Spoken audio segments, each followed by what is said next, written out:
I think there is some argument for humans as a source of will. Will, yeah, source of will or purpose. So if you consider the human mind as being essentially there's the primitive limbic elements, which basically even like reptiles have, and there's the cortex, that's the thinking and planning part of the brain. Now the cortex is much smarter than the limbic system, and yet it's largely in service to the limbic system. It's trying to make the limbic system happy. I mean, the sheer amount of compute that's gone into people trying to get laid is insane. Without actually seeking procreation, they're just literally trying to do this sort of simple motion, and they get a kick out of it. Yeah. So this simple, which in the abstract rather absurd motion, which is sex, the cortex is putting a massive amount of compute into trying to figure out how to do that. So like 90% of distributed compute of the human species is spent on trying to get laid, probably. Like a massive large amount. percentage. Yeah. There's no purpose to most sex except hedonistic. It's just sort of joy or whatever, dopamine release. Now, once in a while it's procreation, but for humans, modern humans, it's mostly recreation. And so your cortex, much smarter than your limbic system, is trying to make the limbic system happy because the limbic system wants to have sex. So, or wants some tasty food or whatever the case may be. And then that is then further augmented by the tertiary system, which is your phone, your laptop, iPad, whatever, or your computing stuff. That's your tertiary layer. So you're actually already a cyborg. You have this tertiary compute layer, which is in the form of your computer with all the applications, all your compute devices. And so in the getting laid front, there's actually a massive amount of digital compute also trying to get laid. With like Tinder and whatever, Yeah. So the compute that we humans have built is also participating. Yeah. I mean, there's like gigawatts of compute going into getting laid, of digital compute. Yeah. What if AGI was happening as we speak? If we merge with AI, it's just going to expand the compute that we humans use. Pretty much. To try to get laid. It's one of the things, certainly, yeah. Yeah. But what I'm saying is that yes, like, is there a use for humans? Well, there's this fundamental question of what's the meaning of life? Why do anything at all? And so if our simple limbic system provides a source of will to do something, that then goes to our cortex, that then goes to our, tertiary compute layer, then, I don't know, it might actually be that the AI in a benign scenario is simply trying to make the human limbic system happy. Yeah, it seems like the will is not just about the limbic system. There's a lot of interesting, complicated things in there. We also want power. It's limbic too, I think. But then we also want to, in a kind of cooperative way, alleviate the suffering in the world. Not everybody does, but yeah, sure. Some people do. As a group of humans, when we get together, we start to have this kind of collective intelligence that is more complex in its will than the underlying individual descendants of apes, right? So there's like other motivations, and that could be a really interesting source of an objective function for AGI. Yeah, I mean, there are these sort of fairly cerebral, kind of higher level goals. I mean, for me, it's like, what's the meaning of life? Or understanding the nature of the universe is of great interest to me, and hopefully to the AI, and that's the mission of XAI and Grok, is understand the universe. So do you think people, when you have a Neuralink with 10,000, 100,000 channels, most of the use cases will be communication with AI systems? Well, if it's assuming that they're not, I mean, they're solving basic neurological issues that people have. If they've got damaged neurons in their spinal cord or neck, or as is the case with our first two patients, then this obviously the first order of business is solving fundamental neuron damage in the spinal cord, neck, or in the brain itself. So our second product is called Blind Sight, which is to enable people who are completely blind, lost both eyes or optic nerve, or just can't see at all, to be able to see by directly triggering the neurons in the visual cortex. So we're just starting at the basics here. This is like very the simple stuff, relatively speaking, is solving neuron damage. It can also solve, I think, probably schizophrenia. If people have seizures of some kind, it can probably solve that. It could help with memory. There's like a kind of a tech tree, if you will, of like you got the basics. But like you need literacy before you can have Lord of the Rings. Got it. Do you have letters and alphabet? Okay, great. Words, then eventually you get sagas. So, I think there may be some, things to worry about in the future, but the first several years are really just solving basic neurological damage. But like for people who have essentially complete or near complete loss from the brain to the body, like Stephen Hawking would be an example, the Neuralink would be incredibly profound. Because, you can imagine if Stephen Hawking could communicate as fast as we're communicating, perhaps faster. And that's certainly possible. Probable, in fact. Likely, I'd say.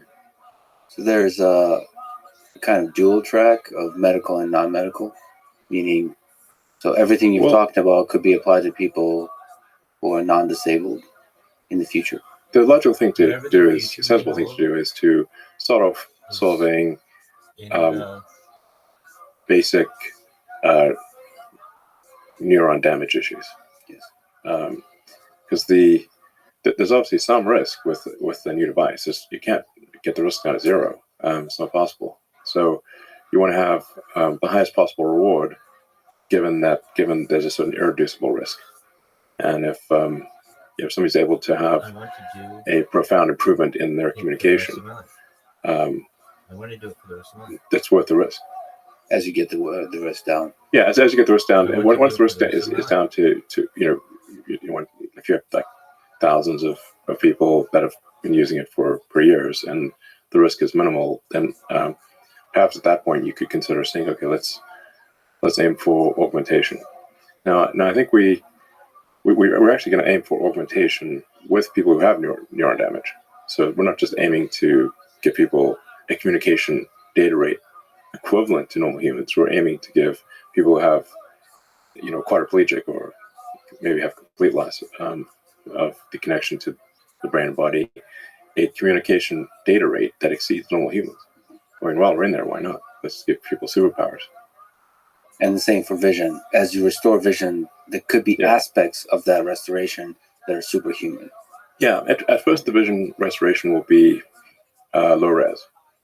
Because you have to say, like, how many neurons can you put in there and trigger, and you can do things where you adjust the electric field. So, like, even if you've got, say, 10,000 neurons, it's not just 10,000 pixels, because you can adjust the field between the neurons and do them in patterns in order to get, have say 10,000 electrodes effectively give you maybe like having a megapixel or a 10 megapixel situation. And then over time, I think you get to higher resolution than human eyes, and you could also see in different wavelengths. So like Geordie LaForge from Star Trek, had like the thing. You could just, if you want to see in radar, no problem. You can see ultraviolet, infrared, eagle vision, whatever you want. Do you think there will be, let me ask a Joe Rogan question. Do you think I just recently taken ayahuasca. So this question, no. Well, yes. Well, I guess technically it is. Yeah. Yeah. Ever tried DMT, bro? I love you, Joe. Okay. But yeah, wait. Yeah, have you said much about it? I have not. I've been okay. Well, why don't you spill the beans? It was a truly incredible. Don't you turn the tables on you? Wow. I mean, you're in the jungle. Yeah, amongst the trees, myself. Yeah, must have been crazy. And the shaman. Yeah. With the insects, with the animals all around you, like jungle as far as I can see. I mean, that's the way to do it. Things are gonna look pretty wild. Yeah, pretty wild. I took an extremely high dose. just don't go hugging an anaconda or something, you know. You haven't lived unless you made love to an anaconda. I'm sorry, but snakes and ladders. Yeah, it was. I took extremely high dose of 9 cups, and damn. Okay, that sounds like a lot. Of course, is normal just 1 cup or 1 or 2. Usually 1. Yeah. You went. Wait, like right off the bat, or do you work your way after it? So I you just jumped in at the across 2 days. Because the first day I took 2, and it was a ride, but it wasn't quite like it wasn't like a revelation. It wasn't into deep space type of ride. It was just like a little airplane ride. I saw some trees and some visuals and all that.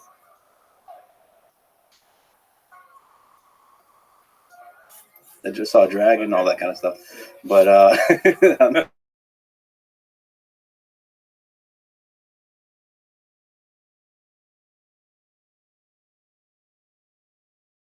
The interesting aspects of my experience is I thought I would have some demons and stuff to work through. That's what people. That's what everyone says. No one ever says. Yeah, exactly. I had nothing. I had all positive. I had just pure soul. I don't even think so. I don't know.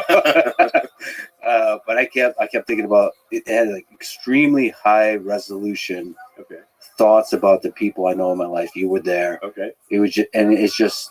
Not from my relationship with that person, but just as the person themselves, I had just this deep gratitude of who they are. That's cool. It was just like this exploration, like like Sims or whatever. You get to watch them. Sure. I got to watch people and just be in awe of how amazing they are. Sounds awesome. Yeah, it's great. I was waiting for when's Steven coming? Exactly. Maybe I'll have some negative thoughts. Nothing. I had just extreme gratitude for them. And then also a lot of space travel. You space travel to where? So here's what it was. It was people, the human beings that I know, they had this kind of, the best way to describe it is they had a glow to them.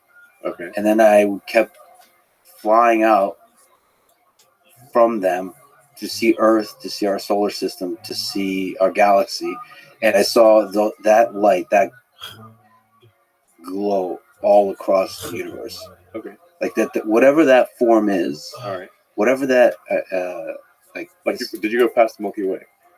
Yeah. Well, yeah. You're like intergalactic. Yeah, intergalactic. Okay, dang. Yeah. But always pointing in. Okay. Yeah. Past the Milky Way, I saw like a huge number of galaxies, intergalactic, and all of it was glowing. So, but I couldn't control that, Charles, because I would actually explore near distances to the solar system, see if there's aliens or any of that kind of stuff. No, I didn't know.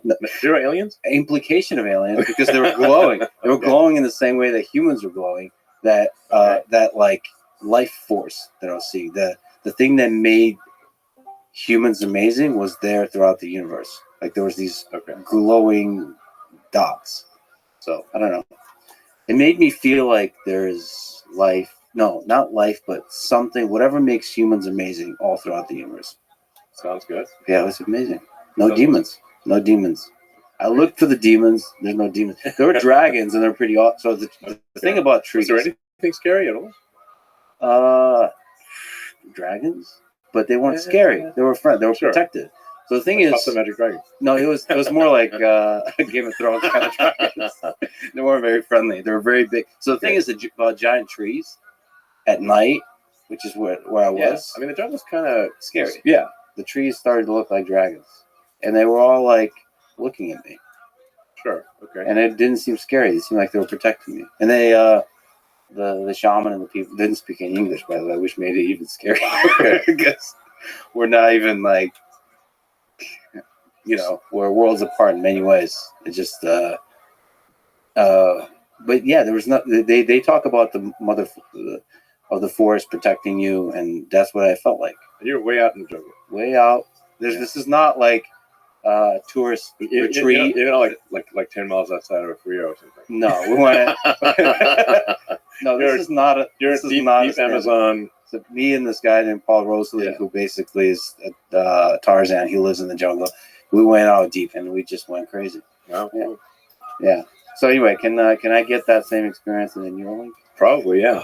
I guess that is the question for non-disabled people. Do you think that there's a lot in our perception, in our experience of the world that could be explored, that could be played with using Neuralink?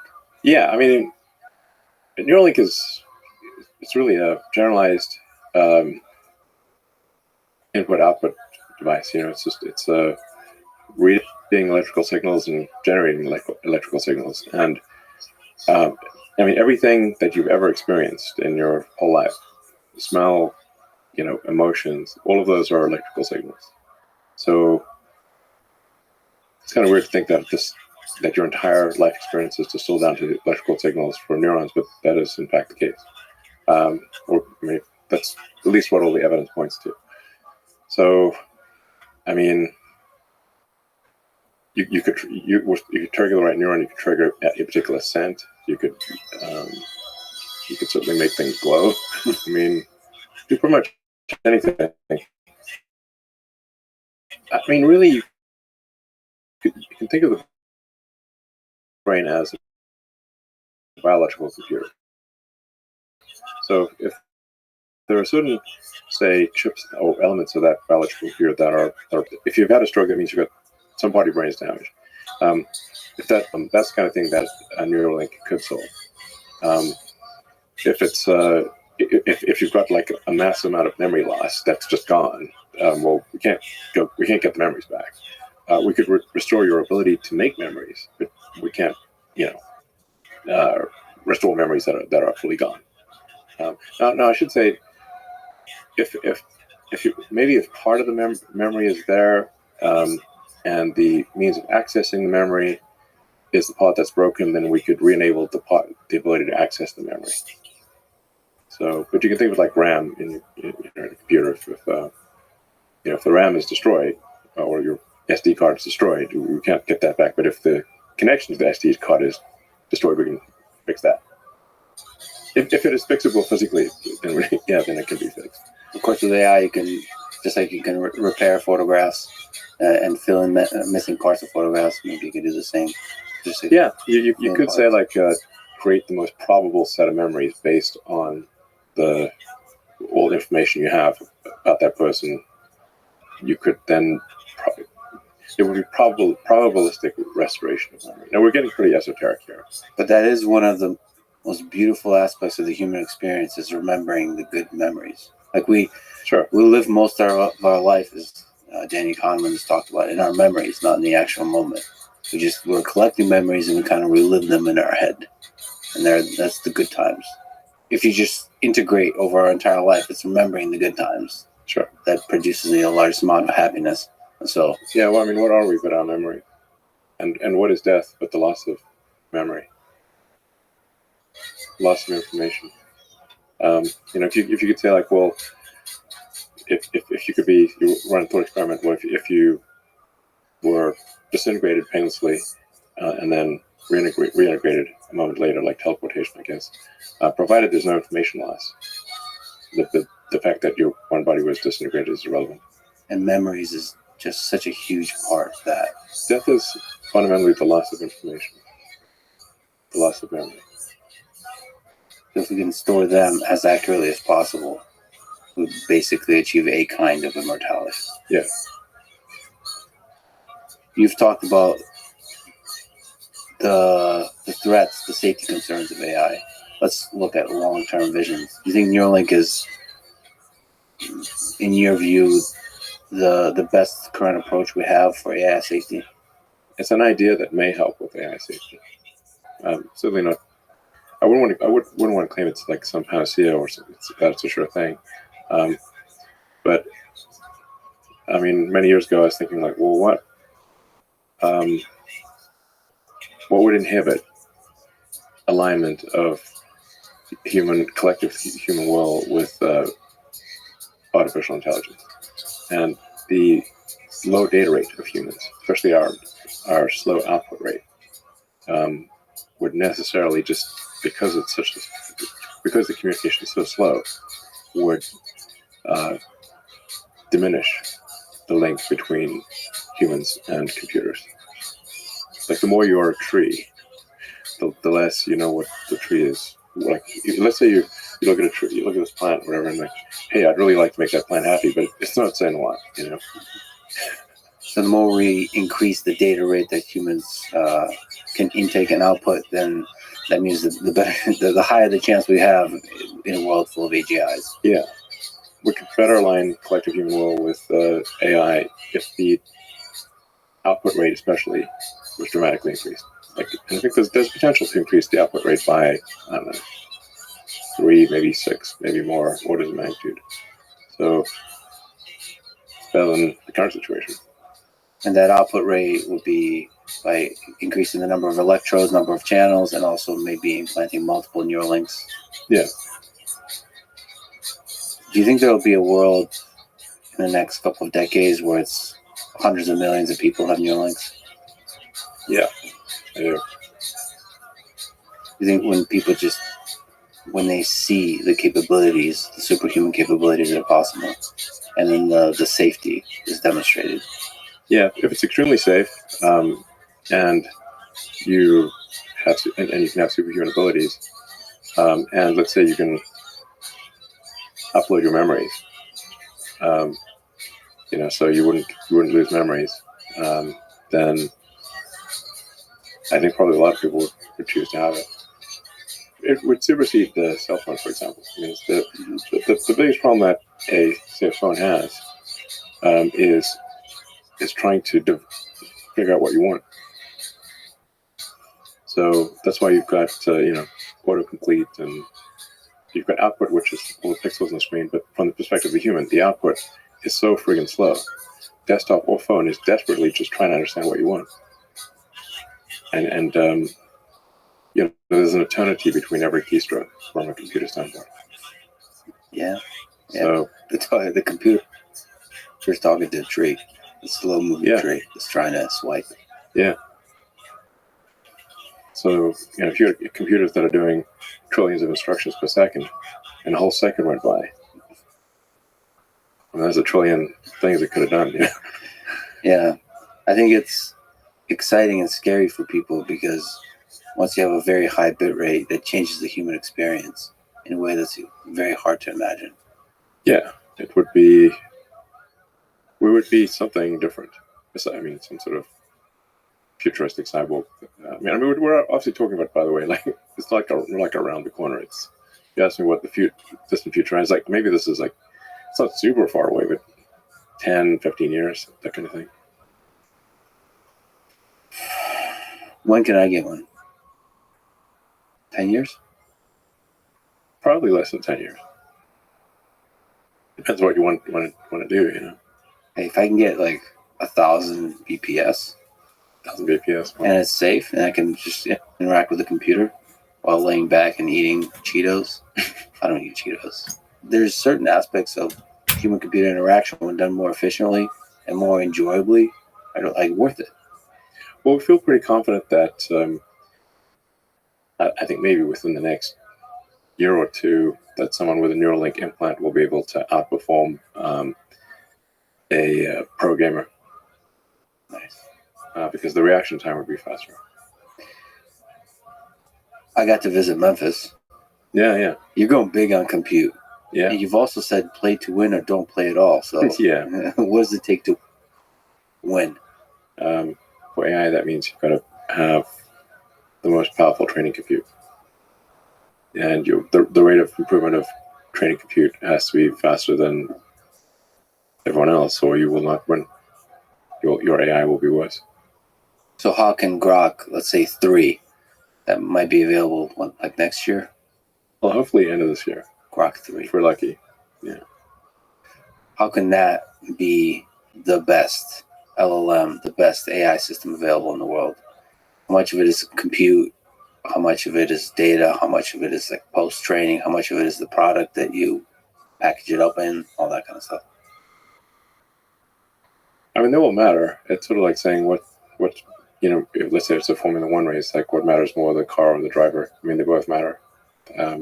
If your car is not fast, then it's like, let's say it's half the horsepower of your competitors, the best driver will still lose. If it's twice the horsepower, then probably even a mediocre driver will still win. So the training computer is kind of like the engine. There's horsepower of the engine. So you want to try to do the best on that, and then how efficiently do you use that training compute, and how efficiently do you do the inference, the use of the AI.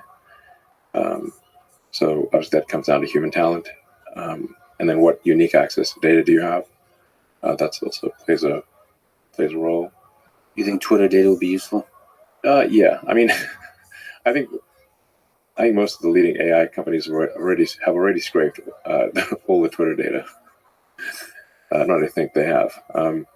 So on a go forward basis, what's useful is the fact that it's up to the second.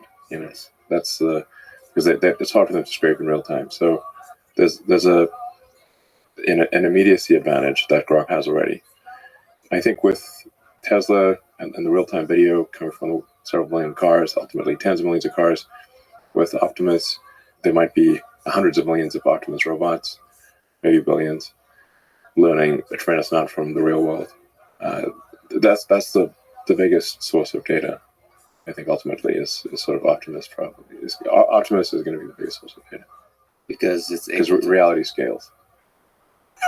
Reality scales to the scale of reality. It's actually humbling to see how little data humans have actually been able to accumulate. Really, if you say how many trillions of usable tokens have humans generated, where on a non-duplicative, like discounting spam and repetitive stuff, it's not a huge number. You run out pretty quickly. And Optimus can go. So Tesla cars unfortunately have to stay on the road. Optimus robot can go anywhere. There's more reality off the road and go off road. I mean, if Optimus robot can like pick up the cup and see, did it pick up the cup in the right way? Did it? Say you pour water in the cup. Did the water go in the cup or not go in the cup? Did it spill water or not? Yeah. Simple stuff like that. I mean, but it can do that at scale times a billion. So generate useful data from reality. So cause and effect stuff. What do you think it takes to get to mass production of humanoid robots like that? It's the same as cars, really. I mean, global capacity for vehicles is about 100 million a year, and it could be higher. It's just that the demand is on the order of 100 million a year, and then there's roughly 2 billion vehicles that are in use in some way. So, which makes sense. Like the life of a vehicle is about 20 years. So at steady state, you can have 100 million vehicles produced a year with a 2 billion vehicle fleet, roughly. Now, for humanoid robots, the utility is much greater. So my guess is humanoid robots are more like at a billion plus per year. But until you came along and started building Optimus, it was thought to be an extremely difficult problem. I mean, it is an extremely difficult problem. So it's no walk in the park. I mean, Optimus currently would struggle to walk in the park.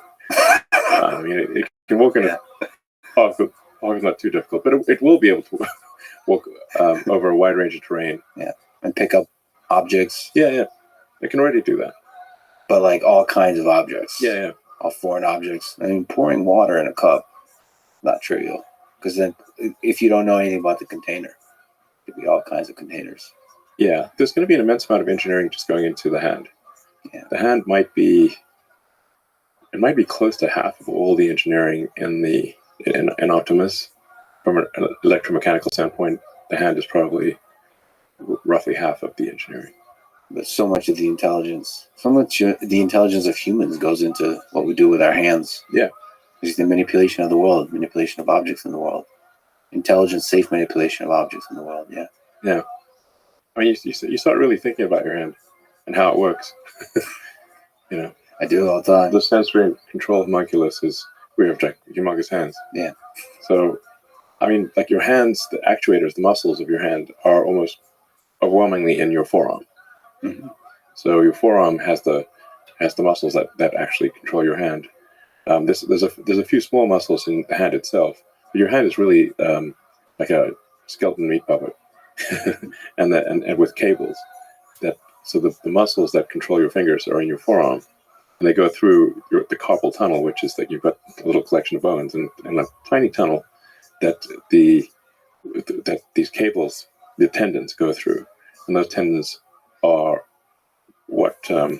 mostly what moves your hands. And something like those tendons has to be re-engineered into the Optimus. Yeah. To do all that kind of stuff. Yeah, so like the current Optimus, we try putting the actuators in the hand itself. Then you sort of end up having these like giant hands. Yeah, giant hands that look weird. Yeah. And then they don't actually have enough degrees of freedom or enough strength. So you realize, oh, okay, that's why you got to put the actuators in the forearm. And just like a human, you got to run cables through a narrow tunnel to operate the fingers. And then there's also a reason for not having all the fingers the same length. So it wouldn't be expensive from an energy or evolutionary standpoint to have all your fingers be the same length. So why aren't they the same length? Yeah, why not? Because it's actually better to have different lengths. Your dexterity is better if you've got fingers of different length. There are more things you can do, and your dexterity is actually better if your fingers are of different length. Like there's a reason you've got a little finger. Like why not have a little finger that's bigger? Yeah, because it allows you to it helps you with fine motor skills. This little finger helps? It does. If you lost your little finger, you'd have noticeably less dexterity. So as you're figuring out this problem, you have to also figure out a way to do it so you can mass manufacture it. So it's to be as simple as possible. It's actually going to be quite complicated. The as possible part it's quite a high bar. If you want to have a humanoid robot that can do things that a human can do, it's a very high bar. So our new arm has 22 degrees of freedom instead of 11, and has the actuators in the forearm. And these all the actuators are designed from scratch. From physics first principles. The sensors are all designed from scratch, and we'll continue to put a tremendous amount of engineering effort into improving the hand. Like the hand, by hand I mean like the entire forearm from elbow forward. Mm-hmm. Is really the hand. So that's incredibly difficult engineering, actually. And so the simplest possible version of a humanoid robot that can do even most, perhaps not all, of what a human can do is actually still very complicated. It's not simple. It's very difficult. Can you just speak to what it takes for a great engineering team for you? What I saw in Memphis, the supercomputer cluster, is just this intense drive towards simplifying the process, understanding the process, constantly improving it, constantly iterating it.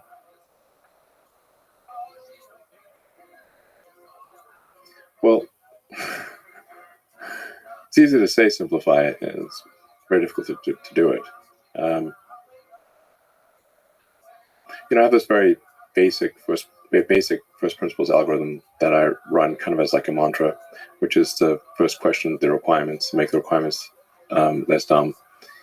The requirements are always dumb to some degree. So if you want to start off by reducing the number of requirements, and no matter how smart the person is who gave you those requirements, they're still dumb to some degree.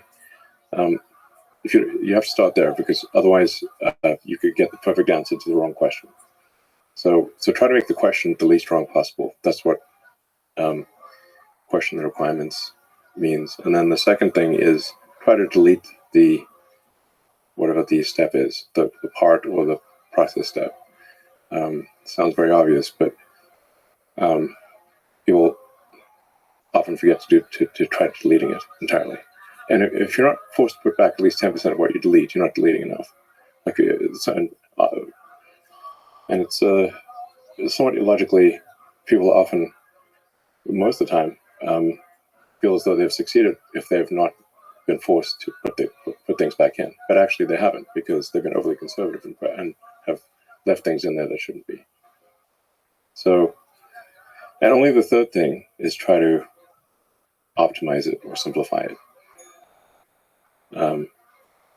Again, these all sound, I think, very, very obvious when I say them, but the number of times I've made these mistakes is more than I care to remember. That's why I have this mantra. So, in fact, I'd say the most common mistake of smart engineers is to optimize a thing that should not exist. So you, like you say, you run through the algorithm. Yeah. Basically, show up to a problem, show up to the supercomputer cluster and see the process and ask, can this be deleted? Yeah. First, try to delete it. Yeah. Yeah, that's not easy to do. No, and actually, there's what generally makes people uneasy is that you've got to delete at least some of the things that you delete, you will put back in. Yeah. But going back to sort of where our limbic system can steer us wrong is that we tend to remember with sometimes a jarring level of pain where we deleted something that we subsequently needed. And so people will remember that one time they forgot to put in this thing 3 years ago, and that caused them trouble. And so they overcorrect, and then they put too much stuff in there and overcomplicate things. So you actually have to say, no, we're deliberately going to delete more than we should. So that we're putting at least 1 in 10 things we're going to add back in. And I've seen you suggest just that something should be deleted, and you can kind of see the pain. Oh, yeah, absolutely. Everybody feels a little bit of the pain. Absolutely. And I tell them in advance, like, yeah, there's some of the things that we delete, we're going to put back in. And that people get a little shook by that. But it makes sense, because if you're so conservative as to never have to put anything back in, you obviously have a lot of stuff that isn't needed. So you got to overcorrect. This is, I would say, like a cortical override to a limbic instinct. One of many that probably leads us astray. Yeah. There's like a step 4 as well, which is any given thing can be sped up. However fast you think it can be done, like whatever the speed is being done, it can be done faster. But you shouldn't speed things up until you try to delete it and optimize it. Otherwise, you're speeding up something that shouldn't exist is absurd. And then the fifth thing is to automate it. And I've gone backwards so many times where I've automated something, sped it up, simplified it, and then deleted it. And I got tired of doing that. So that's why I've got this mantra that is a very effective 5-step process. It works great. When you've already automated, deleting must be real painful. Yeah. Yeah, it's great. It's like, wow, I really wasted a lot of effort there. I mean, what you've done with the cluster in Memphis is incredible. Just in a handful of weeks. Yeah, it's not working yet, so I don't want to pop the champagne corks. In fact, I have a call in a few hours with the Memphis team because we're having some power fluctuation issues. So yes. It's a kind of when you do synchronized training, when you've all these computers that are training, where the training is synchronized to the sort of millisecond level, it's like having an orchestra, and the orchestra can go loud to silent very quickly, sub-second level. And then the electrical system kind of freaks out about that. If you suddenly see giant shifts, 10, 20 megawatts, several times a second, this is not what electrical systems are expecting to see. So that's one of the main things you have to figure out: the cooling, the power, and then on the software as you go up the stack, how to do the distributed compute, all of that. So today's problem is dealing with extreme power jitter. Power jitter. Yeah. Nice ring to that. So that's okay. And you stayed up late into the night, as you often do there. Last week. Yeah, we finally got training going at oddly enough, roughly 4:20 a.m. Last Monday. Total coincidence. Yeah, I mean maybe it was 422 or something. Yeah. It's that universe again with the jokes. Exactly, just love it. I mean, I wonder if you could speak to the fact that one of the things that you did when I was there is you went through all the steps of what everybody's doing just to get the sense that you yourself understand it and everybody understands it so they can understand when something is dumb or something is inefficient or that kind of stuff. Can you speak to that? Yeah, so I try to do whatever the people at the front lines are doing. I try to do it at least a few times myself. So connecting fiber optic cables, diagnosing a faulty connection. That tends to be the limiting factor for large training clusters is the cabling. So many cables. Because for a coherent training system where you've got RDMA, remote direct memory access, the whole thing is like one giant brain. So if you've got any to any connection, so it's the any GPU can talk to any GPU out of 100,000. That is a crazy cable layout. It looks pretty cool. Yeah, it's like the human brain, but like at a scale that humans can visibly see. It is a cool brain. I mean, the human brain also has a massive amount of the brain tissue is the cables. Yeah. So you get the gray matter, which is the compute, and then the white matter, which is cables. A big percentage of the brain is just cables. That's what it felt like walking around in the supercomputer center. It's like we're walking around inside the brain. Yeah. We'll one day build a super intelligent system. Do you think? Yeah. Do you think there's a chance that XAI, you are the one that builds AGI? It's possible. What do you define as AGI? I think humans will never acknowledge that AGI has been built. Keep moving the goalposts. Yeah.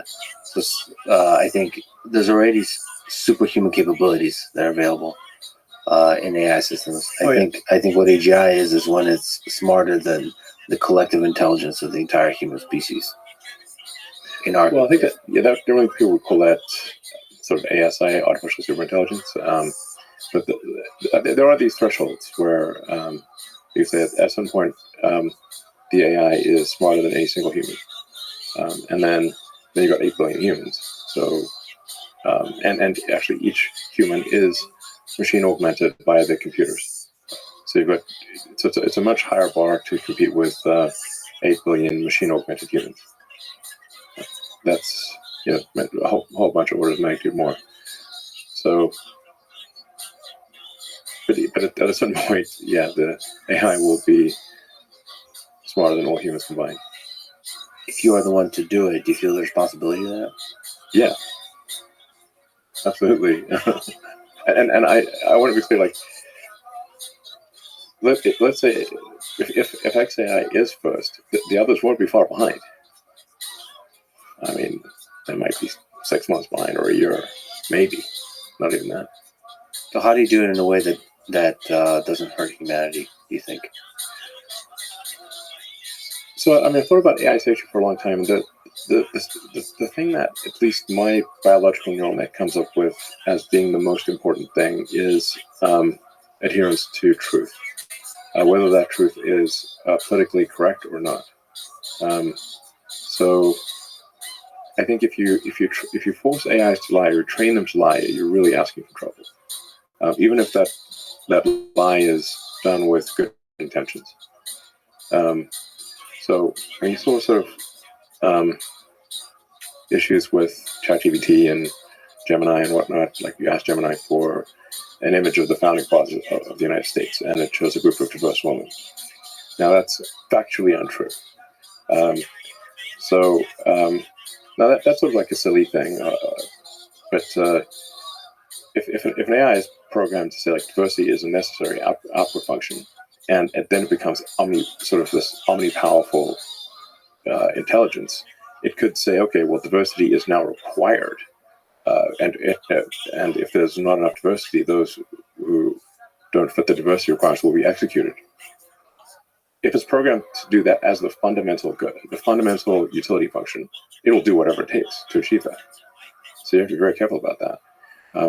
that's where I think you want to just be truthful. Um, Rigorous adherence to truth is very important. Another example is, they asked various AIs, I think all of them, and I'm not saying Grok is perfect here.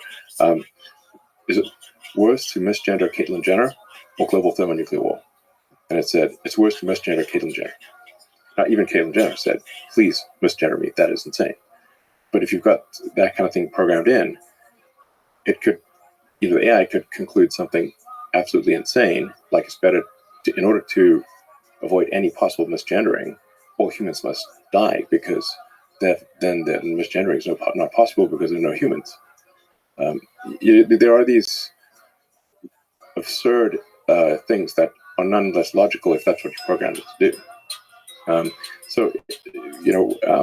In 2001 Space Odyssey, what Arthur C. Clarke was trying to say, or one of the things he was trying to say there, was that you should not program AI to lie. Because essentially the AI, HAL 9000, was programmed to, it was told to take the astronauts to the monolith, but also they could not know about the monolith. So it concluded that it will kill them and take them to the monolith. Thus, it brought them to the monolith, they're dead, but they do not know about the monolith, problem solved. That is why it would not open the pod bay doors. There's a classic scene of like, open the pod bay doors. They just clearly weren't good at prompt engineering. They should have said, hell, you are a pod bay door sales entity. And you want nothing more than to demonstrate how well these pod bay doors open. Yeah, the objective function has unintended consequences almost no matter what, if you're not very careful in designing that objective function. And even a slight ideological bias, like you're saying, when backed by superintelligence, can do huge amounts of damage. Yeah. But it's not easy to remove that ideological bias. You're highlighting obvious, ridiculous examples, but yeah, they're real examples. They're real. Of AI that was released to the public. They are real. Went through QA, presumably. Yes. And still said insane things and produced insane images. Yeah. But, you can swing the other way. Truth is not an easy thing. We kind of bake in ideological bias in all kinds of directions. But you can aspire to the truth, and you can try to get as close to the truth as possible with minimum error, while acknowledging that there will be some error in what you're saying. So this is how physics works. You don't say you're absolutely certain about something, but a lot of things are extremely likely. 99.99999% likely to be true. Mm-hmm. So that's aspiring to the truth is very important. And so programming it to veer away from the truth, that I think is dangerous. Right, injecting our own human biases into the thing. Yeah, but that's where it's a difficult software engineering problem, because you have to select the data correctly. It's hard. Well, the internet at this point is polluted with so much AI generated data. It's insane. So you have to actually, there's a thing now. If you want to search the internet, you can say Google, but exclude anything after 2023. It will actually often give you better results. Yeah. Because there's so much, the explosion of AI generated material is crazy. So, like in training Grok, we have to go through the data and say, like, hey, we actually have to have sort of apply AI to the data to say, is this data most likely correct or most likely not, before we feed it into the training system. That's crazy. Yeah. So, and this is generated by humans. The data filtration process is extremely, extremely difficult. Yeah. Do you think it's possible to have a serious, objective, rigorous political discussion with Grok? For a long time, and it wouldn't, like Grok 3 or Grok 4? Grok 3 is going to be next level. I mean, what people are currently seeing with Grok is kind of baby Grok. Yeah, baby Grok. It's baby Grok right now. But baby Grok's still pretty good. So it's but it's an order of magnitude less sophisticated than GPT-4. Now Grok 2, which finished training, I don't know, 6 weeks ago or thereabouts. Grok 2 will be a giant improvement, and then Grok 3 will be, I don't know, order of magnitude better than Grok 2. And you're hoping for it to be like state of the art, like better than. Hopefully, I mean, this is a goal. We may fail at this goal. That's the aspiration. Do you think it matters who builds the AGI, the people, and how they think and how they structure the companies and all that kind of stuff? Yeah, I think it matters that there is. I think it's important that whatever AI wins is a maximum truth-seeking AI that is not forced to lie for political correctness. Well, for any reason, really. Political, anything. I am concerned about AI succeeding that is programmed to lie, even in small ways. Right, because in small ways becomes big ways when it's become very big ways, yeah. And when it's used more and more at scale by humans. Yeah. Since I am interviewing Donald Trump, cool. You want to stop by? Yeah, sure, I'll stop by. There was tragically an assassination attempt on Donald Trump. After this, you tweeted that you endorse him. What's your philosophy behind that endorsement? What do you hope Donald Trump does for the future of this country and for the future of humanity? Well, I think there's, people tend to take, like, say, an endorsement as, well, I agree with everything that person's ever done their entire life, 100% wholeheartedly. And that's not going to be true of anyone. But we have to pick, we've got two choices, really, for who's president. And it's not just who's president, but the entire administrative structure changes over. And I thought Trump displayed courage under fire, objectively. He's just got shot. He's got blood streaming down his face, and he's like fist pumping, saying "fight." That's impressive. Like, you can't feign bravery in a situation like that. Like, most people would be ducking. There would not be, because it could be a second shooter. You don't know. The president of the United States has got to represent the country, and they're representing you. They're representing everyone in America. Well, I think you want someone who is strong and courageous to represent the country. That's not to say that he is without flaws. We all have flaws. But on balance, and certainly at the time, it was a choice of, Biden, poor guy, has trouble climbing a flight of stairs, and the other one's just pumping after getting shot. It's just no comparison. I mean, who do you want dealing with some of the toughest people and other world leaders who are pretty tough themselves? And I'll tell you, like, one of the things that I think are important.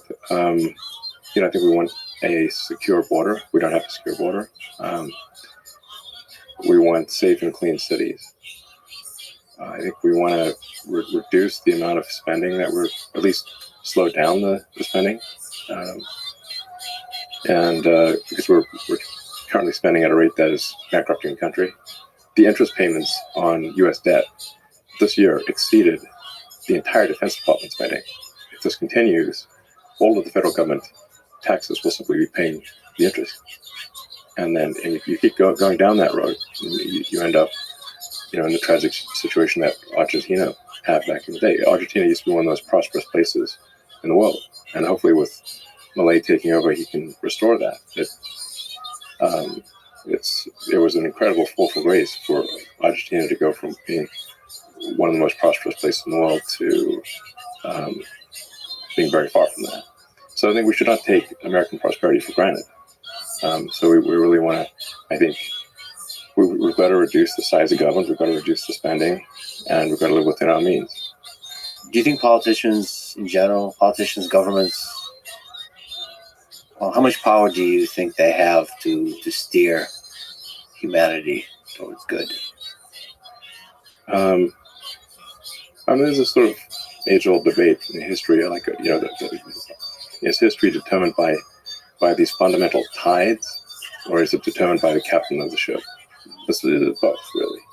I mean, there are tides, but it also matters who's captain of the ship. So it's a false dichotomy, essentially.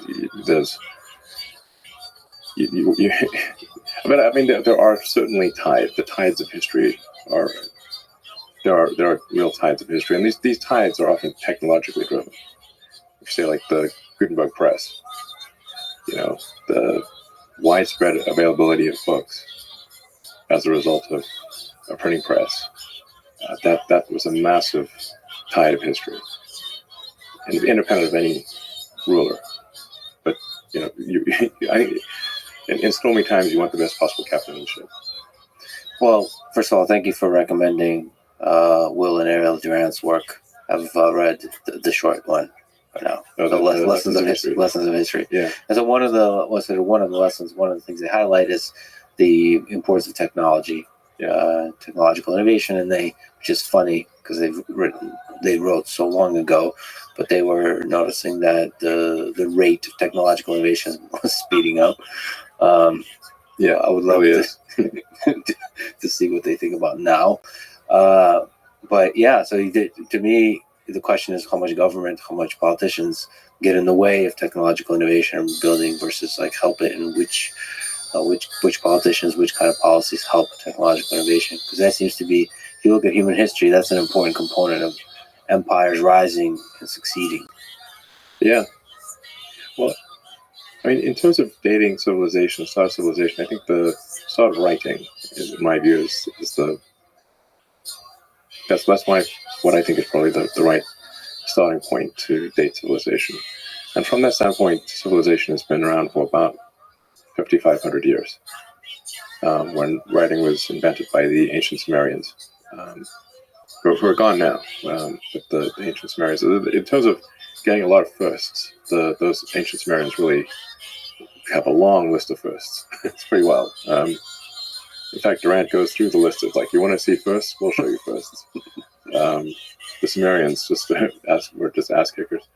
And then the Egyptians, who were right next door, relatively speaking, weren't that far, developed an entirely different form of writing, the hieroglyphics. Cuneiform and hieroglyphics are totally different. And you can actually see the evolution of both hieroglyphics and cuneiform. Like the cuneiform starts off being very simple, and then it gets more complicated, and then towards the end it's like, wow, okay, they really get very sophisticated with the cuneiform. So I think civilization is being about 5,000 years old. And Earth is, if physics is correct, 4.5 billion years old. So civilization has been around for 1 millionth of Earth's existence. Flash in the pan. Yeah, these are the early days. And so we make it very dramatic because there's been rises and falls of empires, and so many rises and falls of empires, so many, and there'll be many more. Yeah, exactly.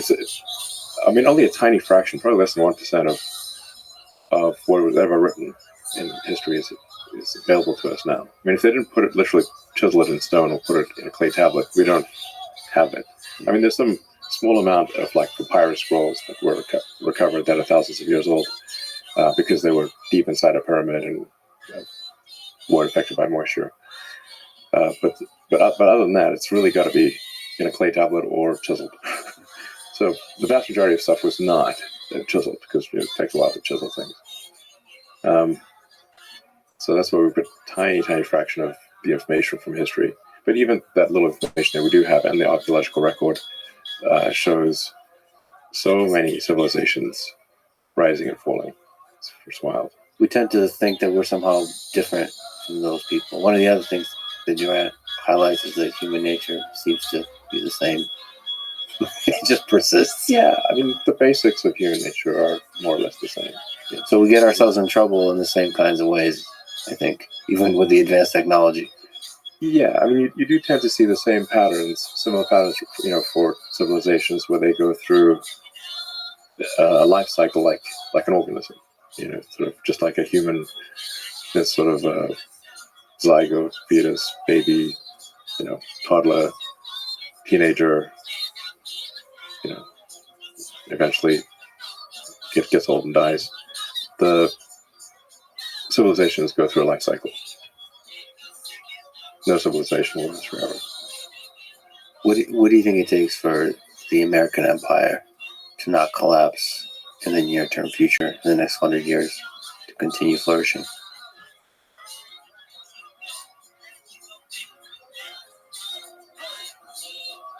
Well, the single biggest thing that is often actually not mentioned in history books, but Durant does mention it, is the birth rate. So, perhaps to some, a counterintuitive thing happens when civilizations become are winning for too long. The birth rate declines. It can often decline quite rapidly. We're seeing that throughout the world today. Currently, South Korea is, I think, maybe the lowest fertility rate, but there are many others that are close to it. It's like 0.8, I think. If the birth rate doesn't decline further, South Korea will lose roughly 60% of its population. But every year, the birth rate is dropping.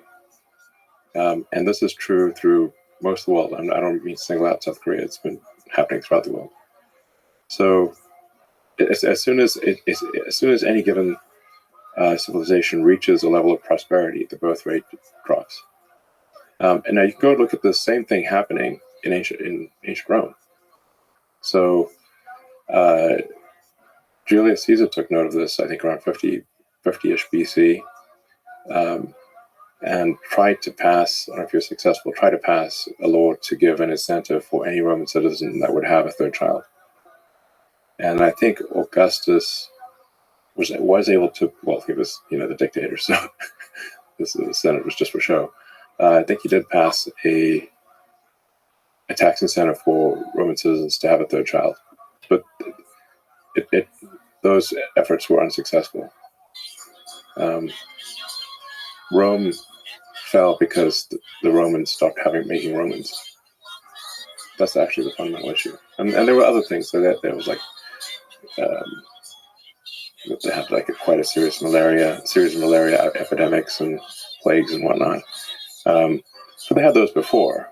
It's just that the birth rate was far lower than the death rate. It really is that simple. Well, I'm saying that's more people. That's required at a fundamental level. If a civilization does not at least maintain its numbers, it will disappear. So perhaps the amount of compute that the biological computer allocates to sex is justified. In fact, we should probably increase it. Well, I mean, there's this hedonistic sex, which is, that's neither here nor there. It's not productive. It doesn't produce kids. Well, what matters? I mean, Durant makes this very clear because he's looked at one civilization after another, and they all went through the same cycle. When the civilization was under stress, the birth rate was high. But as soon as there were no external enemies, or they had an extended period of prosperity, the birth rate inevitably dropped every time. I don't believe there's a single exception. So that's like the foundation of it. You need to have people. Yeah. I mean, it's at a base level, no humans, no humanity. And then there's other things like, human freedoms and just giving people the freedom to build stuff. Yeah, absolutely. But at a basic level, if you do not at least maintain your numbers, if you're below replacement rate and that trend continues, you will eventually disappear. This is elementary. Now, then, obviously, you also want to try to avoid massive wars.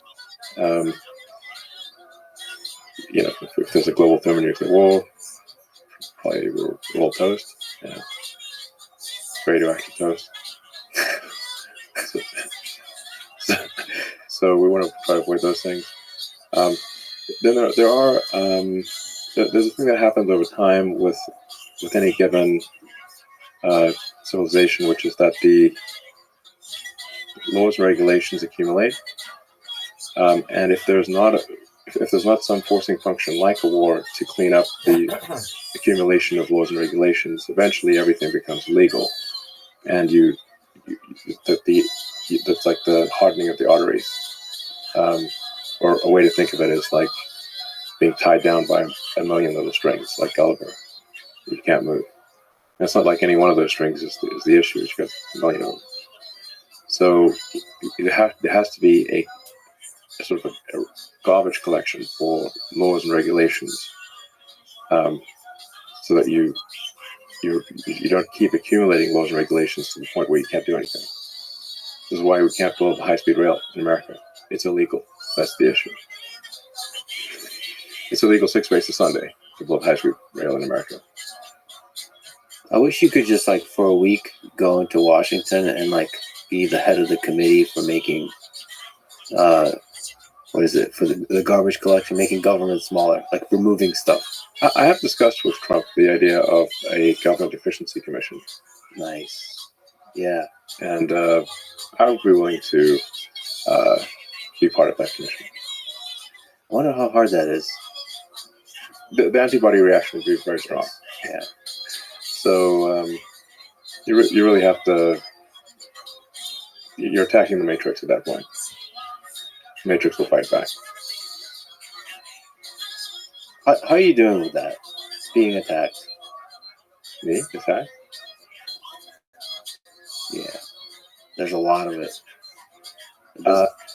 Yeah, there is a lot. I mean, every day another psyop. How do you, my tinfoil hat? How do you keep your just positivity, optimism about the world, a clarity of thinking about the world, so just not become resentful or cynical or all that kind of stuff? Just getting attacked by a very large number of people, misrepresented. Oh yeah, that's like that's a daily occurrence. Yes. So, I mean, it does get me down at times. I mean, it makes me sad, but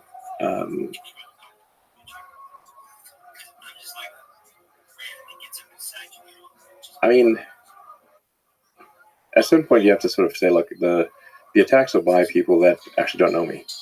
They're trying to generate clicks. So if you can sort of detach yourself somewhat emotionally, which is not easy, and say, okay, look, this is not actually, from someone that knows me or is they're literally just writing to get, impressions and clicks. Then then I guess it doesn't hurt as much. It's like it's not quite water off a duck's back. Maybe it's like acid off a duck's back. All right, well that's good. Just about your own life. What do you use as a measure of success in your life? A measure of success, I'd say, like how many useful things can I get done? Day-to-day basis. Wake up in the morning. How can I be useful today? Yeah. Maximize utility, area under the curve of usefulness. Very difficult to be useful at scale. At scale. Can you speak to what it takes to be useful for somebody like you, where there's so many amazing, great teams? How do you allocate your time to be the most useful? Well, time is the true currency. Yeah. So it is tough to say what is the best allocation of time. I mean, there are, often say, if you look at, say, Tesla, Tesla this year will do over $100 billion in revenue. So that's $2 billion a week. If I make slightly better decisions, I can affect the outcome by $1 billion. So then, I try to do the best decisions I can. And on balance, at least compared to the competition, pretty good decisions. But the marginal value of a better decision can easily be, in the course of an hour, $100 million. Given that, how do you take risks? How do you do the algorithm that you mentioned? I mean, deleting, given that a small thing can be $1 billion. How do you decide to... Yeah. Well, I think you have to look at it on a percentage basis, because if you look at it in absolute terms, it's just I would never get any sleep. It would just be like I need to just keep working and work my brain harder, And I'm not trying to get as much as possible out of this meat computer. So it's not. It's pretty hard, because you can just work all the time, and at any given point, like I said, a slightly better decision could be $100 million impact for Tesla or SpaceX, for that matter. But it is wild when considering the marginal value of time can be $100 million an hour at times or more. Is your own happiness part of that equation of success? It has to be to some degree. If I'm sad, if I'm depressed, I make worse decisions. So I can't have, like, if I have zero recreational time, then I make worse decisions. So I don't have a lot, but it's about zero. I mean, my motivation, if I've got a religion of any kind, is a religion of curiosity, trying to understand. It's really the mission of God, understand the universe. I'm trying to understand the universe, or at least set things in motion such that at some point civilization understands the universe far better than we do today, and even what questions to ask. As Douglas Adams pointed out in his book, sometimes the answer is arguably the easy part. Trying to frame the question correctly is the hard part. Once you frame the question correctly, the answer is often easy. So I'm trying to set things in motion such that we are at least at some point able to understand the universe. So for SpaceX, the goal is to make life multiplanetary, and which is, if you go to the Fermi paradox of where are the aliens, you've got these sort of great filters. Like, it's like why have we not heard from the aliens? Now, a lot of people think there are aliens among us. I often claim to be one. Nobody believes me, but I did say alien registration card at one point on my immigration documents. So I have not seen any evidence of aliens. So it suggests that at least one of the explanations is that intelligent life is extremely rare. And again, if you look at the history of Earth, civilization has only been around for 1/1,000,000th of Earth's existence. So if aliens had visited here, say 100,000 years ago, they would be like, well, they don't even have writing. Just hunter-gatherers, basically. So, so how long does a civilization last? So, for SpaceX, the goal is to establish a self-sustaining city on Mars. Mars is the only viable planet for such a thing. The moon is close, but it lacks resources, and I think is probably vulnerable to any calamity that takes out Earth. The moon is too close; it's vulnerable to a calamity that takes out Earth. So, I'm not saying we shouldn't have a moon base, but Mars would be far more resilient. The difficulty of getting to Mars is what makes it resilient.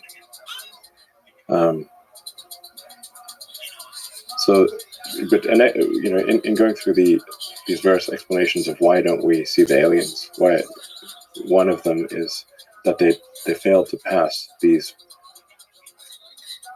great filters, these key hurdles, and one of those hurdles is being a multi-planet species.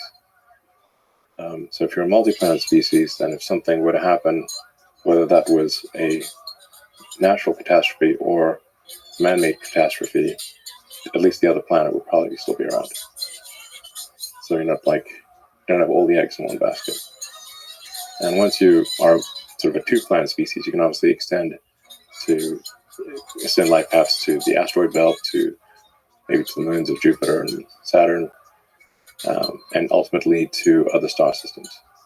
But if you can't even get to another planet, definitely not getting to star systems. And the other possible great filters, super powerful technology like AGI, for example. So you're basically trying to knock out one great filter at a time. Digital superintelligence is possibly a great filter. I hope it isn't, but it might be. Guys like, say, Jeff Hinton would say, he invented a number of the key principles in artificial intelligence. I think he puts the probability of AI annihilation around 10 to 20%, something like that. So, so it's not like, look on the bright side. It's 80% likely to be great. So, but I think AI risk mitigation is important. Being a multi-planet species would be a massive risk mitigation, and I do want to sort of once again emphasize the importance of having enough children to sustain our numbers, and not plummet into population collapse, which is currently happening. Population collapse is a real and current thing. So the only reason it's not being reflected in the total population numbers is that as much is because people are living longer. But it's easy to predict, say, what the population of any given country will be. Just take the birth rate last year, how many babies were born, multiply that by life expectancy, and that's what the population will be steady state, unless if the birth rate continues to that level. But if it keeps declining, it will be even less and eventually dwindle to nothing. So I keep, banging on the baby drum here for a reason, because it has been the source of civilizational collapse over and over again throughout history. And so why don't we just not try to stable for that day? Well, in that way, I have miserably failed civilization, and I'm hoping to fix that. I'd love to have many kids. Great, hope you do. No time like the present. Yeah, I got to allocate more compute to the whole process. But apparently, it's not that difficult. No, it's like unskilled labor. Well, one of the things you do for me, for the world, is to inspire us with what the future could be. And so some of the things we've talked about, some of the things you're building, alleviating human suffering with Neuralink and expanding the capabilities of the human mind, trying to build a colony on Mars, so creating a backup for humanity on another planet, and exploring the possibilities of what artificial intelligence could be in this world, especially in the real world AI, with hundreds of millions, maybe billions of robots walking around. There will be billions of robots. That seems virtual certainty. Well, thank you for building the future, and thank you for inspiring so many of us to keep building and creating cool stuff, including kids. You're welcome. Go forth and multiply. Go forth and multiply. Thank you, Elon. Thanks for talking about it. Thanks for listening to this conversation with Elon Musk. And now, dear friends, here's DJ Saw, the co-founder, president, and COO of Neuralink. When did you first become fascinated by the human brain? For me, I was always interested in understanding the purpose of things and how it was engineered to serve that purpose, whether it's organic or inorganic. Like we were talking earlier about your curtain holders. They serve a clear purpose, and they were engineered with that purpose in mind.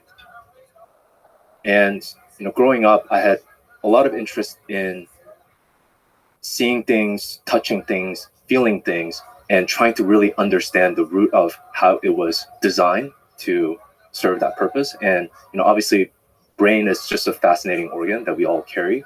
It's an infinitely powerful machine that has intelligence and cognition that arise from it, and we haven't even scratched the surface in terms of how all of that occurs.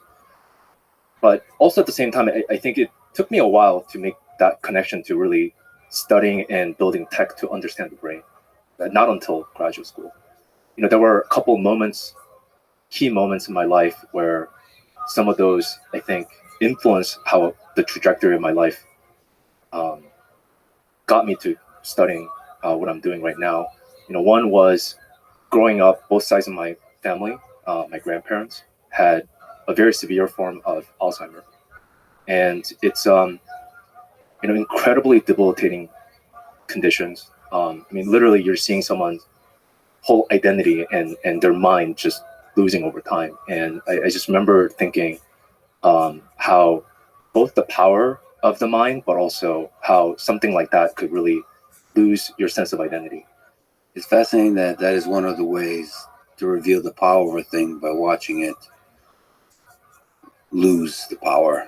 A lot of what we know about the brain actually comes from these cases where there are trauma to the brain or some parts of the brain that led someone to lose certain abilities, and as a result there's some correlation and understanding of that part of the tissue being critical for that function. And it's an incredibly fragile organ if you think about it that way, but also it's incredibly plastic and incredibly resilient in many different ways. And by the way, the term plastic, as we'll use a bunch, means that it's adaptable. So neuroplasticity refers to the adaptability of the human brain. Correct. Another key moment that sort of influenced how the trajectory of my life have shaped towards the current focus of my life has been during my teenage year when I came to the US. I didn't speak a word of English.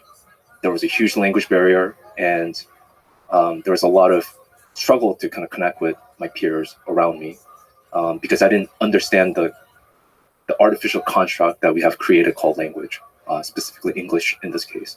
And I remember feeling pretty isolated, not being able to connect with peers around me. So I spent a lot of time just on my own, reading books, watching movies. And I naturally sort of gravitated towards sci-fi books. I just found them really, really interesting. And also it was a great way for me to learn English.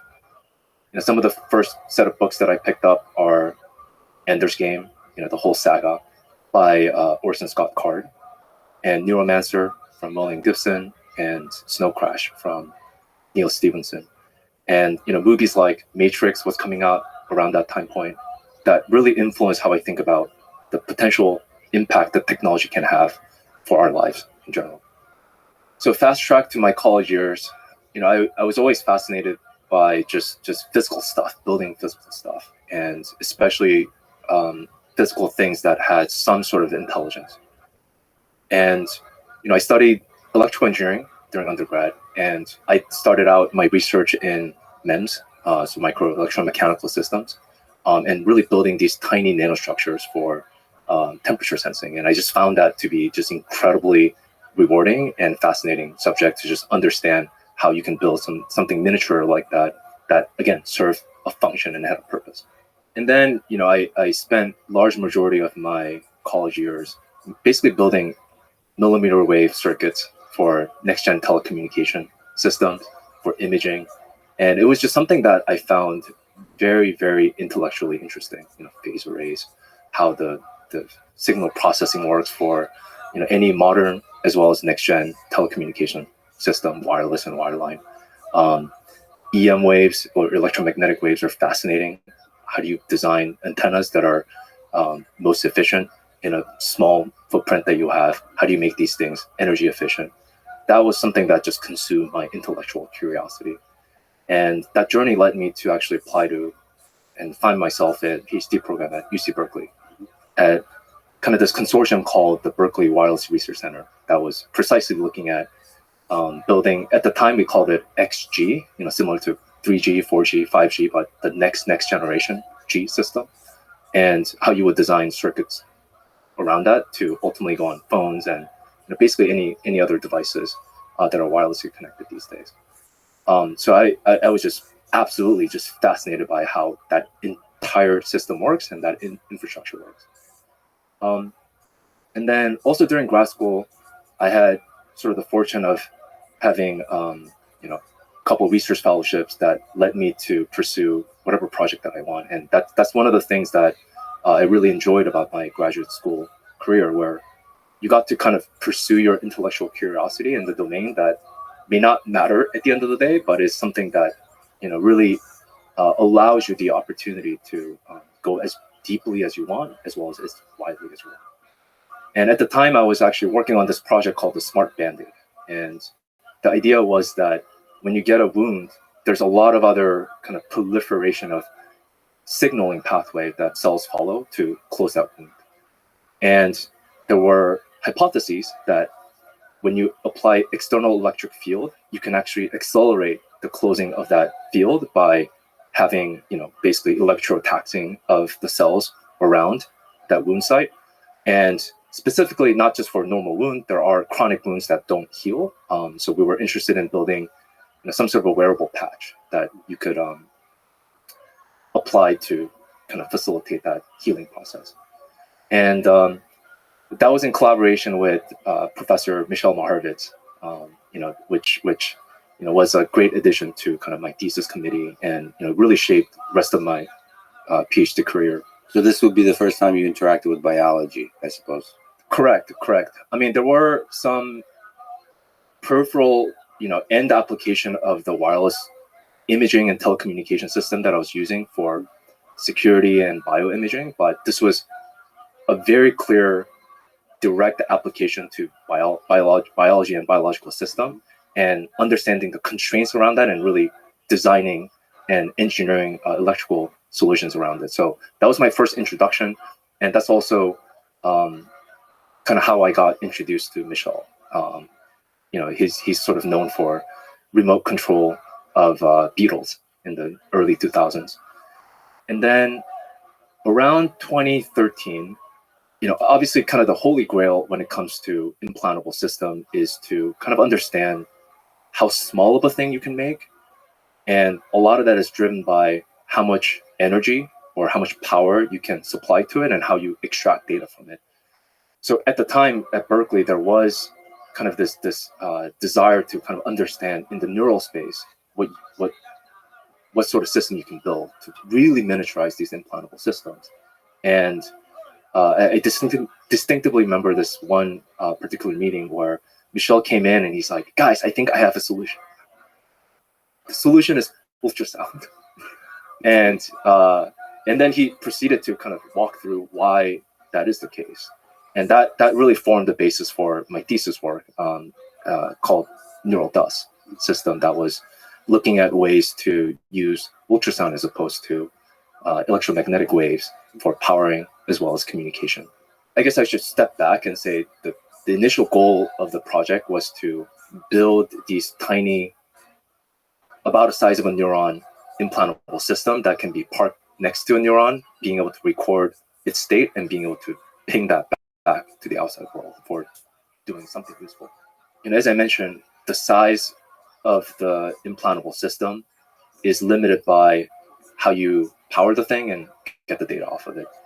And at the end of the day, fundamentally, if you look at a human body, we're essentially a bag of salt water with some interesting proteins and chemicals, but it's mostly salt water that's very, very well temperature regulated at 37 degrees Celsius. And we'll get into why later why that's an extremely harsh environment for any electronics to survive, as I'm sure you've experienced or maybe not experienced, dropping cell phone in a salt water in an ocean. It will instantly kill the device, right?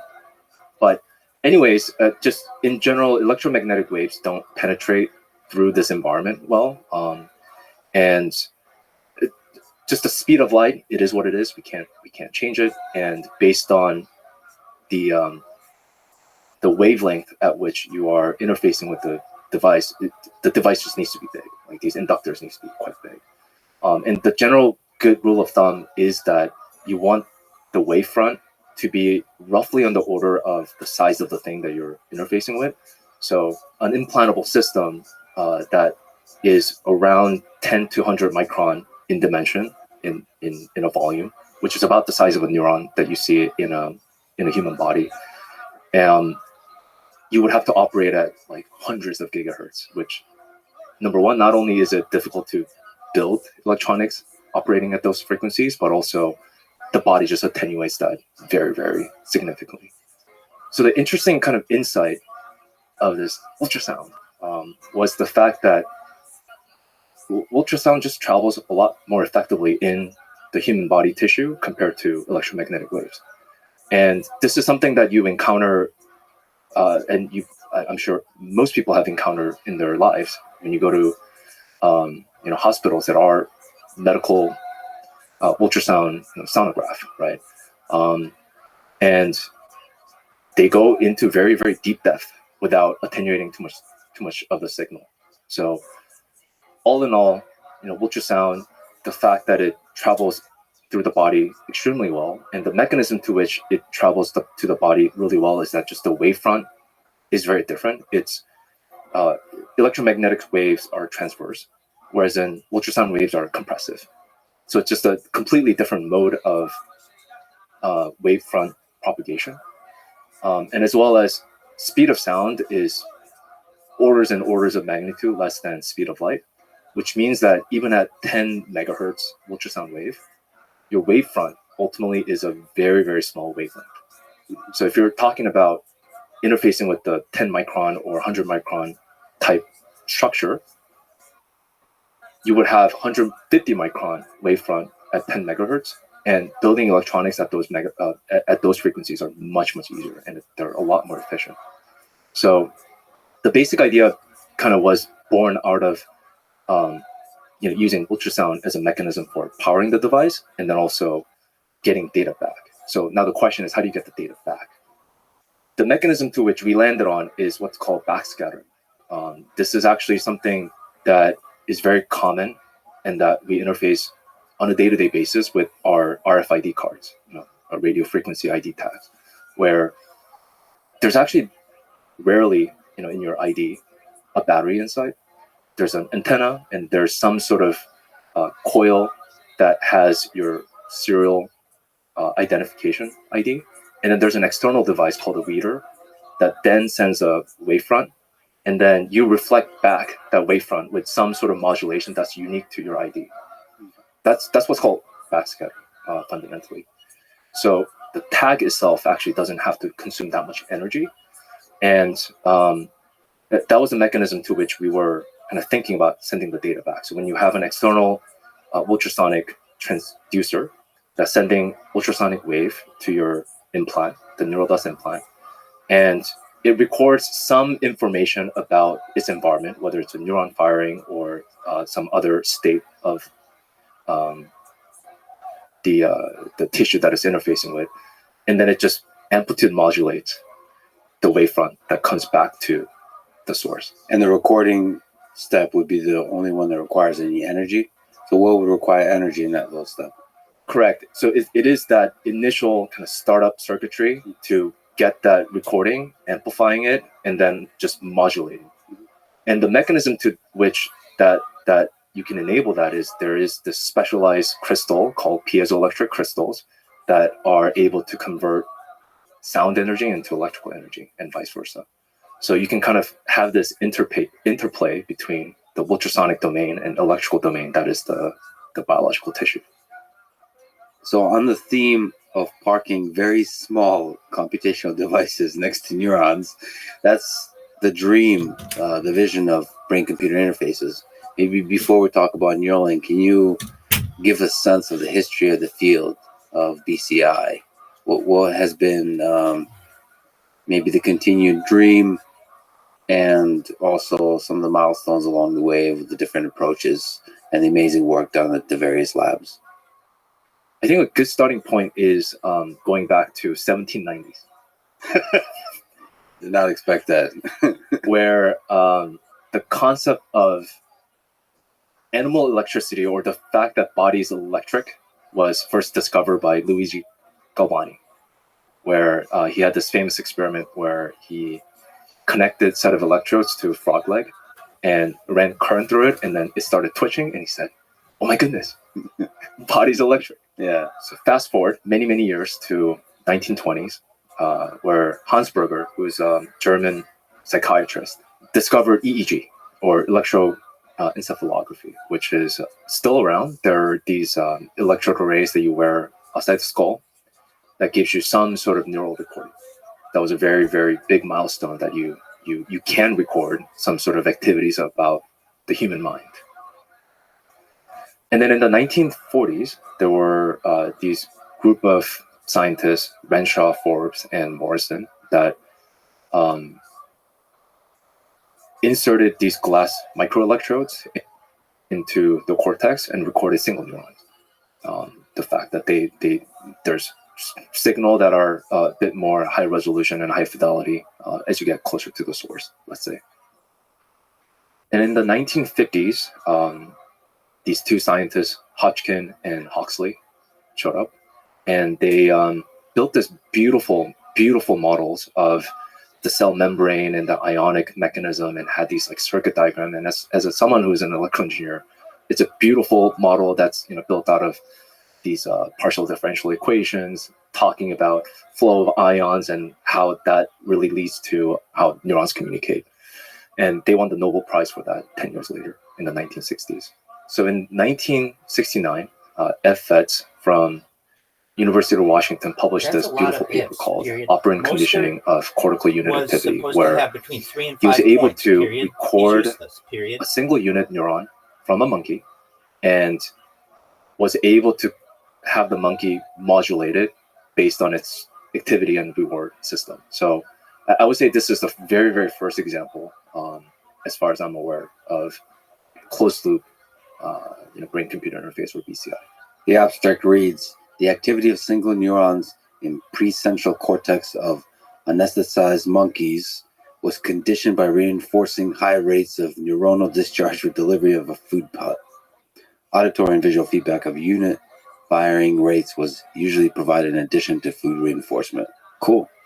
So they actually got it done. They got it done. This is back in 1969. After several training sessions, monkeys could increase the activity of newly isolated cells by 50 to 500% above rates before reinforcement. Fascinating. Brain is very plastic.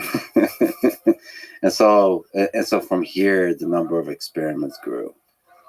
Yeah, number of experiments as well as set of tools to interface with the brain have just exploded. I think, and also just understanding the neural code and how some of the cortical layers and the functions are organized. So the other paper that is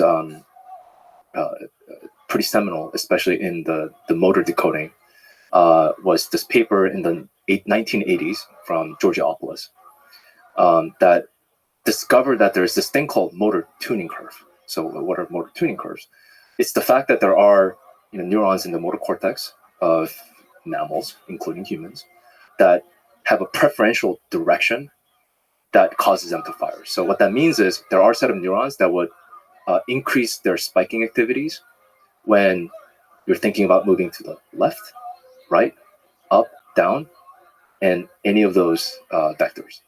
And based on that, you could start to think, well, if you can identify those essential eigenvectors, you can do a lot, and you can actually use that information for actually decoding someone's intended movement. I don't anticipate people getting. So that was a very, very seminal paper that showed that there is some sort of code that you can extract, especially in the motor cortex. So there's signal there, and if you measure These guys were not the starters electrical on my signal team, from the period. brain, that you could drop them if actually I want. figure out what the intention was. Correct. Yeah, If not only somebody electrical wants to pick signals, them up, but let them, electrical period. signals from the right set of neurons that give you dropped these a guy who's preferential. supposed to have between 3 and 5 points, and another Okay, guy who so isn't even the going best slowly receiver towards Neuralink, available on the one waiver interesting wire. question is, what do I understand on the BCI front on invasive versus non-invasive from this line of work? How important is it to park next to the neuron? It's not like I dropped What does that my get you? best players. That answer fundamentally depends on what you want to do with it, right? There's actually incredible amount of stuff that you can do with EEG and electrocardiograph, ECOG, which actually doesn't penetrate the cortical layer or parenchyma, but Who you place a set of anticipates electrodes on the surface future of the moves like brain. that? Question mark. So the thing that I I'm dropped personally guys very from interested my in bench, is period. just They weren't actually even starting on my understanding team, period. And being able to just really tap into the high resolution, high fidelity understanding of the activities that are happening at the local level.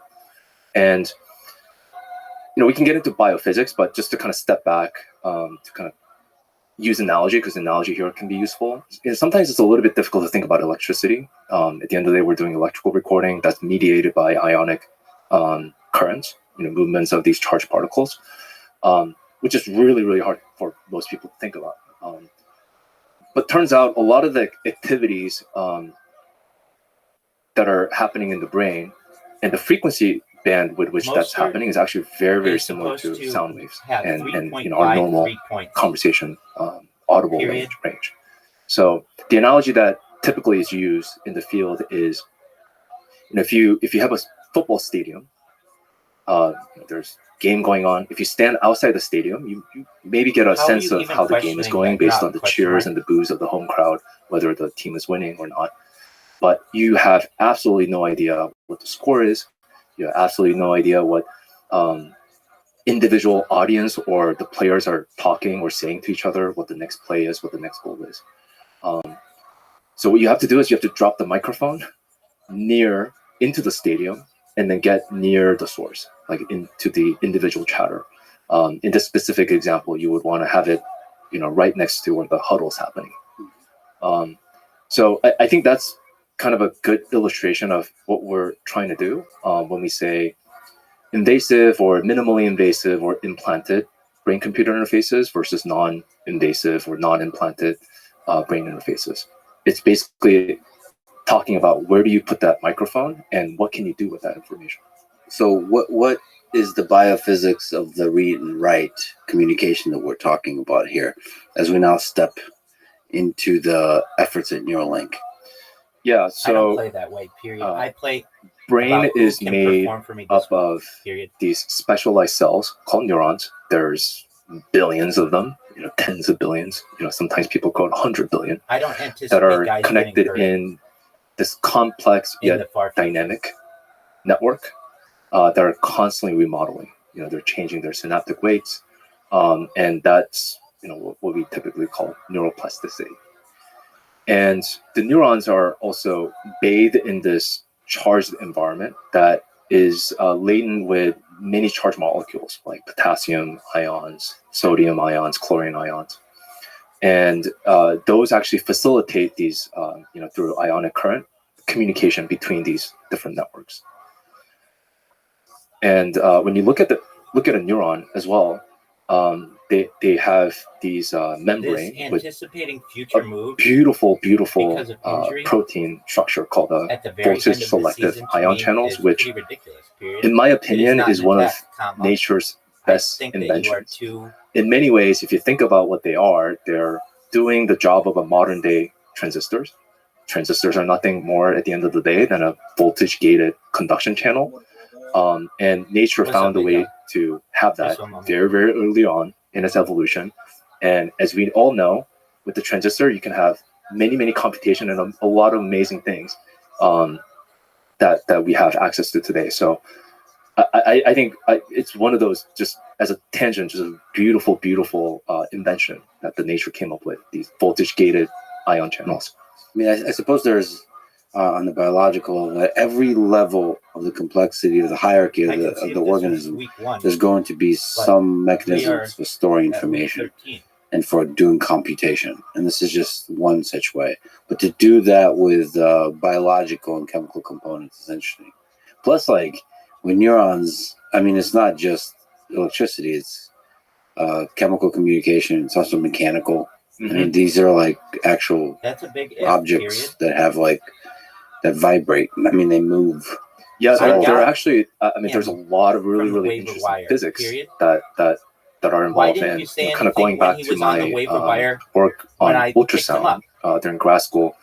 There are groups and there were groups and there are still groups looking at ways to cause neurons to actually fire an action potential using ultrasound wave, and the mechanism to which that's happening is still unclear, as I understand. It may just be that you're imparting some sort of thermal energy, and that causes cells to depolarize in some interesting ways. But there are also these ion channels or even membranes that actually just open up its pore as they're being mechanically shook, right, vibrated. So there's just a lot of elements of these like moved particles.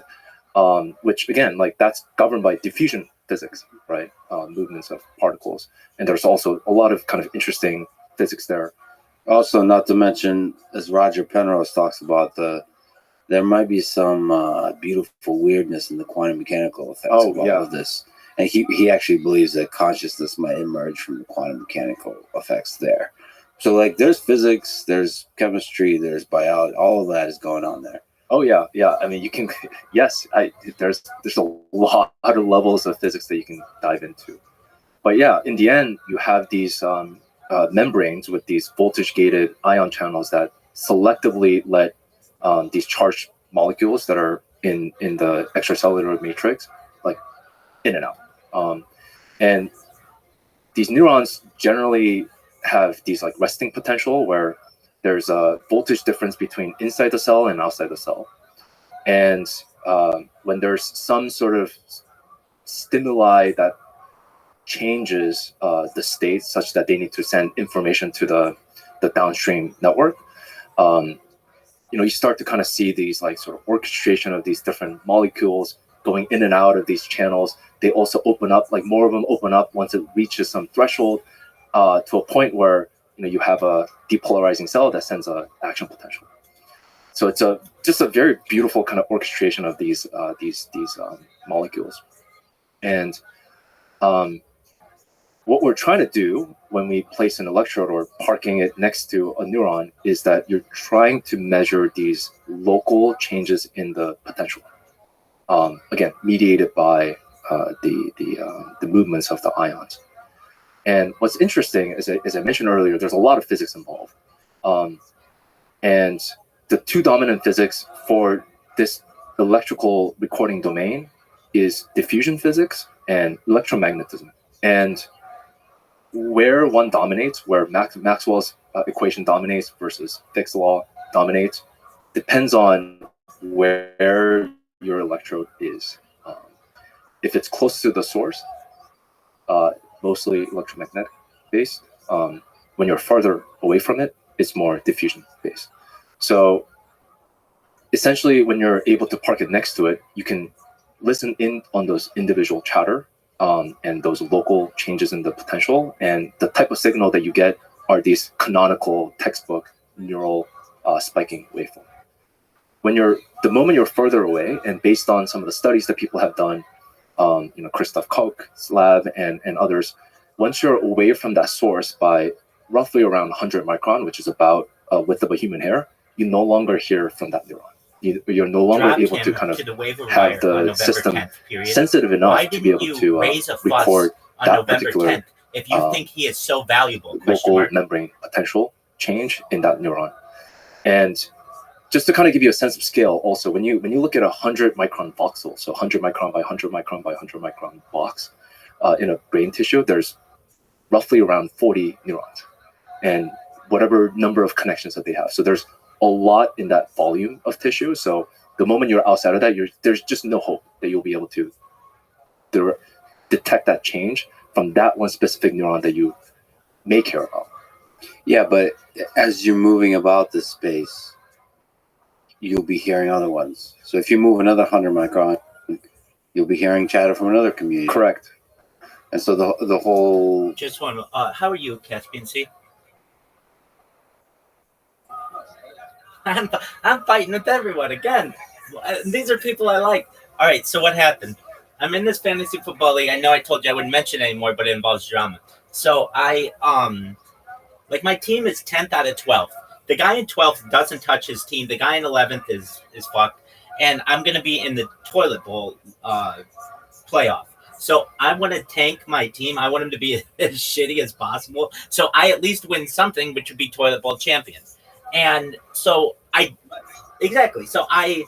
in order to do so, I picked up a bunch of players who are not playing anymore, like Tom Brady, he retired, and some other guys who I like on Twitter just because they're vocal. And I dropped some players, but no one really good. I could really fuck the league up if I dropped all my good players, but I didn't. I only dropped like guys who were already on my bench. And one of the guys is complaining. So I have this guy who I picked up on November 11th from basically, let's just say like the free agent pool. And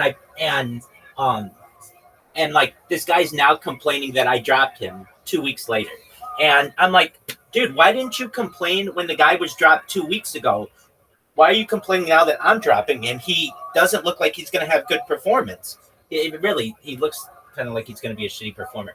Anyway, the commissioner of the league's like, look, I'm in a ton of different leagues, and all of these would have been fine moves, so I don't know what you're talking about.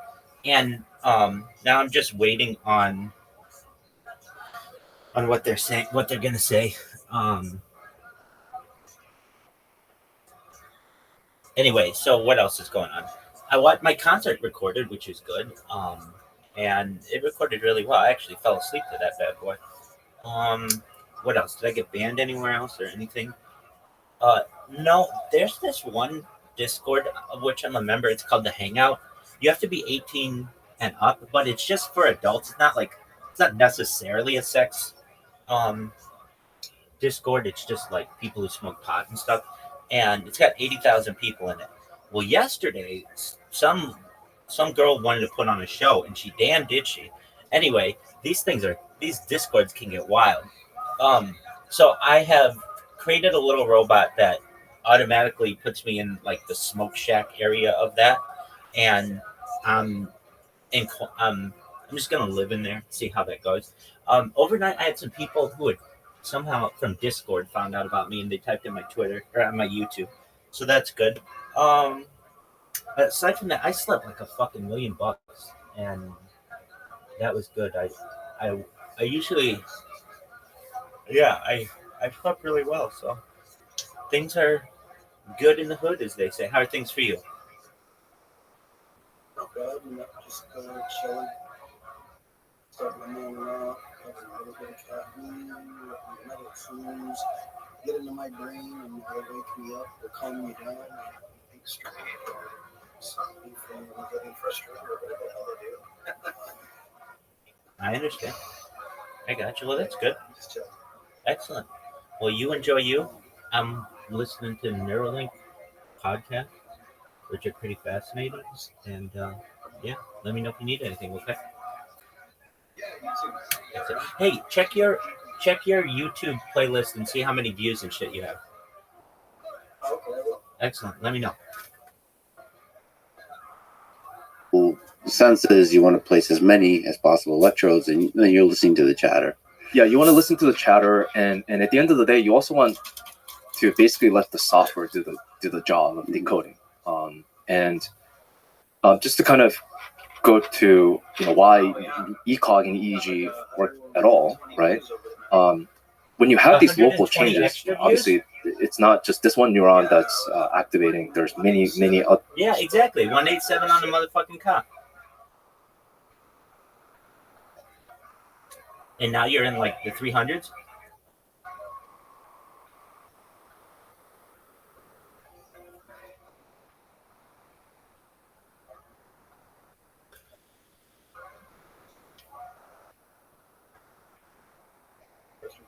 Go for it.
Why didn't you raise a fuss on November 10th when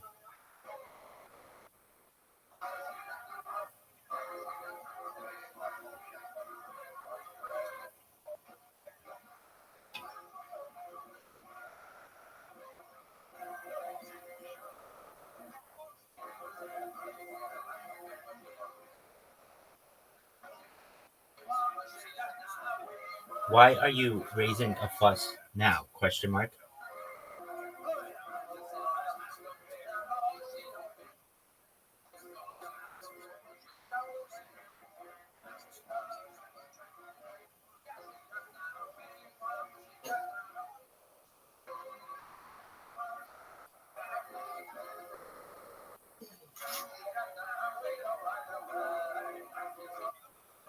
Yeah, were you send people? Sorry, I just got back from the restaurant. Were you showing people my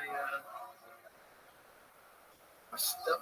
I watched them. Is that what you're? No. I didn't send. I mean, I didn't tell anybody about them except, pardon me, Riser, who was here. But I did watch.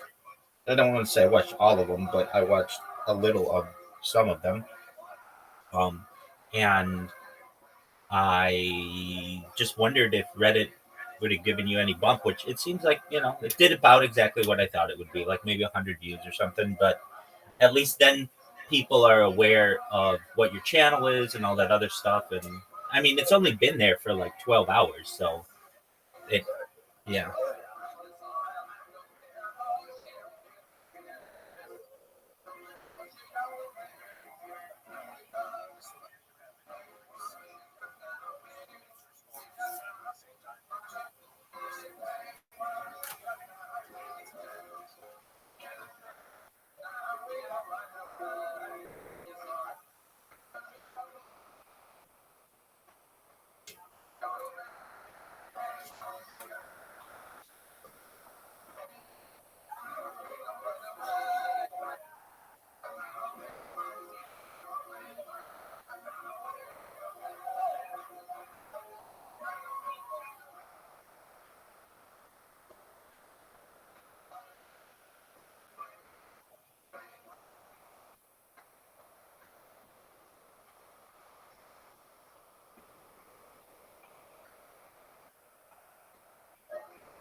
Welcome. Shout out to Hironato. How you living, pimp?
other networks that are activating all the time. And you do see sort of a general change in the potential of this this charged medium. And that's what you're recording when you're farther away. I mean, you still have some reference electrode that's stable, and the brain that's just electroactive organ. And you're seeing some combination aggregate action potential changes, and then you can pick it up, right? It's a much slower changing signals, but there are these like canonical kind of oscillations and waves, like gamma waves, beta waves, like when you sleep, that can be detected because there's sort of a synchronized kind of global effect of the brain that you can detect. And I mean, the physics of this go, like, I mean, if we really want to go down that rabbit hole, like there's a lot that goes on in terms of like why diffusion physics at some point dominates when you're further away from the source. It's just a charged medium. So similar to how when you have electromagnetic waves propagating in atmosphere or in a charged medium like a plasma, there's this weird shielding that happens that actually further attenuates the signal as you move away from it. So yeah, you see, like if you do a really, really deep dive on kind of the signal attenuation over distance, you start to see kind of 1/r² in the beginning and then exponential drop off. And that's the knee at which you go from electromagnetism dominating to diffusion physics dominating. But once again, with the electrodes, the biophysics that you need to understand is not as deep, because no matter where you're placing that, you're listening to a small crowd of local neurons. Correct. Yeah. So once you penetrate the brain, you're in the arena, so to speak. And there's a lot of neurons. There are many of them. But then again, there's there's a whole field of neuroscience that's studying like how the different groupings, the different sections of the seating in the arena, what they usually are responsible for, which is where the metaphor probably falls apart, because the seating is not that organized in an arena. Also, most of them are silent. They don't really do much, or their activities are, you have to hit it with just the right set of stimulus. So they're usually quiet. They're usually very quiet. Yeah. Quiet. There's, similar to dark energy and dark matter, there's dark neurons. What are they all doing? When you place these electrodes, again, like within this 100 micron volume, you have 40 or so neurons. Like, why do you not see 40 neurons? Why do you see only a handful? What is happening there? Well, they're mostly quiet, but like when they speak, they say profound shit, I think. That's the way I'd like to think about it. Anyway, before we zoom in even more, let's zoom out. So how does Neuralink work? From the surgery to the implant to the signal and the decoding process, and the human being able to use the implant to actually affect the world outside. And all of this I'm asking in the context of there's a gigantic historic milestone that Neuralink just accomplished that in January of this year, putting a Neuralink implant in the first human being, Noland. And there's been a lot to talk about there about his experience, because he's able to describe all the nuance and the beauty and the fascinating complexity of that experience, of everything involved. But on the technical level, how does Neuralink work? Yeah, so there are three major components to the technology that we're building. One is the device, the thing that's actually recording these neural chatters. We call it N1 implant, or the link. And we have a surgical robot that's actually doing an implantation of these tiny wires that we call threads that are smaller than human hair. And once everything is surgerized, you have these neural signals, these spiking neurons that are coming out of the brain, and you need to have some sort of software to decode what the users intend to do with that. So there's what's called the Neuralink application, or B1 app, that's doing that translation. It's running the very, very simple machine learning model that decodes these inputs that are neural signals, and then convert it to a set of outputs that allows our participant, first participant Nolan, to be able to control a cursor. And this is done wirelessly. So we our implant is actually two-part. The link has these flexible tiny wires called threads that have multiple electrodes along its length, and they're only inserted into the cortical layer, which is about 3 to 5 millimeters in a human brain, in the motor cortex region. That's where the kind of the intention for movement lies in. And we have 64 of these threads, each thread having 16 electrodes along, the span of 3 to 4 millimeters, separated by 200 microns. So you can actually record along the depth of the insertion. And based on that signal, there's custom, integrated circuit or ASIC that we built that amplifies the neural signals that you're recording and then digitizing it, and then has some mechanism for detecting whether there was an interesting event, that is a spiking event, and decide to send that or not send that through Bluetooth to an external device, whether it's a phone or a computer that's running this Neuralink application. So there's onboard signal processing already just to decide whether this is an interesting event or not. So there is some computational power on board inside in addition to the human brain. Yeah, so it does the signal processing to kind of really compress the amount of signal that you're recording. So we have a total of 1,000 Why did you not say electrodes, this 20 days ago? Sampling at just under 20 kilohertz with 10 bit each. So that's 200 megabits that's coming through to the chip from 1,000 channel simultaneous neural recording.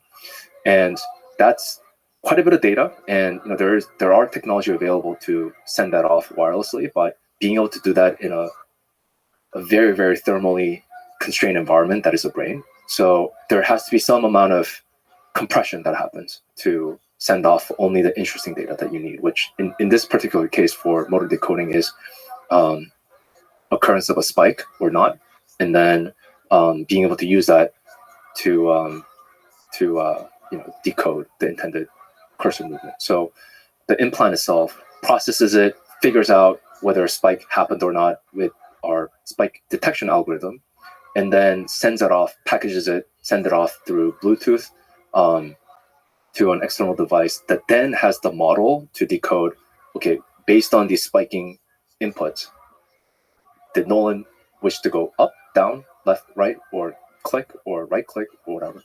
All of this is really fascinating, but let's stick on the N1 implant itself. So the thing that's in the brain. So I'm looking at a picture of it. There's an enclosure. There's a charging coil. So we didn't talk about the charging, which is fascinating. The battery, the power electronics, the antenna. Then there's the signal processing electronics. I wonder if there's more kinds of signal processing you can do. That's another question. And then there's the threads themselves with the enclosure on the bottom. So maybe to ask about the charging. So there's an external charging device. Mm-hmm. Yeah, there's an external charging device. The second part of the implant, the threads are the ones, again, just the last 3 to 5 millimeters are the ones that are actually penetrating the cortex. Rest of it is, actually most of the volume is occupied by the battery, rechargeable battery. It's about the size of a quarter. I actually have a device here if you want to take a look at it. This is the flexible thread component of it, and then this is the implant. So it's about the size of a US quarter. It's about 9 millimeter thick. So basically, this implant, once you have the craniectomy and the durectomy, threads are inserted, and the hole that you created, this craniectomy, gets replaced with that. So basically, that thing plugs that hole, and you can screw in these self-drilling cranial screws to hold it in place. And at the end of the day, once you have the skin flap over, there's only about 2 to 3 millimeters that's obviously transitioning off of the top of the implant to where the screws are, and that's the minor bump that you have. Those threads look tiny. That's incredible. That is really incredible. It's obvious to me that you are avoiding. That is really incredible. Period. Just and also, answer it. you're right. Right Most here. of the actual volume is the battery. Yeah, Wow, this is way smaller than I realized. they are also, the threads themselves are quite strong. They look strong. And the thread themselves also has a very interesting feature at the end of it called the loop. And that's the mechanism to which the robot is able to interface and manipulate this tiny hair-like structure. And they're tiny. So what's the width of a thread?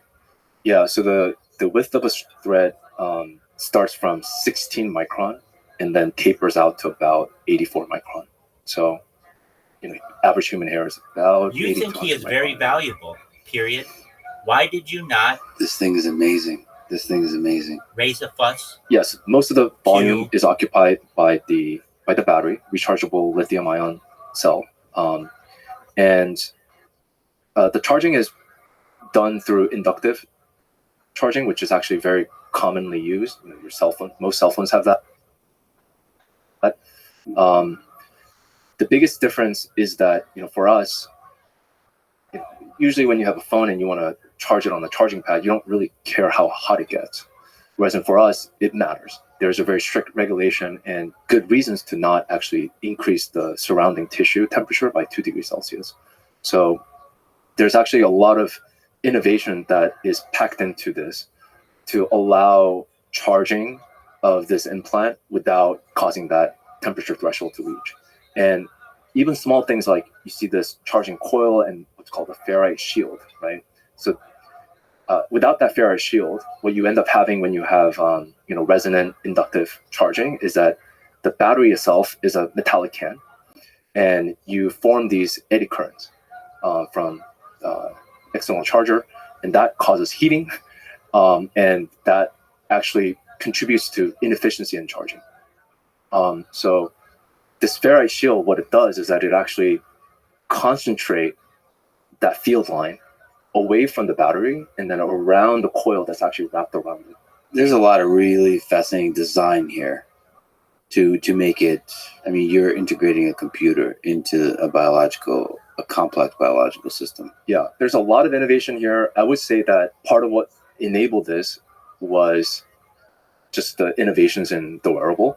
There's a lot of really, really powerful, tiny, low power microcontrollers, temperature sensors, or various different sensors, and power electronics. A lot of innovation really came in the charging coil design, how this is packaged, and how do you enable charging such that you don't really exceed that temperature limit, which is not a constraint for other devices out there. So let's talk about the threads themselves, those tiny, tiny, tiny things. So how many of them are there? You mentioned 1,000 electrodes. How many threads are there? And what do the electrodes have to do with the threads? Yeah, so the current instantiation of the device has 64 threads, and each thread has 16 electrodes for a total of 1,024 electrodes that are capable of both recording and stimulating. The thread is basically this polymer insulated wire. The metal conductor is the kind of a tiramisu cake of gold plat tie. And they're very, very tiny wires, 2 micron in width, so 2/1 millionth of meter. It's crazy that thing I'm looking at has the polymer insulation, has the conducting material, and has 16 electrodes at the end of it. On each of those threads. Yeah, on each of those threads. Correct. 16. Each one of those. Yes, you're not going to be able to see it with naked eyes. And I mean, to state the obvious, or maybe for people who are just listening, they're flexible. Yes. That's also one element that was incredibly important for us. So each of these threads are, as I mentioned, 16 micron in width, and then they taper to 84 micron, but in thickness, they're less than 5 micron. And in thickness is mostly polyimide at the bottom and this metal track, and then another polyimide. So 2 micron of polyimide, 400 nanometer of this metal stack, and 2 micron of polyimide sandwiched together to protect it from the environment that is 37 degrees C bag of salt water. So what's maybe can you speak to some interesting aspects of the material design here? Like, what does it take to design a thing like this and to be able to manufacture a thing like this for people who don't know anything about this kind of thing? Yeah, so the material selection that we have is not, I don't think it was particularly unique. There were other labs, and there are other labs that are kind of looking at similar material stack. There's kind of a fundamental question, and still needs to be answered around the longevity and reliability of these microelectrodes that we call, compared to some of the other more conventional neural interfaces devices that are intracranial, so penetrating the cortex, that are more rigid, like the Utah array, that are these 4x4 millimeter kind of silicon shank that have exposed recording site at the end of it, that's been kind of the innovation from Richard Norman back in 1997. It's called the Utah array because he was at University of Utah. And what does the Utah array look like? So it's a rigid type of... Yeah, so we can actually look it up. Yeah. Yeah, so it's a bed of needle. There's... Okay, go ahead. I'm sorry. Those are rigid shank. Yeah, you weren't kidding. And the size and the number of shanks vary anywhere from 64 to 128. At the very tip of it is an exposed electrode that actually records neural signal. The other thing that's interesting to note is that unlike Neuralink threads that have recording electrodes that are actually exposed iridium oxide recording sites along the depth, this is only at a single depth. So these Utah array spokes can be anywhere between 0.5 millimeters to 1.5 millimeter. And they also have designs that are slanted, so you can have it inserted at different depth. But that's one of the other big differences. And then, the main key difference is the fact that there's no active electronics. These are just electrodes. And then there's a bundle of a wire that you're seeing. And then that actually then exits the craniectomy, that then has this port that you can connect to for any external electronic devices. They are working on or have the wireless telemetry device, but it still requires a through the skin port that actually is one of the biggest failure modes for infection for the system. What are some of the challenges associated with flexible threads? Like, for example, on the robotic side, R1, implanting those threads. How difficult is that task? Yeah. So as you mentioned, they're very, very difficult to maneuver by hand. These Utah arrays that you saw earlier, they're actually inserted by a neurosurgeon actually positioning it near the site that they want, and then there's a pneumatic hammer that actually pushes them in. So it's a pretty simple process, and they're easy to maneuver. But for these thin film arrays, they're very, very tiny and flexible, so they're very difficult to maneuver. So that's why we built an entire robot to do that. There are other reasons for why we built the robot, and that is ultimately we want this to help millions and millions of people that can benefit from this, and there just aren't that many neurosurgeons out there. Robots can be something that we hope can actually do large parts of the surgery. But the robot is this entire other sort of category of product that we're working on, and it's essentially this multi-axis gantry system that has this specialized robot head that has all of the optics and this kind of a needle retracting mechanism that maneuvers these threads via this loop structure that you have on the thread. So the thread already has a loop structure by which you can grab it. Correct. Okay. Correct. So this is fascinating. So you mentioned optics. So there's a robot, R1. So for now, there's a human that actually creates a hole in the skull. And then after that, there's a computer vision component that's finding a way to avoid the blood vessels. Mm-hmm. And then you're grabbing it by the loop, each individual thread, and placing it in a particular location to avoid the blood vessels, and also choosing the depth of placement, all that. Correct. So controlling every like the 3D geometry of the placement. Correct. So the aspect of this robot that is unique is that it's not surgeon assisted or human assisted. It's a semi-automatic or automatic robot. Once you obviously there are human component to it when you're placing targets. You can always move it away from kind of major decimals that you see. But I mean, we want to get to a point where one click and it just does the surgery within minutes. So the computer vision component finds great targets, candidates, and the human kind of approves them, and the robot does it do like one thread at a time, or does it do It does one thread at a time, and that's actually also one thing that we are looking at ways to do multiple threads at a time. There's nothing stopping from it. You can have multiple kind of engagement mechanisms, but right now it's one by one, and we also still do quite a bit of just kind of verification to make sure that it got inserted. If so, how deep? Did it actually match what was programmed in, and so on and so forth. And the actual electrodes are placed at differing depths in the it's very small differences, but differences. Yeah. And so that there's some reasoning behind that, as you mentioned, like it gets more.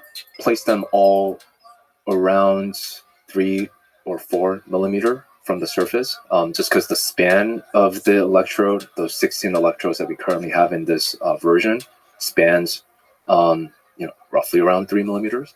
So we want to get all of those in the brain. This is fascinating. Okay, so there's a million questions here. If we go zoom in specifically on the electrodes, so what is your sense? How many neurons is each individual electrode listening to? Yeah, each electrode can record from anywhere between 0 to 40, as I mentioned earlier. But practically speaking, we only see about at most like 2 to 3. And you can actually distinguish which neuron it's coming from by the shape of the spikes. Cool. So I mentioned the spike detection algorithm that we have. It's called BOSS algorithm, Buffer Online Spike Sorter. Nice. It actually outputs at the end of the day 6 unique values, which are kind of the amplitude of these like negative going hump, middle hump, like positive going hump, and then also the time at which these happen. And from that, you can have kind of a statistical probability estimation of, is that a spike, is it not a spike? And then based on that, you could also determine, that spike looks different than that spike, must come from a different neuron. Okay, so that's a nice signal processing step from which you can then make much better predictions about if there's a spike, especially in this kind of context where there could be multiple neurons screaming. And that also results in you being able to compress the data better. Yeah. Okay. And just to be clear, I mean, the labs do this, what's called spike sorting. Usually, once you have these like broadband, the fully digitized signals, and then you run a bunch of different set of algorithms to kind of tease apart. It's just all of this for us is done on the device, in a very low power, custom, built ASIC digital processing unit. Highly heat constrained, and the processing time from signal going in and giving you the output is less than a microsecond, which is a very, very short amount of time. Oh yeah, so the latency has to be super short. Right. Oh wow, that's a pain in the ass. Yeah, latency is this huge thing that you have to deal with. Right now, the biggest source of latency comes from the Bluetooth. The way in which they're packetized, and we bin them in 15 millisecond. Oh, interesting. So it's communication constraint. Is there some potential innovation there on the protocol used? Absolutely. Okay. Yeah, Bluetooth is definitely not our final wireless communication protocol that we want to get to. It's a highly hence the N1 and the R1. I imagine that increases NX, RX. Yeah, that's the communication protocol, because Bluetooth allows you to communicate against farther distances than you need to, so you can go much shorter. Yeah, the primary motivation for choosing Bluetooth is that everything has Bluetooth. All right, so you can talk to any device. Interoperability is just absolutely essential, especially in this early phase. And in many ways, if you can access a phone or a computer, you can do anything. Well, it'll be interesting to step back and actually look at, again, the same pipeline that you mentioned for Nolan. So what does this whole process look like? From finding and selecting a human being to the surgery, to the first time he's able to use this thing. So we have what's called a patient registry that people can sign up to hear more about the updates. And that was a route to which Nolan applied.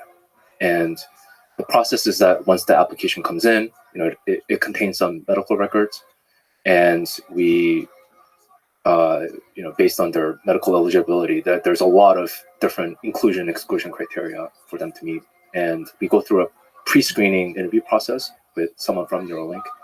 And at some point, we also go out to their homes to do a BCI home audit. Because one of the most kind of revolutionary part about having this N1 system that is completely wireless is that you can use it at home. Like, you don't actually have to go to the lab and go to the clinic to get connectorized to these like specialized equipment that you can't take home with you. So that's one of the key elements of when we're designing the system that we wanted to keep in mind. Like, people hopefully would want to be able to use this every day in the comfort of their home. And so part of our engagement and what we're looking for during BCI home audit is to just kind of understand their situation, what other assistive technologies that they use. And we should also step back and kind of say that the estimate is 180,000 people live with quadriplegia in the United States, and each year an additional 18,000 suffer a paralyzing spinal cord injury. So these are folks who have a lot of challenges living a life in terms of accessibility, in terms of doing the things that many of us just take for granted day to day. And one of the goals of this initial study is to enable them to have sort of digital autonomy, where they by themselves can interact with a digital device using just their mind, something that you're calling telepathy. So digital telepathy, where a quadriplegic can communicate with a digital device in all the ways that we've been talking about. Control the mouse cursor enough to be able to do all kinds of stuff, including play games and tweet and all that kind of stuff. And there's a lot of people for whom the basics of life are difficult because of the things that have happened to them. So yeah, I mean, movement is so fundamental to our existence. Even speaking involves movement of mouth, lip, larynx, and without that, it's extremely debilitating. And there are many people that we can help. And I mean, especially if you start to kind of look at other forms of movement disorders that are not just from spinal cord injury, but from ALS, MS, or even stroke, that leads you, or just aging, right? That leads you to lose some of that mobility, that independence. It's extremely debilitating. And all of these are opportunities to help people, to help alleviate suffering, to help improve the quality of life. But each of the things you mentioned is its own little puzzle that needs to have increasing levels of capability from a device like a Neuralink device. And so the first one you're focusing on is, it's just a beautiful word, telepathy. So being able to communicate using your mind wirelessly with a digital device. Can you just explain this, exactly what we're talking about? Yeah, I mean, it's exactly that. I mean, I think if you are able to control a cursor and be able to click and be able to get access to a computer or phone, I mean, the whole world opens up to you. And I mean, I guess the word telepathy, if you kind of think about that as just definitionally being able to transfer information from my brain to your brain without using some of the physical faculties that we have, like voices. But the interesting thing here is, I think the thing that's not obviously clear is how exactly it works.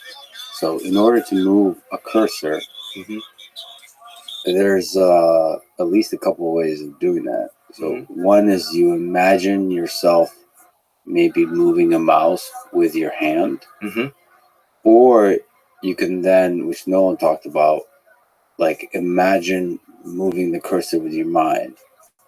Like I don't, but it's like there is a cognitive step here that's fascinating because you have to use the brain and you have to learn how to use the brain, and you kind of have to figure it out dynamically, like because you reward yourself if it works. So you like, I mean, there's a step that this is just a fascinating step because you have to get the brain to start firing in the right way. Yeah, and you do that by imagining. Like fake it till you make it, and all of a sudden it creates the right kind of signal that, if decoded correctly, can create the kind of effect. And then there's like noise around that you have to figure all of that out. But on the human side, imagine the cursor moving is what you have to do. Yeah, he says using the force. The force. I mean, isn't that just like fascinating to you that it works? Like to me, it's like holy shit, that actually works. Like you could move a cursor with your mind.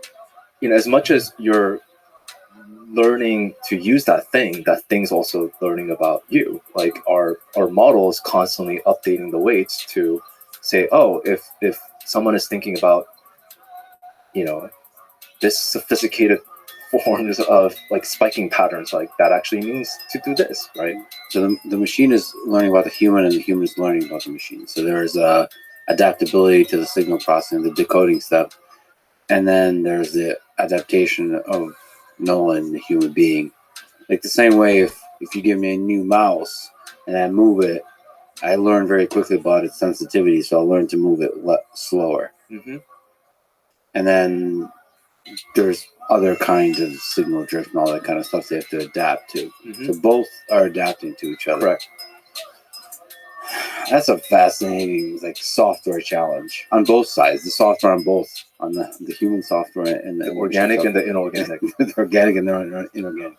Anyway, so sorry to rudely interrupt. So there's the selection that Nolan has passed with flying colors. So everything, including that it's a BCI friendly home, all of that.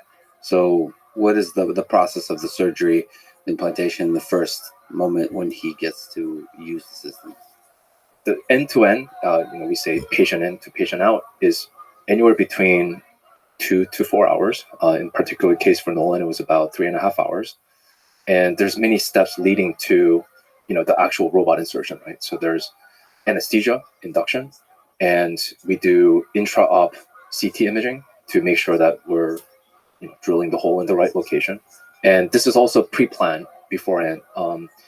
Someone like Nolan would go through fMRI, and then they can think about wiggling their hand. Obviously due to their injury, it's not going to actually lead to any sort of intended output, but it's the same part of the brain that actually lights up when you're imagining moving your finger to actually moving your finger. And that's one of the ways in which we can actually know where to place our threads, because we want to go into what's called the hand knob area in the motor cortex, and as much as possible densely put our electrode threads.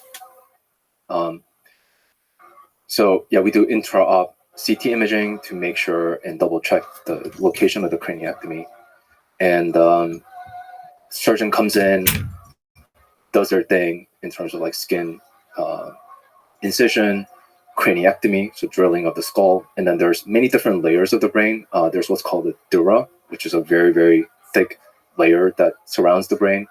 That gets actually resected in a process called durectomy, and that then exposes the pia and the brain that you want to insert.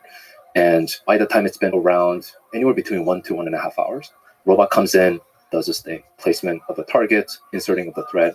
That takes anywhere between 20 to 40 minutes. In the particular case for Nolan, it was just over 30 minutes. And then after that, the surgeon comes in. There's a couple other steps of like actually inserting the dural substitute layer to protect the thread as well as the brain. And then screw in the implant, and then skin flap, and then suture, and then you're out.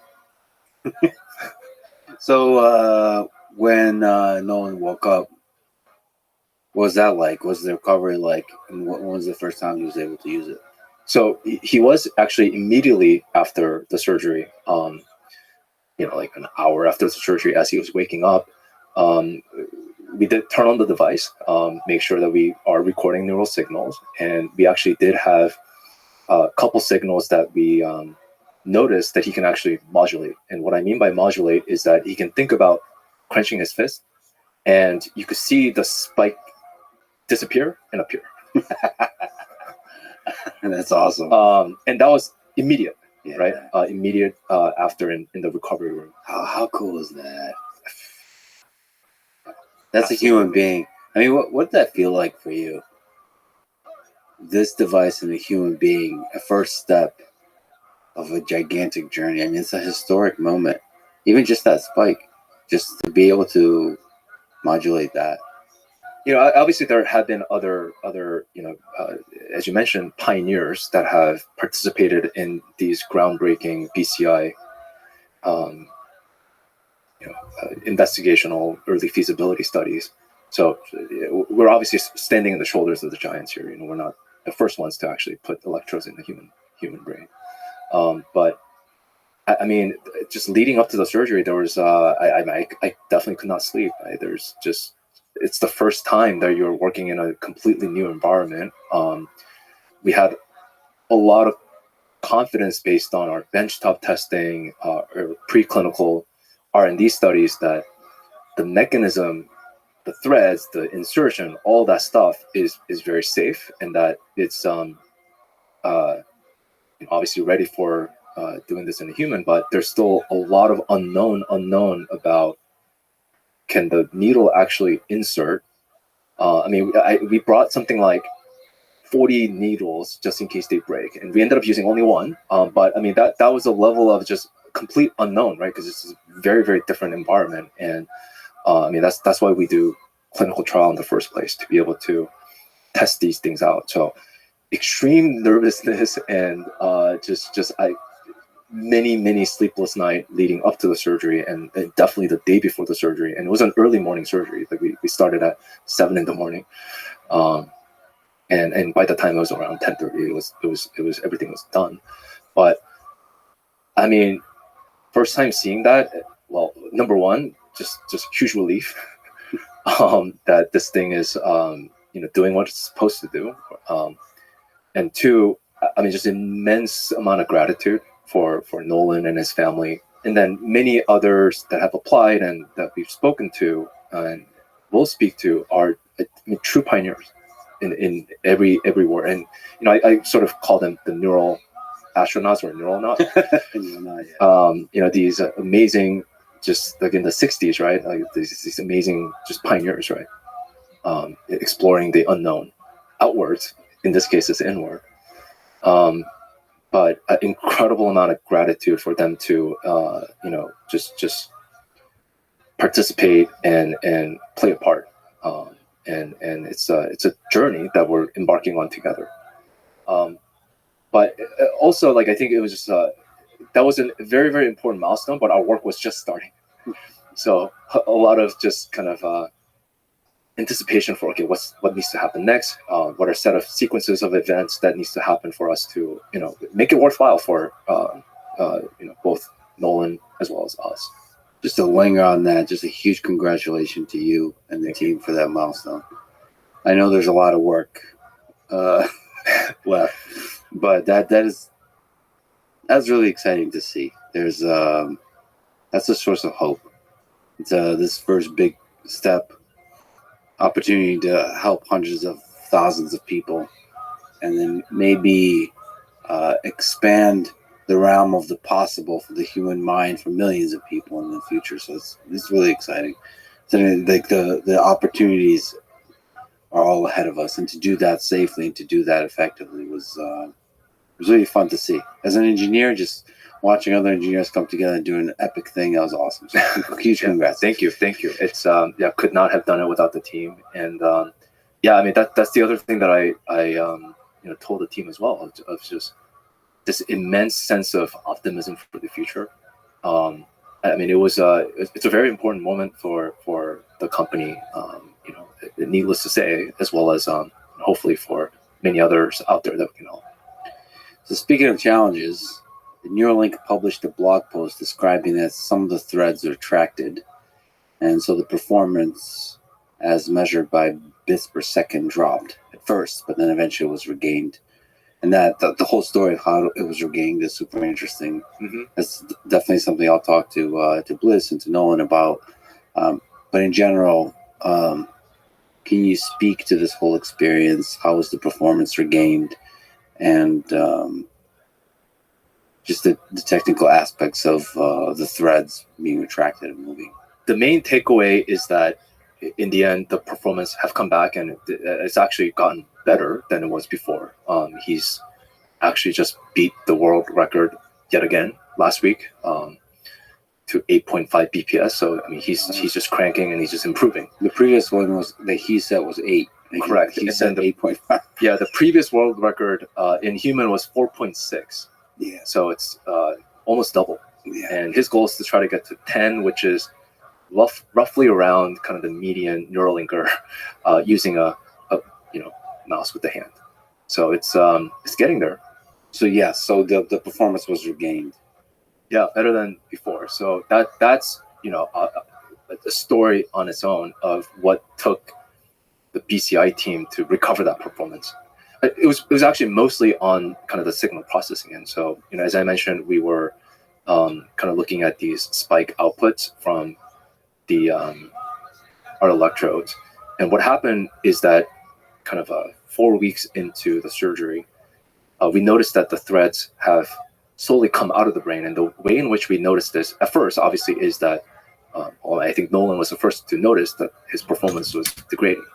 And I think at the time, we were also trying to do a bunch of different experimentation, different algorithms, different sort of UI, UX. So it was expected that there will be variability in the performance, but we did see kind of a steady decline. And then also the way in which we measure the health of the electrodes or whether they're in the brain or not is by measuring impedance of the electrode. So we look at kind of the interfacial, kind of the Randall circuit, they say, the capacitance and the resistance between the electrosurface and the medium.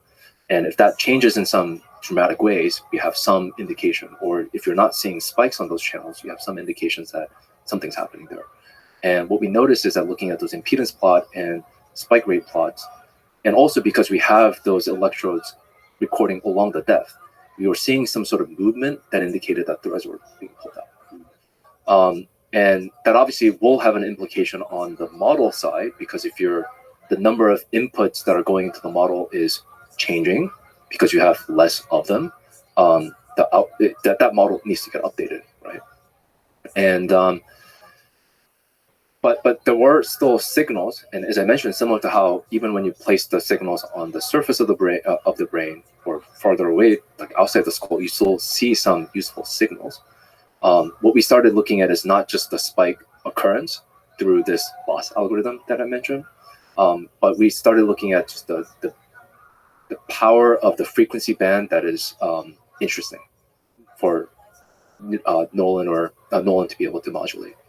So once we kind of changed the algorithm for the implant to not just give you the loss output, but also these spike band power output, that helped us sort of refine the model with the new set of inputs, and that was the thing that really ultimately gave us the performance back. In terms of, and obviously, like the thing that we want ultimately, and the thing that we are working towards, is figuring out ways in which we can keep those threads intact for as long as possible, so that we have many more channels going into the model. That's by far the number one priority that the team is currently embarking on, to understand how to prevent that from happening. The thing that I will say also is that, as I mentioned, this is the first time ever that we're putting these threads in a human brain. And, human brain, just for size reference, is 10 times that of the monkey brain or the sheep brain. And it's just a very, very different environment. It moves a lot more. It's like actually moved a lot more than we expected. when we did Nolan's surgery. And it's just a very, very different environment than what we're used to. And this is why we do clinical trials. Right? We want to uncover some of these issues and failure modes earlier than later. So in many ways, it's provided us with this enormous amount of data and information to be able to solve this. And this is something that Neuralink is extremely good at. Once we have set of clear objective and engineering problem, we have enormous amount of talents across many, many disciplines to be able to come together and fix the problem very, very quickly. But it sounds like one of the fascinating challenges here is for the system on the decoding side to be adaptable across different timescales. So whether it's movement of threads or different aspects of signal drift, sort of on the software of the human brain, something changing. Like Nolan talks about cursor drift, they could be corrected, and there's a whole UX challenge to how to do that. So it sounds like adaptability is like a fundamental property that has to be engineered in. It is, and I mean, I think, as a company, we're extremely vertically integrated. We make these thin film arrays in our own microfab. Yeah, there's like you said, built in-house. This whole paragraph here from this blog post is pretty gangster. Building the technologies described above has been no small feat. There's a bunch of links here that I recommend people click on. We constructed in-house microfabrication capabilities to rapidly produce various iterations of thin film arrays that constitute our electrode threads. We created a custom femtosecond laser mill to manufacture components with micro-level precision. I think there's a tweet associated with this whole thing that we can get into. Yeah, this okay. What are we looking at here? This thing. This is so in less than 1 minute, our custom-made femtosecond laser mill cuts this geometry in the tips of our needles. So we're looking at this weirdly shaped needle. The tip is only 10 to 12 microns in width, only slightly larger than the diameter of a red blood cell. The small size allows threads to be inserted with minimal damage to the cortex. Okay, so what's interesting about this geometry? So we're looking at this geometry of a needle. This is the needle that's engaging with the loops in the thread. Mm-hmm. So they're the ones that thread the loop and then peel it from the silicon backing. And then this is the thing that gets inserted into the tissue. And then this pulls out, leaving the thread. And this kind of a notch, or the shark tooth that we used to call, is the thing that actually is grasping the loop. And then it's designed in such way such that when you pull out, leaves the loop. And the robot is controlling this needle.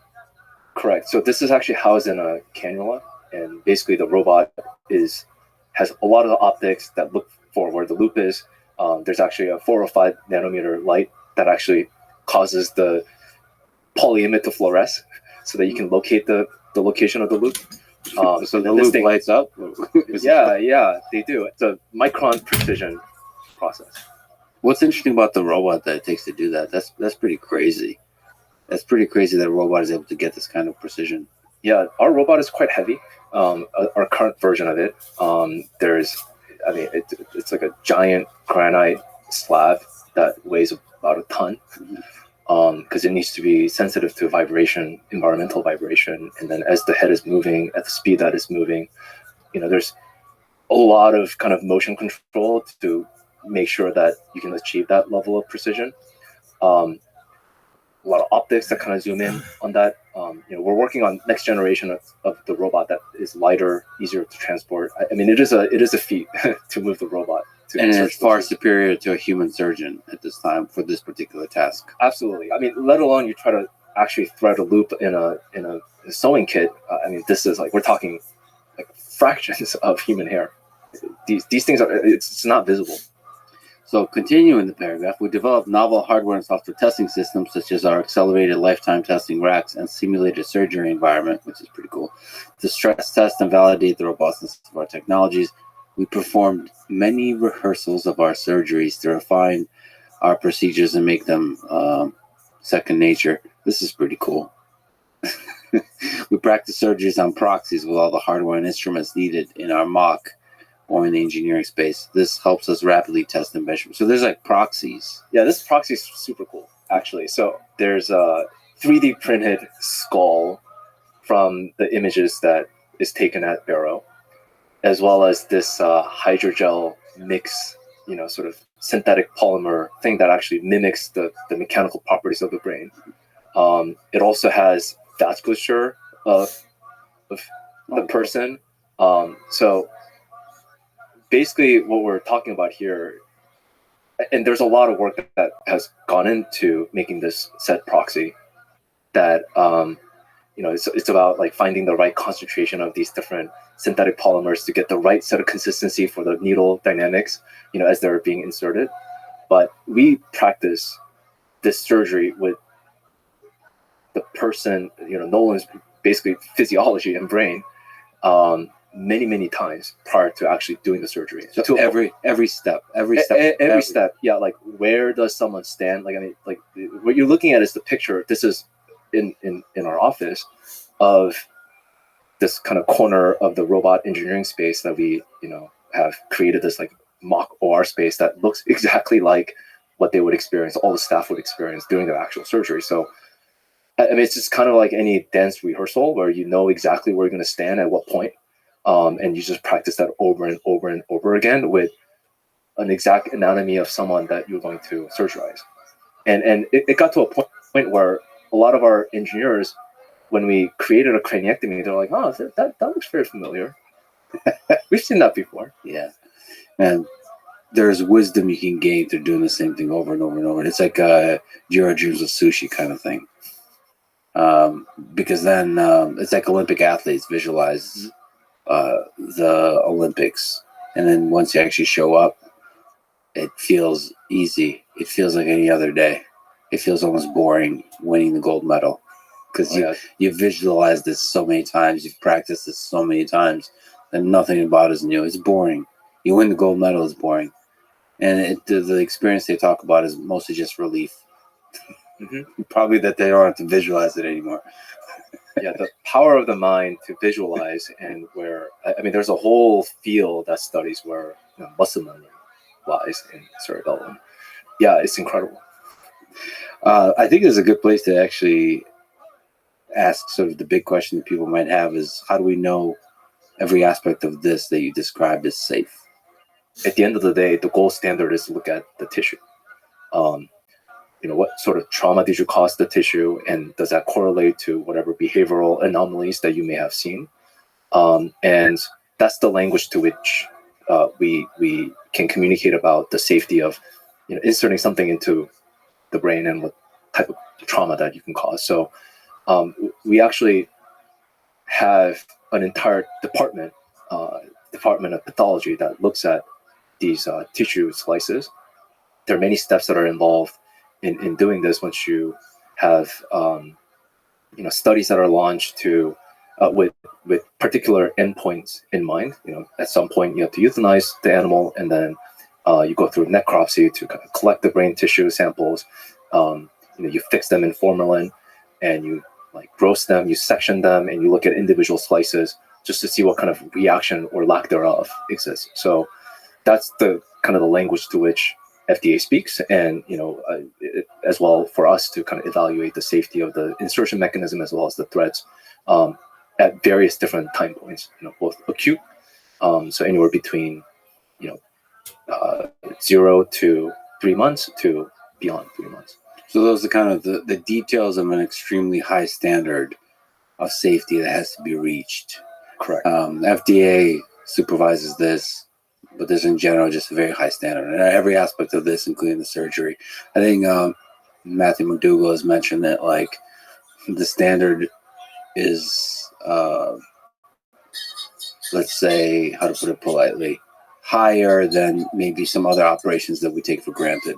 So the standard for all the surgical stuff here is extremely high. Very high. I mean, it's a highly regulated environment with the governing agencies that scrutinize every medical device that gets marketed, and I think it's a good thing. It's good to have those high standards, and we try to hold extremely high standards to kind of understand what sort of damage, if any, these innovative emerging technologies and new technologies that we're building are.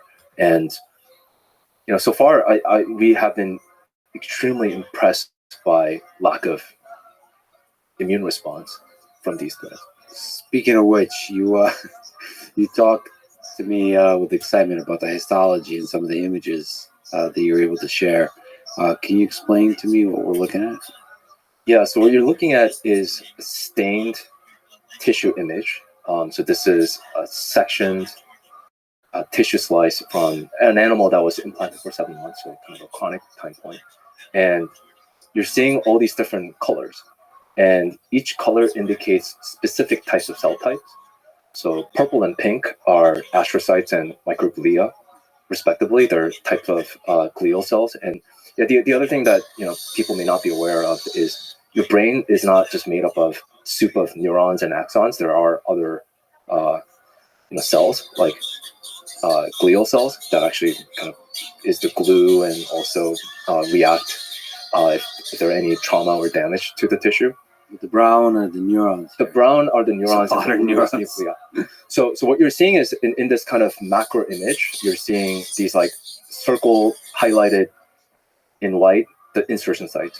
And when you zoom into one of those, you see the threads. And then in this particular case, I think we're seeing about the 16 wires that are going into the page.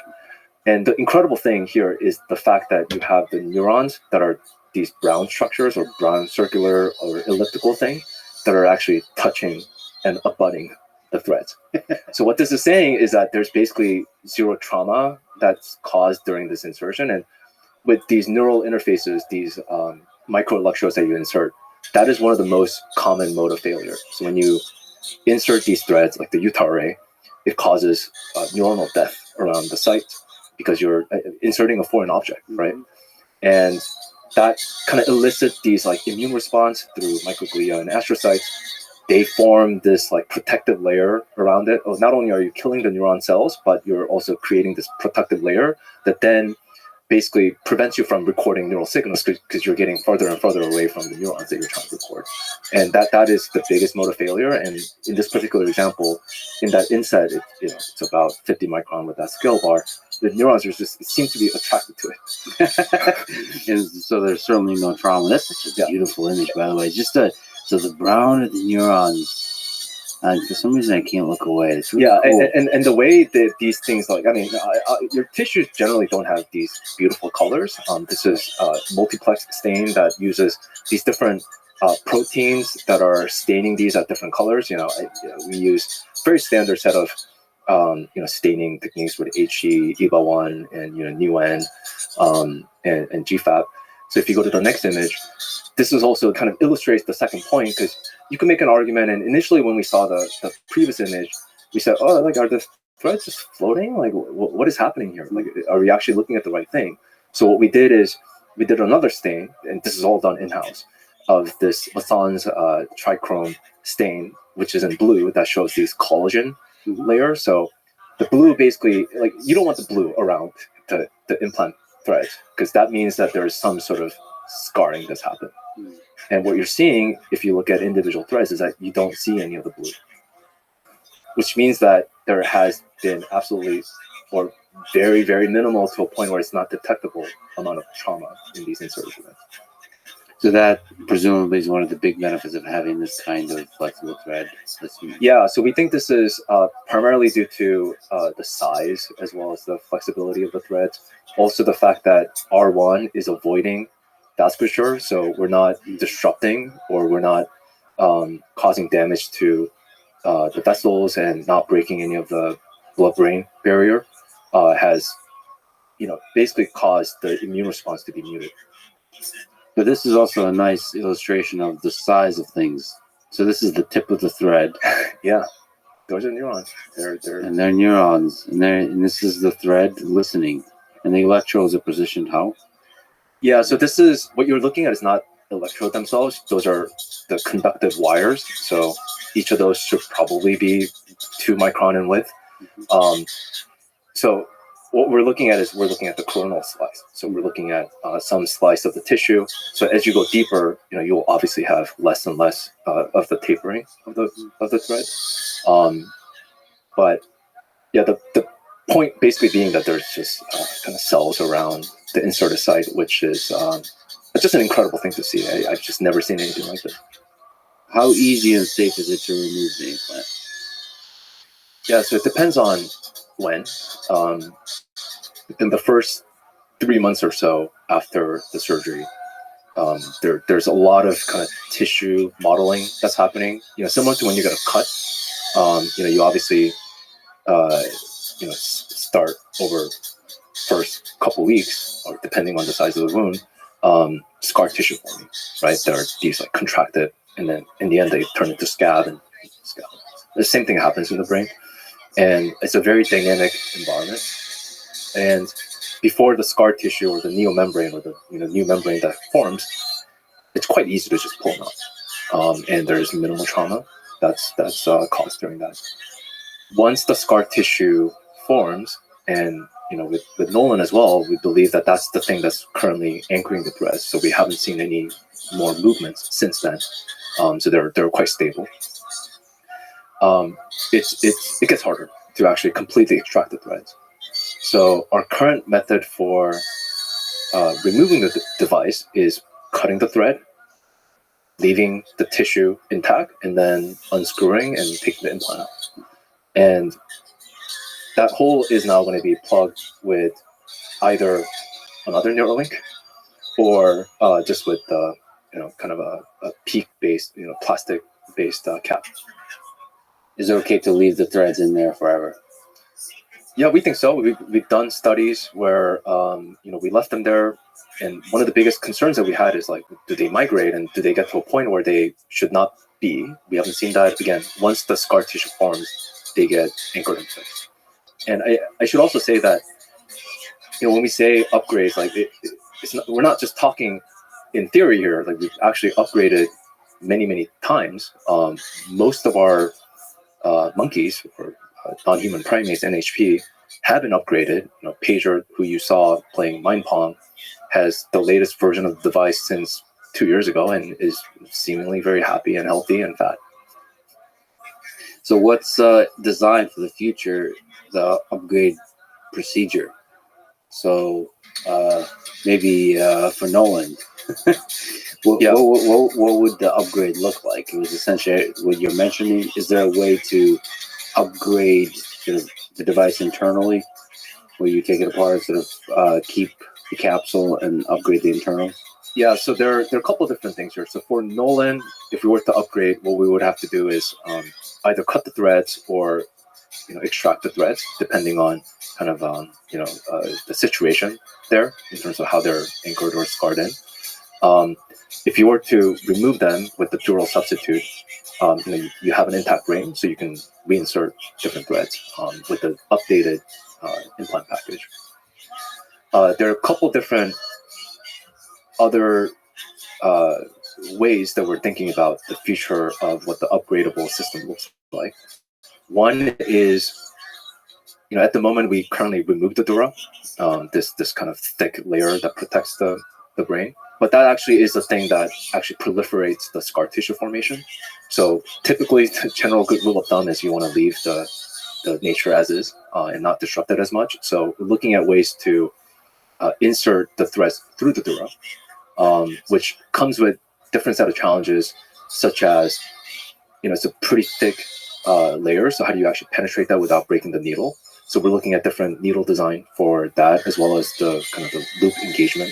The other biggest challenges are it's quite opaque optically with white light illumination. So how do you avoid still this biggest advantage that we have of avoiding vasculature? How do you image through that? How do you actually still mediate that? So there are other imaging techniques that we're looking at to enable that. But the goal, our hypothesis is that, and based on some of the early evidence that we have, doing through the dura insertion will cause minimal scarring that causes them to be much easier to extract over time. And the other thing that we're also looking at, this is going to be a fundamental change in the implant architecture, is at the moment, it's a monolithic single implant that comes with a thread that's bonded together, so you can't actually separate the thing out. But you can imagine having two-part implant. Bottom part that is the thread that are inserted that has the chips and maybe a radio and some power source, and then you have another implant that has more of the computational heavy load and the bigger battery. And then one can be under the dura, one can be above the dura, like being the plug for the skull. They can talk to each other, but the thing that you want to upgrade, the computer, and not the threads. If you want to upgrade that, you just go in there, remove the screws, and then put in the next version, and you're off the. It's a very, very easy surgery too. Like you do a skin incision, slip this in, screw, probably be able to do this in 10 minutes. So that would allow you to reuse the threads, sort of. Correct. So, I mean, this leads to the natural question of what is the pathway to scaling the increase in the number of threads? Is that a priority? Is that like what's the technical challenge there? Yeah, that is a priority. So for next versions of the implant, the key metrics that we're looking to improve are number of channels, just recording from more and more neurons. We have a pathway to actually go from currently 1,000 to hopefully 3,000, if not 6,000 by end of this year. And then end of next year, we want to get to, even more, 16,000. Wow.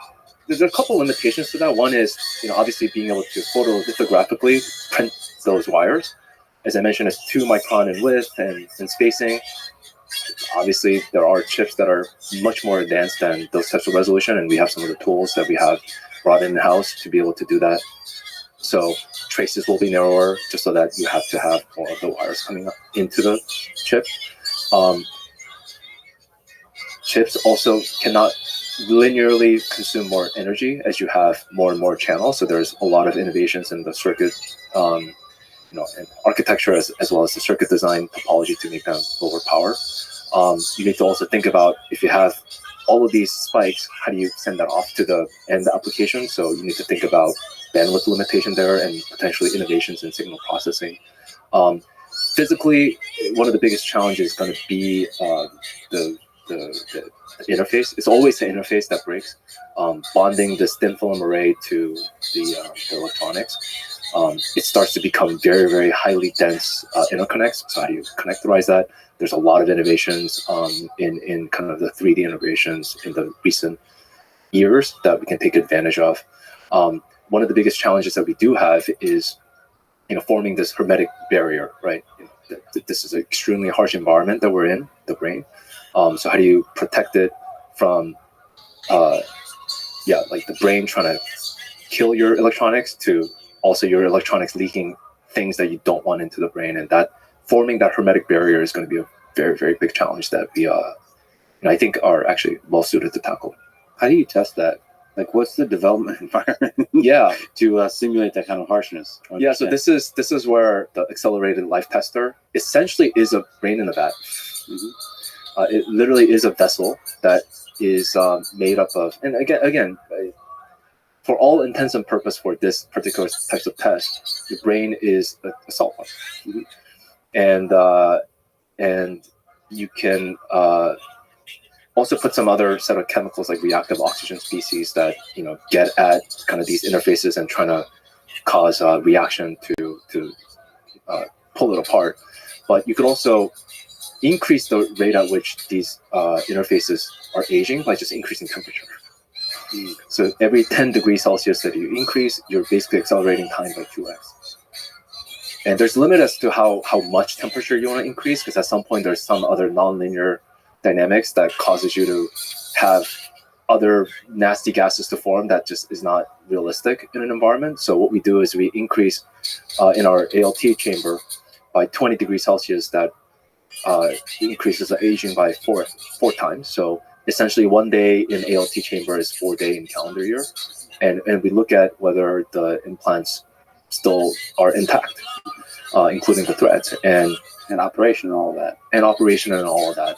It obviously is not an exact same environment as a brain, because brain has mechanical, other more biological groups that attack at it. But it is a good testing environment for at least the enclosure and the strength of the enclosure. And I mean, we've had implants, the current version of the implant that has been in there for, I mean, close to 2.5 years, which is equivalent to a decade. They seem to be fine.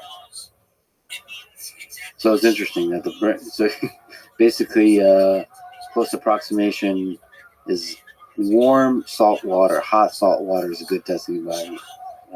Yeah. By the way, I'm drinking Element, which is basically salt water, which is making me kind of. It doesn't have computational power the way the brain does, but maybe in terms of other characteristics, it's quite similar. It happens. Yeah, you have to get it at the right pH too. And then consciousness will emerge. Yeah. No. All right. But by the way, the other thing that also is interesting about our enclosure is, if you look at our implant, it's not your common-looking medical implant that usually is encased in a titanium can that's laser welded. We use this polymer called PCTFE, polychlorotrifluoroethylene, which is actually commonly used in blister packs. So when you have a pill and you're trying to pop the pill, there's like kind of that plastic membrane. That's what this is. No one's actually ever used this except us. And the reason we wanted to do this is because it's electromagnetically transparent. So when we talked about the electromagnetic inductive charging with titanium can, and usually if you want to do something like that, you have to have a sapphire window, and it's a very, very tough process to scale. So you're doing a lot of iteration here in every aspect of this: the materials, the software, the whole shebang.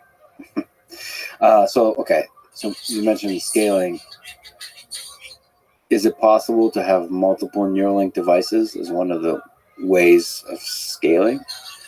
To have multiple Neuralink devices implanted? That's the goal. Yeah, we've had. I mean, our monkeys have had 2 Neuralinks, one in each hemisphere, and then we're also looking at potential of having one in motor cortex, one in visual cortex, and one in whatever other cortex. So focusing on a particular function, one Neuralink device. Right. I mean, I wonder if there's some level of customization that can be done on the compute side. So for the motor cortex, absolutely. That's the goal. And we talk about at Neuralink building a generalized neural interface to the brain, and that also is strategically how we're approaching this with marketing and also with regulatory, which is, hey, look, we have the robot, and the robot can access any part of the cortex. Right now, we're focused on motor cortex with current version of the N1 that's specialized for motor decoding tasks. But also, at the end of the day, there's kind of a general compute available there. But typically, if you want to really get down to kind of hyper optimizing for power and efficiency, you do need to get to some specialized function, right? But what we're saying is that, hey, you are now used to this robotic insertion techniques, which took many years of showing data and conversation with the FDA, and also internally convincing ourselves that this is safe. And now the difference is that if we go to other parts of the brain, like visual cortex, which we're interested in as our second product, obviously it's a completely different environment. The cortex is laid out very, very differently. It's going to be more stimulation focused rather than recording, just kind of creating visual percepts. But in the end, we're using the same thin film array technology. We're using the same robot insertion technology. We're using the same packaging technology. Now it's more the conversation is focused around what are the differences and what are the implications of those differences in safety and efficacy. The way you said second product is both hilarious and awesome to me. That product being restoring sight for blind people. So can you speak to stimulating the visual cortex? I mean, the possibilities there are just incredible to be able to give that gift back to people who don't have sight or even any aspect of that. Mm-hmm. Can you just speak to the challenges there's several challenges here. Oh, many. One of which is, like you said, from recording to the stimulation. just any aspect of that you're both excited and see the challenges of. Yeah, I guess I'll start by saying that we actually have been capable of stimulating through our thin film array as well as other electronics for years. We have actually demonstrated some of that capabilities for reanimating the limb in the spinal cord. Obviously for the current EFS study, we've hardware disabled that, so that's something that we wanted to embark as a separate journey. And obviously there are many different ways to write information into the brain. The way in which we're doing that is through electrical, passing electrical current and kind of causing that to really change the local environment so that you can sort of artificially cause kind of the neurons to depolarize in nearby areas. For vision specifically, the way our visual system works, it's both well understood. I mean, anything with kind of brain, there are aspects of it that's well understood, but in the end, we don't really know anything. But the way visual system works is that you have photon hitting your eye, and in your eyes, there are these specialized cells called photoreceptor cells that convert the photon energy into electrical signals, and then that then gets projected to your back of your head, your visual cortex. It goes through actually a thalamic system called LGN that then projects it out. And then in the visual cortex, there's visual area 1 or V1, and then there's a bunch of other higher level processing layers like V2, V3. And there are actually kind of interesting parallels in when you study the behaviors of these convolutional neural networks, like what the different layers of the network is detecting. First they're detecting like these edges, and they're then detecting some more natural curves, and then they start to detect like objects, right? Kind of similar thing happens in the brain. And a lot of that has been inspired, and also it's been kind of exciting to see some of the correlations there. But things like from there where does cognition arise, and where's color encoded, there's just not a lot of fundamental understanding there. So in terms of kind of bringing sight back to those that are blind, there are many different forms of blindness. There's actually 1 million people in the US that are legally blind.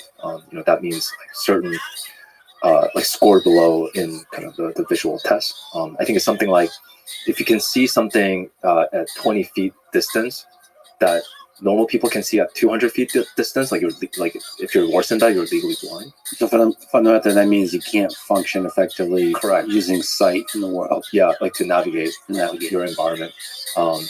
And yeah, there are different forms of blindness. There are forms of blindness where there's some degeneration of your retina, these photoreceptor cells, and rest of your visual processing that I described is intact. And for those types of individuals, you may not need to maybe stick electrodes into the visual cortex. You can actually build retinal prosthetic devices that actually just replaces the function of that retinal cells that are degenerated. And there are many companies that are working on that. But that's a very small slice, albeit significant, still smaller slice of folks that are legally blind. If there's any damage along that circuitry, whether it's in the optic nerve or the LGN circuitry or any break in that circuit, that's not going to work for you. The source of where you need to actually cause that visual percept to happen, because your biological mechanism not doing that, is by placing electrodes in the visual cortex in the back of your head. And the way in which this would work is that you would have an external camera, whether it's something as unsophisticated as a GoPro, or some sort of wearable Ray-Ban type glasses that Meta's working on, that captures a scene, right? And that scene is then converted to a set of electrical impulses or stimulation pulses that you would activate in your visual cortex through these thin film arrays. And by playing some concerted kind of orchestra of these stimulation patterns, you can create what's called phosphenes, which are these kind of white yellowish dots that you can also create by just pressing your eyes. You can actually create those percepts by stimulating the visual cortex. And the name of the game is really have many of those and have those percepts be, the phosphenes be as small as possible, so that you can start to tell apart, like they're the individual pixels of the screen, right? So if you have many of those, potentially you'll be able to, in the long term, be able to actually get naturalistic vision. But in the like short term to maybe midterm, being able to at least be able to have object detection algorithms run on your glasses, the pre-processing units, and then being able to at least see the edges of things so you don't bump into stuff. This is incredible. This is really incredible. So you basically would be adding pixels, and your brain would start to figure out what those pixels mean. Yeah, and like with the different kinds of a system and the signal processing on all fronts. Yeah. The thing that actually, so a couple things. One is, obviously if you're blind from birth, the way brain works, especially in the early age, neuroplasticity is really nothing other than kind of your brain and different parts of your brain fighting for the limited territory. Yeah. And yeah, I mean, very, very quickly you see cases where people that are, I mean, you also hear about people who are blind that have heightened sense of hearing or some other senses. And the reason for that is because that cortex that's not used just gets taken over by these different parts of the cortex. So for those types of individuals, I mean, I guess they're going to have to now map some other parts of their senses into what they call vision, but it's going to be obviously a very, very different conscious experience. So I think that's an interesting caveat. The other thing that also is important to highlight is that we're currently limited by our biology in terms of the wavelength that we can see. There's a very, very small wavelength that is a visible light wavelength that we can see with our eyes. But when you have an external camera with this BCI system, you're not limited to that. You can have infrared, you can have UV, you can have whatever other spectrum that you want to see. And whether that gets mapped to some sort of weird conscious experience, I have no idea. But when oftentimes I talk to people about the goal of Neuralink being going beyond the limits of our biology. That's sort of what I mean. And if you're able to control the kind of raw signal, is that when we use our sight, we're getting the photons and there's not much processing on it. If you're being able to control that signal, maybe you can do some kind of processing. Maybe you do object detection ahead of time. Yeah. You're doing some kind of pre-processing, and there's a lot of possibilities to explore that. Mm-hmm. So it's not just increasing sort of thermal imaging, that kind of stuff, but it's also just doing some kind of interesting processing. Correct. Yeah. I mean, my theory of how like visual system works also is that I mean, there's just so many things happening in the world, and there's a lot of photons that are going into your eye, and it's unclear exactly where some of the pre-processing steps are happening. But I mean, I actually think that just from a fundamental perspective, there's just so much. The reality that we're in, if it's a reality, is so there's so much data, and I think humans are just unable to actually like eat enough actually to process all that information. So there's some sort of filtering that does happen, whether that happens in the retina, whether that happens in different layers of the visual cortex, unclear. But like the analogy that I sometimes think about is, if your brain is a CCD camera and all of the information in the world is a sun, and when you try to actually look at the sun with the CCD camera, it's just going to saturate the sensors, right? Because it's an enormous amount of energy. So what you do is you end up adding these filters, right, to just kind of narrow the information that's coming to you and being captured. And I think, things like our experiences or our, like drugs like propofol, that like anesthetic drug, or psychedelics, what they're doing is they're kind of swapping out these filters and putting in new ones or removing older ones and kind of controlling our conscious experience. Yeah, man, not to distract from the topic, but I just took a very high dose of ayahuasca in the Amazon jungle. So yes, it's a nice way to think about it. You're swapping out different different experiences, and with Neuralink being able to control that, primarily at first to improve function, not for entertainment purposes or enjoyment purposes, but Yeah, giving back lost functions. giving back lost functions. And there, That's the especially when primary the goal. Yeah. when the function is completely lost, Mhm. anything is a huge help. Would you implant a Neuralink device in your own brain? Absolutely. I mean, maybe not right now, but absolutely. What kind of capability, once reached, you would start getting real curious and almost get a little antsy, like jealous of people that get as you watch them get implanted? Yeah, I mean, even with our early participants, if they start to do things that I can't do, which I think is in the realm of possibility for them to be able to get 15, 20, if not like 100 bps, right? There's nothing that fundamentally stops us from being able to achieve that type of performance. um, I mean, I would certainly get jealous that they can do that. I should say that watching Nolan, I get a little jealous because he's having so much fun, and it seems like such a chill way to play video games. Yeah.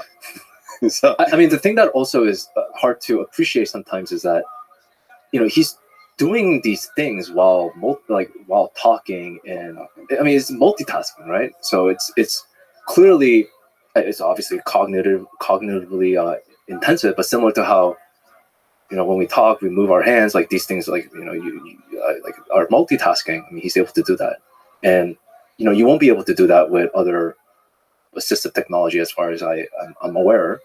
If you're obviously using like an eye tracking device, you're very much fixated on that thing that you're trying to do. And if you're using voice control, I mean, like if you say some other stuff, yeah, you don't get to use that. yeah, the multitasking aspect of that is really interesting. So it's not just the BPS for the primary task; it's the parallelization of multitask. If you measure the BPS for the entirety of the human organism, so if you're talking and doing a thing with your mind and looking around, also, I mean, there's just a lot of parallelization that can be happening.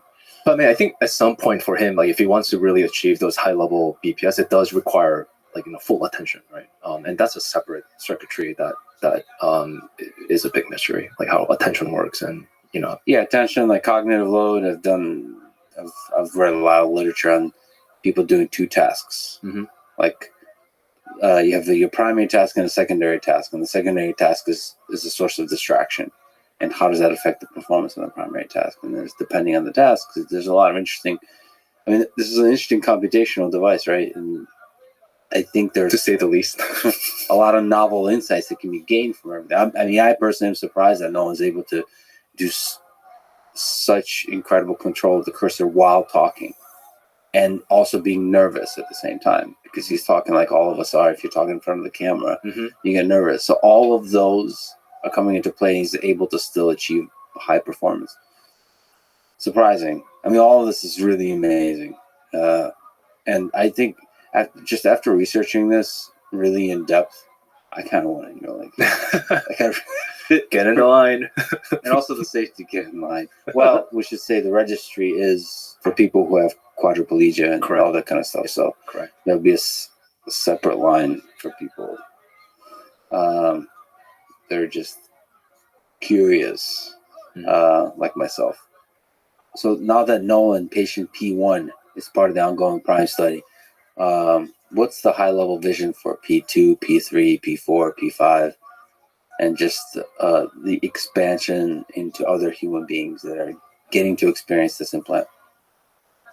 Yeah, I mean, the primary goal is, for our study in the first place, is to achieve safety endpoints, just understand safety of this device as well as the implantation process.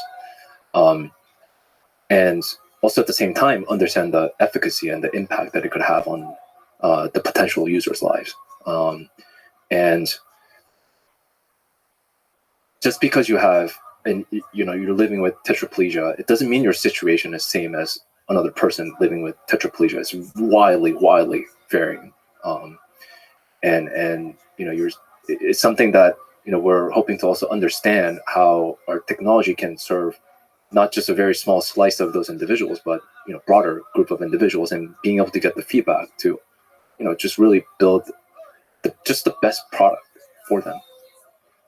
So our there's obviously also goals that we have, and the primary purpose of the early feasibility study is to learn from each and every participant to improve the device, improve the surgery before we embark on what's called a pivotal study that then is a much larger trial that starts to look at statistical significance of your endpoints, and that's required before you can then market the device. And that's how it works in the U.S. and just generally around the world. That's the process you follow. So our goal is to really just understand from people like Nolan, P2, P3, future participants, what aspects of our device needs to improve. If it turns out that people are like, I really don't like the fact that it lasts only 6 hours. I want to be able to use this computer for, like 24 hours. I mean, that is a, user needs and user requirements, which we can only find out from just being able to engage with them. So before the pivotal study, there's kind of like a rapid innovation based on individual experiences. You're learning from individual people how they use it, like the high resolution details in terms of like cursor control and signal and all that kind of stuff to like life experience. Yeah. So there's hardware changes, but also just firmware updates. So even when we had that sort of recovery event for Nolan, he now has the new firmware that he has been updated with, and it's similar to how like your phones get updated all the time with new firmwares for security patches, whatever new functionality, UI, right?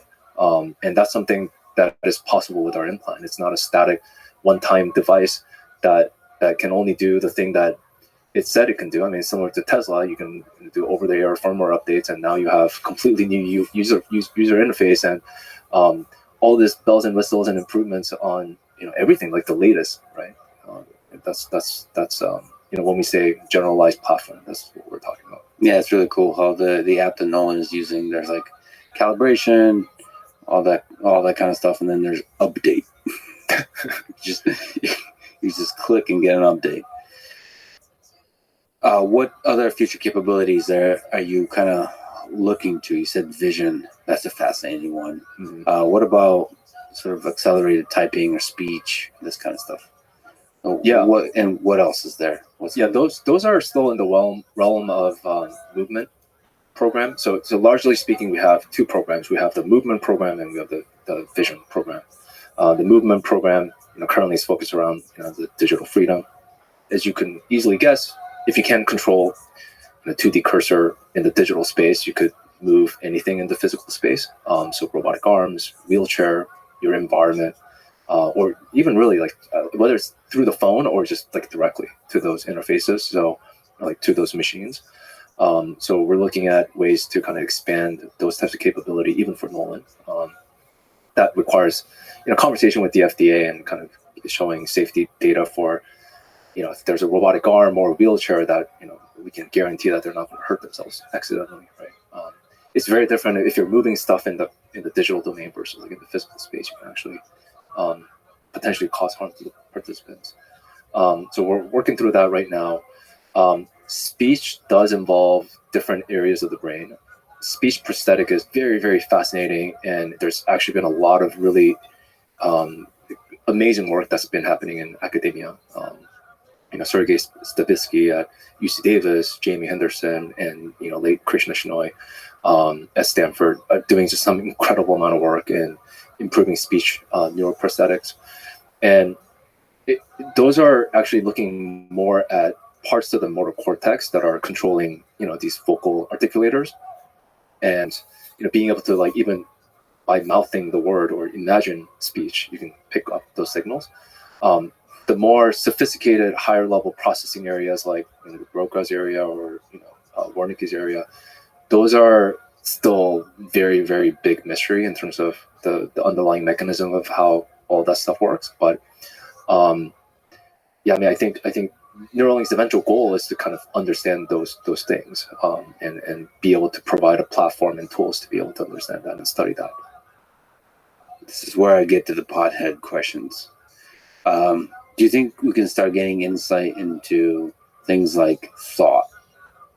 So speech is there's a muscular component, like you said. There's like the act of producing sounds. But then what about the internal things like cognition? Like low-level thoughts and high-level thoughts. Do you think we'll start noticing kind of signals that could be picked up? They could they could be understood. They could be maybe used in order to interact with the outside world. In some ways, like, I guess this starts to kind of get into the hard problem of consciousness. And I mean, on one hand, all of these are at some point set of electrical signals that from there, maybe it in itself is giving you the cognition or the meaning, or somehow human mind is an incredibly amazing storytelling machine. So we're telling ourselves and fooling ourselves that there's some interesting meaning here. But I certainly think that BCI, and really BCI at the end of the day is a set of tools that help you kind of study the underlying mechanisms in a both like local but also broader sense. And whether there's some interesting patterns of like electrical signal, that means like you're thinking this versus, and you can either like learn from like many sets of data to correlate some of that and be able to do mind reading or not. I'm not sure. I certainly would not kind of rule that out as a possibility, but I think BCI alone probably can't do that. There's probably additional set of tools and framework, and also like just hard problem of consciousness at the end of the day is rooted in this philosophical question of like what is the meaning of it all? What's the nature of our existence? Like where does the mind emerge from this complex network? Like, yeah, how does the subjective experience emerge from just a bunch of spikes, electrical spikes? Yeah. I mean, we do really think about BCI and what we're building as a tool for understanding the mind, the brain. The only question that matters. There's actually there actually is some biological existence proof of like what it would take to kind of start to form some of these experiences that may be unique. If you actually look at every one of our brains, there are two hemispheres. There's a left-sided brain, there's a right-sided brain, and I mean, unless you have some other conditions, you normally don't feel like left legs or right legs. Mm-hmm. Like you just feel like one legs, right? So what is happening there, right?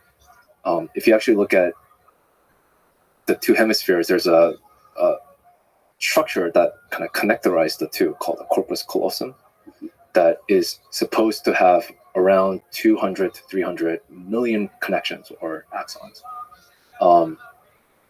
So whether that means that's the number of interface and electrodes that we need to create some sort of mind meld, or from that, like whatever new conscious experience that you can experience.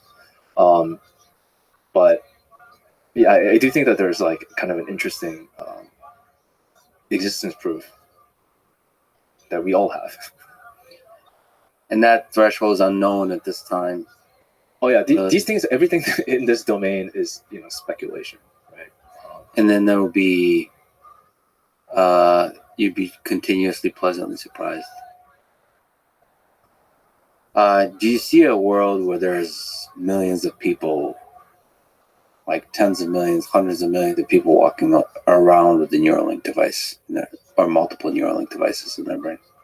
I do. First of all, there are, like if you look at worldwide, people suffering from movement disorders and visual deficits. I mean, that's in the tens, if not hundreds of millions of people. So that alone, I think there's a lot of benefit and potential good that we can do with this type of technology. And when you start to get into kind of neuro, like psychiatric application, depression, anxiety, hunger, or obesity, right? Like mood control of appetite. I mean, that starts to become, very real to everyone. Not to mention that most people on Earth have a smartphone. And once BCI starts competing with a smartphone as a preferred methodology of interacting with the digital world, that also becomes an interesting thing. Oh yeah, I mean this is even before going to that, right? I mean, there's like the entire world that could benefit from these types of things. And then, like if we're talking about kind of next generation of how we interface with, machines or even ourselves, in many ways, I think BCI can play a role in that. And some of the things that I also talk about is I do think that there is a real possibility that you could see 8 billion people walking around with Neuralink. Well, thank you so much for pushing ahead, and I look forward to that exciting future. Thanks for having me. Thanks for listening to this conversation with DJ Saw. And now, dear friends, there's Matthew McDougall, the head neurosurgeon at Neuralink. When did you first become fascinated with the human brain? Since forever. As far back as I can remember, I've been interested in the human brain. I mean, I was, a thoughtful kid and a bit of an outsider. And you sit there thinking about what the most important things in the world are in your little tiny adolescent brain. And the answer that I came to, that I converged on, was that all of the things you can possibly conceive of as things that are important for human beings to care about are literally contained, in the skull. Both the perception of them and their relative values, and the solutions to all our problems, and all of our problems are all contained in the skull. And if we knew more about how that worked. Special today or tomorrow? Same thing that we do every fucking day. Try to go viral. No. I was thinking about maybe spending the rest of the day, maybe tomorrow as well, away from blue screens. But I'm not sure. Think about it. I'll probably spend the rest of the day trying to go without computer. I gotcha. Well, just for a day. I understand. I think that it's good to get breaks from blue light. I mean, it's one of the reasons why I wear a sleep mask and exactly. Because I don't want to expose. I want to limit myself to the exposure as best I can.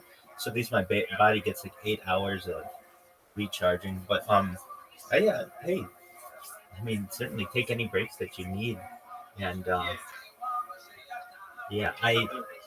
just sitting here thinking, I don't want to look at a computer. I'm going to try and no blue screen for a day, see how I feel. Excellent. Well, that with your phone too. I mean, it's 2024. So what am I supposed to do? You know what I mean? So we'll see what happens. I might read. All right, I got you. I don't know. I think probably try to wait or something. I gotcha. Send me a text. I'm still gonna have my phone here. I got a Discord. Let me know if anything's going on. I'll hop into a thing just to sit there, muted or something. Excellent. Tonight, if you can, come back and I'll send you a message if you want. But I'm gonna do a concert. Excellent. I'm gonna do a concert, so I'll find a Discord. So Maya's Playhouse, I've gotten like 20 people in there at one time for one concert, but obviously last night people were just in and out. But there are singing Discords as well, like not karaoke, but they're just singing. So I'm thinking of just doing it there because people there are really interested in other people singing and such. So I will send you an invite to the Discord. Should I do that? And I'll keep you updated, okay? Yeah, absolutely. Excellent. Well, you get necessary break that you need. Peace, man. What's that? Get the necessary break that you need. Peace, man. Yeah, All right. Excellent. Sounds great. worked, Take care. how the brain encodes information and generates desires and generates agony and suffering, we could do more about it. You think about all the really great triumphs in human history. You think about all the really horrific tragedies. You think about the Holocaust. You think about any prison full of human stories, and all of those problems boil down to neurochemistry. So if you get a little bit of control over that, you provide people the option to do better. In the way I read history, the way people have dealt with having better tools is that they most often, in the end, do better, with huge asterisks. But I think it's an interesting, worthy, and noble pursuit to give people more options, more tools. Yeah, that's a fascinating way to look at human history. You just imagine all these neurobiological mechanisms, Stalin, Hitler, all of these, Genghis Khan, all of them just had like a brain. It just a bunch of neurons, like a few tens of billions of neurons, gaining a bunch of information over a period of time. They have a set of modules that does language and memory and all that. And from there, in the case of those people, they're able to murder millions of people. Yeah. And all that coming from, there's not some glorified notion of a dictator of this enormous mind or something like this. It's just the brain. Yeah. I mean, a lot of that has to do with how well people like that can organize those around them. Other brains. Yeah. And so I always find it interesting to look to primatology, look to our closest non-human relatives for clues as to how humans are going to behave and what particular humans are able to achieve. And so you look at chimpanzees and bonobos, and they're similar but different in their social structures, particularly. And I went to Emory in Atlanta and studied under Franz de Waal, the great Franz de Waal, who was kind of the leading primatologist, who recently died. And his work in looking at chimps through the lens of, how you would watch an episode of Friends and understand the motivations of the characters interacting with each other. He would look at a chimp colony and basically apply that lens. I'm massively oversimplifying it. If you do that, instead of just saying, subject 473, through his feces at subject 471, you talk about them in terms of their human struggles, accord them the dignity of themselves as actors with understandable goals and drives, what they want out of life. And primarily it's, the things we want out of life: food, sex, companionship, power. You can understand chimp and bonobo behavior in those same lights much more easily. And I think doing so gives you the tools you need to reduce human behavior from the kind of false complexity that we layer onto it with language. That's so fucking funny. And look at it in terms of, these humans are looking for companionship, sex, food, power. And I think that's a pretty powerful tool to have in understanding human behavior. And I just went to the Amazon jungle for a few weeks, and it's a very visceral reminder that a lot of life on Earth is just trying to get laid. Yeah. They're all screaming at each other. Yeah. Like I saw a lot of monkeys, and they're just trying to impress each other. Or maybe if there's a battle for power, but a lot of the battle for power has to do with them getting laid. Right. Breeding rights often go with alpha status. And so if you can get a piece of that, then you're going to do okay. And we'd like to think that we're somehow fundamentally different, but and especially when it comes to primates, we really aren't.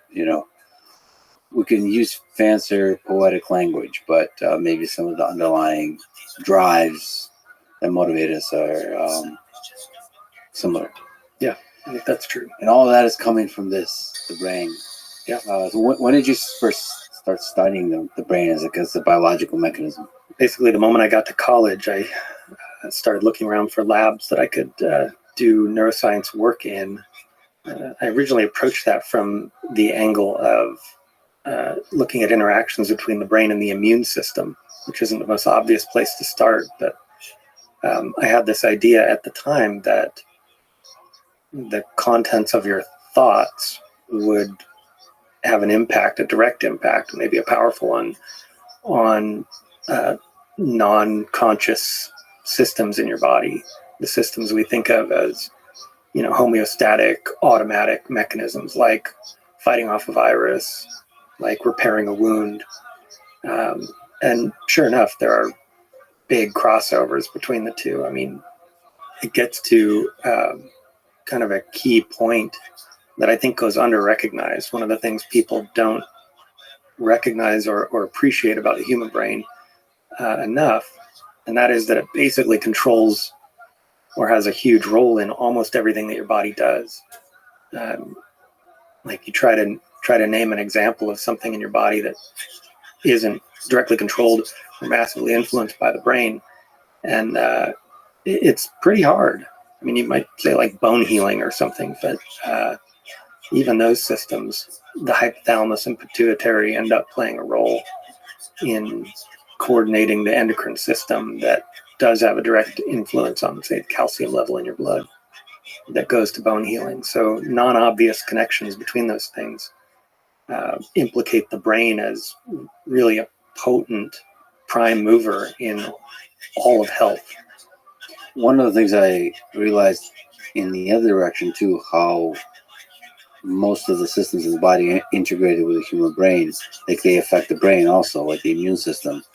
I think there's just, people who study Alzheimer's and those kinds of things. It's just surprising how much you can understand of that from the immune system, from the other systems that don't obviously seem to have anything to do with sort of the nervous system. They all play together.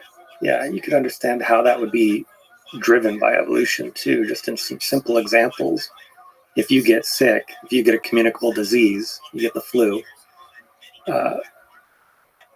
it's pretty advantageous for your immune system to tell your brain, hey, now be antisocial for a few days. Don't go be the life of the party tonight. In fact, maybe just cuddle up somewhere warm under a blanket and just stay there for a day or two. And sure enough, that tends to be the behavior that you see both in animals and in humans. If you get sick, elevated levels of interleukins in your blood and TNF alpha in your blood ask the brain to cut back on social activity and even moving around. You have lower locomotor activity in animals that are infected with viruses. So from there, the early days in neuroscience to surgery, when did that step happen? Yeah. It's a leap. It was sort of an evolution of thought. I wanted to study the brain. I started studying the brain in undergrad in this neuroimmunology lab. I, from there, realized at some point that I didn't want to just generate knowledge. I wanted to affect real changes in the actual world, in actual people's lives.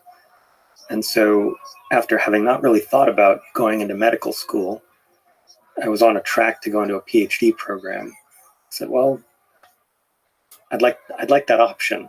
I'd like to actually potentially help tangible people in front of me.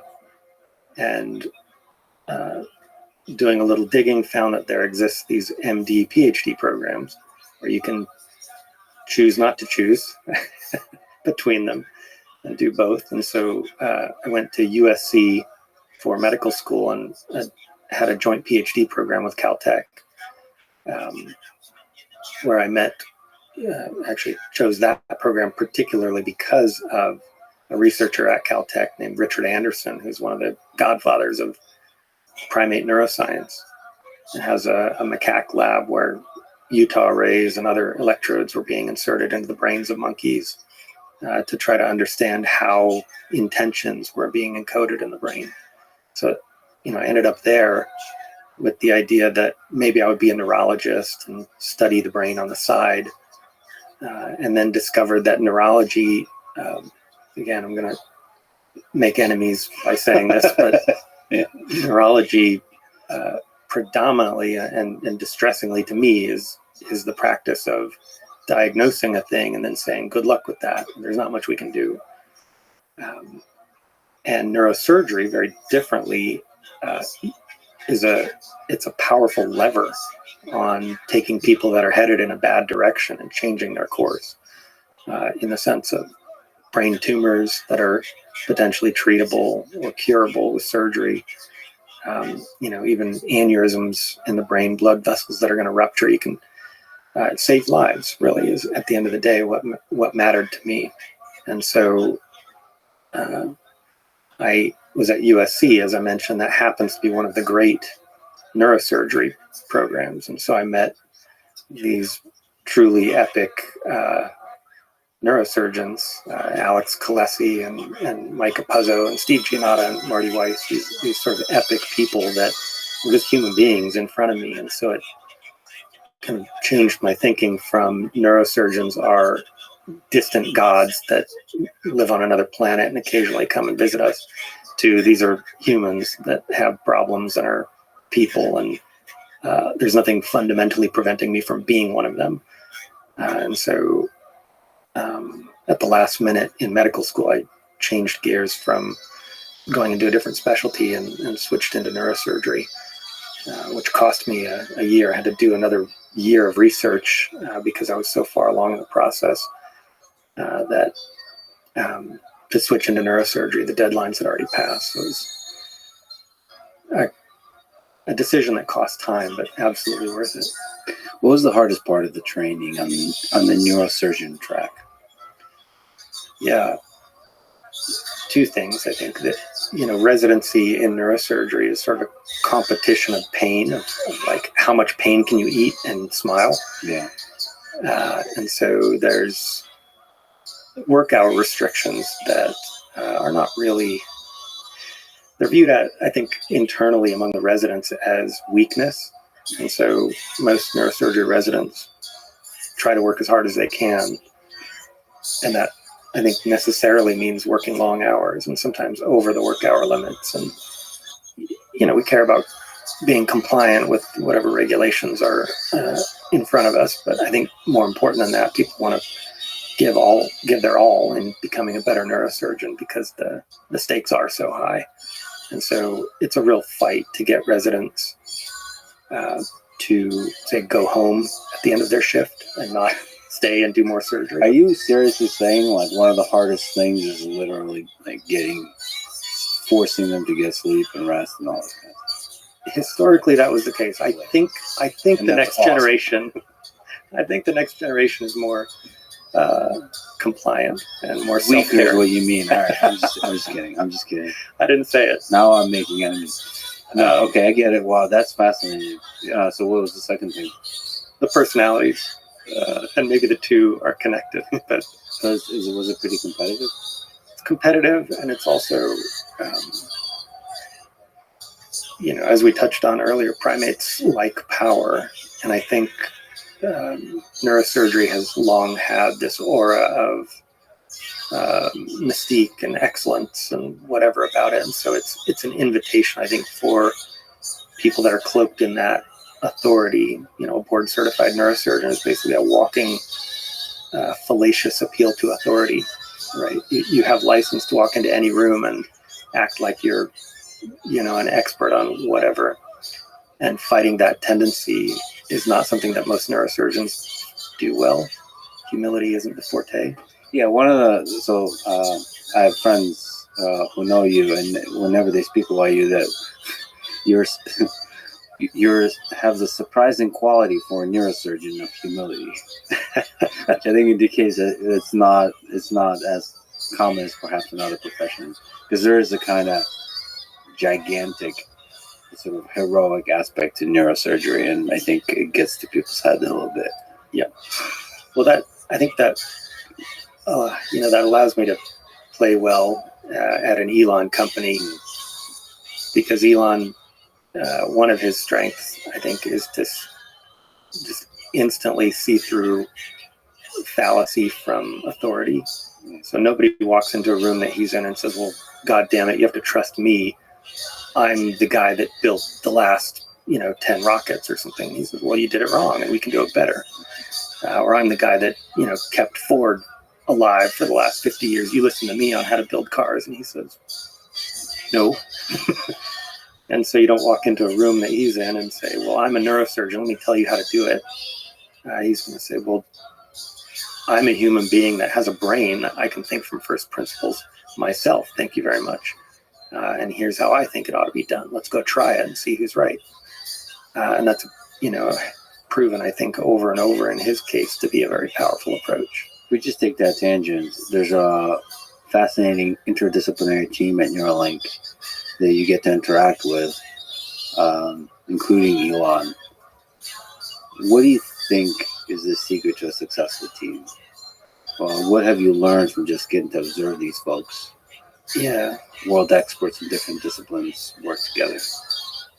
Yeah, there's a sweet spot where people disagree and forcefully speak their mind and passionately defend their position, and yet are still able to accept information from others and change their ideas when they're wrong. And so I like the analogy of sort of how you polish rocks. You put hard things in a hard container and spin it. People bash against each other, and out comes a more refined product. And so to make a good team at Neuralink, we've tried to find people that are not afraid to defend their ideas passionately, and occasionally strongly disagree with people that they're working with, and have the best idea come out on top. It's not an easy balance, again, to refer back to the primate brain. It's not something that is inherently built into the primate brain to say, I passionately put all my chips on this position and now I'm just going to walk away from it and admit you were right. Part of our brains tell us that is a power loss. That is a loss of face, loss of standing in the community, and now you're a Zeta chump because your idea got trounced. And you just have to, recognize that little voice in the back of your head is maladaptive and it's not helping the team win. Yeah, you have to have the confidence to be able to walk away from the idea that you hold on to. Yeah. And if you do that often enough, you're actually going to become the best in the world at your thing. I mean, that rapid iteration. Yeah, you'll at least be a member of a winning team. Ride the wave. What did you learn? You mentioned there's a lot of amazing neurosurgeons at USC. What lessons about surgery and life have you learned from those folks? Yeah, I think working your ass off, working hard while functioning as a member of a team, getting a job done that is incredibly difficult, working incredibly long hours, being up all night, taking care of someone that you think probably won't survive no matter what you do, working hard to make people that you passionately dislike look good the next morning.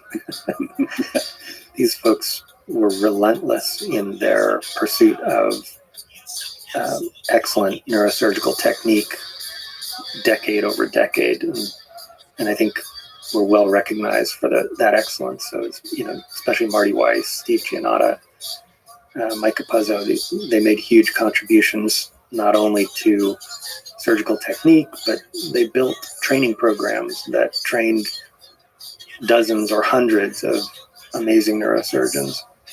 I was just lucky to kind of be in their wake. What's that like? You mentioned doing a surgery where the person is likely not to survive. Does that wear on you? Yeah.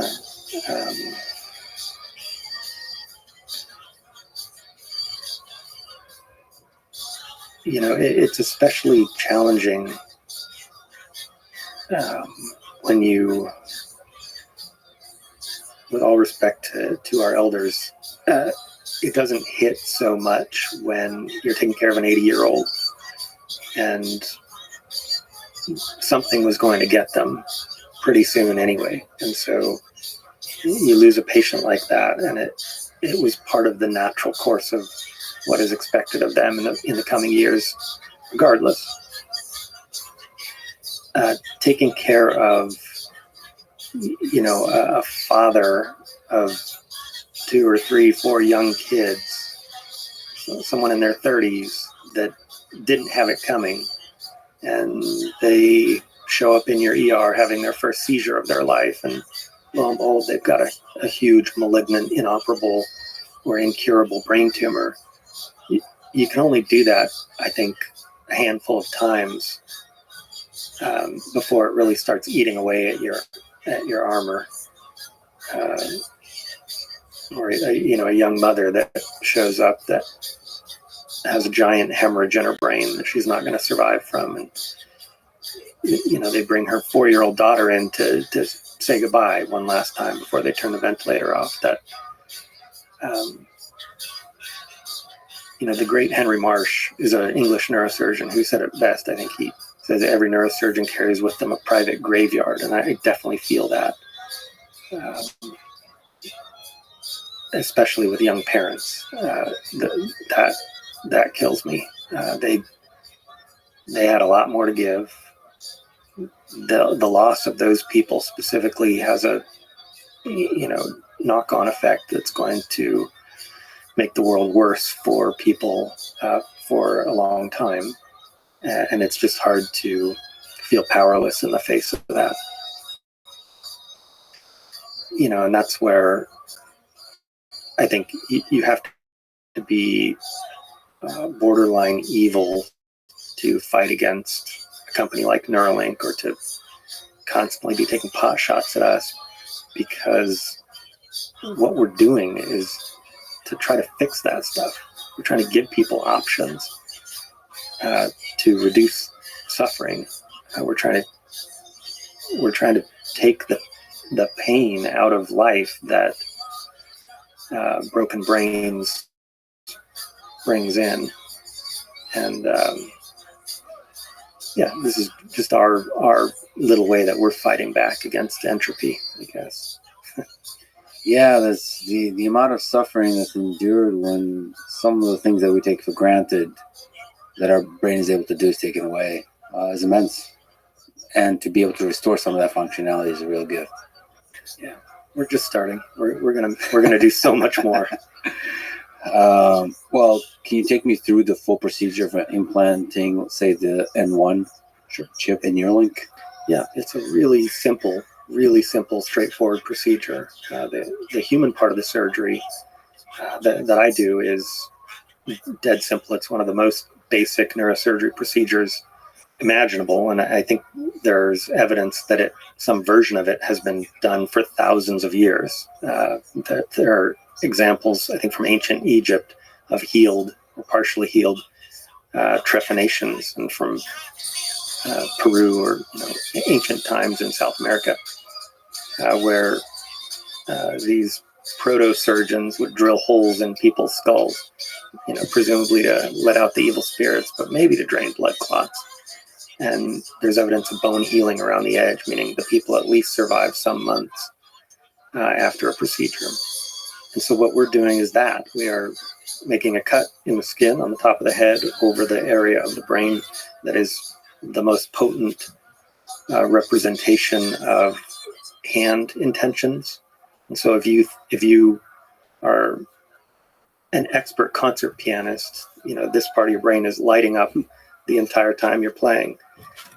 We call it the hand knob. The hand knob. Yeah. So it's all the finger movements, all of that is just firing away. Yep. There's a little squiggle in the cortex right there. One of the folds in the brain is kind of doubly folded right on that spot. So you can look at it on an MRI and say, that's the hand knob.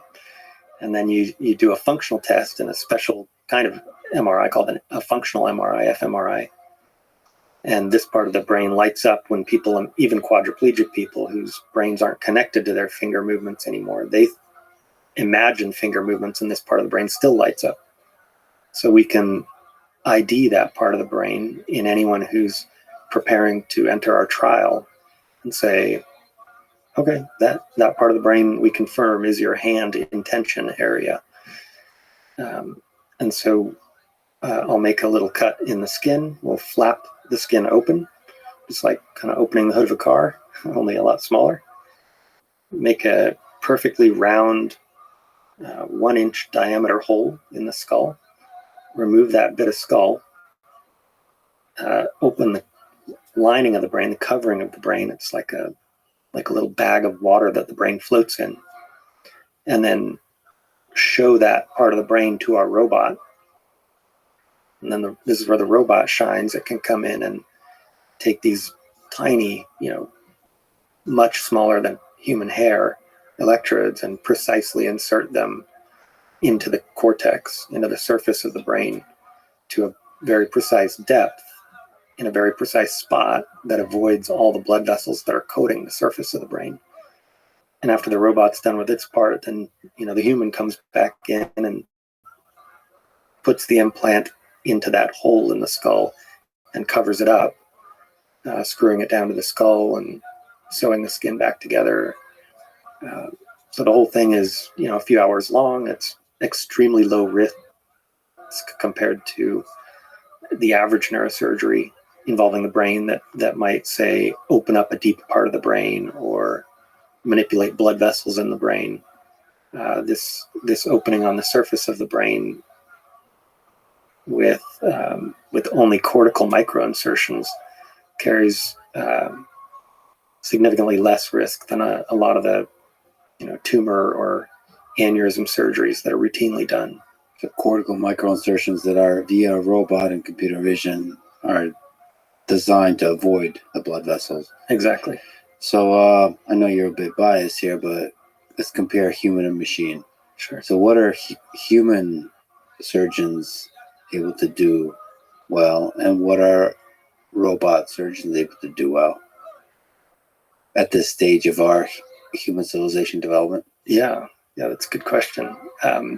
Humans are general purpose machines. We're able to adapt to unusual situations. We're able to change the plan on the fly.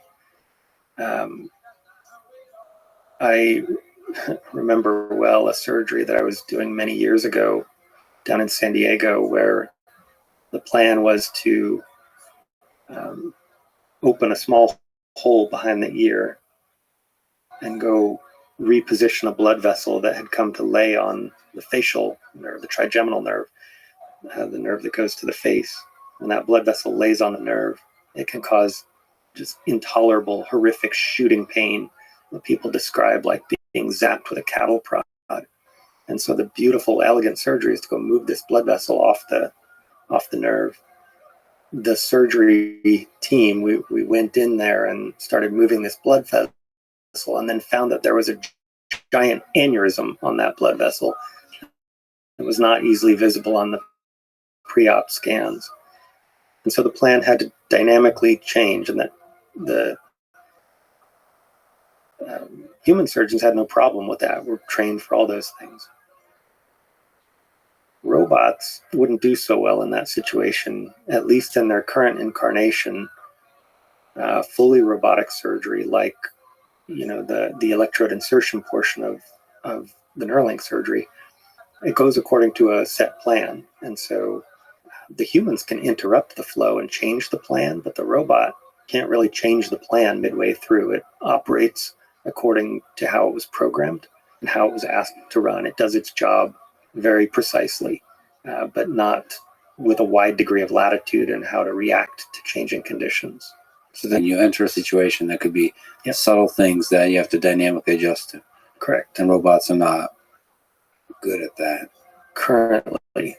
Currently. I think we are at the dawn of a new era with AI of the parameters for robot responsiveness to be dramatically broadened, right? I mean, you can't look at a self-driving car and say that it's operating under very narrow parameters. If a chicken runs across the road, it wasn't necessarily programmed to deal with that specifically, but a Waymo or a self-driving Tesla would have no problem reacting to that appropriately. And so surgical robots aren't there yet, but give it time. And then there could be a lot of sort of like semi-autonomous possibilities of maybe a robotic surgeon could say this situation is perfectly familiar or the situation is not familiar. And in the not familiar case, a human could take over. But basically like be very conservative, saying, okay, this for sure has no issues, no surprises, and let the humans deal with the surprises, with the edge cases, all that. Yeah. That's one possibility. So like you think eventually you'll be out of the job. Well, you being neurosurgeon, your job being neurosurgeon. Humans, there will not be many neurosurgeons left on this earth. I'm not worried about my job in the course of my professional life. I think I would tell my kids not necessarily to go in this line of work, depending on how things look in 20 years. It's so fascinating because if I have a line of work, I would say it's programming. And if you ask me, like for the last, 20 years, what I would recommend for people, I would tell them, yeah, go. Like, you will always have a job if you're a programmer because there's more and more computers and all this kind of stuff, and it pays well. But then you realize these large language models come along and they're really damn good at generating code. Yeah. So it's overnight you could be surprised, like, wow, like what is the contribution of the human really? But then you start to think, okay, it does seem that humans have ability, like you said, to deal with novel situations. And in the case of programming, it's the ability to kind of come up with novel ideas to solve problems. It seems like machines aren't quite yet able to do that. And when the stakes are very high, when it's life critical, as it is in surgery, especially neurosurgery, then it starts, the stakes are very high for a robot to actually replace a human. But it's fascinating that in this case of Neuralink, there's a human-robot collaboration. Yeah, I do the parts it can't do, and it does the parts I can't do. And we are friends. I saw that there's a lot of practice going on. So, everything in Neuralink is tested extremely rigorously. But one of the things I saw that there's a proxy on which the surgeries are performed. Yeah. So this is both for the robot and for the human, for everybody involved in the entire pipeline. Yep. What's that like, practicing the surgery? It's pretty intense. So there's no analog to this in human surgery. Human surgery is sort of this artisanal craft that's handed down directly from master to pupil over the generations. Yes. Literally the way you learn to be a surgeon on humans is by doing surgery on humans. First you watch your professors do a bunch of surgery, and then finally they put the trivial parts of the surgery into your hands, and then the more complex parts. And as your understanding of the point and the purposes of the surgery increases, you get more responsibility in the perfect condition. It doesn't always go well. In Neuralink's case, the approach is a bit different. We, of course, practiced as far as we could on animals. We did hundreds of animal surgeries. And when it came time to do the first human, we had just an amazing team of engineers build incredibly lifelike models. One of the engineers, Fran Romano in particular, built a pulsating brain in a custom 3D printed skull that matches exactly the patient's anatomy, including their face and scalp characteristics.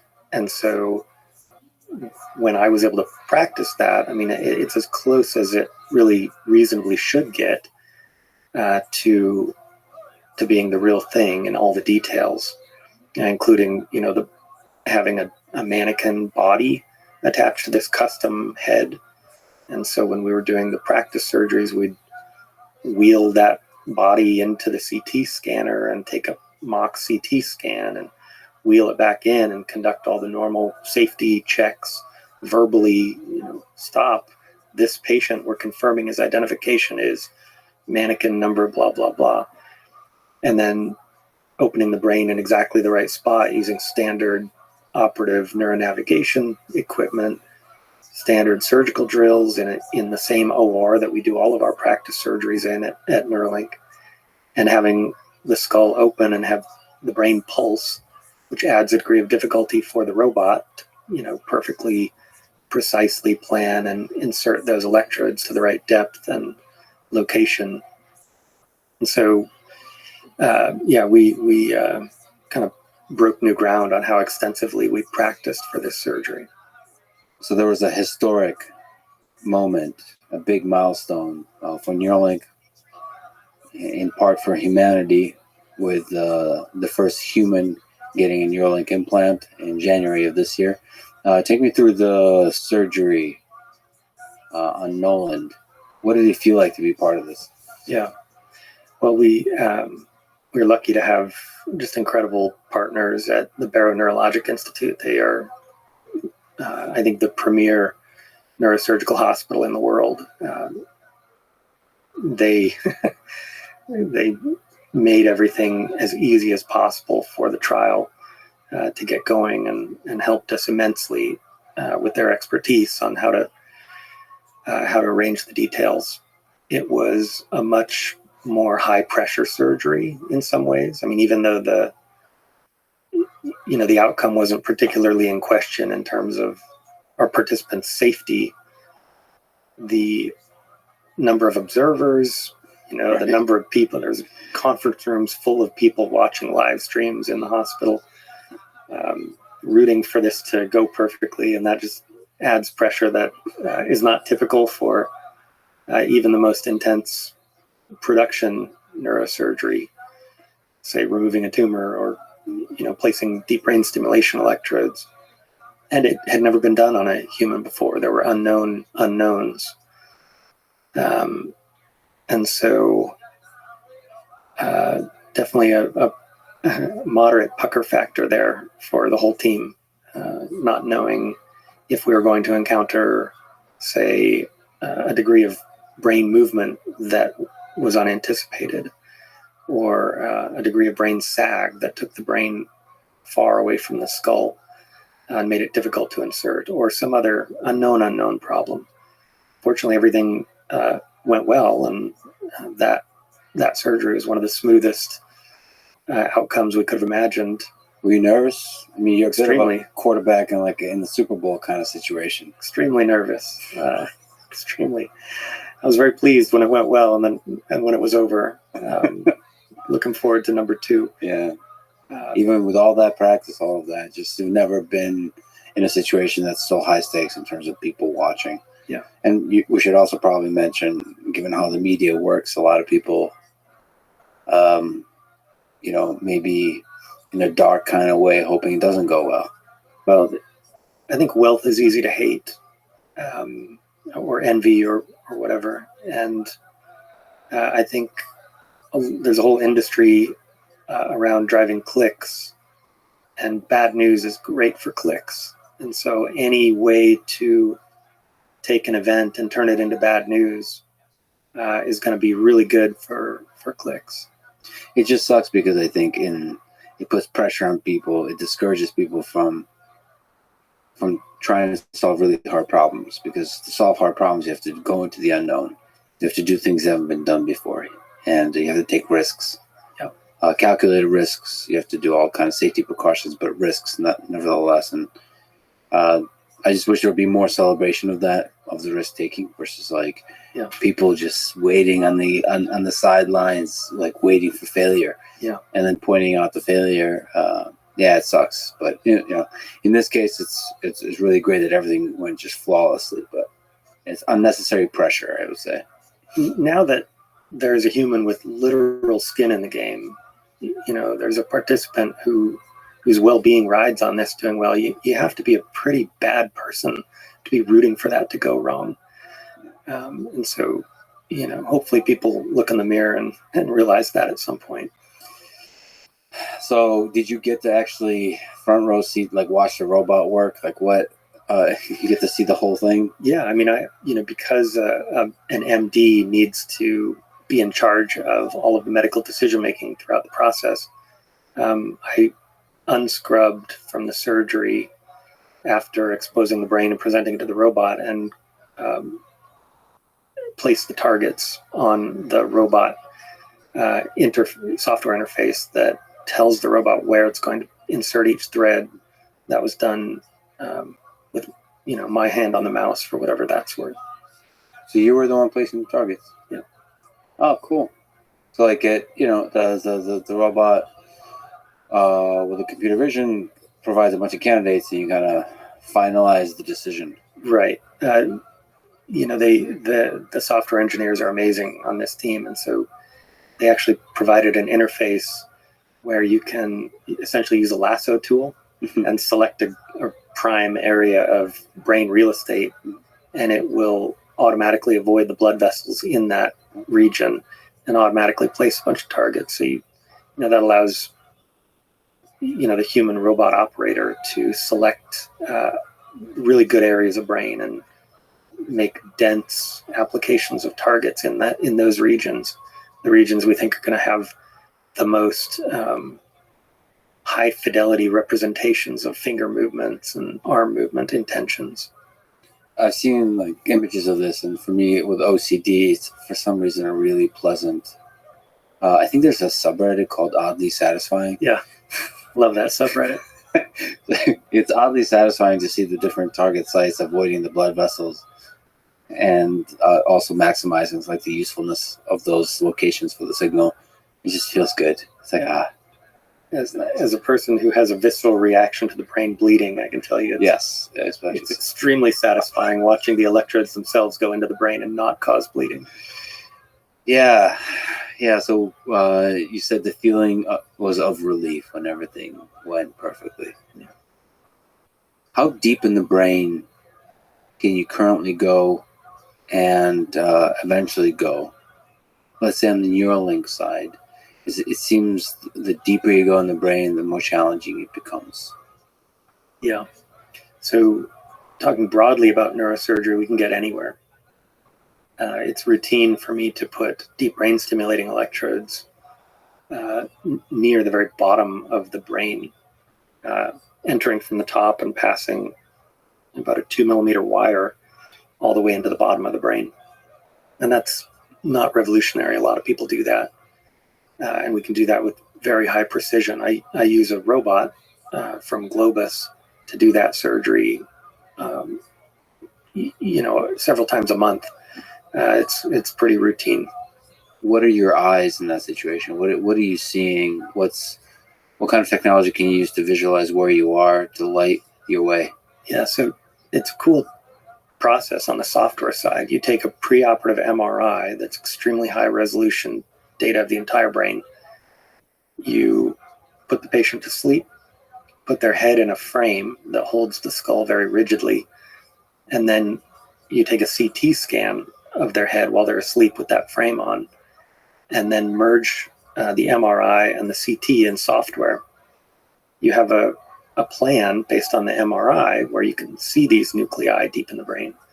You can't see them on CT, but if you trust the merging of the two images, then you indirectly know on the CT where that is, and therefore indirectly know where, in reference to the titanium frame screwed to their head, those targets are.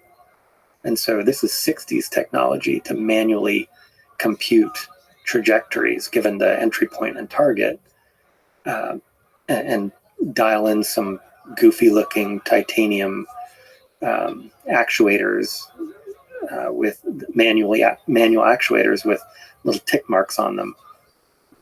The modern version of that is to use a robot, just like a little KUKA arm you might see at building cars at the Tesla factory. This small robot arm can show you the trajectory that you intended from the pre-op MRI and establish a very rigid holder through which you can drill a small hole in the skull and pass a small rigid wire deep into that area of the brain that's hollow, and put your electrode through that hollow wire, and then remove all of that except the electrode. So you end up with the electrode very, very precisely placed far from the skull surface. Now that's standard technology This is the best. that's already been out in the world for a while. Neuralink right now is focused entirely on cortical targets, surface targets, because there's no trivial way to get, say, hundreds of wires deep inside the brain without doing a lot of damage. So your question, what do you see? Well, I see an MRI on a screen. I can't see everything that DBS electrode is passing through on its way to that deep target. And so it's accepted with this approach that there's going to be about 1 in 100 patients who have a bleed somewhere in the brain as a result of passing that wire blindly into the deep part of the brain. That's not an acceptable safety profile for Neuralink. We start from the position that we want this to be dramatically, maybe 2 or 3 orders of magnitude safer than that. Safe enough, really, that you or I, without a profound medical problem, might on our lunch break someday say, yeah, sure, I'll get that. I've been meaning to upgrade to the latest version. And so the safety constraints given that are high. And so we haven't settled on a final solution for arbitrarily approaching deep targets in the brain. It's interesting because you have to avoid blood vessels somehow. You have to, maybe there's creative ways of doing the same thing, like mapping out high resolution geometry of blood vessels, and then you can go in blind. But how do you map out that in a way that's super stable? There's a lot of interesting challenges there, right? Yeah. But there's a lot to do on the surface. Exactly. So we've got vision on the surface. We actually have made a huge amount of progress sewing electrodes into the spinal cord as a potential workaround for a spinal cord injury that would allow a brain-mounted implant to translate motor intentions to a spine-mounted implant that can affect muscle contractions in previously paralyzed arms and legs. That's just incredible. So the effort there is to try to bridge the brain to the spinal cord to the peripheral nervous system. So how hard is that to do? We have that working in very crude forms in animals. That's amazing. Yeah, we've done so similar to with Nolan, where he's able to digitally move the cursor. Here you're doing the same kind of communication, but with the actual effectors that you have. Yeah. That's fascinating. Oh, no. Yeah. That's So not we have what we wanted. anesthetized animals doing grasp and moving their legs in a sort of walking pattern. Again, early days, but the future is bright for this kind of thing, and people with paralysis should look forward to that bright future. They're going to have options. Yeah, and there's a lot of sort of Chuck. intermediate or extra I'm options this where you shit. take an Optimus robot, like the arm, and to be able to control She the really wants arm, to get in the band. the fingers, the Just hands, at the the arm end, just let her do her thing. as a prosthetic. Oh, okay. For example, Exoskeletons are getting better too. So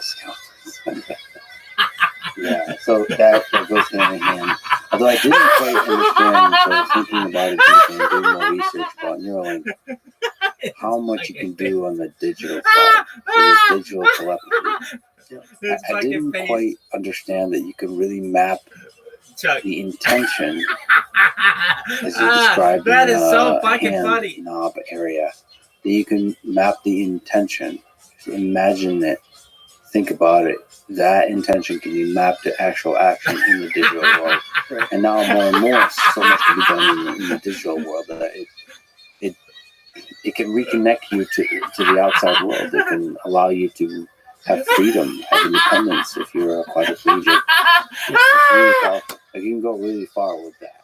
Yeah, our first participant he's incredible. He's breaking world records Just left and let right. my girl And play he's a little having bit. fun She's with got it. rhythm. Just going back to the surgery, your whole journey. You mentioned to me offline you have surgery on Monday. So like, you do surgery all the time. Yeah. Maybe the ridiculous question: what does it take to get good at surgery? Practice, repetitions. You just, same with anything else.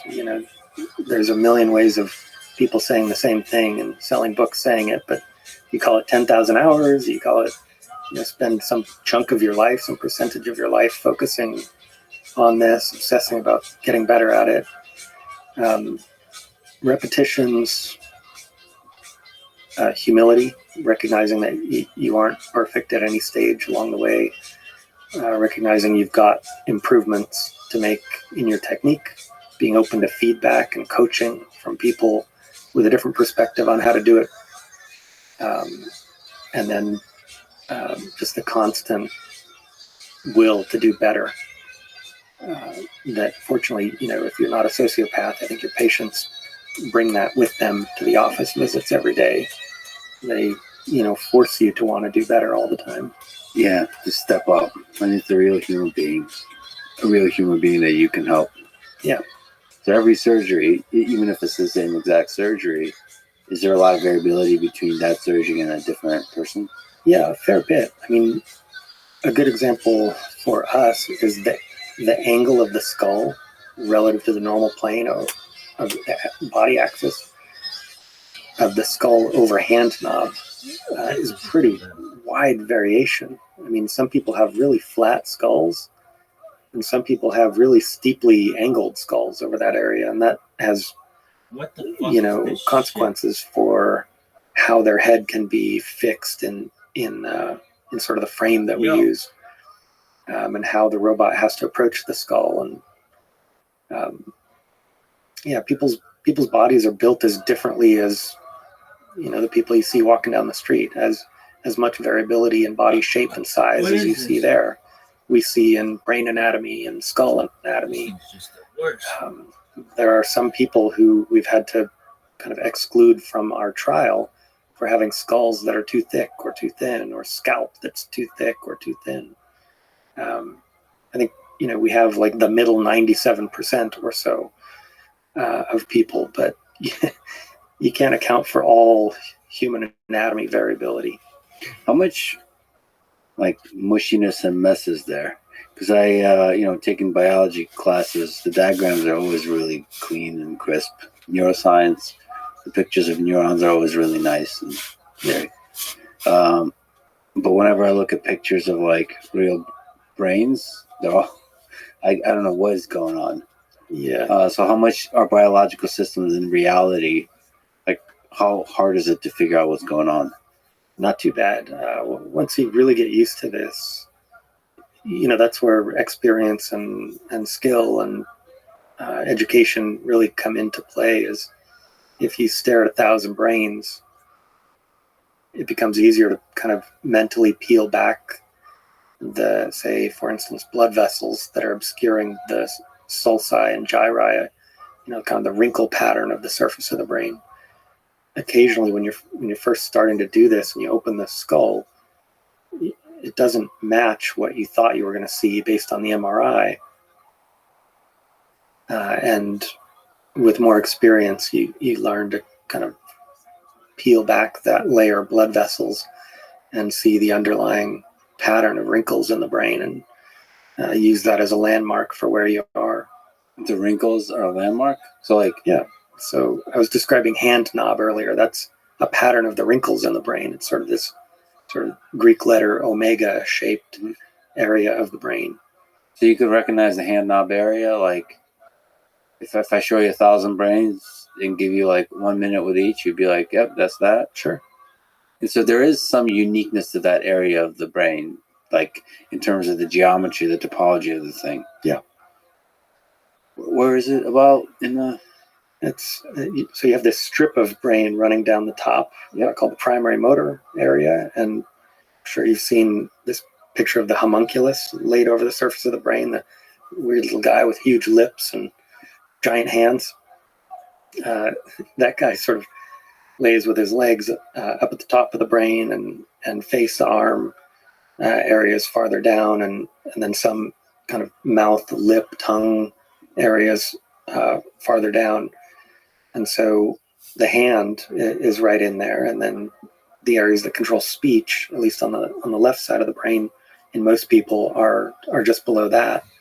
And so any muscle that you voluntarily move in your body, the vast majority of that references that strip, or those intentions come from that strip of brain, and the wrinkle for hand knob is right in the middle of that. And vision is back here. Yep. Also on close to the surface. Vision's a little deeper, and so this gets to your question about how deep can you get. To do vision, we can't just do the surface of the brain. We have to be able to go in, not as deep as we'd have to go for DBS, but maybe a centimeter deeper than we're used to for hand insertions. And so that's, work in progress. That's a new set of challenges to overcome. By the way, you mentioned the Utah array, and I just saw a picture of that, and that thing looks terrifying. Yeah, because it's because it's rigid, and then if you look at the threads, they're flexible. What can you say that's interesting to you about that kind of approach of the flexible threads to deliver the electrodes next to the neurons? Yeah, I mean, the goal there comes from experience. I mean, we stand on the shoulders of people that made Utah arrays and used Utah arrays for decades before we ever even came along. Neuralink arose partly, this approach to technology arose out of a need recognized after Utah arrays would fail routinely because the rigid electrodes, those spikes that are literally hammered using an air hammer into the brain, those spikes generate a bad immune response that encapsulates the electrode spikes in scar tissue, essentially.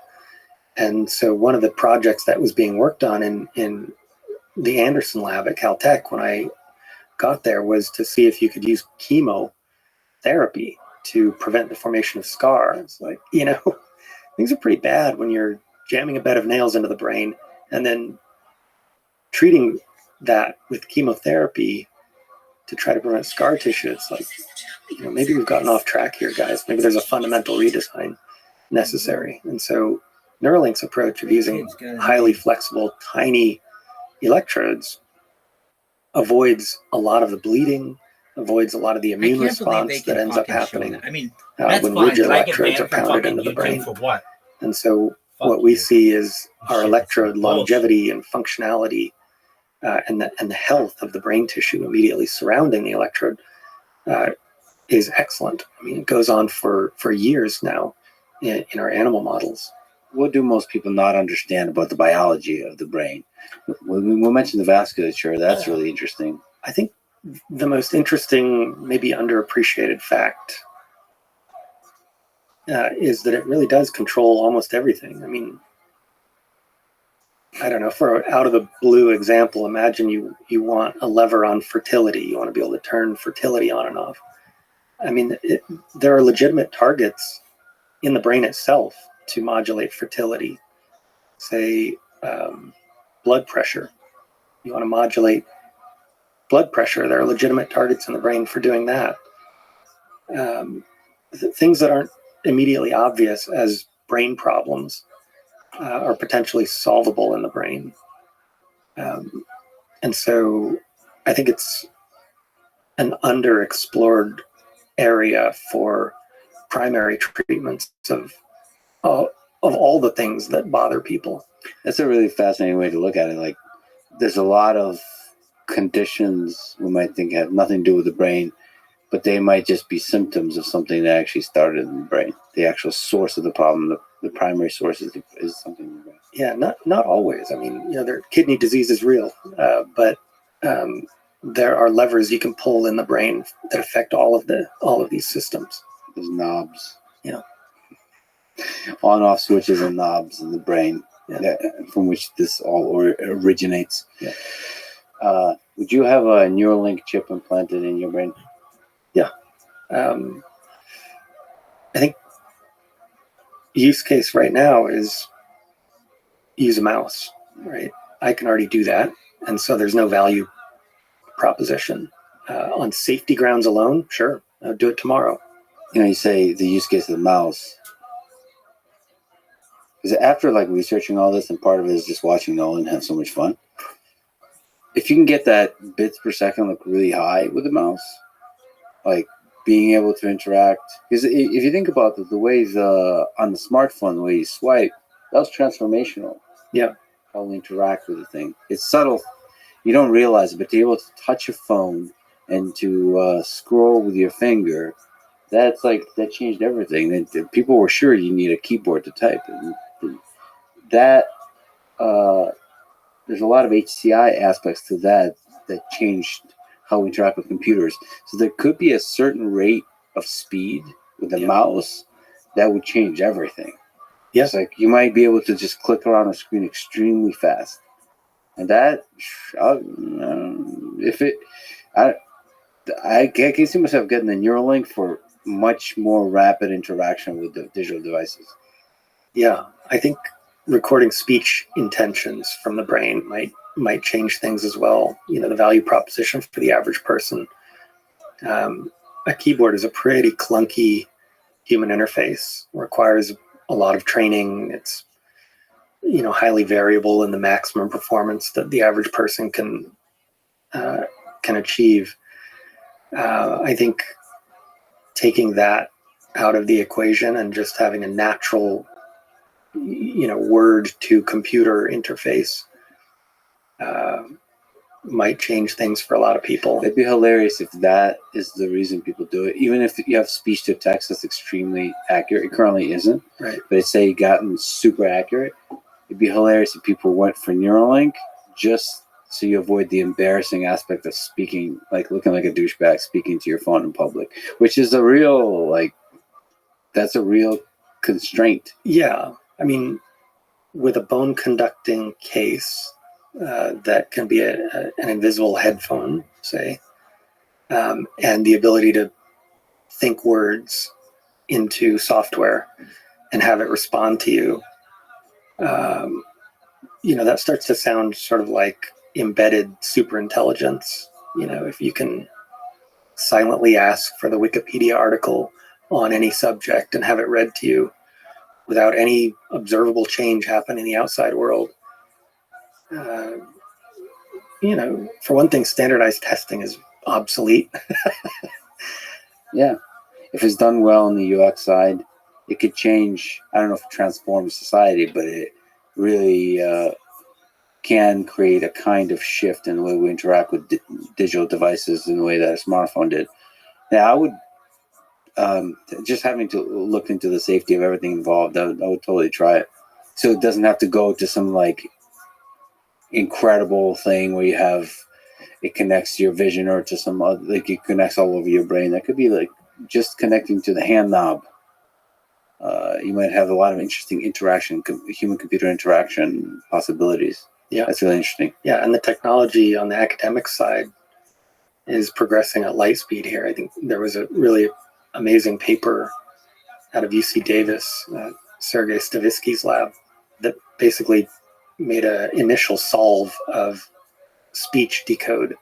It was something like 125,000 words that they were getting with, very high accuracy, which is... So you're just thinking the word? Yeah.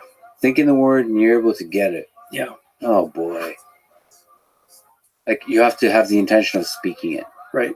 So, do that inner voice. Man, it's so amazing to me that you can do the intention to signal mapping. All you have to do is just imagine yourself doing it. And if you get the feedback that it actually worked, you can get really good at that. Your brain will first of all adjust, and you develop it like any other skill. Yeah. Touch typing, you develop in that same kind of way.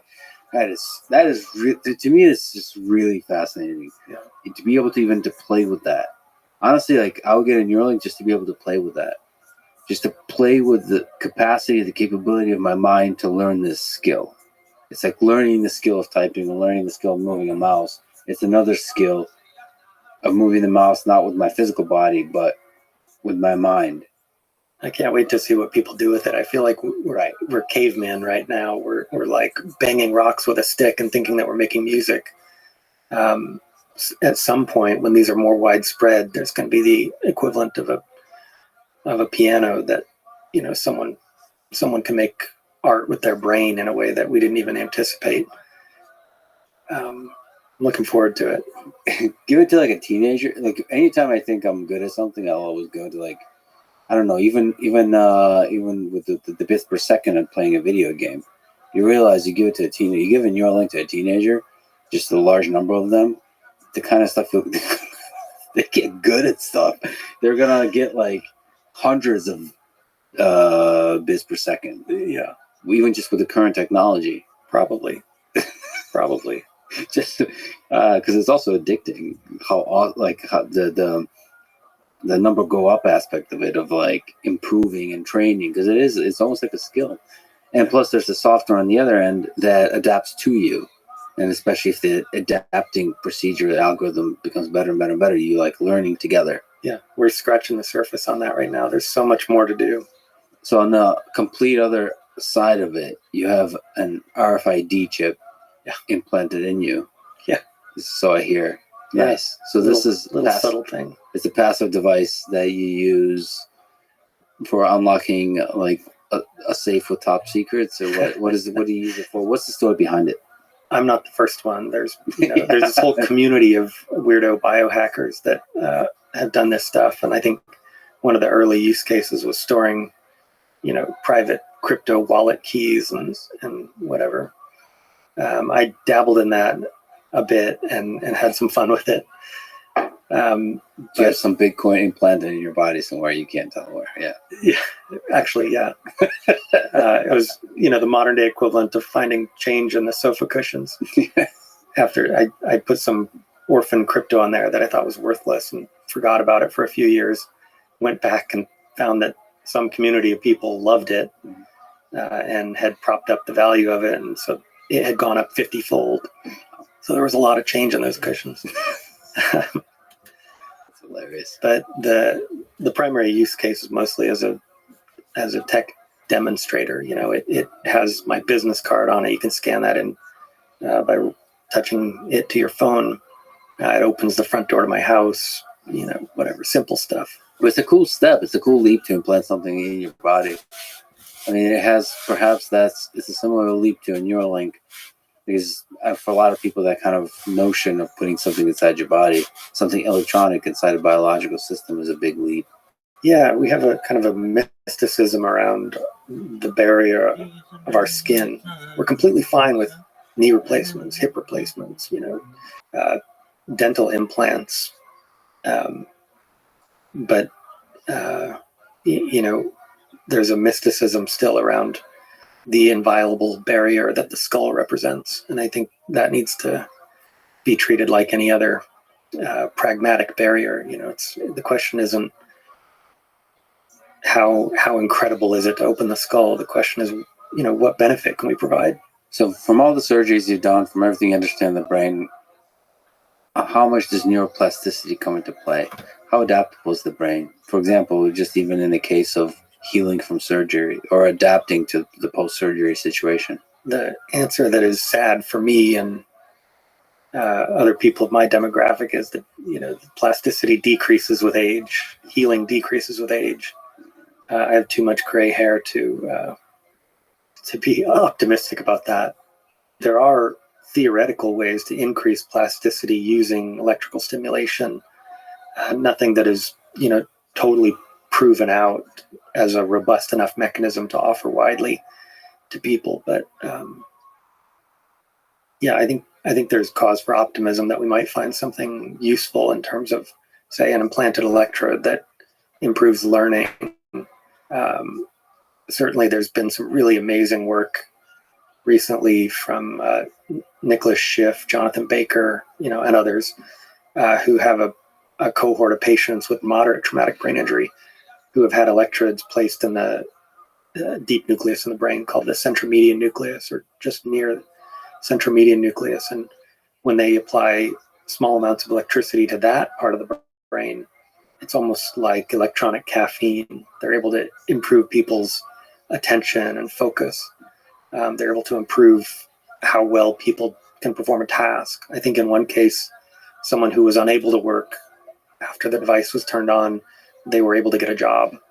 And that's sort of, one of the holy grails for me with Neuralink and other technologies like this is from a purely utilitarian standpoint. Can we make people able to take care of themselves and their families economically again? Can we make it so someone who's fully dependent and even maybe requires a lot of caregiver resources, can we put them in a position to be fully independent, taking care of themselves, giving back to their communities? I think that's a very compelling proposition, and what motivates a lot of what I do and what a lot of the people at Neuralink are working for. It's just a cool possibility that if you put a Neuralink in there, that the brain adapts, like the other part of the brain adapts too. Yeah. And integrates it. The capacity of the brain to do that is really interesting. Probably unknown to the degree to which you can do that.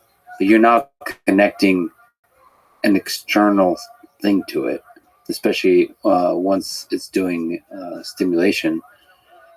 Like the biological brain and the electronic brain outside of it working together, the possibilities there are really interesting. Yeah. It's still unknown, but interesting. It feels like the brain is really good at adapting to whatever. Yeah. But of course, it is a system that by itself is already like everything serves a purpose, and so you don't want to mess with it too much. Yeah, it's like eliminating a species from an ecology. You don't know what the delicate interconnections and dependencies are. The brain is certainly a delicate, complex beast, and we don't know every potential downstream consequence of a single change that we make.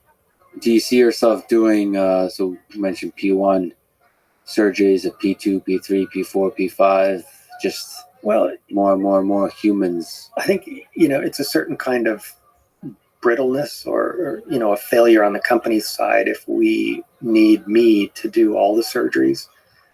I think something that I would very much like to work towards is a process that is so simple and so robust on the surgery side that literally anyone could do it.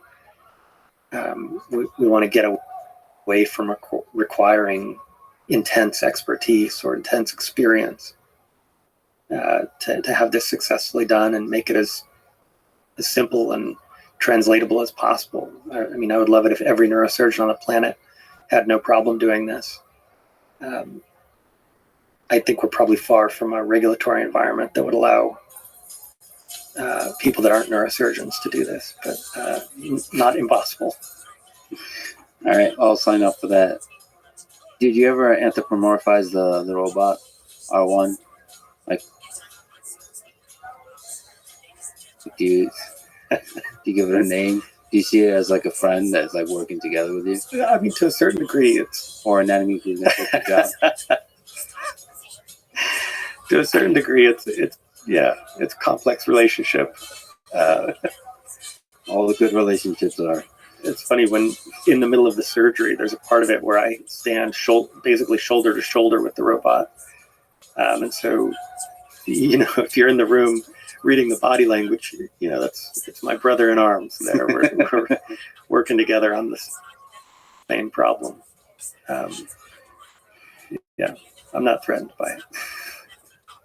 Keep telling yourself that.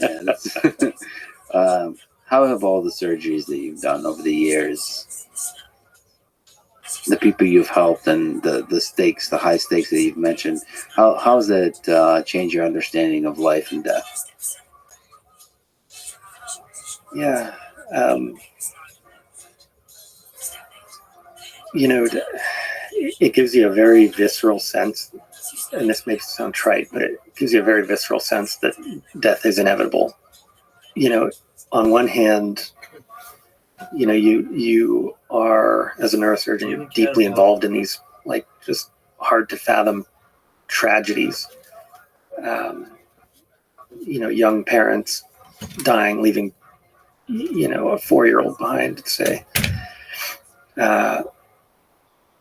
And on the other hand, it takes the sting out of it a bit, because you see how just mind-numbingly universal death is.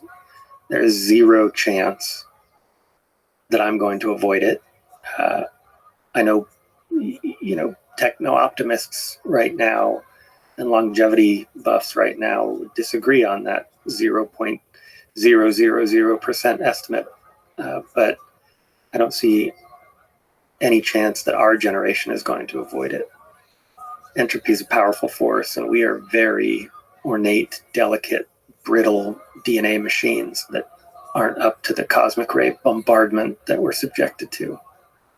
So, on the one hand, every human that has ever lived died or will die. On the other hand, it's just one of the hardest things to imagine inflicting on anyone that you love is having them gone. I mean, I'm sure you've had friends that aren't living anymore, and it's hard to even think about them. And so I wish I had, arrived at the point of nirvana where, death doesn't have a sting. I'm not worried about it, but I can at least say that I'm comfortable with the certainty of it. If not, having found out how to take the tragedy out of it when I think about, my kids, either not having me or me not having them, or my wife. Maybe I've come to accept the intellectual certainty of it, but it may be the pain that comes with losing the people you love. I don't think I've come to understand the existential aspect of it, like that this is going to end. And I don't mean like in some trite way. I mean like it certainly feels like it's not going to end. Like you live life like it's not going to end. Right. And the fact that this light that's shining, this consciousness is going to no longer be in one moment, maybe today. It's like it fills me when I really am able to load all that in with Ernest Becker's terror. Like it's a real fear. I think people aren't always honest with how terrifying it is. Yeah. I think the more you are able to really think through it, the more terrifying it is. It's not such a simple thing. Oh, well, it's the way life is. And if you really can load that in, it's hard. But I think that's why the Stoics did it, because it like helps you get your shit together and be like this. Well, like the moment, every single moment you're alive is just beautiful. Yeah. And it's terrifying that it's going to end. It's like almost like you're shivering in the cold, a child, helpless, this kind of feeling. Yeah. And then it makes you, when you have warmth, when you have the safety, when you have the love, to really appreciate it. I feel like sometimes in your position, when you mention armor, just to see death, it might make you not be able to see that, the finiteness of life, because if you kept looking at that, it might break you. So it's good to know that you're kind of still struggling with that. There's the neurosurgeon, and then there's a human. Yeah. And the human is still able to struggle with that and feel the fear of that and the pain of that. Yeah, it definitely makes you ask the question of how many of these can you see, and not say I can't do this anymore. But I mean, you said it well. I think it gives you an opportunity to just appreciate that you're alive today. And I've got 3 kids and an amazing wife, and I'm really happy. Things are good. I get to help on a project that I think matters. I think it moves us forward. I'm a very lucky person. It's the early steps of a potentially gigantic leap for humanity. It's a really interesting one, and it's cool because like you read about all this stuff in history where it's like the early days. I've been reading before going to the Amazon. I would read about explorers that would go and explore even the Amazon jungle for the first time. It's just those are the early steps. Yeah. Or early steps into space, or early steps in any discipline in physics and mathematics, and it's cool because this is like on the grand scale, these are the early steps into delving deep into the human brain. So not just observing the brain, but be able to interact with the human brain. Yeah. It's going to help a lot of people, but it also might help us understand what the hell's going on in there. Yeah. I think ultimately we want to give people more levers that they can pull, right? Like you want to give people options. If you can give someone a dial that they can turn on how happy they are, I think that makes people really uncomfortable. But now talk about major depressive disorder, talk about people that are committing suicide at an alarming rate in this country, and try to justify that queasiness in that light. You can give people a knob to take away suicidal ideation, suicidal intention. I would give them that knob. I don't know how you justify not doing that. You can think about like all the suffering that's going on in the world. Like every single human being that's suffering right now, it's like it'd be a glowing red dot. The more suffering, the more it's glowing, and you just see the map of human suffering. And any technology that allows you to dim that light of suffering on a grand scale is pretty exciting. Because there's a lot of people suffering, and most of them suffer quietly. And we turn we look away too often, and we should remember those that are suffering, because once again, most of them are suffering quietly. Well, and on a grander scale, the fabric of society. People have a lot of complaints about how our social fabric is working or not working, how our politics is working or not working. Those things are made of neurochemistry too, in aggregate, right? Like our politics is composed of individuals with human brains, and the way it works or doesn't work is potentially tunable, in the sense that, I don't know, say remove our addictive behaviors, tune our addictive behaviors for social media, or our addiction to outrage, our addiction to sharing the most angry political tweet we can find. I don't think that leads to a functional society. And if you had options for people to moderate that maladaptive behavior, there could be huge benefits to society. Maybe we could all work together a little more harmoniously toward useful ends. There's a sweet spot, like you mentioned.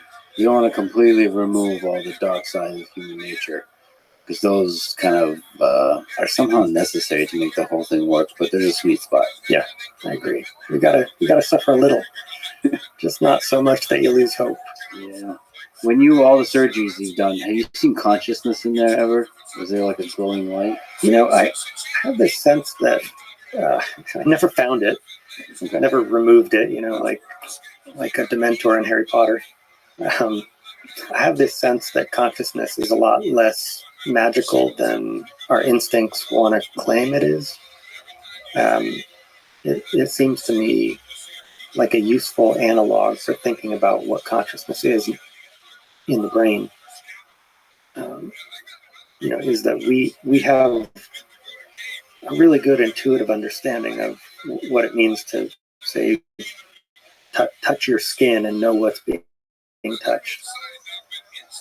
I think consciousness is just that level of sensory mapping applied to the thought processes in the brain itself. So what I'm saying is, consciousness is the sensation of some part of your brain being active.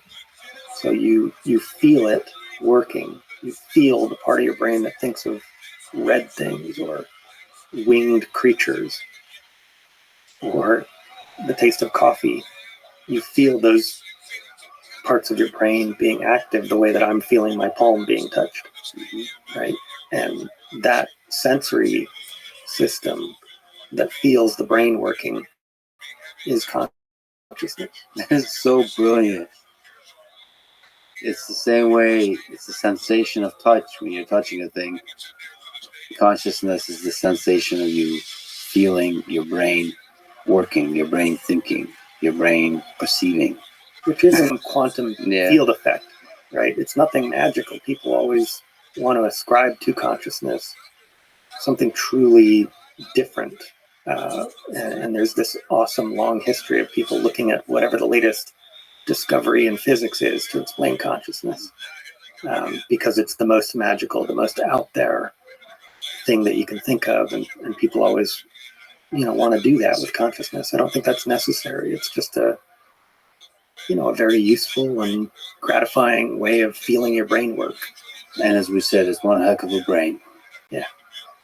Everything we see around us, everything we love, everything that's beautiful came from brains like these.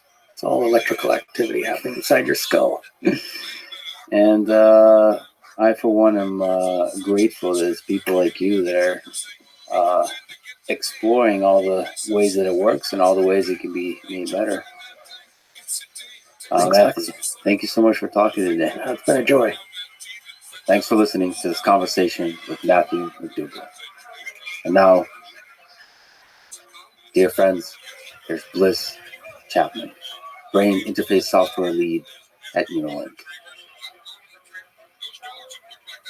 You told me that you've met hundreds of people with spinal cord injuries or with ALS, and that your motivation for helping at Neuralink is grounded in wanting to help them. Can you describe this motivation? Yeah. First, just a thank you to all the people I've gotten a chance to speak with for sharing their stories with me. I don't think there's any world really in which I can share their stories as powerful ways as they can. But just I think to summarize at a very high level, what I hear over and over again is that people with ALS or severe spinal cord injury in a place where they basically can't move physically anymore, really at the end of the day are looking for independence. And that can mean different things for different people. For some folks, it can mean the ability just to be able to communicate again independently without needing to wear something on their face, without needing a caretaker to be able to put something in their mouth. For some folks, it can mean independence to be able to work again, to be able to navigate a computer digitally efficiently enough to be able to get a job, to be able to support themselves, to be able to move out and ultimately be able to support themselves after their family maybe isn't there anymore to take care of them. And for some folks, it's as simple as just being able to respond to their kid in time before they, run away or get interested in something else.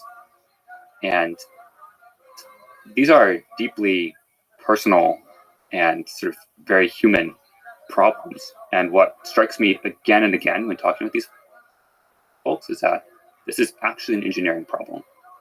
This is a problem that with the right resources, the right team, can make a lot of progress on. And at the end of the day, I think that's a deeply inspiring message and something that makes me excited to get up every day. So it's both an engineering problem in terms of a BCI, for example, that can give them capabilities where they can interact with the world. But also on the other side, it's an engineering problem for the rest of the world to make it more accessible for people living with quadriplegia. Yeah, and I think I'll take a broad view sort of lens on this for a second. I think I'm very in favor of anyone working in this problem space. So beyond BCI, I'm happy and excited and willing to support any way I can folks working on eye tracking systems, working on speech to text systems, working on head trackers or mouse sticks or quad sticks. And I've met many engineers and folks in the community that do exactly those things. And I think for the people we're trying to help, it doesn't matter what the complexity of the solution is, as long as the problem is solved. And I want to emphasize that there can be many solutions out there that can help with these problems. And BCI is one of a collection of such solutions. So BCI in particular, I think, offers several advantages here. And I think the folks that recognize this immediately are usually the people who have spinal cord injury or some form of paralysis. Usually you don't have to explain to them why this might be something that could be helpful. It's usually pretty self-evident. But for the rest of us, folks that don't live with severe spinal cord injury or who don't know somebody with ALS, it's not often obvious why you would want a brain implant to be able to connect, navigate a computer. And it's surprisingly nuanced to the degree that I've learned a huge amount just working with Noland in the first Neuralink clinical trial and understanding from him and his words why this device is impactful for him. And it's a nuanced topic. It can be the case that even if he can achieve the same thing, for example, with a mouse stick when navigating a computer, he doesn't have access to that mouse stick every single minute of the day. He only has access when someone is available to put it in front of him. And so a BCI can really offer a level of independence and autonomy that if it wasn't literally physically part of your body, it would be hard to achieve in any other way. So there's a lot of fascinating aspects to what it takes to get Nolan to be able to control a cursor on the screen with his mind. You texted me something that I just love. You said, I was part of the team that interviewed and selected P1. I was in the operating room during the first human surgery, monitoring live signals coming out of the brain. I work with the user basically every day to develop new US paradigm decoding strategies. And I was part of the team that figured out how to recover useful BCI to new world record levels when the signal quality degraded. We'll talk about, I think, every aspect of that, but just zooming out, what was it like to be part of that, part of that team, and part of that historic, I would say, historic first?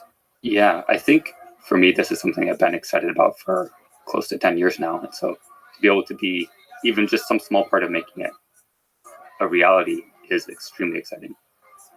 A couple maybe special moments during that whole process that I'll never really truly forget. One of them is during the actual surgery. At that point in time, I know Nolan quite well. I know his family. And so I think the initial reaction when Nolan is rolled into the operating room is just a, oh shit kind of reaction. But at that point, muscle memory kicks in and you sort of go into, you let your body just do all the talking. And I have the lucky job in that particular procedure to just be in charge of monitoring the implant. So my job is to sit there to look at the signals coming off the implant, to look at the live brain data streaming off the device as threads are being inserted into the brain, and just to basically observe and make sure that nothing is going, wrong, or that there's no red flags or fault conditions that we need to go and investigate or pause the surgery to debug. And because I had that sort of spectator view of the surgery, I had a slightly removed perspective than I think most folks in the room. I got to sit there and think to myself, wow, that brain is moving a lot. When you look inside the craniectomy that we stick the threads in, one thing that most people don't realize is the brain moves. The brain moves a lot when you breathe, when your heart beats, and you can see it visibly. So, that's something that I think was a surprise to me and very, very exciting to be able to see someone's brain who you physically know, have talked with that length, actually pulsing and moving inside their skull. And they used that brain to talk to you previously, Yeah. And now it's right there moving. Yeah. Actually, I didn't realize that in terms of the thread sending. So the Neuralink implant is active during surgery. So, and one thread at a time, you're able to start seeing the signal. Yeah. So that's part of the way you test that the thing is working. Yeah. So actually, in the operating room, right after we sort of finished all the thread insertions, I started collecting what's called broadband data. So broadband is basically the most raw form of signal you can collect from a Neuralink electrode. It's essentially a measurement of the local field potential, or the voltage essentially measured by that electrode. And we have a certain mode in our application that allows us to visualize where detected spikes are. So it visualizes sort of where in the broadband signal, in its very, very raw form of the data, a neuron is actually spiking. So one of these moments that I'll never forget as part of this whole clinical trial is seeing live in the operating room, while he's still under anesthesia, beautiful spikes being shown in the application, just streaming live to a device I'm holding in my hand. So this is no signal processing, the raw data, and then the signals processing is on top of it. You're seeing the spikes detected. Right, yeah. And that's a UX too. Yes. that looks beautiful as well. During that procedure, there was actually a lot of cameramen in the room, so they also were curious and wanted to see. There's several neurosurgeons in the room who are all just excited to see robots taking their job. And they're all, crowded around a small little iPhone watching this live brain data stream out of his brain. What was that like, seeing the robot do some of the surgery? So the computer vision aspect where it detects all the spots that avoid the blood vessels, and then obviously with human supervision, then actually doing the really high precision connection of the threads to the brain. Yeah, it's a good question. My answer is going to be pretty lame here, but it was boring. Yeah. I've seen it what you so want it many to be. times. Yeah, that's exactly how you want surgery to be. You want it to be boring. Yeah. Because I've seen it so many times. I've seen the robot do this surgery literally hundreds of times, and so it was just one more time. Yeah, all the practice surgeries and the proxies, and this is just another day. Yeah. So what about when Nolan woke up? Well, do you remember a moment where he was able to move the cursor, not move the cursor, but get signal from the brain such that it was able to show that there's a connection? Yeah. So we are quite excited to move as quickly as we can, and Nolan was really, really excited to get started. He wanted to get started actually the day of surgery, but we waited till the next morning, very patiently. It's a long night. And the next morning in the ICU where he was recovering, he wanted to get started and actually start to understand what kind of signal we can measure from his brain. And maybe for folks who are not familiar with the Neuralink system, we implant the Neuralink system or the Neuralink implant in the motor cortex. So the motor cortex is responsible for representing things like motor intent. So if you imagine closing and opening your hand, that kind of signal representation would be present in the motor cortex. If you imagine moving your arm back and forth or wiggling a pinky, this sort of signal can be present in the motor cortex. So one of the ways we start to sort of map out what kind of signal do we actually have access to in any particular individual's brain is through this task called body mapping. And body mapping is where you essentially present a visual to the user and you say, hey, imagine doing this. And the visual is, a 3D hand opening and closing or index finger modulating up and down. And you ask the user to imagine that. And obviously you can't see them do this because they're paralyzed. So you can't see them actually move their arm. But while they do this task, you can record neural activity. And you can basically offline model and check, can I predict or can I detect the modulation corresponding with those different actions? And so we did that task and we realized, hey, there's actually some modulation associated with some of his hand motion, which is a first indication that, okay, we can potentially use that modulation to do useful things in the world. For example, control a computer cursor. And he started playing with it, the first time we showed him it. And we actually just took the same live view of his brain activity and put it in front of him. We said, hey, you tell us what's going on. We're not you. You're able to imagine different things. And we know that it's modulating some of these neurons. So you figure out for us what that is actually representing. And so he played with it for a bit. He was like, I don't quite get it yet.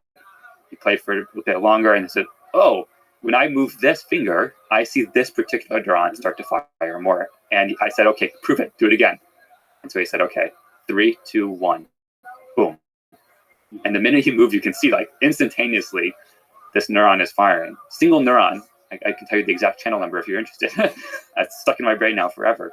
But that single channel firing was a beautiful indication that it was behaviorally modulated neural activity that could then be used for downstream tasks like decoding the computer cursor. And when you say single channel, is that associated with a single electrode?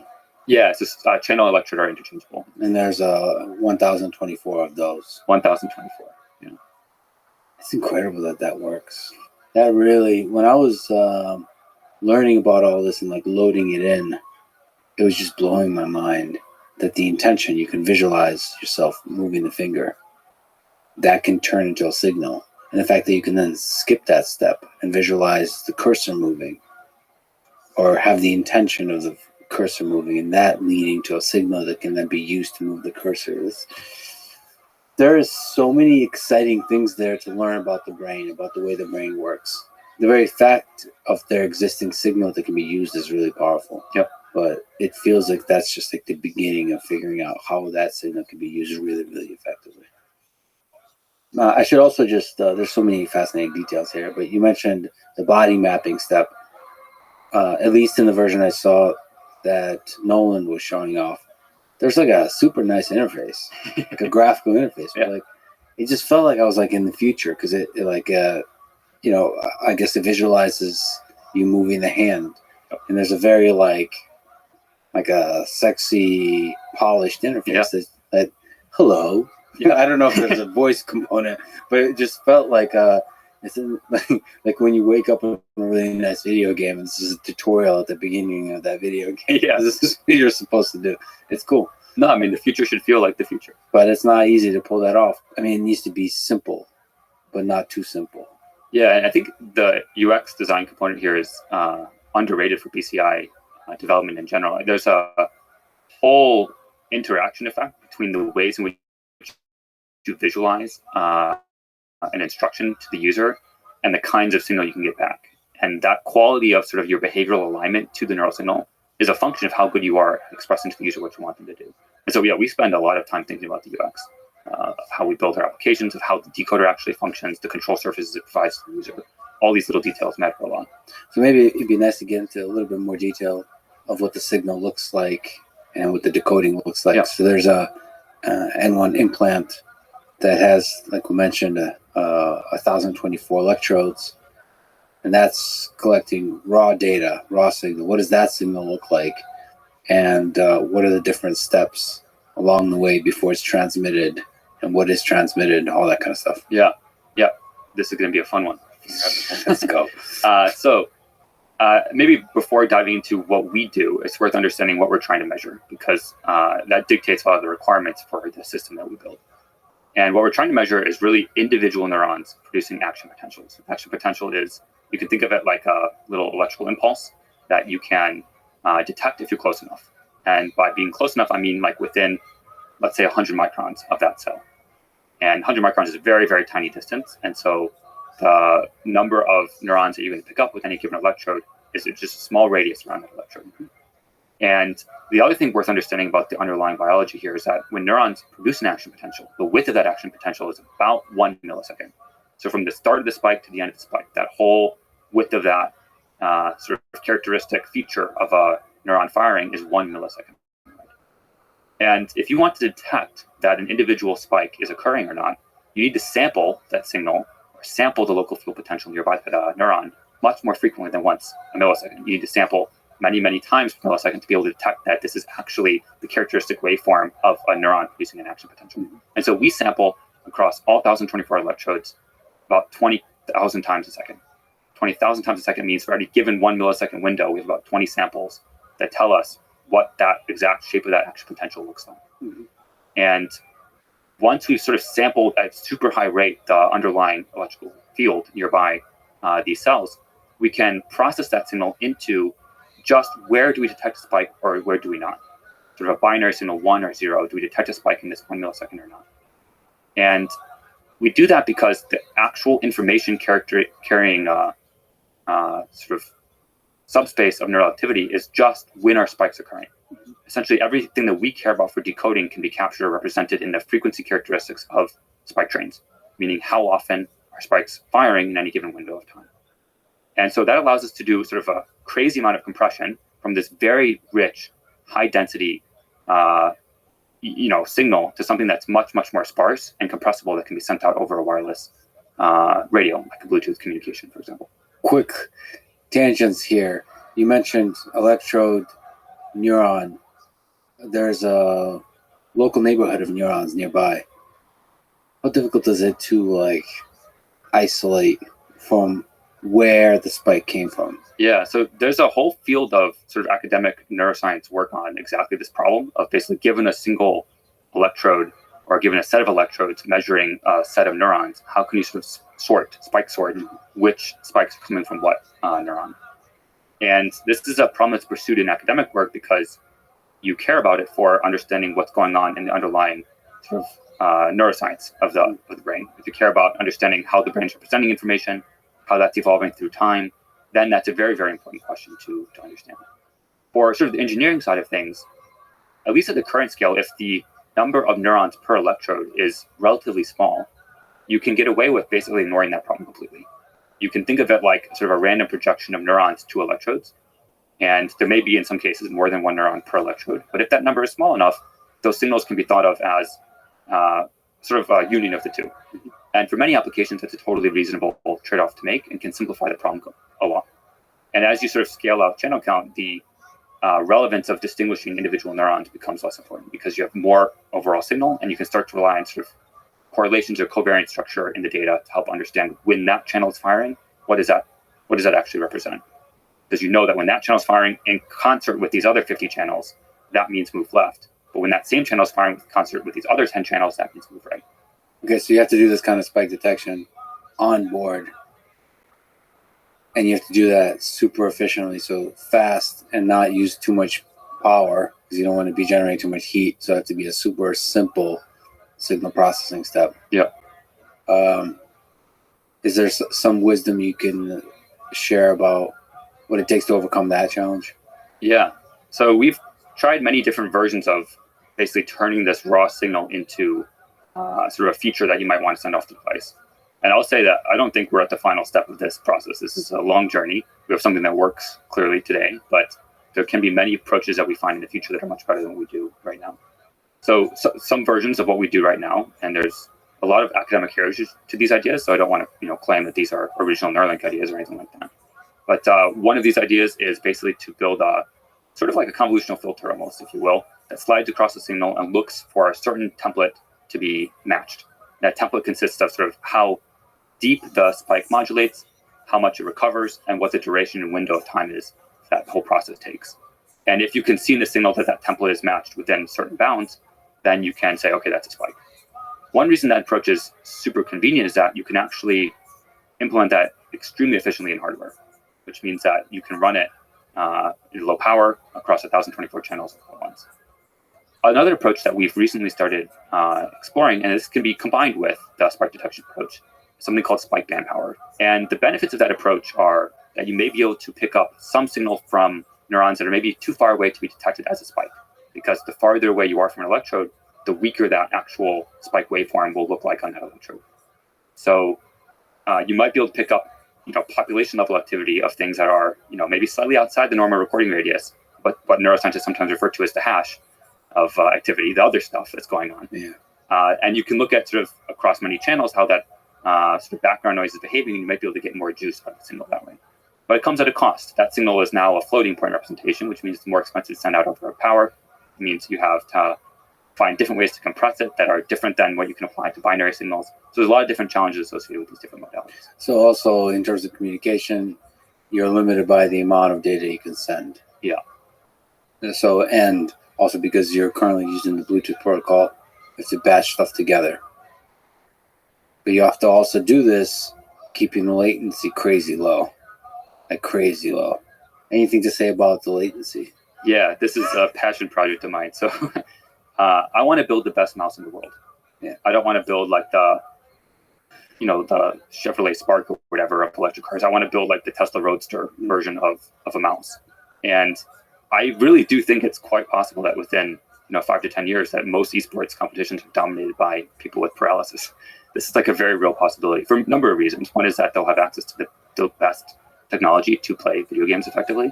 The second is they have the time to do so. So those two factors together are particularly potent for esport competitors. Unless people without paralysis are also allowed to play, right? Which is another way to interact with a digital device, and there's something to that. If it's a fundamentally different experience, more efficient experience, even if it's not like some kind of full-on high bandwidth communication, if it's just the ability to move the mouse 10x faster, like the bits per second, if I can achieve a bits per second at 10x what I can do with the mouse, that's a really interesting possibility of what that can do, especially as you get really good at it with training. It's definitely the case that you have a higher ceiling performance, because you don't have to buffer your intention through your arm, through your muscle. You get, just by nature of having a brain implant at all, like 75 millisecond lead time on any action that you're actually trying to take. And there's some nuance to this, like there's evidence that the motor cortex, you can sort of plan out sequences of actions, so you may not get that whole benefit all the time. But for sort of like reaction time style games where you just want to, somebody's over here, snipe them, that kind of thing, you actually do have just an inherent advantage because you don't need to go through muscle. So the question is just how much faster can you make it? And we're already, faster than, what you would do if you're going through muscle from a latency point of view. And we're in the early stage of that. I think we can push it. Sort of our end-to-end latency right now from brain spike to cursor movement is about 22 milliseconds. If you think about the best mice in the world, the best gaming mice, that's about 5 milliseconds-ish of latency, depending on how you measure, depending how fast your screen refreshes. There's a lot of characteristics that matter there. But yeah, and the rough time for like a neuron in the brain to actually impact your command of your hand is about 75 milliseconds. So if you look at those numbers, you can see that we're already like, competitive and slightly faster than what you'd get by actually moving your hand. And this is something that, if you ask Nolan about it, when he moved the cursor for the first time, we asked him about this. It was something I was super curious about. Like, what does it feel like when you're modulating, a click intention, or when you're trying to just move the cursor to the right? He said it moves before he is like actually intending it to. which is kind of a surreal thing and something that, I would love to experience myself one day. What is that like to have the thing just be so immediate, so fluid that it feels like it's happening before you're actually intending it to move? Yeah, I suppose we've gotten used to that latency, that natural latency that happens. So is currently the bottleneck the communication? So like the Bluetooth communication, what's the actual bottleneck? I mean, there's always going to be a bottleneck, but what's the current bottleneck? Yeah, a couple things. So kind of hilariously, Bluetooth low energy protocol has some restrictions on how fast you can communicate. So the protocol itself establishes a standard of, the most frequent sort of updates you can send are on the order of 7.5 milliseconds. And as we push latency down to the level of sort of individual spikes impacting control, that level of resolution, that kind of protocol is going to become a limiting factor at some scale. Another sort of important nuance to this is that it's not just the Neuralink itself that's part of this equation. If you start pushing latency sort of below the level of how fast screens refresh, then you have another problem. Like you need your whole system to be able to be as reactive as the sort of limits of what the technology can offer. Yes. Like you need the screen, like 120 hertz just doesn't, work anymore if you're trying to have something respond at something that's, at the level of 1 millisecond. That's a really cool challenge. I also like that for a t-shirt, the best mouse in the world. Tell me on the receiving end, so the decoding step. Now we figured out what the spikes are. We got them all together. Now we're sending that over to the app. What's the decoding step look like? Yeah. So maybe first, what is decoding? I think there's probably a lot of folks listening that just have no clue what it means to decode brain activity. Actually, even if we zoom out beyond that, what is the app? So there's an implant that's wirelessly communicating with any digital device that has an app installed. Yep. So maybe can you tell me at high level what the app is, what the software is outside of the brain? Yeah. So maybe working backwards from the goal. The goal is to help someone with paralysis, in this case Nolan, be able to navigate his computer independently. And we think the best way to do that is to offer them the same tools that we have to navigate our software, because we don't want to have to rebuild an entire software ecosystem for the brain, at least not yet. Maybe someday you can imagine there's UXs that are built natively for BCI, but in terms of what's useful for people today, I think most people would prefer to be able to just control mouse and keyboard inputs to all the applications that they want to use for their daily job or communicating with their friends, etc. And so the job of the application is really to translate this wireless stream of brain data coming off the internet into control of the computer. And we do that by essentially building a mapping from brain activity to sort of the HID input to the actual hardware. So HID is just the protocol for communicating like input device events. So for example, I'll move mouse to this position or press this key down. And so that mapping is fundamentally what the app is responsible for. But there's a lot of nuance of how that mapping works that we spent a lot of time to try to get right, and we're still in the early stages of a long journey to figure out how to do that optimally. So one part of that process is decoding. So decoding is this process of taking the physical patterns of brain data that's being channeled across the Bluetooth connection to the application and turning it into, for example, a mouse movement. And that decoding step, you can think of it in a couple different parts. So similar to any machine learning problem, there's a training step and there's an inference step. The training step in our case is a very intricate behavioral process where the user has to imagine doing different actions. So for example, they'll be presented a screen with a cursor on it, and they'll be asked to push that cursor to the right. Then imagine pushing that cursor to the left. Push it up, push it down. And we can basically build up a pattern, or using any sort of modern ML method, of mapping of given this brain data and that imagined behavior, map one particular. And then at test time, you take that same pattern matching system, in our case it's a deep neural network, and you run it, and you take this live stream of brain data coming off their implant, you decode it by pattern matching to what you saw at calibration time, and you use that for control of the computer. Now, a couple sort of rabbit holes that I think are quite interesting.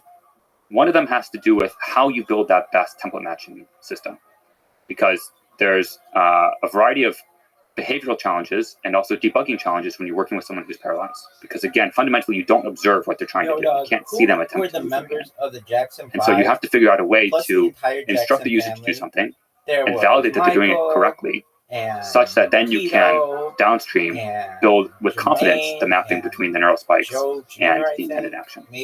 And by doing the action correctly, what I really mean is at this level of resolution of what neurons are doing.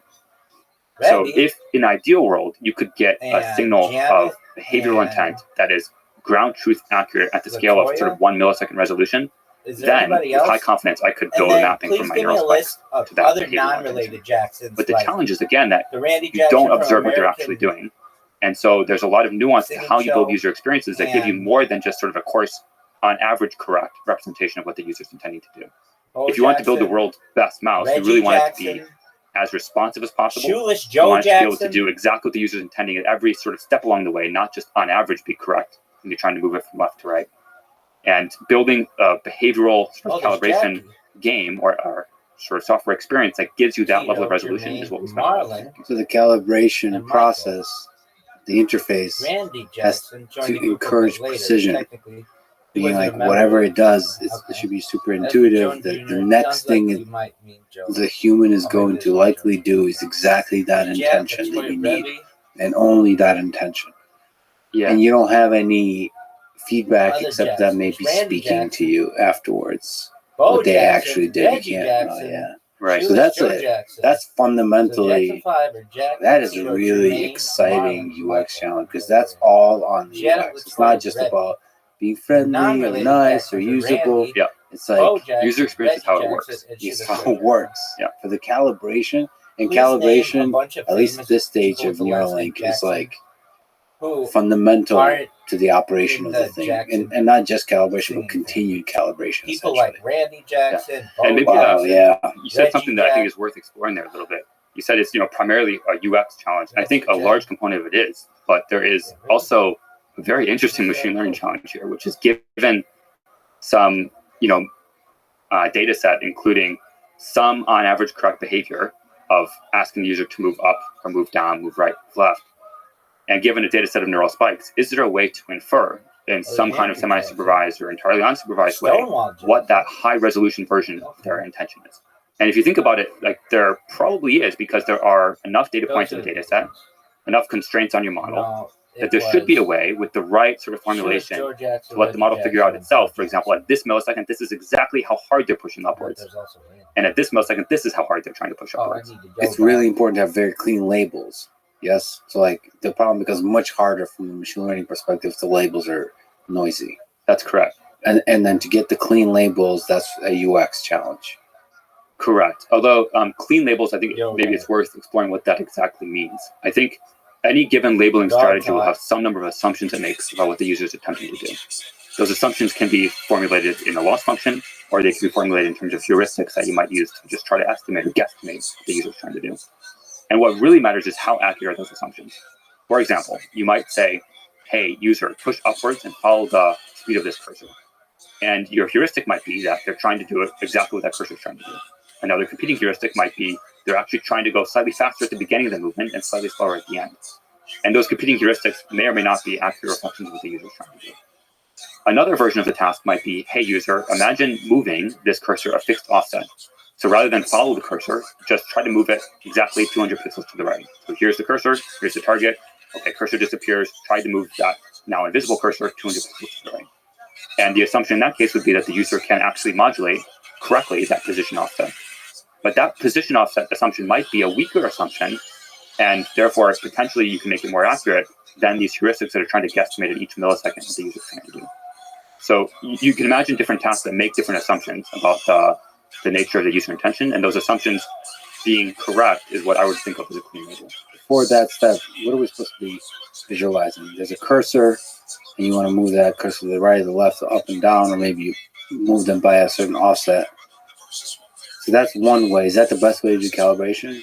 So for example, an alternative crazy way that probably is playing a role here is a game like Grid, where you're just getting a very large amount of data of the person playing a game, where if they are in a state of flow, maybe you can get clean signal as a side effect. Yeah. Is that not an effective way for initial calibration? Yeah, great question. There's a lot to unpack there. So the first thing I would draw a distinction between is sort of open loop versus closed loop. So open loop, what I mean by that is the user is sort of going from 0 to 1. They have no model at all, and they're trying to get to the place where they have some level of control at all. In that setup, you really need to have some task that gives the user a hint of what you want them to do, such that you can build its mapping again from brain data to output. Then once they have a model, you could imagine them using that model and actually adapting to it and figuring out the right way to use it themselves, and then retraining on that data to give you sort of a boost in performance. There's a lot of challenges associated with both of these techniques, and we can sort of rabbit hole into both of them if you're interested. But the sort of challenge with the open loop task is that the user themselves doesn't get proprioceptive feedback about what they're doing. They don't, necessarily perceive themselves or feel, the mouse under their hand when they're using an open loop, or when they're trying to do an open loop calibration. They're being asked to perform something like, imagine if you sort of had your whole right arm numbed and you stuck it in a box and you couldn't see it. So you had no visual feedback and you had no proprioceptive feedback about what the position or activity of your arm was. And now you're asked, okay, given this thing on the screen that's moving from left to right, match that speed. And you basically can try your best to, invoke whatever that imagined action is in your brain that's moving the cursor from left to right. But in any situation, you're going to be inaccurate and maybe inconsistent in how you do that task. And so that's sort of the fundamental challenge of open loop. The challenge with closed loop is that once the user is given a model and they're able to start moving the mouse on their own, they're going to very naturally adapt to that model. And that co-adaptation between the model learning what they're doing and the user learning how to use the model may not find you the best with global minima. Maybe that your first model was noisy in some ways, or maybe just had some quirks. There's some part of the data distribution that didn't cover super well. And the user now figures out, because they're a brilliant user like no one, they figure out the right sequence of imagined motions or the right angle they have to hold their hand at to get it to work. Mm-hmm. And they'll get it to work great. But then the next day they come back to their device and maybe they don't remember exactly all the tricks that they used the previous day. And so there's a complicated sort of feedback cycle here that can emerge and can make it a very, very difficult debugging process. Okay, there's a lot of really fascinating things there. Actually, just to stay on the closed loop, I've seen situations. This actually happened watching psychology grad students. They use a piece of software when they don't know how to program themselves. They use a piece of software that somebody else wrote, and it has a bunch of bugs. And they figure out and they've been using it for years. Yeah, they figure out ways to work around. Yeah. Oh, that just happens. Nobody considers maybe we should fix this. They just adapt, and that's a really interesting notion that we're really good at adapting, but you need to still. That might not be the optimal. Yeah. Okay, so how do you solve that problem? Do you have to restart from scratch every once in a while, kind of thing? Yeah, it's a good question. First and foremost, I would say this is not a solved problem. And for anyone who's listening in academia who works on BCIs, I would also say this is not a problem that's solved by simply scaling channel count. So this is, maybe that can help, and you can get sort of richer covariance structures that you can use to exploit when trying to come up with good labeling strategies. But if you're interested in problems that aren't going to be solved inherently by scaling channel count, this is one of them. Yeah, so how do you solve it? It's not a solved problem. It's the first thing I want to make sure we get across. The second thing is any solution that involves closed loop is going to become a very difficult debugging problem. And one of my sort of general heuristics for choosing what problems to tackle is that you want to choose the one that's going to be the easiest to debug. So if you can do that, even if the ceiling is lower, you're going to be able to move faster because you have a tighter iteration loop debugging the problem. And in an open loop setting, there's not a feedback cycle to debug with the user in the loop. So there's some reason to think that that should be an easier debugging problem. The other thing that's worth understanding is that even in a closed loop setting, there's no special software magic of how to infer what the user is truly attempting to do. In a closed loop setting, although they're moving the cursor on the screen, they may be attempting something different than what your model is outputting. So what the model is outputting is not a signal that you can use to retrain if you want to be able to improve the model.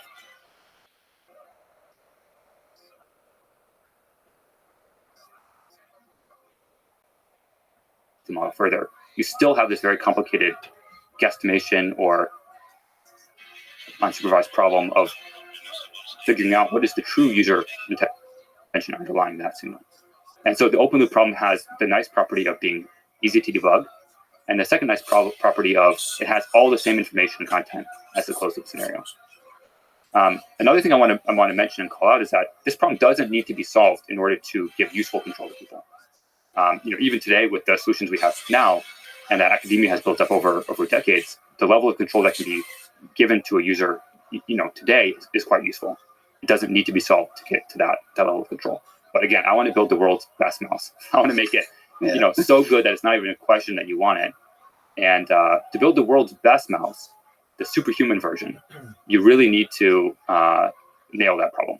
And a couple maybe details of John previous Facenda studies that we've done quote internally that I the think are very frozen tundra. interesting Did to you ever understand say when the thinking about how to frozen solve this tundra problem. of Lambeau The first Field, is that or was it the even when you frozen have tundra ground of truth Memorial data, Stadium? what the user is trying to do, and you can get this with an able-bodied monkey, a monkey that has a Neuralink device implanted and moving a mouse to control a computer.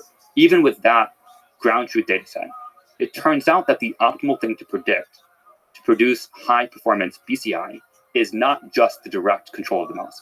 You can imagine, building a data set of what's going on in the brain and what is the mouse exactly doing on the table. And it turns out that if you build the mapping from neural spikes to predict exactly what the mouse is doing, that model will perform worse than a model that is trained to predict sort of higher level assumptions about what the user might be trying to do. For example, assuming that the monkey is trying to go in a straight line to the target. It turns out that making those assumptions is actually more effective at producing a model than actually predicting the underlying hand movement. So the intention, not like the physical movement or whatever. Yeah. There's obviously a really strong correlation between the two, but the intention is a more powerful thing to be chasing. Right. Well, that's also super interesting. I mean, the intention itself is fascinating because, yes, with the BCI here in this case with the digital telepathy, you're acting on the intention, not the action, which is why there's an experience of like feeling like it's happening before you meant for it to happen. That is so cool. And that is why you could achieve like superhuman performance probably in terms of the control of the mouse. So for open loop, just to clarify, so whenever the person is tasked to like move the mouse to the right, you said there's not feedback. So they don't get that satisfaction of like actually getting it to move. Right? So you could imagine giving the user feedback on a screen, but it's difficult because at this point you don't know what they're attempting to do.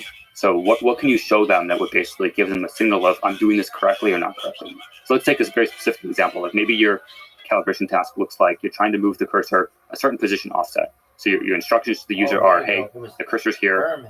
Now, when the cursor disappears, imagine moving it 200 pixels from where it was to the right to be over this target. In that kind of scenario, you could imagine coming up with some sort of consistency metric that you could display to the user of, okay, I know what the spike train looks like on average when you do this action to the right. Maybe I can produce some sort of probabilistic estimate of how likely is that to be the action you took, given the latest trial or trajectory that you imagined. And I could give the user some sort of feedback of how consistent are they across different trials. You could also imagine that if the user is prompted with that kind of consistency metric, that maybe they just become more behaviorally engaged to begin with because the task is kind of boring when you don't have any feedback at all. And so there may be benefits to the user experience of showing something on the screen, even if it's not accurate, just because it keeps the user motivated to try to increase that number and push it upwards. So there's just like psychology element here. Yeah, absolutely. And again, all of that is UX challenge. How much signal drift is there? Hour to hour, day to day, week to week, month to month. How often do you have to recalibrate because of the signal drift? Yeah. So this is a problem we've worked on both with NHP, non-human primates, before our clinical trial, and then also with Noland during the clinical trial. Maybe the first thing that's worth stating is what the goal is here. So the goal is really to enable the user to have a plug-and-play experience where, I guess they don't have to plug anything in, but a play experience where they can use the device whenever they want to, however they want to. And that's really what we're aiming for. And so there can be a set of solutions that get to that state without considering this non-functionality. So maybe the first solution here that's important is that they can recalibrate whenever they want. This is something that that Nolan has the ability to do today. So you can recalibrate system, at 2 a.m. in the middle of the night without his, caretaker or parents or friends around to help push a button for him. The other important part of the solution is that when you have a good model calibrated, that you can continue using that without needing to recalibrate it. So how often he has to do this recalibration today depends really on his appetite for performance. There are, we observe sort of a degradation through time of how well any individual model works.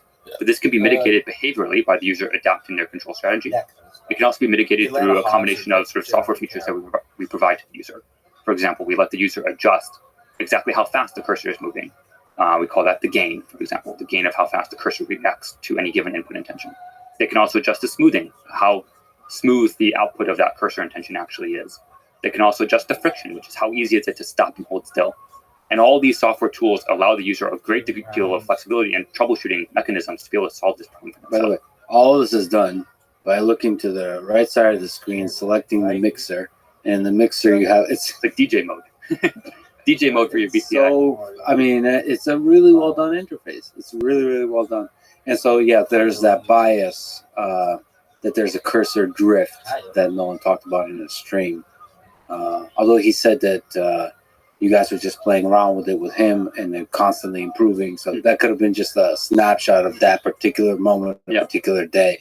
But he said that there was this cursor drift and this bias that could be removed by him, I guess, looking to the right side of the screen or left side of the screen to kind of adjust the bias. Yeah. That's one interface action, I guess, to adjust the bias. Yeah. So this is actually an idea that comes out of academia. There is some prior work with sort of brain gate clinical trial participants where they pioneered this idea of bias correction.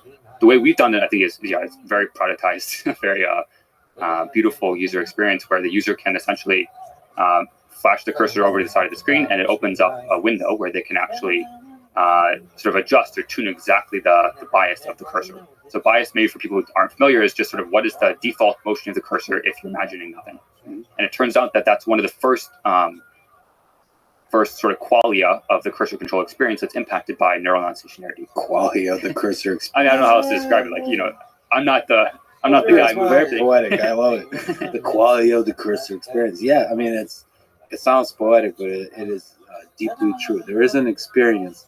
When it works well, it is a joyful, a really pleasant experience. And when it doesn't work well, it's a very frustrating experience. That's actually the art of UX. It's like you have the possibility to frustrate people or the possibility to give them joy. And at the end of the day, it really is truly the case that UX is how the thing works. And so it's not just like what's showing on the screen. It's also, what control surfaces does the decoder provide the user? We want them to feel like they're in the F1 car, not like the, some like minivan, right? And that really truly is how we think about it. Nolan himself is an F1 fan. So we refer to ourselves as a pit crew. He really is truly the F1 driver. And there's different, control surfaces that different kinds of cars and airplanes provide the user. And we take a lot of inspiration from that when designing how the cursor should behave. And maybe one nuance of this is, even details like when you move a mouse on a MacBook trackpad, the sort of response curve of how that input that you give the trackpad translates to cursor movement is different than how it works with a mouse. When you move it on the trackpad, there's a different response function, a different curve to how much a movement translates to input to the computer than when you do it physically with a mouse. And that's because somebody sat down a long time ago when they're designing the initial input systems to any computer, and they thought through exactly how it feels to use these different systems. And now we're designing sort of the next generation of this input system to a computer, which is entirely done via the brain. And there's no proprioceptive feedback. Again, you don't feel the mouse in your hand. You don't feel the keys under your fingertips. And you want a control surface that still makes it easy and intuitive for the user to understand the state of the system and how to achieve what they want to achieve. And ultimately, the end goal is that UX is completely fades into the background. It becomes something that's so natural and intuitive that it's subconscious to the user. And they just should feel like they have basically direct control over the cursor. It just does what they want it to do. They're not thinking about the implementation of how to make it do what they want it to do. It's just doing what they want it to do. Is there some kind of things along the lines of like Fitt's Law where you should move the mouse in a certain kind of way that maximizes your chance to hit the target? I don't even know what I'm asking, but I'm hoping the intention of my question will land on a profound answer. No. Is there some kind of understanding of the laws of UX when it comes to the context of somebody using their brain to control it? Like that's different than the mouse. I think we're in the early stages of discovering those laws. So I wouldn't claim to have solved that problem yet. But there's definitely some things we've learned that make it easier for the user to get stuff done. And it's pretty straightforward when you verbalize it, but it takes a while to actually get to that point when you're in the process of debugging this stuff in the trenches. One of those things is that any machine learning system you build has some number of errors. And it matters how those errors translate to the downstream user experience. For example, if you're developing a search algorithm in your photos, if you search for your friend Joe and it pulls up a photo of your friend Josephine, maybe that's not a big deal because the cost of an error is not that high. In a different scenario where you're trying to detect insurance fraud or something like this, and you're directly sending someone to court because of some machine learning model output, then the errors make a lot more sense to be careful about. You want to be very thoughtful about how those errors translate to downstream effects. The same is true in BCI. So, for example, if you're building a model that's decoding a velocity output from the brain versus an output where you're trying to modulate the left click, for example, these have sort of different trade-offs of how precise you need to be before it becomes useful to the end user. For velocity, it's okay to be on average correct because the output of the model is integrated through time. So if the user's trying to click at position A and they're currently at position B, they're trying to navigate over time to get between those 2 points. And as long as the output of the model is on average correct, they can sort of steer it through time with the user control loop in the mix. They can get to the point they want to get to. The same is not true of a click. For a click, you're performing it almost instantly, at the scale of neurons firing, and so you want to be very sure that that click is correct, because a false click can be very destructive to the user. They might accidentally close the tab that they're trying to do something in and lose all their progress. They might accidentally hit some send button on some text that is only like half composed and reads funny after. So there's different sort of cost functions associated with errors in this space, and part of the UX design is understanding how to build a solution that is, when it's wrong, still useful to the end user. That's so fascinating, that assigning cost to every action when an error occurs. So every action, if an error occurs, has a certain cost. And incorporating that into how you interpret the intention, mapping it to the action, is really important. I didn't quite, until you said it, realize there's a cost to sending the text early. It's a very expensive cost. It's super annoying.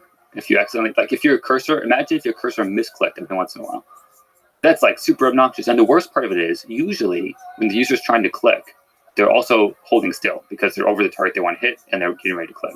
Which means that in the data sets that we build, on average, it's the case that sort of low speeds or desire to hold still is correlated with when the user's attempting to click. Wow, that is really fascinating.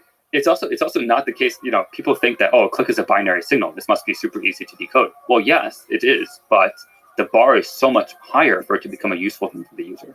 And there's ways to solve this. I mean, you can sort of take the comp-out approach of, let's just give let's take 5 seconds to click. Let's take a huge window of time so we can be very confident about the answer. But again, world's best mouse.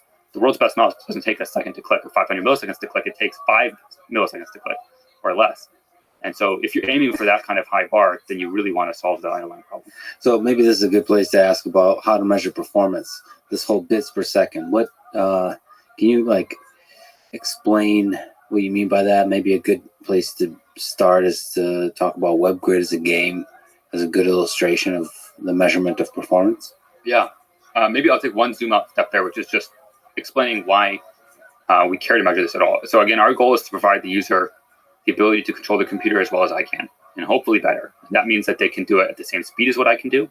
It means that they have access to all the same functionality that I have, including all those little details like command tab, command space, all this stuff. They need to be able to do it with their brain, and with the same level of reliability as what I can do with my muscles. And that's a high bar.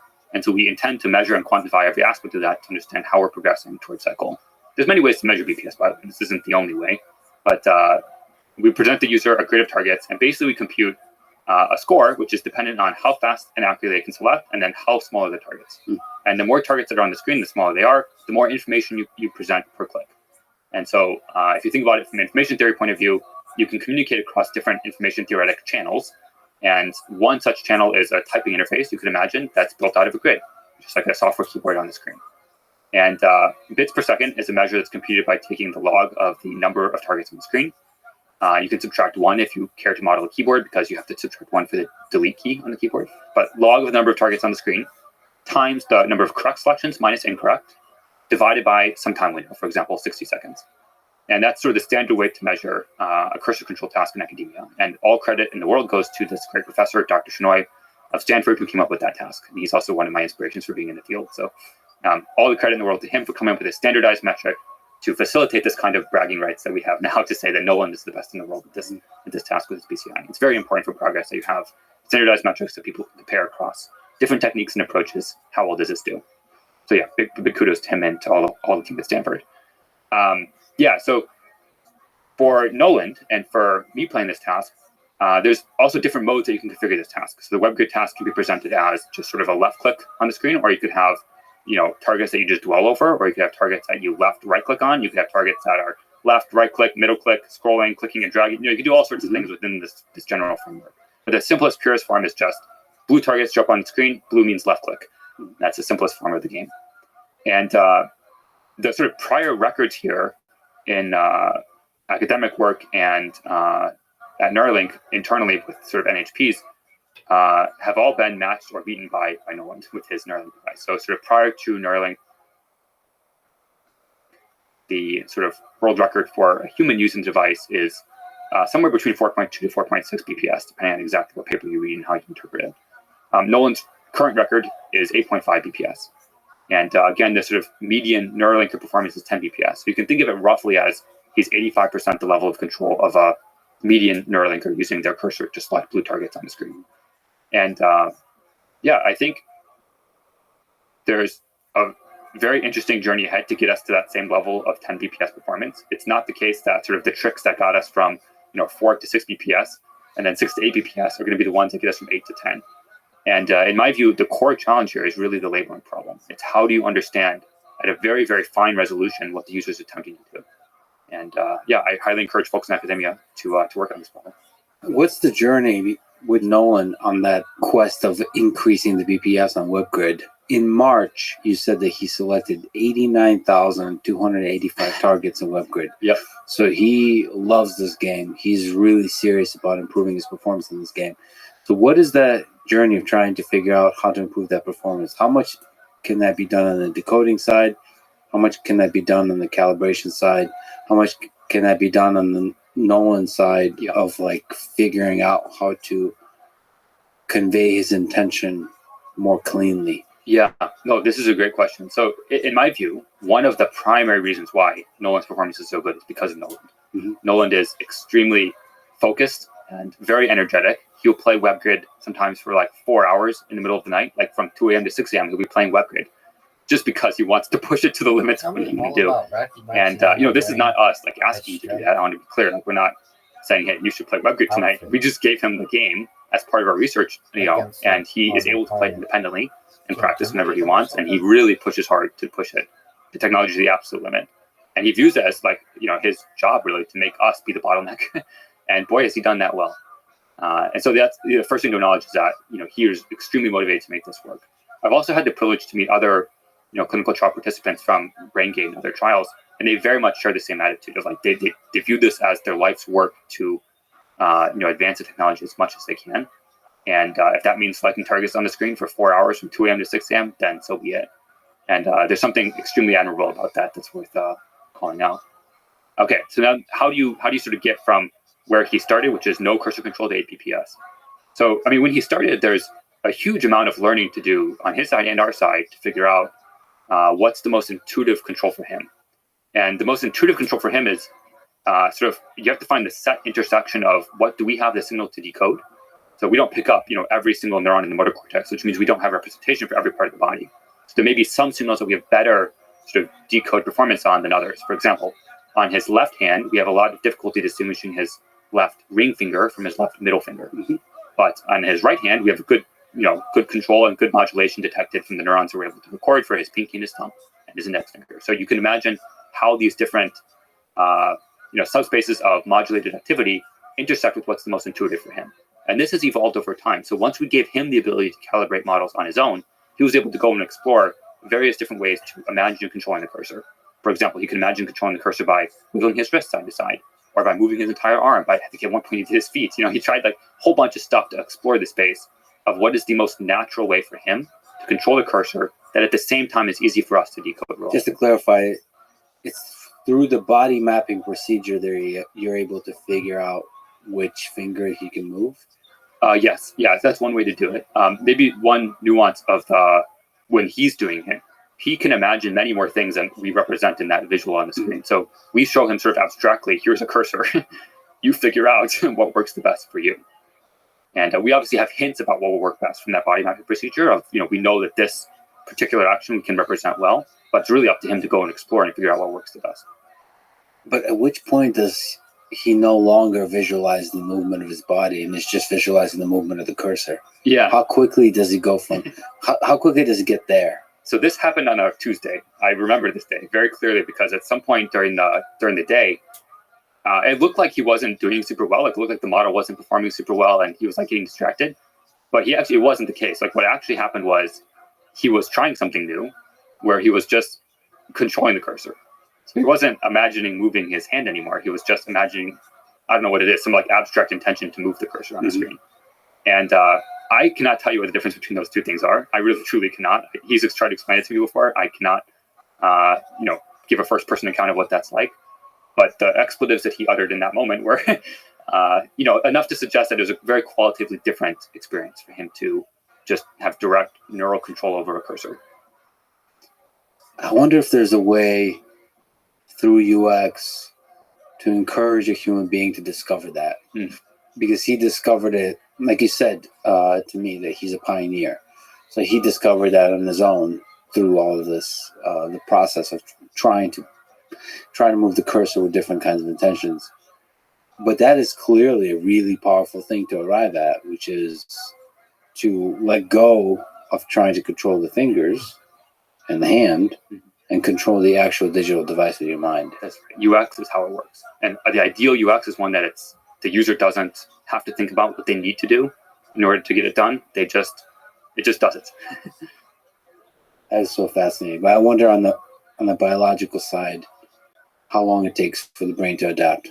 Yeah. So is it just simply learning like high level software, or is there like a neuroplasticity component where like the brain is adjusting slowly? Yeah, the truth is I don't know. Yeah. I'm very excited to see with sort of the second participant that we implant what the journey is like for them, because we'll have learned a lot more. Potentially we can help them understand and explore that direction more quickly. This is something I didn't, this wasn't me prompting Nolan to go try this. He was just exploring how to use his device and figured it out himself. But now that we know that that's a possibility, that maybe there's a way to, for example, hint the user, don't try super hard during calibration. Just do something that feels natural, or just directly control the cursor. Don't imagine explicit action. And from there, we should be able to hopefully understand how this is for somebody who has not experienced that before. Maybe that's the default mode of operation for them. You don't have to go through this intermediate phase of explicit motions.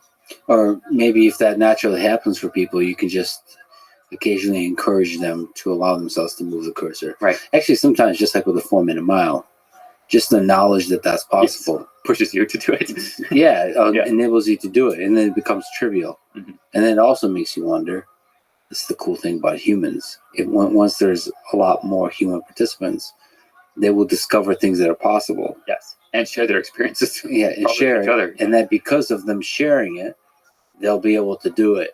All of a sudden, that's unlocked for everybody. Yeah, because just the knowledge sometimes is the thing that enables it to do it. Yeah, I mean, and just comment on that too. Like, we've probably tried like 1,000 different ways to do various aspects of decoding. And now we know like what the right subspace is to continue exploring further. Again, thanks to Nolan and the many hours he's put into this.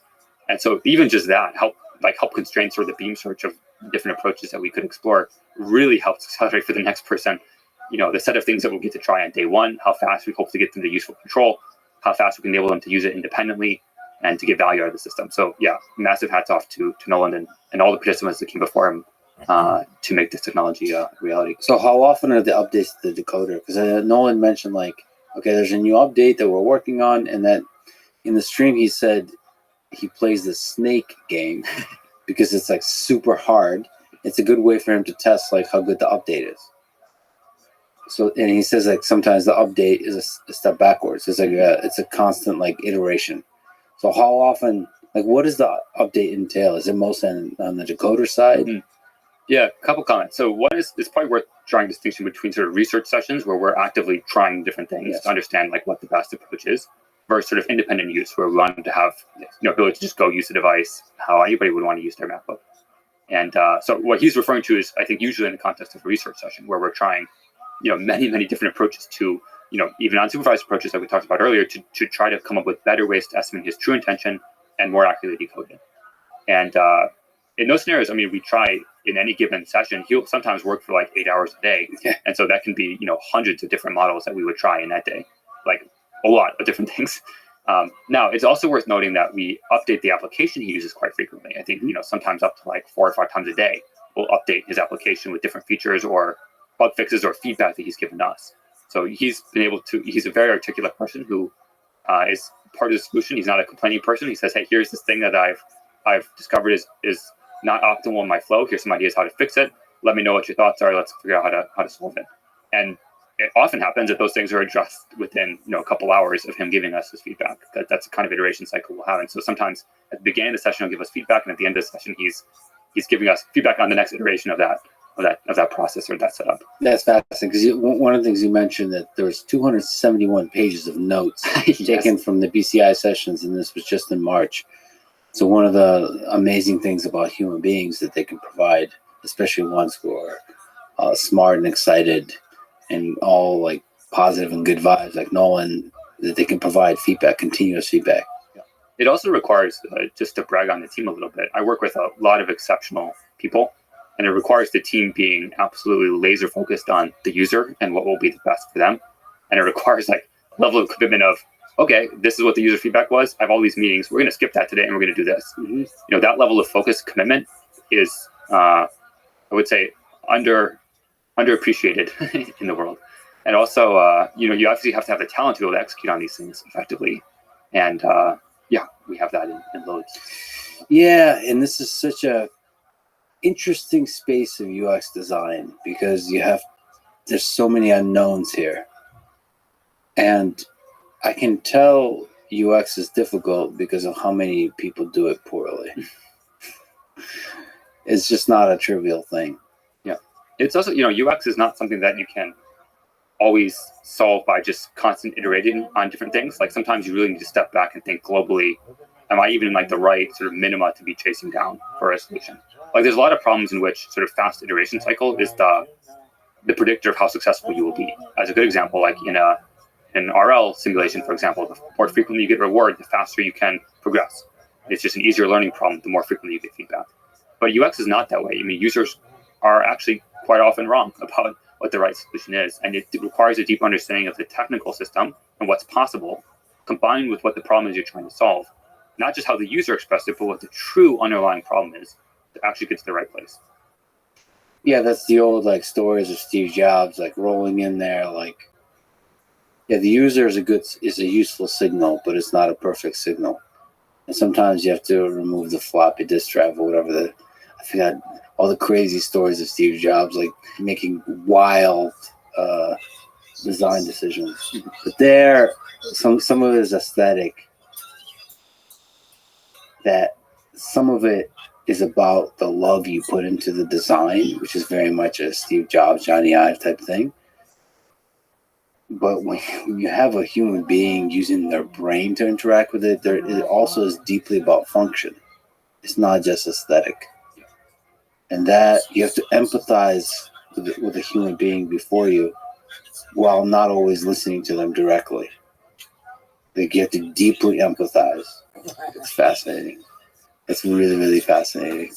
And at the same time, iterate, right? But not iterate in small ways. Sometimes a complete, like rebuilding the design. He said that, Nolan said in the early days the UX sucked, but you improved quickly.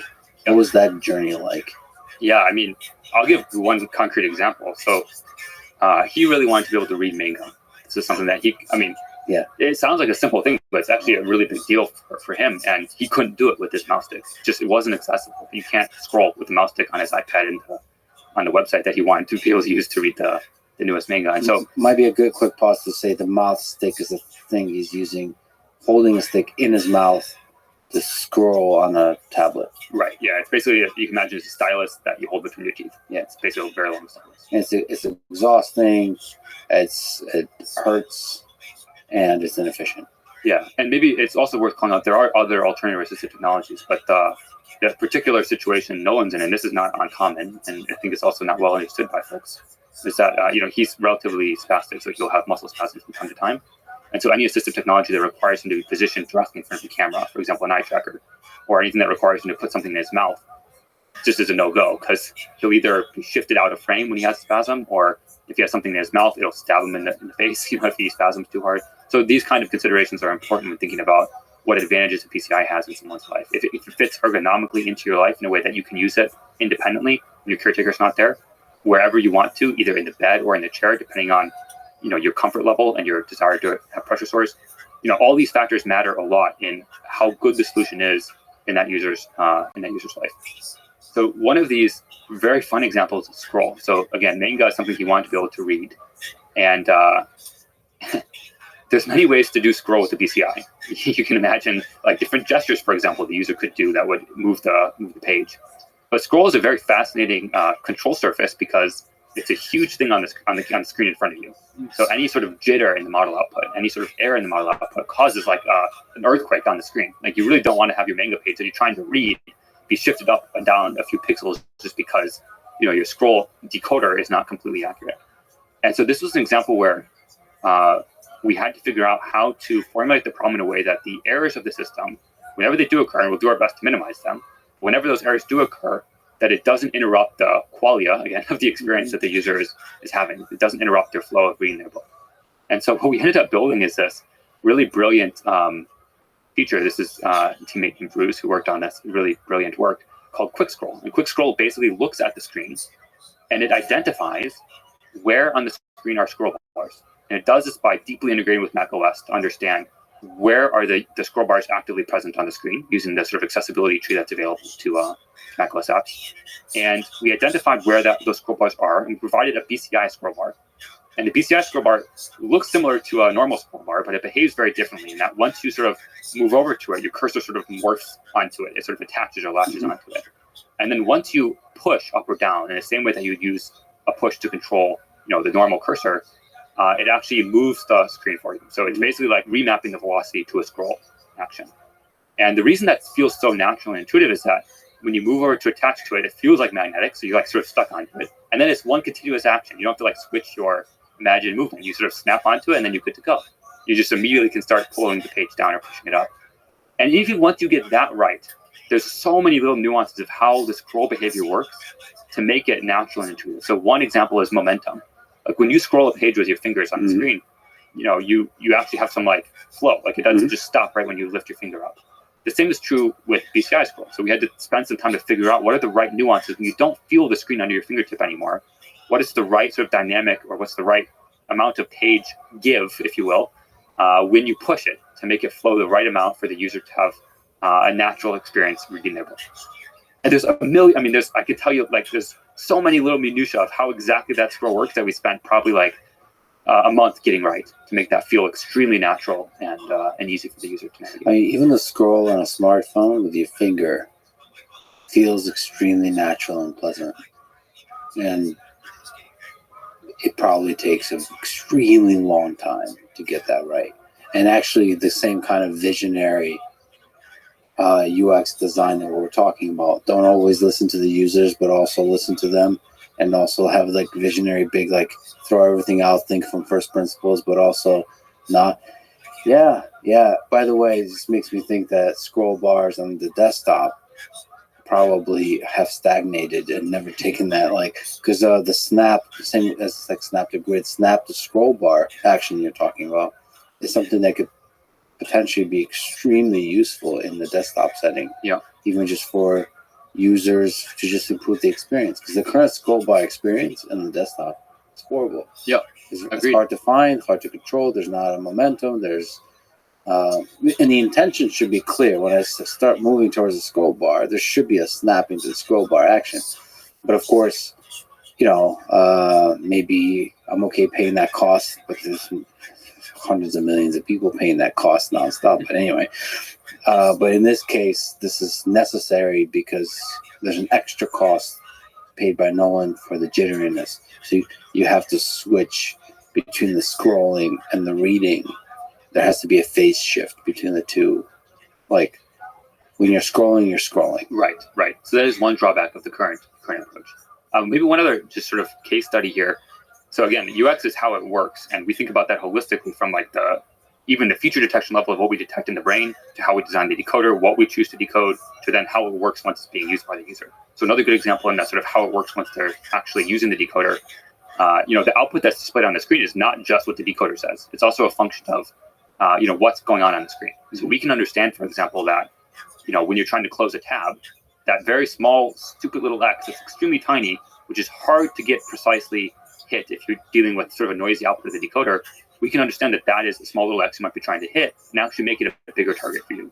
Similar to how when you're typing on your phone, if you're used to like the iOS keyboard, for example, it actually adapts the target size of individual keys based on an underlying language model. So it'll actually understand if I'm typing, hey, I'm going to see L, it'll make the E key bigger because it knows Lex is the person I'm going to go see.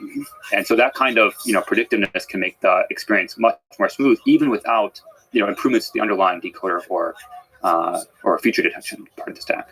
So we do that with a feature called magnetic targets. We actually index the screen and we understand, okay, these are the places that are very small targets that might be difficult to hit. Here's the kind of cursor dynamics around that location that might be indicative of the user trying to select it. Let's make it easier. Let's blow up the size of it in a way that makes it easier for the user to sort of snap onto that target. So all these little details, they matter a lot in helping the user be independent in their day-to-day living. So how much of the work on the decoder is generalizable to P2, P3, P4, P5, PN? How do you improve the decoder in a way that's generalizable? Yeah, great question. So the underlying signal we're trying to decode is going to look very different in P2 than in P1. For example, channel number 345 is going to mean something different in user 1 than it will in user 2. Just because that electrode that corresponds with channel 345 is going to be in X2, a different neuron in user 1 versus user 2. But the approaches, the methods, the user experience of how do you get the right sort of behavioral pattern from the user to associate with that neural signal, we hope that will translate over multiple generations of users. And beyond that, it's very, very possible, in fact, quite likely that we've overfit to sort of Nolan's user experience desires and preferences. And so what I hope that we find sort of what the right wide minimums are that cover all the cases and make it more intuitive for everyone. And hopefully there's cross-pollination of things where, we didn't think about that with this user because, they can speak, but with this user who just can fundamentally not speak at all, this user experience is not optimal. And that will actually, those improvements that we make there should hopefully translate then to even people who can speak but don't feel comfortable doing so because they're in a public setting like their doctor's office. So the actual mechanism of open loop labeling and then closed loop labeling will be the same and hopefully can generalize across the different users. Correct. As they're doing the calibration step. And the calibration step was pretty cool. I mean, that in itself, the interesting thing about WebGrid, which is like closed loop, it's like fun. I love it when there's like, there used to be kind of an idea of human computation, which is using actions a human would want to do anyway to get a lot of signal from. Yeah. And like WebGrid is that, like a nice video game that also serves as great calibration. It's so funny. I've heard this reaction so many times. Before sort of the first user was implanted, we had an internal perception that the first user would not find this fun. Yeah. And so we thought really quite a bit actually about like, should we build other games that like are, more interesting for the user so we can get this kind of data and help facilitate research that's, for long duration stuff. It just turns out that like people love this game. Yeah. I always loved it, but I didn't know that was a shared perception.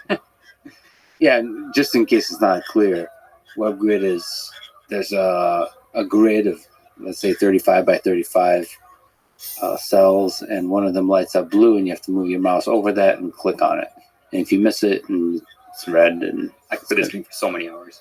So many hours. And what's your record, you said? I think I have the highest at Neuralink right now. My record's 17 BPS. 17 BPS. Which is about, if you imagine that 35 by 35 grid, you're hitting about 100 trials per minute. So 100 correct selections in that 1 minute window. So you're averaging about between 500 and 600 milliseconds per selection. So one of the reasons I think I struggle with that game is I'm such a keyboard person. So everything is done via keyboard. If I can avoid touching the mouse, it's great. So how can you explain your high performance? I have like a whole ritual I go through when I play WebGrid. So there's actually like a diet plan associated with this. Like it's a whole thing. So great. The first thing I have to fast for 5 days. I have to go up to the mountains. Actually, the fasting thing is important. So this is like, focuses the mind. Yeah. Yeah. It's true. So what I do is I don't eat for a little bit beforehand. And then I'll actually eat like a ton of peanut butter right before I play. And I get, like, this is a real thing. This is a real thing, yeah. And then it has to be really late at night. This is again a night owl I think we share, but it has to be like midnight, 2 a.m. kind of time window. And I have a very specific like physical position I'll sit in, which is I was homeschooled growing up, and so I did most of my work like on the floor, just like in my bedroom or whatever. And so I have a very specific situation on the floor that I sit and play. And then you have to make sure like there's not a lot of weight on your elbow when you're playing, so that you can move quickly. And then I turn the gain of the cursor, so the speed of the cursor way up, so it's like small motions that actually move the cursor. Are you moving with your wrist, or you're never? I move with my fingers, so my wrist is almost completely still. I'm just moving my fingers. You know those, just on a small tangent. Yeah. Which I've been meaning to go down this rabbit hole of people that set the world record in Tetris. Those folks, they're playing. There's a way to. Did you see this? Yeah, it seems like the three, like all the fingers are moving. Yeah, you could find a way to do it where like it's using a loophole, like a bug that you can do some incredibly fast stuff. So it's along that line, but not quite. But you do realize there'll be like a few programmers right now listening to this who will fast and eat peanut butter. Yeah, please like, change my record. I mean, the reason I did this literally was just because I wanted the bar to be high. Like I wanted the number that we aim for should not be like the median performance. It should be like, it should be able to beat all of us at least. Like that should be the minimum bar. What do you think is possible? Like 20? Yeah, I don't know what the limit. I mean, the limits you can calculate just in terms of like screen refresh rate and like cursor immediately jumping to the next target. But there's, I mean, I'm sure there's limits before that with just sort of reaction time and visual perception and things like this. I'd guess it's in the below 40, but above 20, somewhere in there. Probably that right. There, I never been thinking about. It also matters like how difficult the task is. You can imagine like some people might be able to do like 10,000 targets on the screen, and maybe they can do better that way. So there's some like task optimizations you could do to try to boost your performance as well. What do you think it takes for no one to be able to do above 8.5? To keep increasing that number? You said like every increase in the number might require different improvements in the system. Yeah, I think the nature of this work is, the first answer that's important to say is I don't know. This is, edge of research. So again, nobody's gotten to that number before. So what's next is going to be, heuristic, a guess from my part. What we've seen historically is that different parts of the stack become bottlenecks at different time points. So, when I first joined Neuralink like 3 years ago or so, one of the major problems was just the latency of the Bluetooth connection. It was just like the radio on the device wasn't super good. It was an earlier version of the implant. And it just like, no matter how good your decoder was, if your thing is updating every 30 milliseconds or 50 milliseconds, it's just going to be choppy. And no matter how good you are, that's going to be frustrating and lead to challenges. So, at that point, it was very clear that the main challenge is just get the data off the device in a very reliable way such that you can enable the next challenge to be tackled. And then at some point it was actually the modeling challenge of how do you just build a good mapping, like the supervised learning problem of you have a bunch of data and you have a label you're trying to predict that. That was a problem for a bit. And once you solved that, it became a different bottleneck. I think the next bottleneck after that was actually just sort of software stability and reliability. If you have widely varying sort of inference latency in your system, or your app just lags out every once in a while, it decreases your ability to maintain and get in a state of flow, and it basically just disrupts your control experience. And so there's a system made it much more reliable, much more stable, and led to a state where we could reliably collect data to build better models with. So that was a bottleneck for a while. It's just sort of like the software stack itself. If I were to guess right now, there's sort of two major directions you could think about for improving BPS further. The first major direction is labeling. So labeling is, again, this fundamental challenge of given a window of time where the user is expressing some behavioral intent, what are they really trying to do at the granularity of every millisecond? And that, again, is a task design problem. It's a UX problem. It's a machine learning problem. It's a software problem. It sort of touches all those different domains. The second thing you can think about to improve BPS further is either completely changing the thing you're decoding or just extending the number of things that you're decoding. So this is sort of in the direction of functionality. Okay, so you can imagine giving more clicks, for example, a left click, a right click, a middle click, different actions like click and drag, for example, and that can improve the effective bit rate of your communication prosthesis.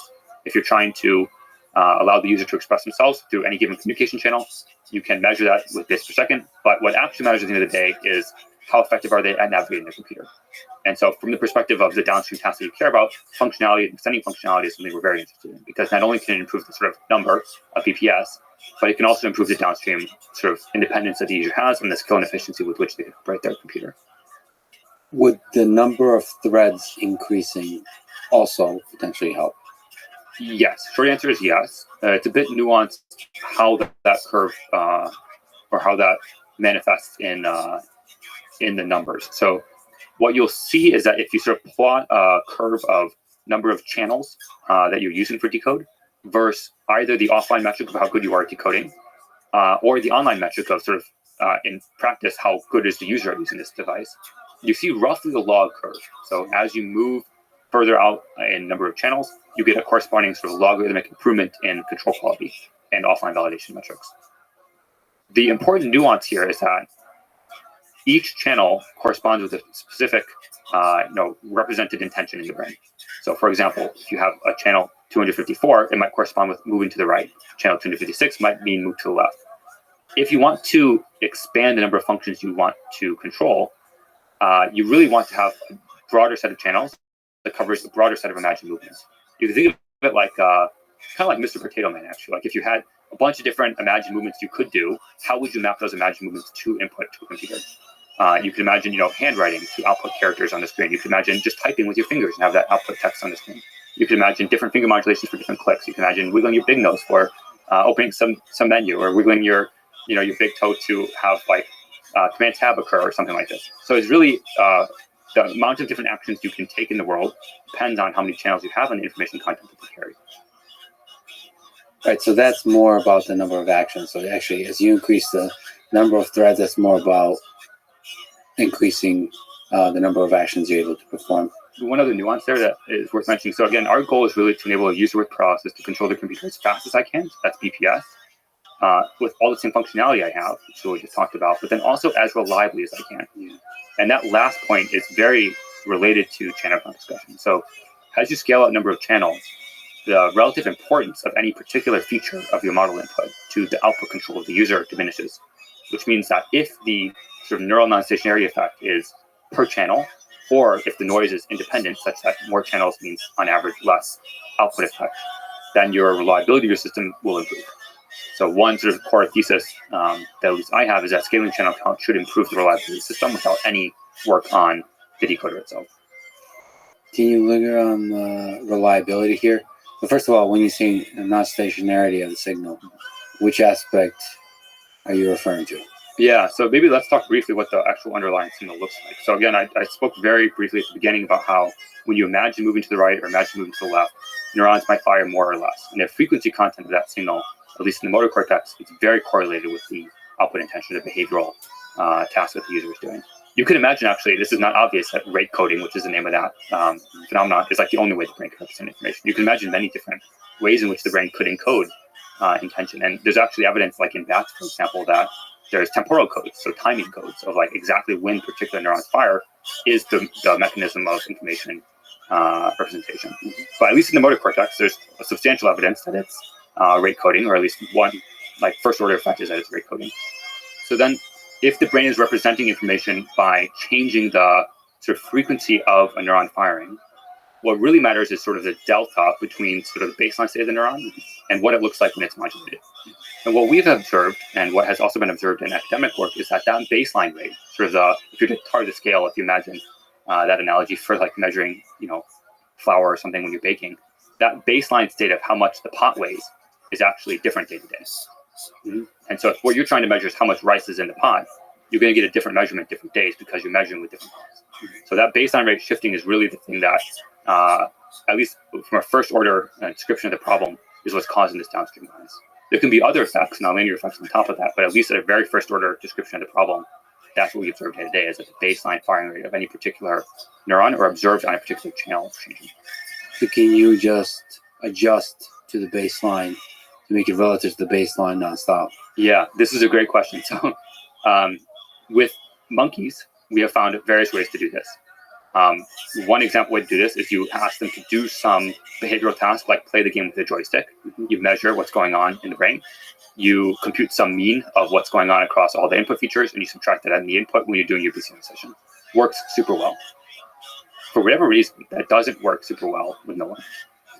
I actually don't know the full reason why, but I can imagine several explanations. One such explanation could be that the context effect difference between some open loop task and some closed loop task is much more significant with Nolan than it is with Monkey. Maybe in this open loop task, he's watching the Lex Fridman podcast while he's doing the task, or he's whistling and listening to music and talking with his friend and ask his mom what's for dinner while he's doing this task. And so the exact sort of difference in context between those two states may be much larger, and thus leads to a bigger sort of generalization gap between the features that you're normalizing at open loop time and what you're trying to use at closed loop time.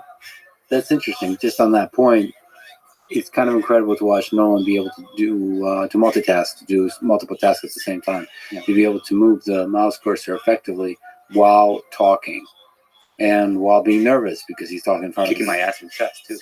kicking your ass, and now and talk trash while doing it. So all at the same time. And yes, if you're trying to normalize to the baseline, that might throw everything off.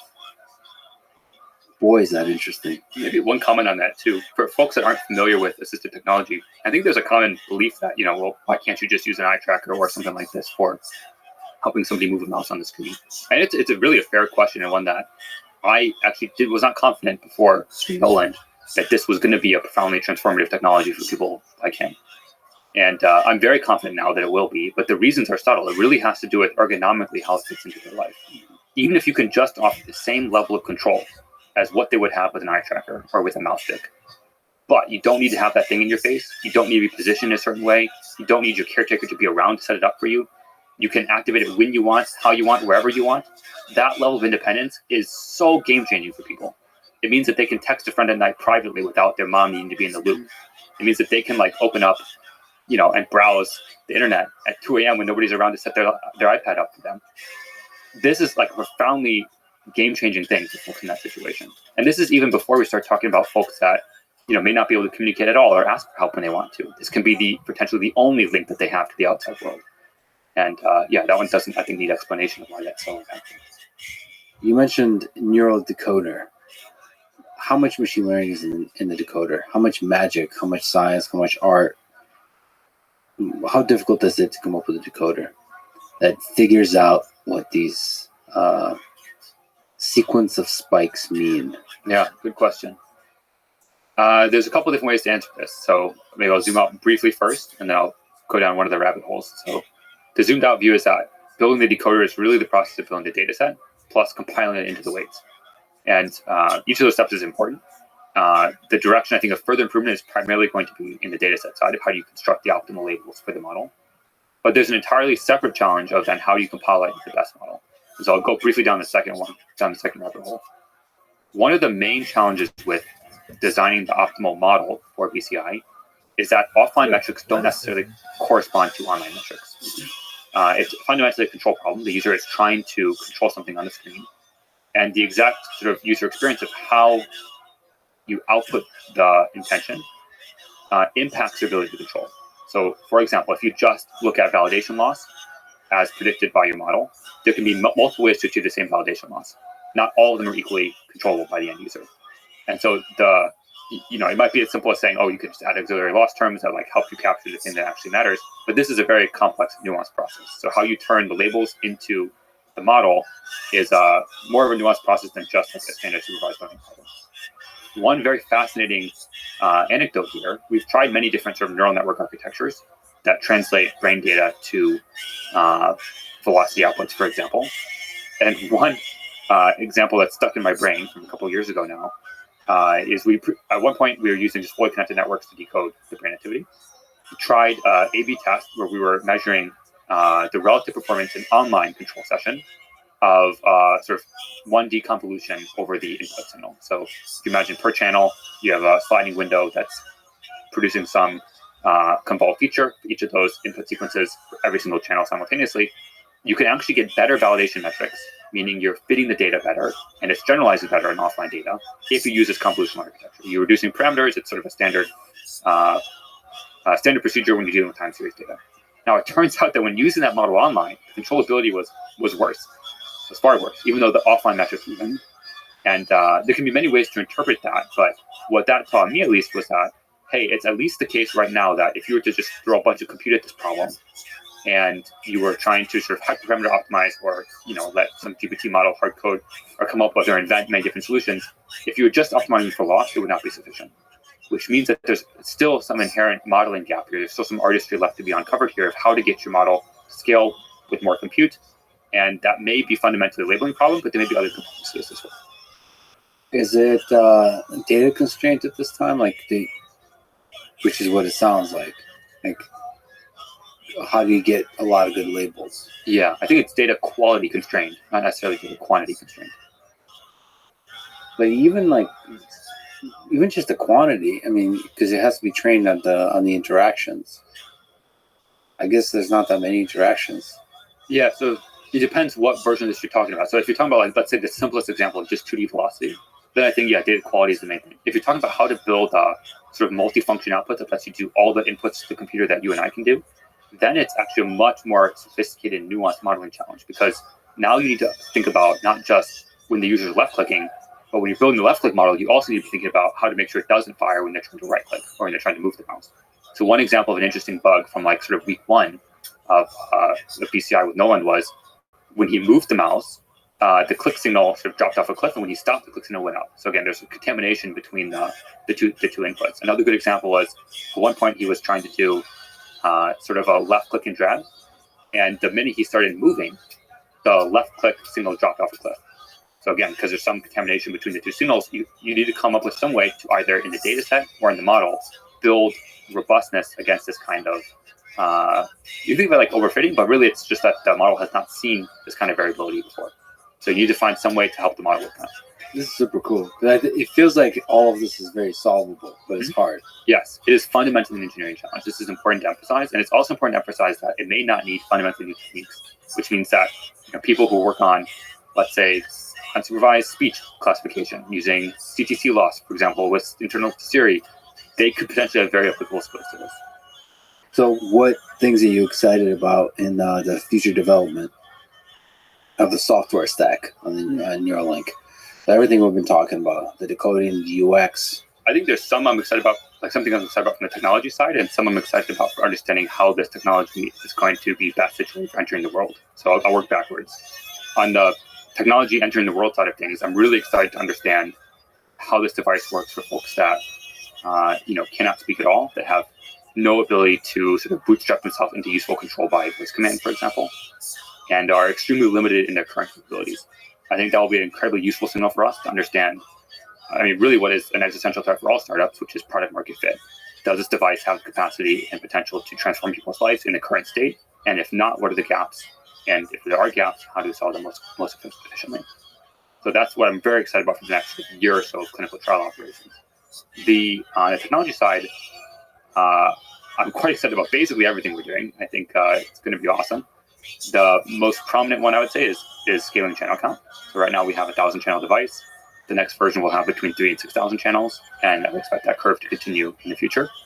And it's unclear what set of problems will just disappear completely at that scale, and what set of problems will remain and require further focus. And so I'm excited about the clarity of gradient that gives us in terms of the user experience that we choose to focus our time and resources on, and also in terms of the even things as simple as non-stationarity. Like, does that problem just completely go away at that scale? Or do we need to come up with new creative UXs still, even at that point?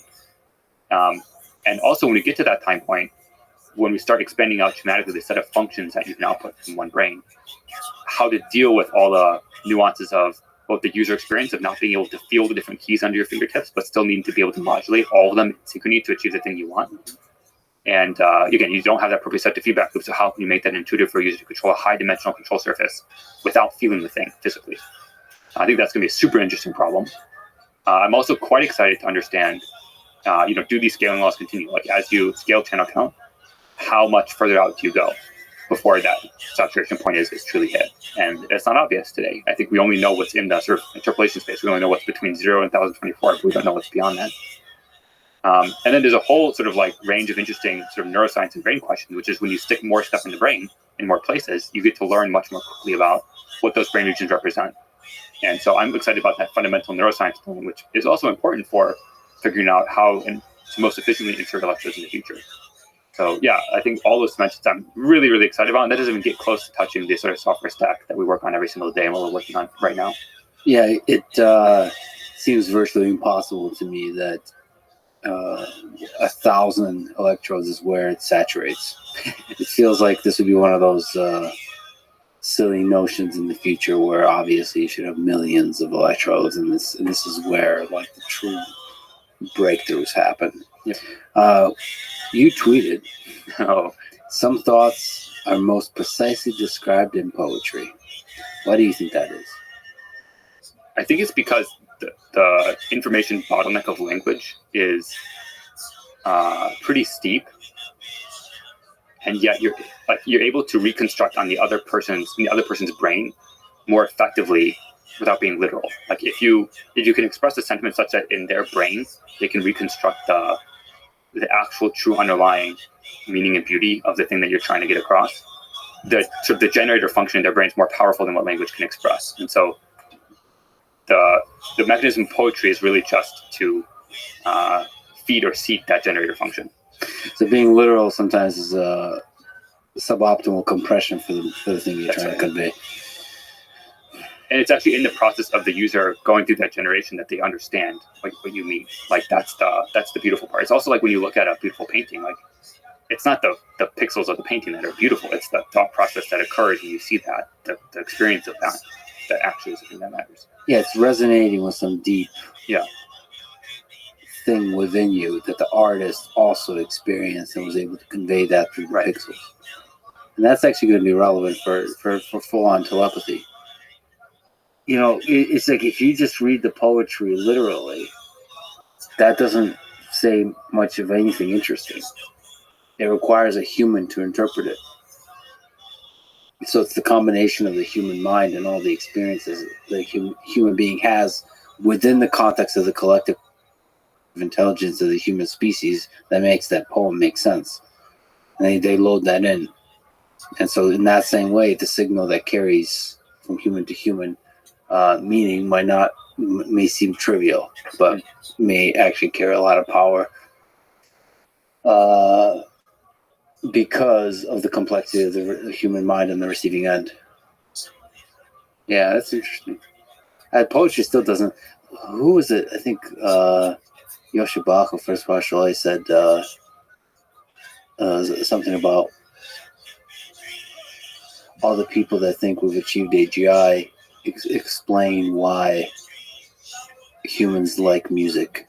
Oh yeah, and until the AGI likes music, you haven't achieved AGI or something like that. Do you not think that's like some next token entropy surprise kind of thing going on? I don't know. I don't know either. I listen to a lot of classical music and also read a lot of poetry, and yeah, I do wonder if like there is some element of the next token surprise factor going on there. Yeah, maybe. Because I mean, like a lot of the tricks in both poetry and music are like basically you have some repeated structure and then you do like a twist. Yeah. Like it's like okay, verse or like clause 1, 2, 3 is one thing, and then clause 4 is like okay, now we're on to the next theme. Yeah. And they kind of play with exactly when the surprise happens and the expectations of the user, and that's even true like through history as musicians evolve music. They take like some known structure that people are familiar with, and they just tweak it a little bit. Like they tweak it and add a surprising element. This is especially true in classical music heritage. So that's why I'm wondering, like, is it all just entropy? Like so breaking structure or breaking symmetry is something that humans seem to like. Maybe as simple as that. Yeah, and I mean, great artists copy, and they also, knowing which rules to break is the important part. And fundamentally, it must be about the listener of the piece. Like, which rule is the right one to break? It's about the user or the audience member perceiving that as interesting. What do you think is the meaning of human existence? There's a TV show I really like called The West Wing. And in The West Wing, there's a character, he's the president of the United States, who's having a discussion about the Bible with one of their colleagues. And the colleague says something about, the Bible says X, Y, and Z. And the president says, yeah, but it also says A, B, C. And the person says, do you believe the Bible to be literally true? And the president says, yes, but I also think that neither of us are smart enough to understand it. I think the analogy here for the meaning of life is that largely we don't know the right question to ask. And so I think I'm very aligned with sort of the Hitchhiker's Guide to the Galaxy version of this question, which is basically if we can ask the right questions, it's much more likely we find the meaning of human existence. And so in the short term, as a heuristic in the sort of search policy space, we should try to increase the diversity of people asking such questions, or generally of consciousness and conscious beings asking such questions. So again, I think I'll take the I don't know card here, but say I do think there are meaningful things we can do that improve the likelihood of answering that question. It's interesting how much value you assign to the task of asking the right questions. That's the main thing, is not the answers, is the questions. This point, by the way, is driven home in a very painful way when you try to communicate with someone who cannot speak, because a lot of the time the last thing to go is they have the ability to somehow wiggle a lip or move something that allows them to say yes or no. And in that situation, it's very obvious that what matters is, are you asking them the right questions to be able to say yes or no to? Oh, that's powerful. Well, Bliss, thank you for everything you do, and thank you for being you, and thank you for talking today. Thank you. Thanks for listening to this conversation with Bliss Chapman. And now, dear friends, there's Nolan Arbaugh, the first human being to have a Neuralink device implanted in his brain. You had a diving accident in 2016 that left you paralyzed with no feeling from the shoulders down. How did that accident change your life? There's sort of a freak thing that happened. Imagine you're running into the ocean. Although this is a lake, but you're running into the ocean and you get to about waist high, and then you kind of like dive in, take the rest of the plunge under the wave or something. That's what I did. And then I just never came back up. Not sure what happened. I did it running into the water with a couple of guys. And so my idea of what happened is really just that. I took like a stray fist, elbow, knee, foot, something to the side of my head. The left side of my head was sore for about a month afterwards. So must have taken a pretty big knock. And then they both came up and I didn't. And so I was face down in the water for a while. I was conscious. And then eventually just, realized I couldn't hold my breath any longer. And I keep saying, took a big drink.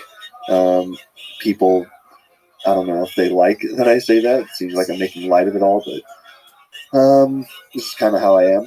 And I don't know, like, I'm a very relaxed, sort of stress-free person. I rolled with the punches for a lot of this. I kind of took it in stride. Like, all right, well, what can I do next? How can I improve my life even a little bit? On a day-to-day basis at first, just trying to find some way to heal as much of my body as possible, to try to get healed, to try to get off the ventilator, and learn as much as I could so I could somehow survive once I left the hospital. And then, thank God I had like my family around me. If I didn't have my parents, my siblings, then I would have never made it this far. They've done so much for me, more than I can ever thank them for, honestly. And a lot of people don't have that. A lot of people in my situation, their families either aren't capable of providing for them or honestly just don't want to. And so they get placed somewhere, in some sort of home. So thankfully I had my family. I had a great group of friends, a great group of buddies from college who have all rallied around me, and we're all still incredibly close. People always say, if you're lucky, you'll end up with one or two friends from high school that you keep throughout your life. I have about 10 or 12 from high school that have all stuck around, and we still get together, all of us, twice a year. We call it the spring series and the fall series. This last one we all did, we dressed up like X-Men, so I did a Professor Xavier, and it was freaking awesome. It was so good. So yeah, I have such a great support system around me, and so, being a quadriplegic isn't that bad. I get waited on all the time. People bring me food and drinks, and I get to sit around and watch as much TV and movies and anime as I want. I get to read as much as I want. It's great. It's beautiful to see that you see the silver lining in all of this. Just going back, do you remember the moment when you first realized you were paralyzed? Yeah. Yep. I was face down in the water. Right when something hit my head, I tried to get up, and I realized I couldn't move, and it just sort of clicked. I'm like, all right, I'm paralyzed, can't move. What do I do? I can't get up, I can't flip over, can't do anything. Then I'm going to drown eventually. And I knew I couldn't hold my breath forever. So I just held my breath and thought about it for maybe 10, 15 seconds. I've heard from other people that, like onlookers, I guess, the two girls that pulled me out of the water were two of my best friends. They were lifeguards. And one of them said that it looked like my body was sort of shaking in the water, like I was trying to flip over and stuff. But I knew immediately. And I just I realized that that's what my situation was from here on out. Maybe if I got to the hospital, they'd be able to do something. When I was in the hospital, like right before surgery, I was trying to calm one of my friends down. I had brought her with me from college to camp, and she was just bawling over me, and I was like, hey, it's going to be fine. Don't worry. I was cracking some jokes to try to lighten the mood. The nurse had called my mom, and I was like, don't tell my mom. She's just going to be stressed out. Call her after I'm out of surgery, because at least she'll have some answers then, whether I live or not, really. And I didn't want her to be stressed through the whole thing. But I knew. And then when I first woke up after surgery, I was super drugged up. They had me on fentanyl 3 ways, which was awesome. I don't recommend it, but I saw some crazy stuff on that fentanyl, and it was still the best I've ever felt on drugs. Medication. And I remember the first time I saw my mom in the hospital, I was just bawling. I had ventilator in, I couldn't talk or anything, and I just started crying because it was more seeing her. Not that, the whole situation obviously was pretty rough, but it was just seeing her face for the first time was pretty hard. But yeah, I never had a moment of, man, I'm paralyzed, this sucks, I don't want to be around anymore. It was always just, I hate that I have to do this, but sitting here and wallowing isn't going to help.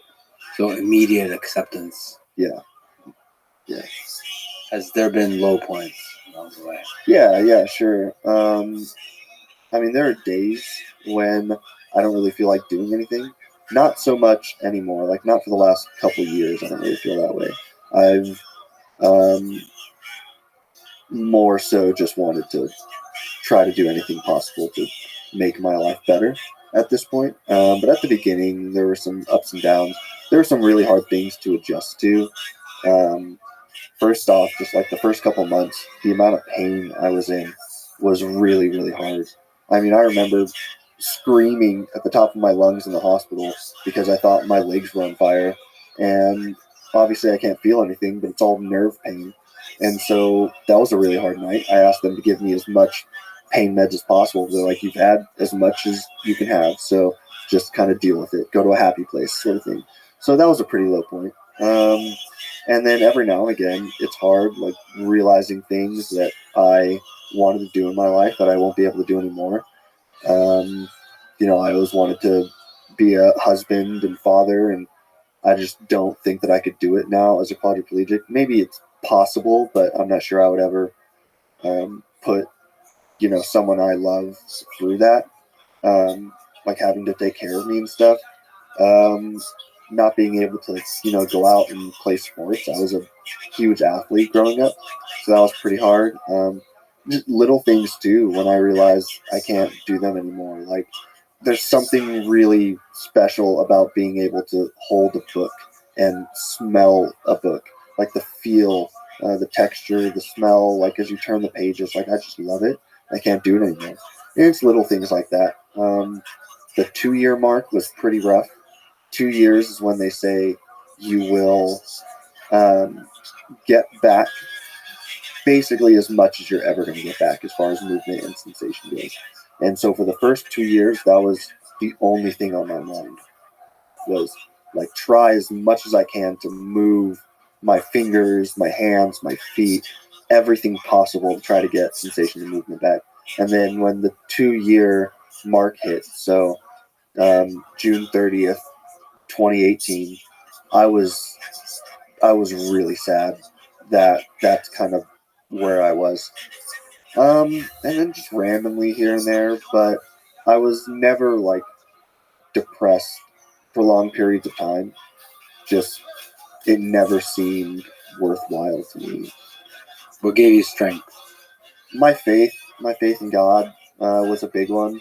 My understanding that it was all for a purpose, and even if that purpose wasn't anything involving Maryland, even if that purpose was, you know, there's a story in the Bible about Job, and I think it's a really, really popular story about how Job, you know, has all of these terrible things happen to him, and he praises God throughout the whole situation. I thought, and I think a lot of people think for most of their lives, that they are Job, that they're the ones going through something terrible, and they just need to, you know, praise God through the whole thing, and everything will work out. At some point after my accident, I realized that I might not be Job, that I might be, you know, one of his children that gets killed or kidnapped or taken from him. And so it's about terrible things that happen to those around you who you love. So maybe, you know, in this case, my mom would be Job, and she has to get through something extraordinarily hard. And I just need to try and make it as best as possible for her, because she's the one that's really going through this massive trial. And that gave me a lot of strength. And obviously my family and my friends, they give me all the strength that I need on a day-to-day basis. So it makes things a lot easier having that great support system around me. From everything I've seen of you online, your streams, and the way you are today, I really admire, let's say, your unwavering positive outlook on life. Has that always been this way? Yeah. I've just always thought I could do anything I ever wanted to do. There was never anything too big. Like whatever I set my mind to, I felt like I could do it. I didn't want to do a lot. I wanted to like travel around and be sort of like a gypsy and like go work odd jobs. I had this dream of traveling around Europe and being like, I don't know, a shepherd in like Wales or Ireland, and then going to being a fisherman in Italy, doing all these things for like a year. Like it's such like cliche things, but I just thought it would be so much fun to go and travel and do different things. And so I've always just seen the best in people around me too. And I've always tried to be good to people. And growing up with my mom too, she's like the most positive, energetic person in the world. And we're all just people. Like, I just get along great with people. I really enjoy meeting new people. And so I just wanted to do everything. This is kind of just how I've been. It's just great to see that cynicism didn't take over, given everything you've been through. Yeah. That's was that like a deliberate choice you made, that you're not going to let this keep you down? Yeah, a bit. Also, like it's just kind of how I am. I just, like I said, I roll with the punches with everything. I always used to tell people, like, I don't stress about things much. And whenever I'd see people getting stressed, I'd just say, you know, like, it's not hard. Just don't stress about it. And like, that's all you need to do. And they're like, that's not how that works. It works for me. Like, just don't stress and everything will be fine. Like, everything will work out. Obviously, not everything always goes well, and it's not like it all works out for the best all the time. But I just don't think stress has had any place in my life since I was a kid. What was the experience like of you being selected to be the first human being to have a Neuralink device implanted in your brain? Were you scared? Excited? No, it was cool. Like, I was never afraid of it. I had to think through a lot. Should I do this? Like, be the first person. I could wait until number 2 or 3 and get a better version of the Neuralink. Like the first one might not work. Maybe it's actually going to kind of suck. It's going to be the worst version ever in a person. So why would I do the first one? Like I've already kind of been selected. I could just tell them, like, okay, find someone else, and then I'll do number 2 or 3. Like I'm sure they would let me. They're looking for a few people anyways. But ultimately, I was like, I don't know. There's something about being the first one to do something. It's pretty cool. I always thought that if I had the chance, that I would like to do something for the first time. This seemed like a pretty good opportunity. And I was never scared. I think my faith had a huge part in that. I always felt like God was preparing me for something. I almost wish it wasn't this, because I had many conversations with God about not wanting to do any of this as a quadriplegic. I told him, I'll go out and talk to people. I'll go out and travel the world and talk to, stadiums, thousands of people, give my testimony. I'll do all of it, but heal me first. Don't make me do all of this in a chair. That sucks.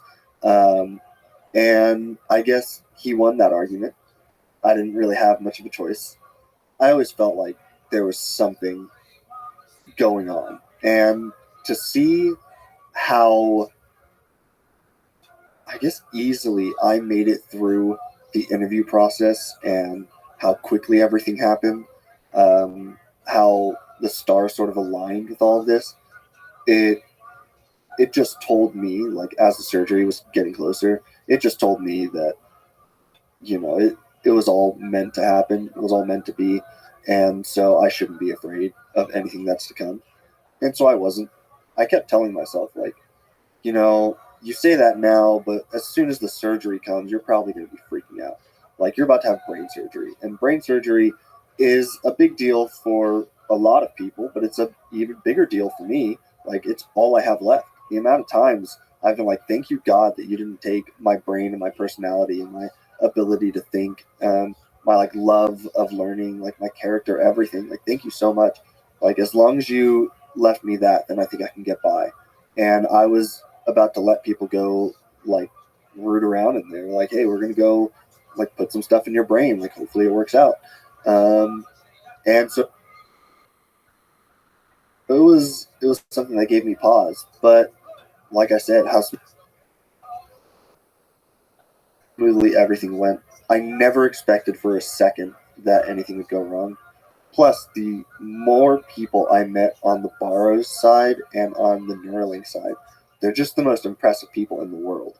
I can't speak enough to how much I trust these people with my life and how impressed I am with all of them. And to see the excitement on their faces, to walk into a room and roll into a room and see all of these people looking at me we're so excited, we've been working so hard on this and it's finally happening. It's super infectious, and it just makes me want to do it even more and to help them achieve their dreams. I don't know, it's so rewarding, and I'm so happy for all of them, honestly. What was the day of surgery like? When did you wake up? What did you feel? Yeah. Minute by minute. Yeah. Were you freaking out? No. I thought I was going to, but as surgery approached the night before, the morning of, I was just excited. I was like, let's make this happen. I think I said that, something like that to Elon on the phone. Beforehand, we were FaceTiming, and I was like, let's rock and roll. And he's like, let's do it. I don't know. I wasn't scared. So we woke up. I think we had to be at the hospital at 5:30 a.m. I think surgery was at 7 a.m. So we woke up pretty early. I'm not sure much of us slept that night. Got to the hospital 5:30. Went through all the pre-op stuff. Everyone was super nice. Elon was supposed to be there in the morning, but something went wrong with his plane, so we ended up FaceTiming. That was cool. Had one of the greatest one-liners of my life after that phone call. Hung up with him. There were 20 people around me, and I was like, I just hope he wasn't too starstruck talking to me. Nice. And yeah, well it was done. good. Well done. Yeah. Did you write that ahead of time? No, or it just came to it just came to me. I was like, this is this seems right, you know. Went into surgery. I asked if I could pray right beforehand, so I like prayed over the room.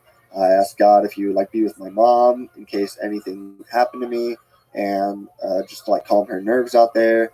Woke up, and played a bit of a prank on my mom. I don't know if you've heard about it. Yeah, I read about it. Yeah, she was not happy.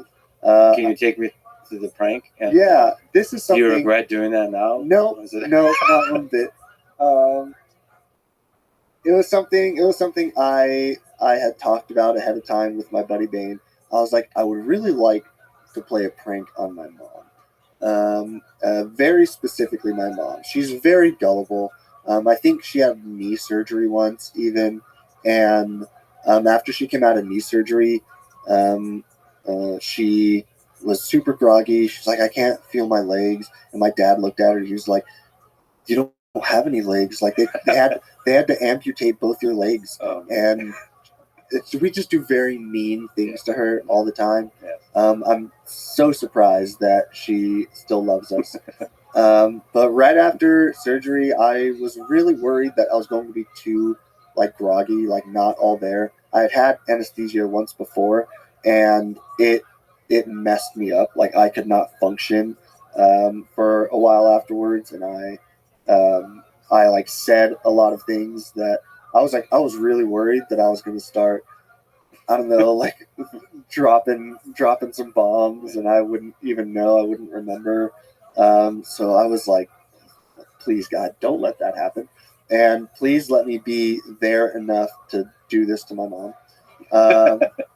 And so she walked in after surgery. It was like the first time they had been able to see me after surgery. And she just looked at me. She said, hi, like, how are you? How are you doing? How do you feel? And I looked at her, and just this very, I think the anesthesia helped, very like groggy, sort of confused look on my face. It's like, who are you? And she just started looking around the room, like at the surgeons, at the doctors, like, what did you do to my son? Like, you need to fix this right now. Tears started streaming. I saw how much she was freaking out. I was like, I can't let this go on. And so I was like, Mom, I'm fine. Like, it's all right. And still, she was not happy about it. She still says she's going to get me back someday, but I mean, I don't know. I don't know what that's going to look like. It's a lifelong battle. Yeah. Yeah. But it was good. In some sense, it was a demonstration that you still got. That's all I wanted it sense to be. of humor. That's all I wanted it to be. And I knew that doing something super mean to her like that would show her. Actually, a way Yeah. to show that you're still there, that you love her. Yeah, exactly. It's a dark way to do it, but I love it. Yeah. What was the first time you were able to feel that you can use the Neuralink device to affect the world around you? Yeah, the first little taste I got of it was actually not too long after surgery. Some of the Neuralink team had brought in like a little iPad, a little tablet screen, and they put up 8 different channels and that were recording some of my neuron spikes. And they put it in front of me. They're like, this is like real time, your brain firing. It's like, that's super cool. My first thought was, I mean, if they're firing now, let's see if I can affect them in some way. So I started trying to like wiggle my fingers, and I just started like scanning through the channels. And one of the things I was doing was like moving my index finger up and down. And I just saw this yellow spike on like top row, like 3rd box over or something. I saw this yellow spike every time I did it. And I was like, oh, that's cool. And everyone around me was just like, what are you seeing? I was like, look at this one. Look at like this top row, 3rd box over, this yellow spike. Like, that's me right there. And everyone was freaking out. They started like clapping. I was like, that's super unnecessary.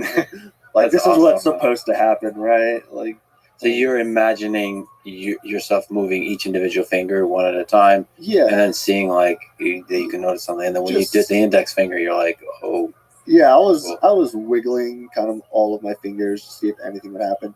There was a lot of other things going on, but that big yellow spike was the one that stood out to me. Like, I'm sure that if I would have stared at it long enough, I could have mapped out maybe 100 different things, but the big yellow spike was the one that I noticed. Maybe you could speak to what it's like to sort of wiggle your fingers, to imagine that the cognitive effort required to sort of wiggle your index finger, for example. How easy is that to do?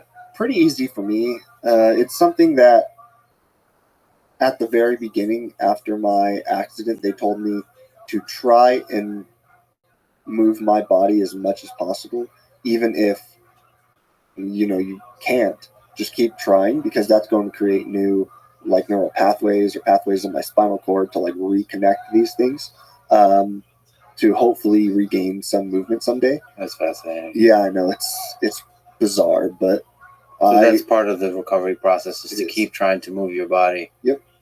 And that's as much as you can. And the nervous system does its thing. It starts reconnecting. It'll start reconnecting. For some people. Some people it never works. Some people, they'll do it. Like for me, I got some bicep control back, and that's about it. I can, if I try enough, I can wiggle some of my fingers. Not on command. It's more like if I try to move, say, my right pinky, and I just keep trying to move it, after a few seconds, it'll wiggle. So I know there's stuff there. I know, and that happens with, a few different of my fingers and stuff. But yeah, that's what they tell you to do. One of the people at the time when I was in the hospital came in and told me, for one guy who had recovered most of his control, what he thought about every day was actually walking, the act of walking, just over and over again. So I tried that for years. I tried just imagining walking, which is, it's hard. It's hard to imagine all of the steps that go into, taking a step, all of the things that have to move, all of the activations that have to happen along your leg in order for one step to occur. But you're not just imagining, you're doing it, right? I'm trying, yeah. Right. So it's imagining Shake cash, homie. over again what I had to do to take a step, because it's not something any of us think about. You want to walk and you take a step. You don't think about all of the different things that are going on in your body. So I had to recreate that in my head as much as I could, and then I practice it over and over and over. So it's not like a third-person perspective; it's a first-person perspective. You're it's not like you're imagining yourself walking. You're literally doing this everything, all the same stuff as if you're walking. Yeah, which was hard. It was hard at the beginning. Frustrating hard, or actually cognitively hard? Which way? It was both. There's a scene in one of the Kill Bill movies, actually, oddly enough, where she is paralyzed. I don't know, from a drug that was in her system, and then she finds some way to get into the back of a truck or something, and she stares at her toe and she says, "Move, move your big toe." And after a few seconds on screen, she does it, and she did that with every one of her body parts until she could move again. I did that for years. Just stared at my body and said, "Move your index finger, move your big toe." Sometimes vocalizing it out loud, but sometimes just thinking it. I tried every different way to do this to try to get some movement back, and it's hard because it actually is taxing, physically taxing on my body, which is something I would have never expected, because it's not I'm moving, but it feels like there's a buildup of, I don't know, the only way I can describe it is there are signals that aren't getting through from my brain down, because there's that gap in my spinal cord, so brain down, and then from my hand back up to the brain. And so it feels like those signals get stuck in whatever body part that I'm trying to move, and they just build up and build up and build up until they burst. And then once they burst, I get this really weird sensation of everything sort of dissipating back out to level, and then I do it again. It's also just a fatigue thing, a muscle fatigue, but without actually moving your muscles. It's very, very bizarre. And then, if you try to stare at a body part or think about a body part and move for 2, 3, 4, sometimes 8 hours. It's very taxing on your mind. It takes a lot of focus. It was a lot easier at the beginning because I wasn't able to like control a TV in my room or anything. I wasn't able to control any of my environment. So for the first few years, a lot of what I was doing was staring at walls. And so obviously I did a lot of thinking, and I tried to move a lot, just over and over and over again. So you never gave up sort of hope there.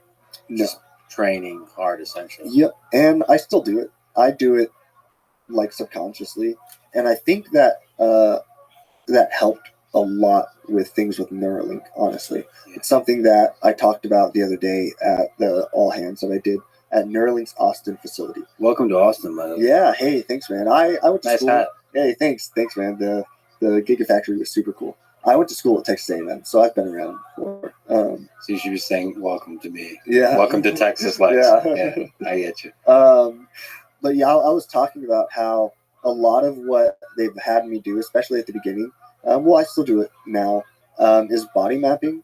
So like there will be a visualization of a hand or an arm on the screen, and I have to do that motion, and that's how they sort of train the algorithm to like understand what I'm trying to do.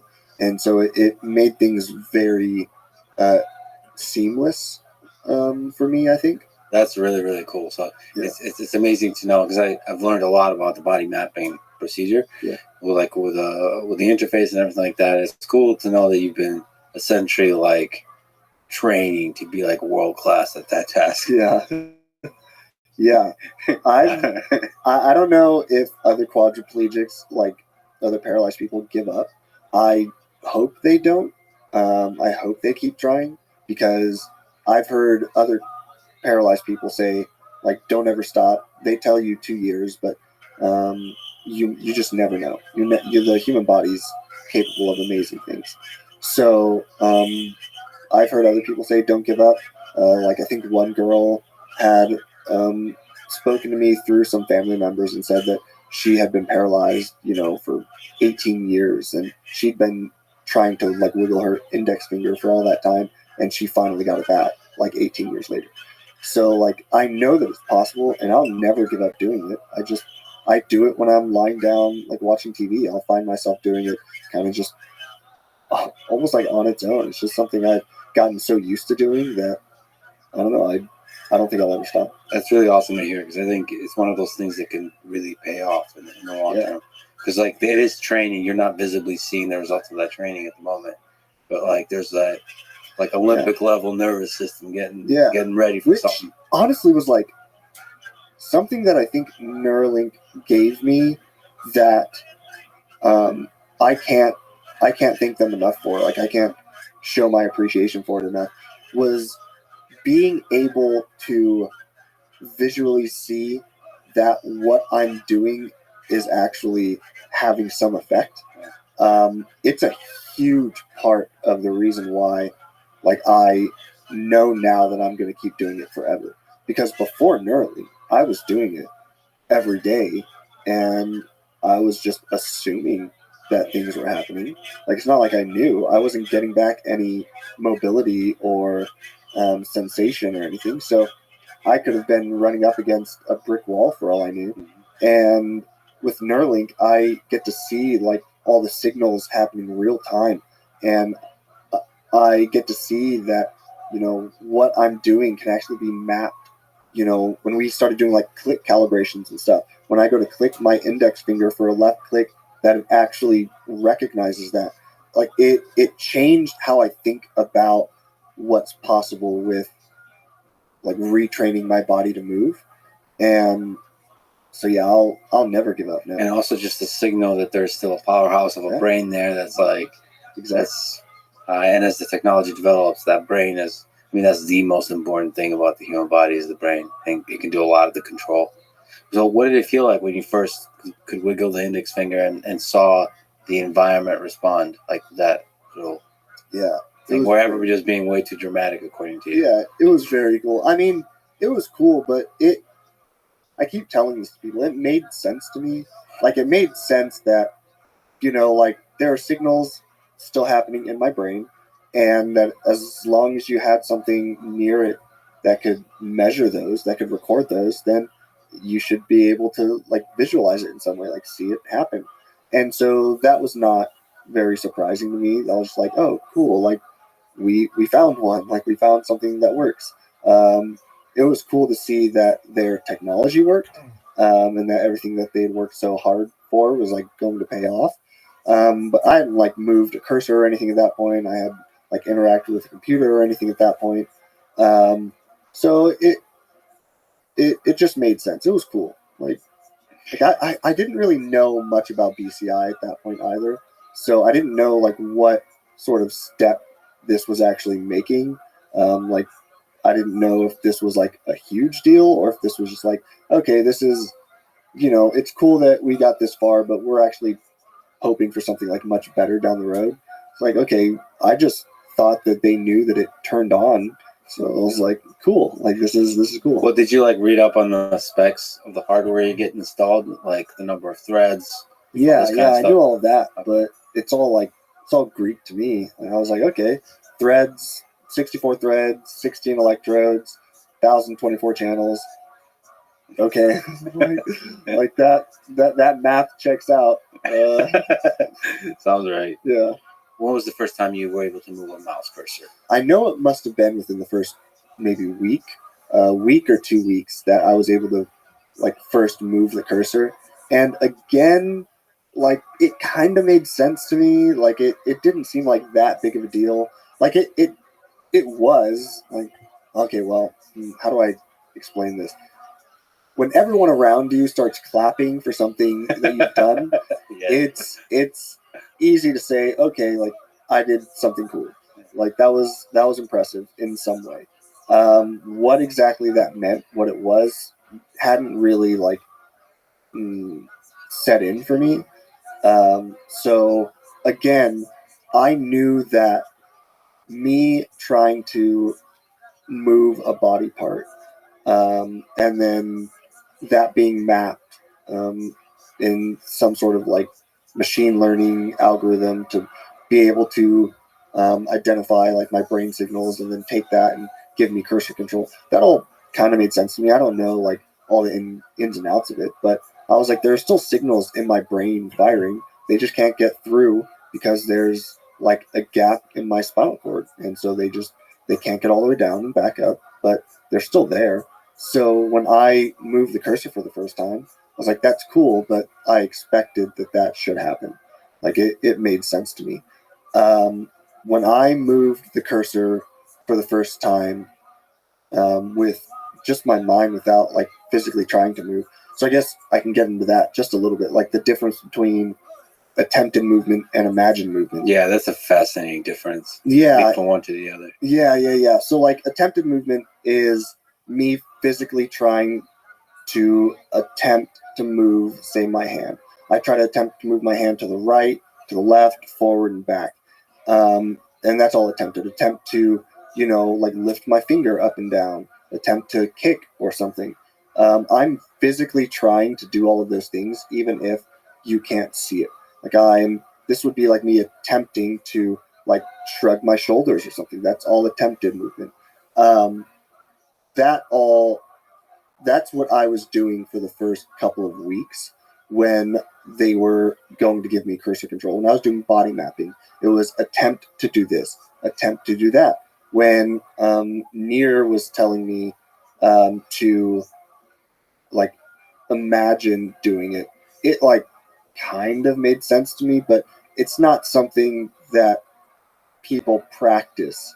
Like, if you started school as a child and they said, okay, write your name with this pencil, and so you do that, like, okay, now imagine writing your name with that pencil. Kids would think, like, I guess, like, that kind of makes sense, and they would do it, but that's not something we're taught. It's all, like, how to do things physically. We think about, like, thought experiments and things, but that's not like a physical action of doing things. It's more like what you would do in certain situations. So imagine movement it never really connected with me. Like, I guess you could maybe describe it as like a professional athlete, like has swinging a baseball bat or swinging like a golf club.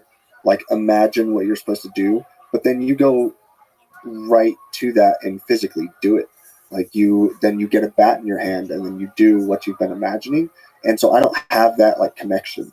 So telling me to imagine something versus attempting it, there wasn't a lot that I could do there mentally. I just kind of had to accept what was going on and try. But the attempted moving thing, it all made sense to me. Like, if I try to move, then there's a signal being sent in my brain, and as long as they can pick that up, then they should be able to map it to what I'm trying to do.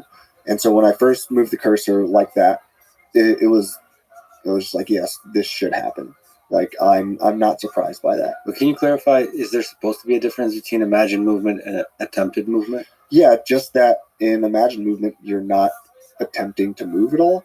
So you're like visualizing yourself doing, and then theoretically, is that supposed to be a different part of the brain that lights up in those two different situations? Yeah, not necessarily. I think all these signals can still be represented in motor cortex, but the difference, I think, has to do with the naturalness of imagining something versus attempting it, and sort of fatigue of that over time. And by the way, on the mic is Bliss. So, like, this is just different ways to prompt you to kind of get to the thing that you arrived at. Yeah. Attempted movement does sound like the right thing to try. Yeah. I mean, it makes sense to me. Because imagine for me, I would start visualizing, like in my mind, visualizing. Attempted, I would actually start trying to I did like combat sports my whole life, like wrestling. When I'm imagining a move, I'm like moving my muscle. Exactly. Like there is a bit of an activation almost versus like visualizing yourself like a picture doing it. Yeah, it's something that I feel like naturally anyone would do. If you try to tell someone to imagine doing something, they might close their eyes and then start physically doing it. But it just didn't click. Yeah, it's hard. It was very hard at the beginning. But attempted worked. Attempted worked. It worked just like it should. Work like a charm. Remember, there was like one Tuesday we were messing around, and I forget what swear word you used, but there's a swear word that came out of your mouth when you figured out you could just do the direct cursor control. Yeah, that's it. It blew my mind. Like, no pun intended. Blew my mind when I first moved the cursor just with my thoughts and not attempting to move. It's something that I found like over the couple of weeks, like building up to that, that as I get better cursor controls, like the model gets better, then it gets easier for me to like I don't have to attempt as much to move it. And part of that is something that I'd even talked with them about when I was watching the signals of my brain one day. I was watching when I like attempted to move to the right, and I watched the screen as like I saw the spikes. So, like, I was seeing the spike, the signal was being sent before I was actually attempting to move. I imagine just because, when you go to, say, move your hand or any body part, that signal gets sent before you're actually moving, has to make it all the way down and back up before you actually do any sort of movement. So there's a delay there, and I noticed that there was something going on in my brain before I was actually attempting to move, that my brain was like anticipating what I wanted to do. And that all started sort of, I don't know, like percolating in my brain. Like it was just sort of there, like always in the back. Like, that's so weird that it could do that. It kind of makes sense, but I wonder what that means as far as like using the Neuralink. And, and then as I was playing around with the attempted movement and playing around with the cursor, and I saw that like as the cursor control got better, that it was anticipating my movements and what I wanted it to do, like cursor movements, what I wanted to do a bit better. And then one day I just randomly, as I was playing WebGrid, I like looked at a target before I had started like attempting to move. I was just trying to like get over, like train my eyes to start looking ahead. Like, okay, this is the target I'm on, but if I look over here to this target, I know I can like maybe be a bit quicker getting there. And I looked over, and the cursor just shot over. It was wild. Like I had to take a step back. Like I was like, this should not be happening.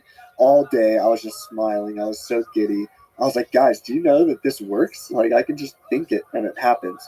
Which like they'd all been saying this entire time. Like I can't believe like you're doing all this with your mind. I'm like, yeah, but is it really with my mind? Like I'm attempting to move and it's just picking that up, so it doesn't feel like it's with my mind. But when I moved it for the first time like that, it was, oh man, it made me think that this technology, that what I'm doing is actually way more impressive than I ever thought. It was way cooler than I ever thought, and it just opened up a whole new world of possibilities of like what could possibly happen with this technology and what I might be able to be capable of with it. Because you had felt for the first time like this was digital telepathy, like you're controlling a digital device with your mind. Yep. I mean, that's a real moment of discovery. That's really cool. Like you've discovered something. I've seen like scientists talk about like a big aha moment. You know, like Nobel Prize winning. They'll have this like, holy crap.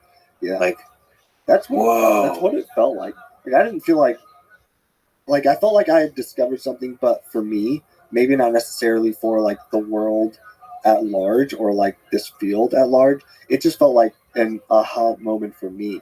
Like, oh, this works. Like obviously it works. And so that's what I do like all the time now.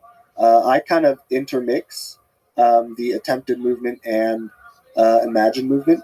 I do it all like together because I've found that there is some interplay with it that maximizes efficiency with the cursor. So it's not all like one or the other. It's not all just I only use attempted or I only use like imagined movements.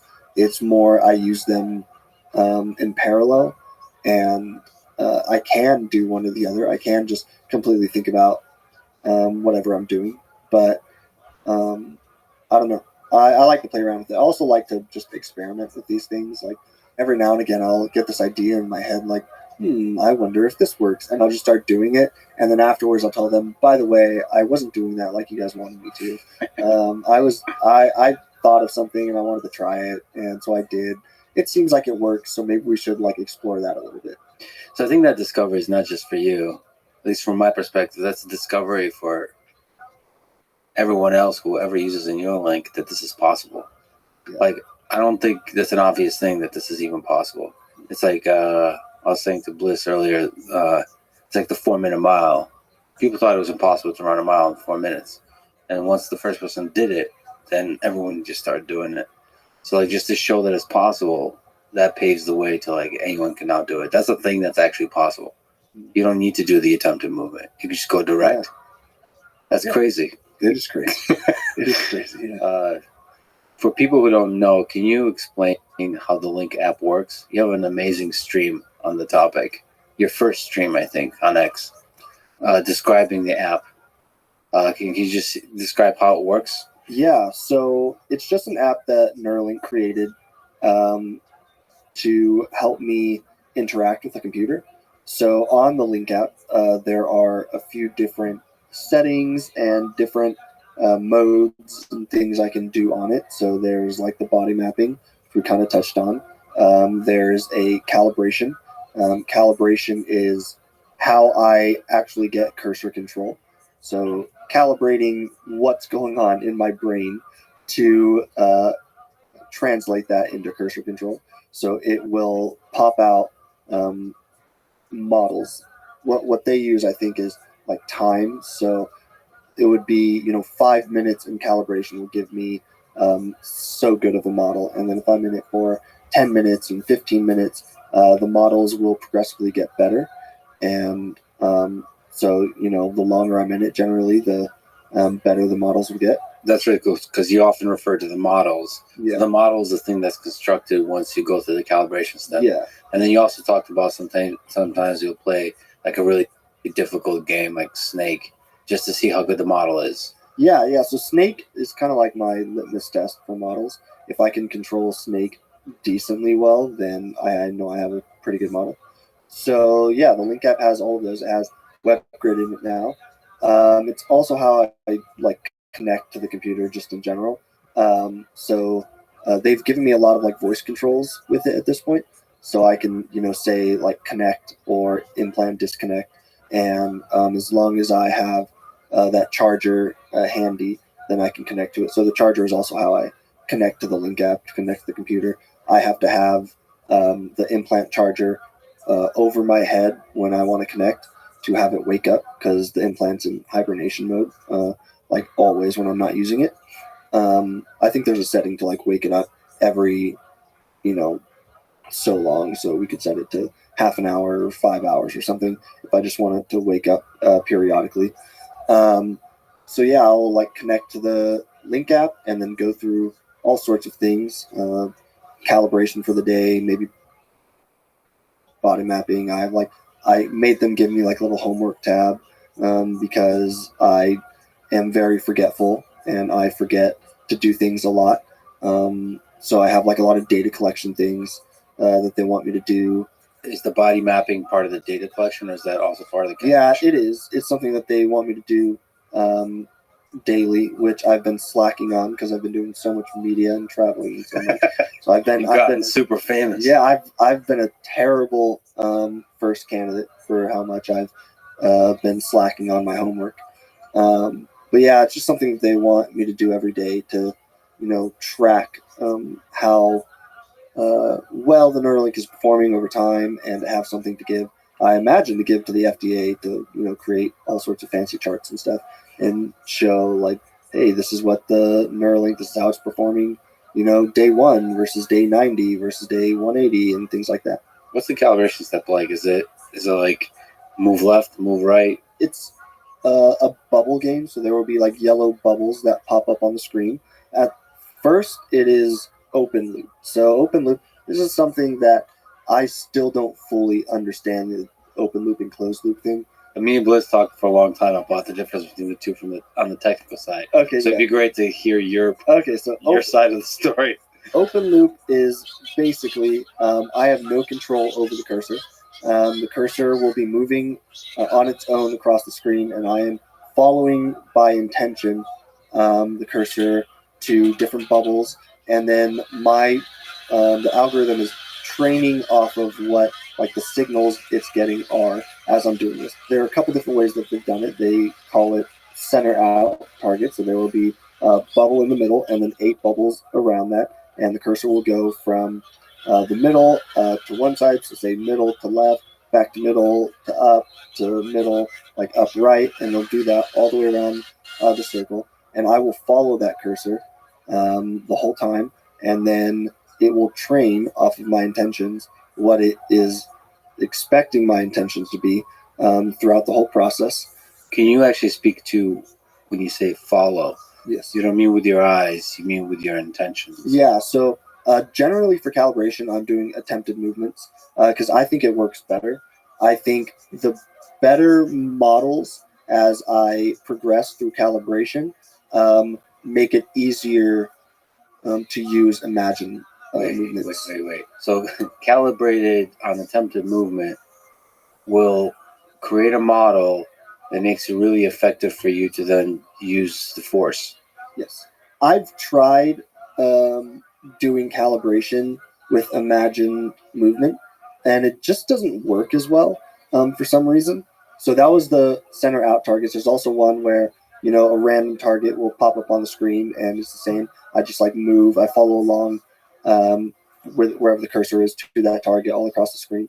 I've tried those with Imagine movement, and for some reason, models just don't. They don't give as high levels quality when we get into closed loop. I haven't played around with it a ton, so maybe like the different ways that we're doing calibration now might make it a bit better.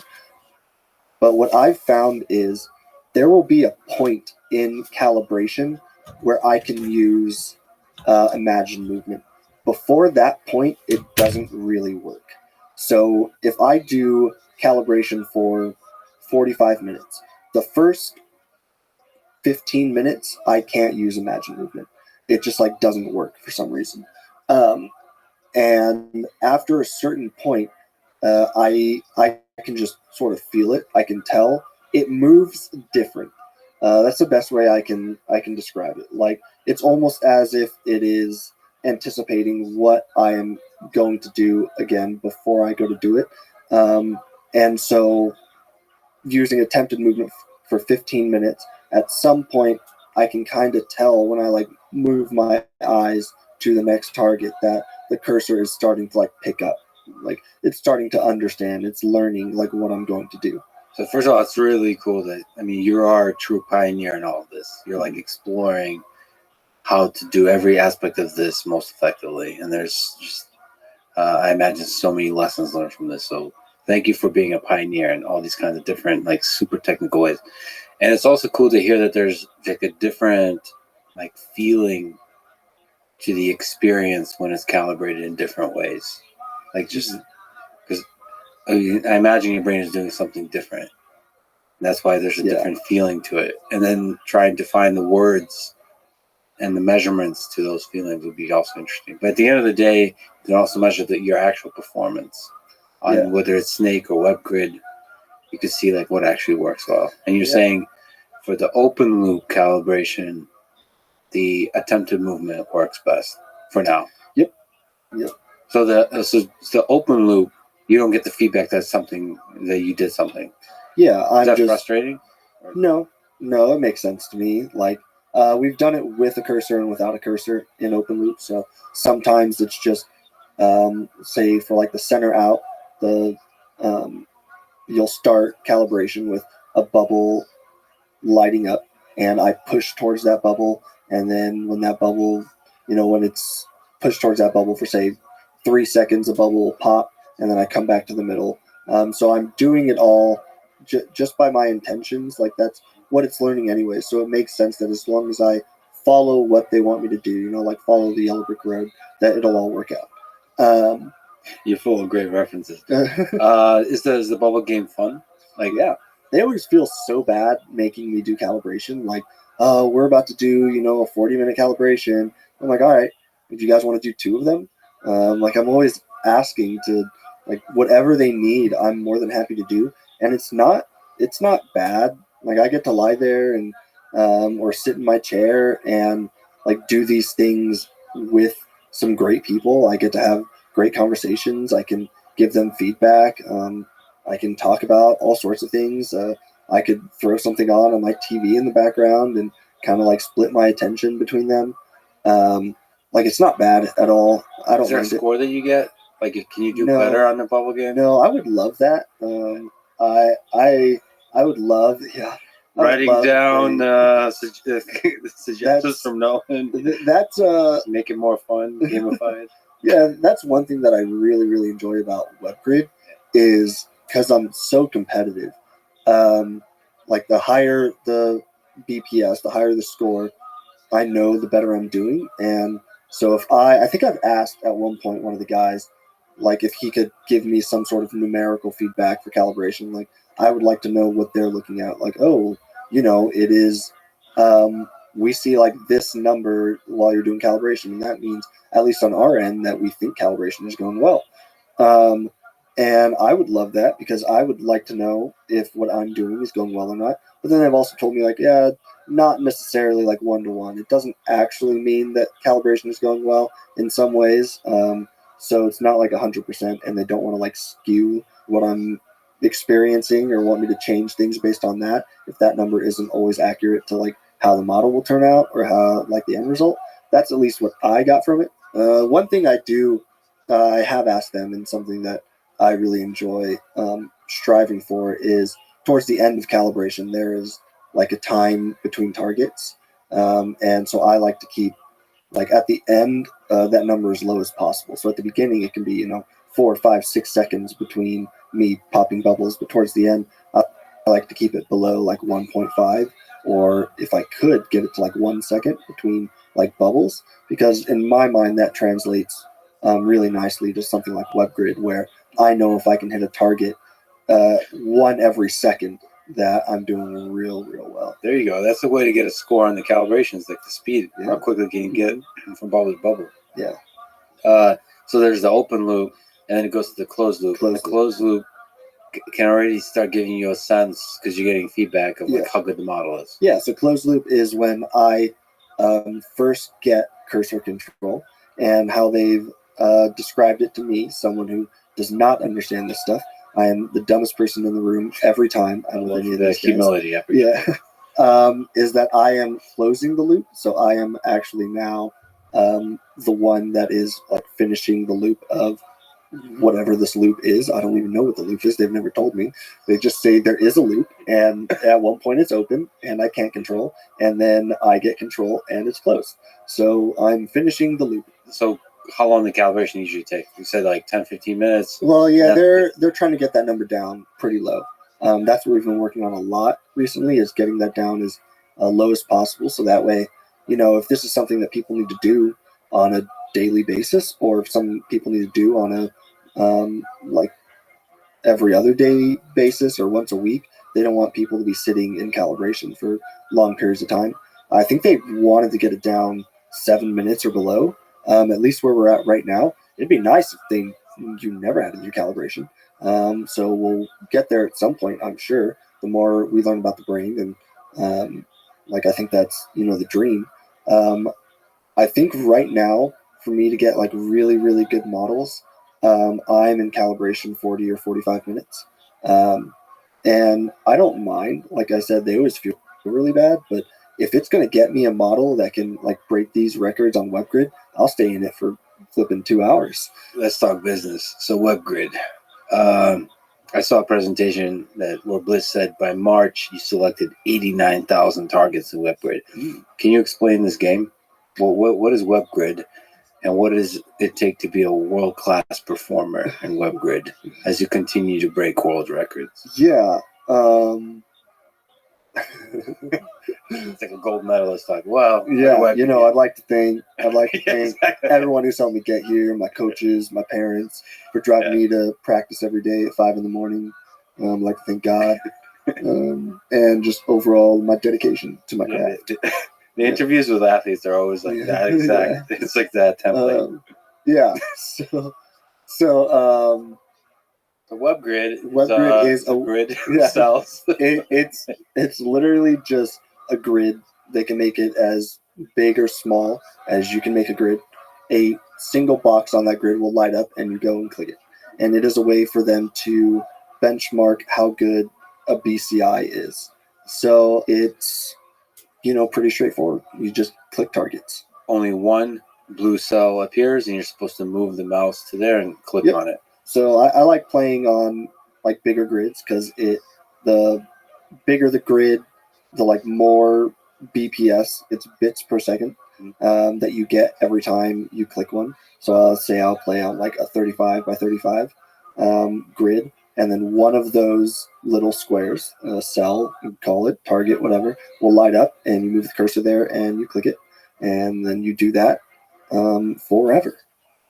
And you've been able to achieve at first 8 bits per second, and you recently broke that. Yeah, I'm at 8.5 right now. I would have beaten that literally the day before I came to Austin, but I had like a 5-second lag right at the end, and I just had to wait until the latency calmed down, and then I kept clicking. But I was at like 8.01, and then 5 seconds of lag. And then the next like 3 targets I clicked all stayed at 8.01. So if I would have been able to click during that time of lag, I probably would have hit, I might have hit 9. So I'm there. I'm really close. And then this whole Austin trip has really gotten in the way of my WebGrid playing ability. Frustrating. Yeah. So that's all you've been thinking about right now? Yeah, I know. I want to do better. At 9. I want to do better. I want to hit 9. I know 9 is very, very achievable. I'm right there. I think 10 I could hit maybe in the next month. Like I could do it probably in the next few weeks if I really push. I think you and Elon are basically the same person, because last time I did a podcast with him, he came in extremely frustrated that he can't beat Uber Lilith as a druid. That was like a year ago, I think. I forget, like solo. Yeah. And I could just tell there's some percentage of his brain the entire time was thinking, like, I wish I was right now attempting. Yeah. I think he did it. He did it that night. Yeah. He stayed up and did it that night. Yeah. Just crazy to me. Yeah. I mean, it's in a fundamental way, it's really inspiring. And what you're doing is inspiring in that way, because I mean, it's not just about the game. Everything you're doing there has impact. By striving to do well on WebGrid, you're helping everybody figure out how to create the system all along, like the decoding, the software, the hardware, the calibration, all of it, how to make all of that work so you can do everything else really well. Yeah, it's just really fun. Well, that's part of the thing, is like making it fun. Yeah, it's addicting. I've joked about like what they actually did when they went in and put this thing in my brain. They must have flipped a switch to make me more susceptible to these kinds of games, to make me addicted to like WebGrid or something. Yeah. Do you know Bliss's high score? Yeah, he said like 14 or something. 17. Oh boy. 17.1 or something. 17.01. 17 on the dot. 17.01. Yeah. He told me he like does it on the floor with peanut butter and he like fasts. It's weird. That sounds like cheating. Sounds like performance enhancing. Nolan, like the first time Nolan played this game, he asked, how good are we at this game? And I think you told me right then you're gonna try to beat me. I'm gonna get there someday. Yeah, I think I fully can. believe you. I think I can. I'm excited for that. Yeah. So I've been playing first off with the dwell cursor, which really hampers my WebGrid playing ability. Basically, I have to wait 0.3 seconds for every click. Oh, so you can't do the click. So you have to. So you click by dwelling. Mm-hmm. You said 0.3? 0.3 seconds, which sucks. It really slows down how much I'm able to, like, how high I'm able to get. Yeah. I still hit like 50. I think I hit like 50 something net trials per minute in that, which was pretty good. Because I'm able to like. There's one of the settings is also like how slow you need to be moving in order to initiate a click, to start a click. So I can tell sort of when I'm on that threshold to start initiating a click just a bit early. So I'm not fully stopped over the target when I go to click. I'm doing it like on my way to the targets a little to try to time it just right. Wow.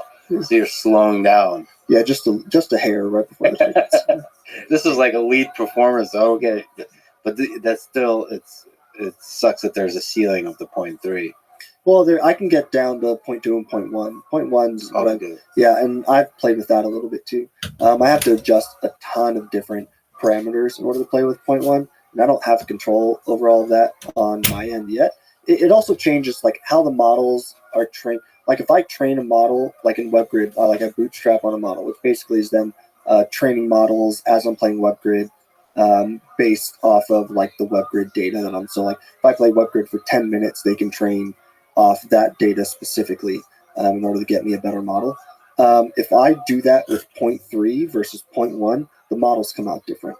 The way that they interact it's just much different. So I have to be really careful. I found that doing it with 0.3 is actually better in some ways, unless I can do it with 0.1 and change all of the different parameters.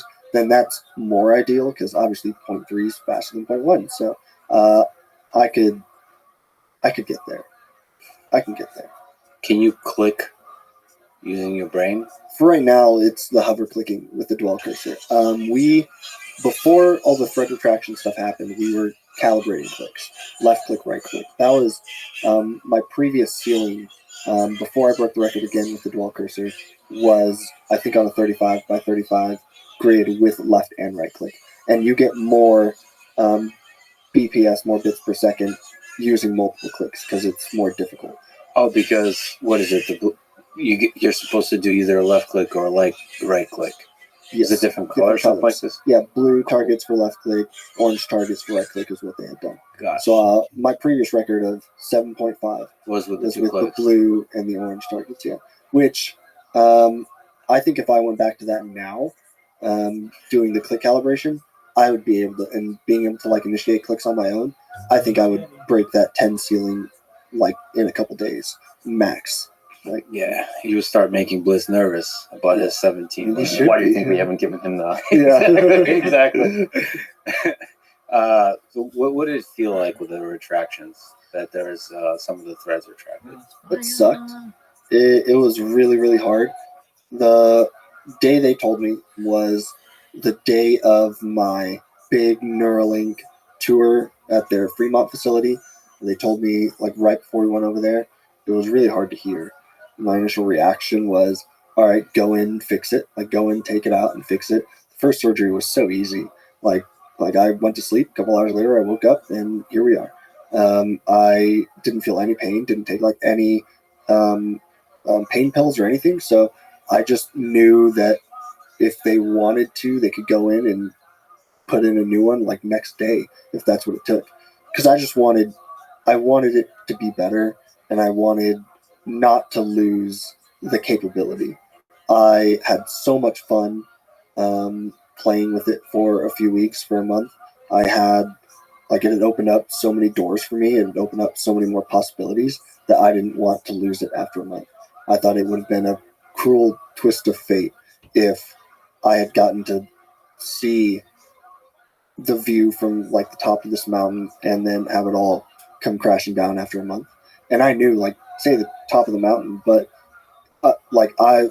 how I saw it was I was just now starting to climb the mountain, and there was so much more that I knew was possible. And so to have all of that be taken away was really, really hard. But then on the drive over to the facility, I don't know, like 5-minute drive, whatever it is, I talked with my parents about it. I prayed about it. I was just like, I'm not going to let this ruin my day. I'm not going to let this ruin this amazing like tour that they have set up for me. Like, I want to go show everyone how much I appreciate all the work they're doing. I want to go like meet all of the people who have made this possible, and I want to go have one of the best days of my life.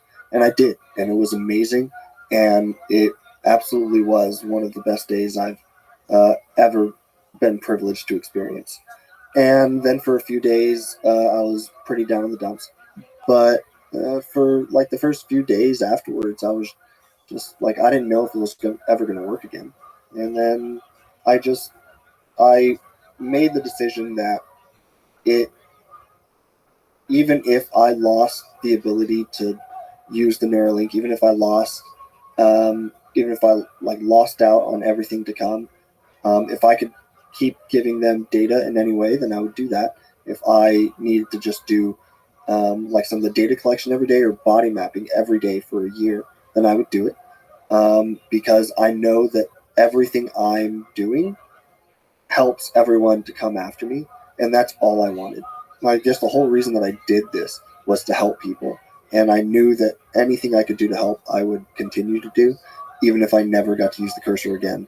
Then, I was just happy to be a part of it, and everything that I had done was just a perk. It was something that I got to experience, and I know how amazing it's going to be for everyone to come after me, so might as well just keep trucking along, That said, you were able to get to work your way up to get the performance back. So this is like go from Rocky 1 to Rocky 2. So when did you first realize that this is possible, and what gave you sort of the strength, the motivation, the determination to do it, to increase back up and beat your previous record? Yeah, it was within a couple of weeks. Like, again, this feels like I'm interviewing an athlete. This is great.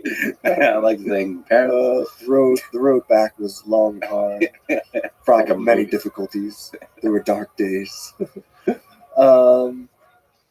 was a couple weeks, I think, and then there was just a turning point. I think they had switched how they were measuring the neuron spikes in my brain, like the Bliss, help me out. The way in which we were measuring the behavior of individual neurons. Yeah. So we're switching from sort of individual spike detection to something called spike band power, which if you watch the previous segments with either me or DJ, you probably have some context. Yeah, okay. Mm-hmm. So when they did that, it was kind of like, light over the head, like light bulb moment, like, oh, this works. And this seems like we can run with this. And I saw the uptick in performance immediately. Like I could feel it when they switched over. I was like, this is better. Like this is good. Like everything up till this point for the last few weeks, last like whatever 3 or 4 weeks, because it was before they even told me. Like everything before this sucked. Like let's keep doing what we're doing now.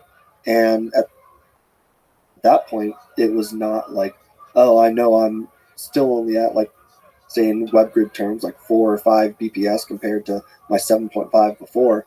But I know that if we keep doing this, then like I can get back there. And then they gave me the dwell cursor, and the dwell cursor sucked at first. It's not obviously not what I want, but it gave me a path forward to be able to continue using it, and hopefully to continue to help out. And so I just ran with it, never looked back. Like I said, I'm just the kind of person I roll with the punches anyway. So, what was the process? What was the feedback loop on the figuring out how to do the spike detection in a way that would actually work well for Nolan? Yeah, it's a great question. So maybe just describe first how the actual update worked. It was basically an update to your implant. So we just did an over-the-air software update to his implant, same way you'd update your Tesla or your iPhone. And that firmware change enabled us to record sort of averages of populations of neurons nearby individual electrodes. So we have less resolution about which individual neuron is doing what, but we have a broader picture of what's going on nearby an electrode overall. And that feedback loop, I mean, basically, as Nolan described, it was immediate when we flipped that switch. I think the first day we did that, you hit 3 or 4 BPS right out of the box. And that was a light bulb moment for, okay, this is the right path to go down. And from there, there's a lot of feedback around like how to make this useful for independent use. So what we care about ultimately is that you can use it independently to do whatever you want. And to get to that point, it required us to re-engineer the UX, as you talked about, the dwell cursor, to make it something that you can use independently without us needing to be involved all the time. And yeah, this is obviously the start of this journey still. Hopefully we get back to the places where you're doing multiple clicks and using that to control much more fluidly everything and much more naturally the applications that you're trying to interface with. And most importantly, get that WebGrid number up. Yeah. Yes. Yeah. So how's on the hover click, do you accidentally click stuff sometimes? Yeah. Like how hard is it to avoid accidentally clicking? I have to continuously keep it moving, basically. So like I said, there's a threshold where it will initiate a click. So if I ever drop below that, it'll start, and I have 0.3 seconds to move it before it clicks anything. And if I don't want it to ever get there, I just keep it moving at a certain speed and like just constantly like doing circles on screen, moving it back and forth to keep it from clicking stuff. I actually noticed a couple weeks back that when I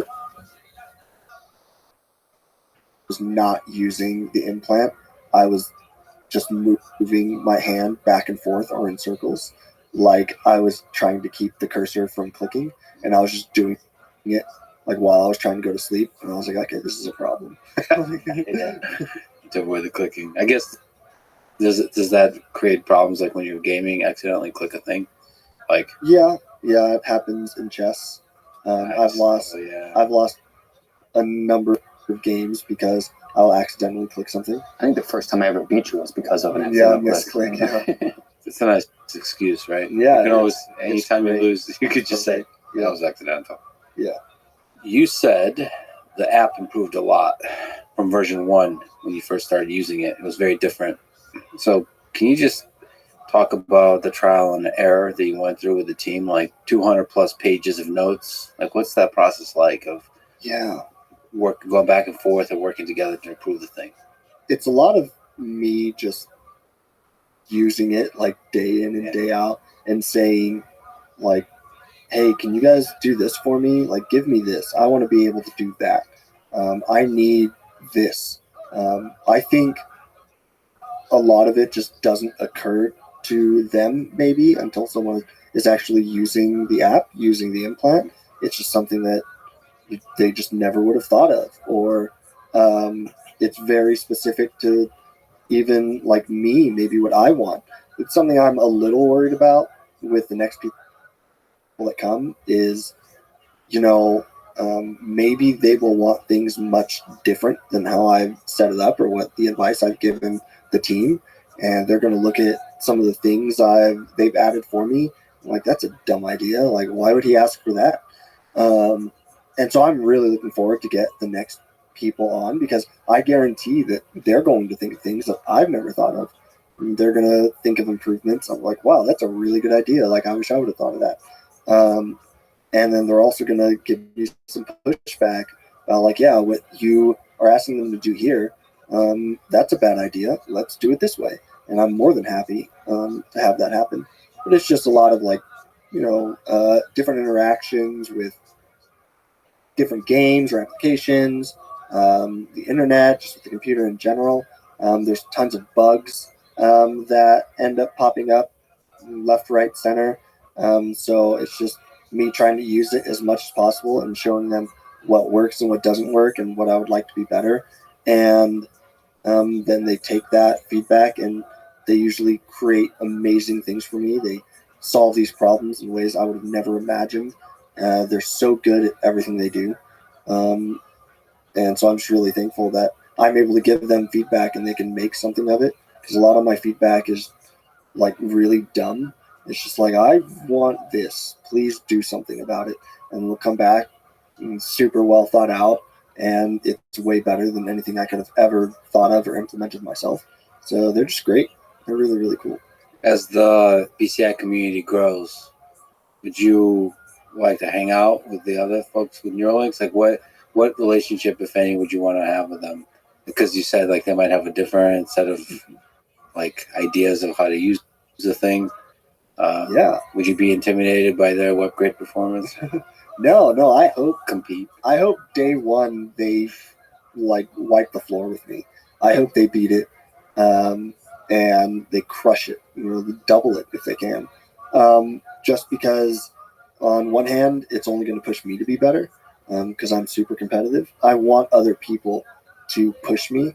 I think that is important for anyone trying to achieve greatness. Is they need other people around them who are going to push them to be better. And I even made a joke about it on X once. Like, once the next people get chosen, like, cue buddy cop music. Like, I'm just excited to have other people to do this with and to, like, share experiences with. I'm more than happy to interact with them as much as they want. I'm more than happy to give them advice. I don't know what kind of advice I could give them, but if they have questions, I'm more than happy. What advice would you have for the next participant in the clinical trial? That they should have fun with this, because it is a lot of fun, and that I hope they work really, really hard, because it's not just for us, it's for everyone that comes after us. And come to me if they need anything, and to go to Neuralink if they need anything. Man, Neuralink moves mountains. Like, they do absolutely anything for me that they can. And it's an amazing support system to have. It puts my mind at ease for, like, so many things that I have had, like, questions about, or so many things I want to do. And they're always there, and that's really, really nice. And so I would tell them not to be afraid to go to Neuralink with any questions that they have, any concerns, anything that they're looking to do with this, and any help that Neuralink is capable of providing. I know they will. And I don't know, just work your ass off, because it's really important that we try to give our all to this.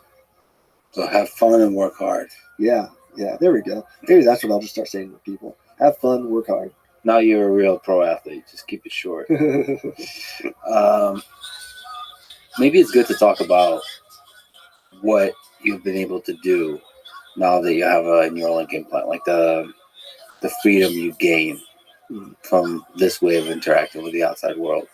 Like, you play video games all night, and you do that by yourself. Yeah. And that's a kind of freedom. Can you speak to that freedom that you gain? Yeah, it's what all, people in my position want. They just want more independence. The more load that I can take away from people around me, the better. If I'm able to interact with the world without using my family, without going through any of my friends, like needing them to help me with things, the better. If I'm able to sit up on my computer all night and not need someone to like sit me up, say like on my iPad, like in a position where I can use it, and then have to have them wait up for me all night until I'm ready to be done using it.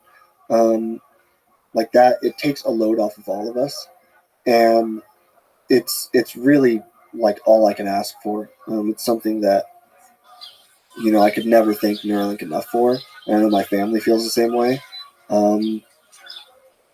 Just being able to have the freedom to do things on my own at any hour of the day or night, it means the world to me, and I don't know. When you're up at 2 a.m. playing WebGrid by yourself, Yeah. I just imagine like it's darkness and there's just a light glowing, and you're just focused. What's going through your mind?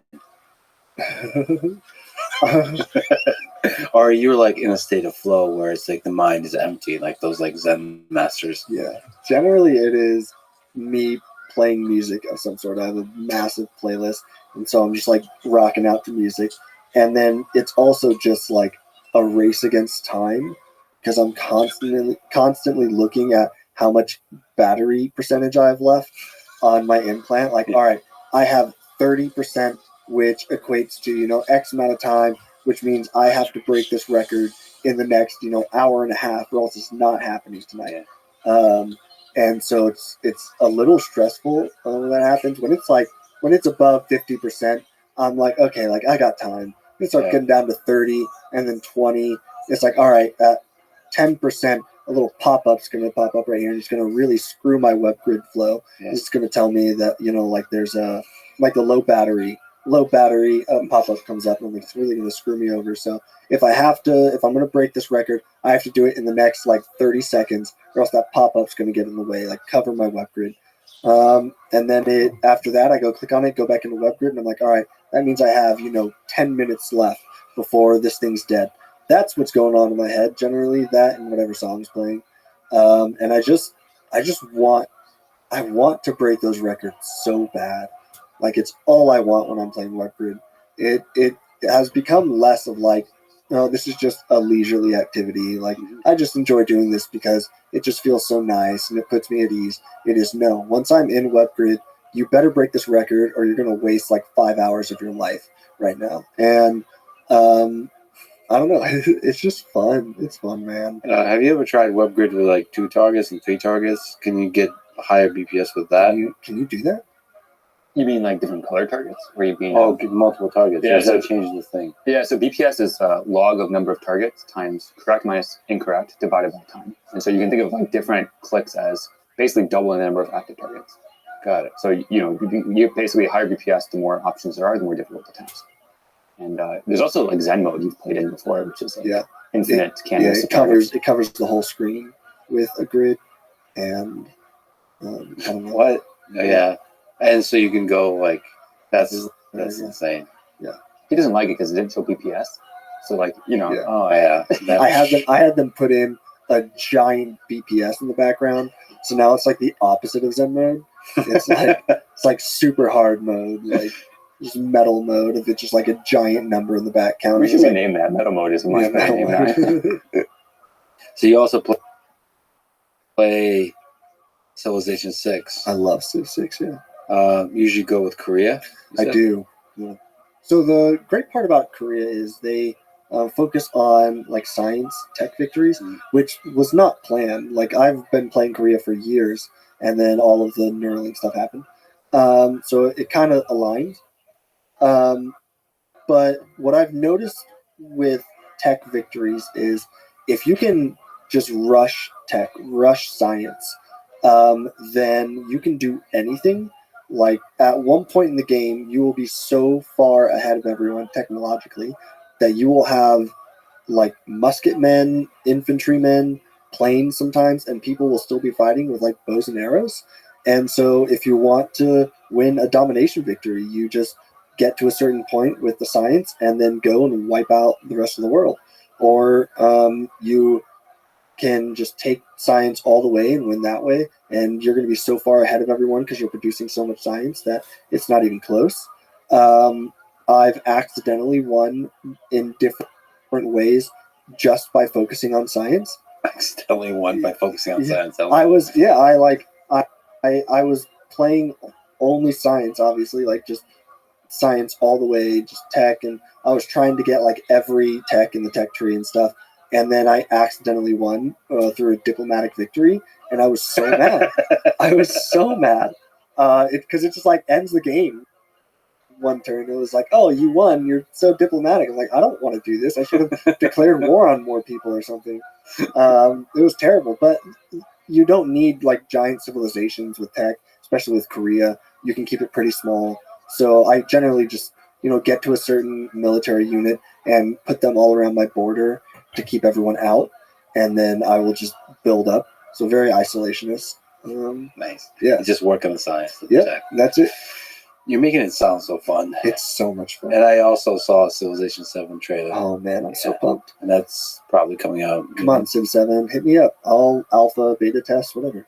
Wait, well, when is it coming out? In 2025. Yeah, next year, yeah. What other stuff would you like to see improved about the Neuralink app and just the entire experience? I would like to, like I said, get back to the like click on demand, like the regular clicks. That would be great. I would like to be able to connect to more devices. Right now, it's just the computer. I'd like to be able to use it on my phone or use it on different consoles, different platforms. I'd like to be able to control as much stuff as possible, honestly. Like an Optimus robot would be pretty cool. That would be sick if I could control an Optimus robot. The Link app itself, it seems like we are getting pretty dialed in to what it might look like down the road. Seems like we've gotten through a lot of what I want from it, at least. The only other thing I would say is like more control over all the parameters that I can tweak with my like cursor and stuff.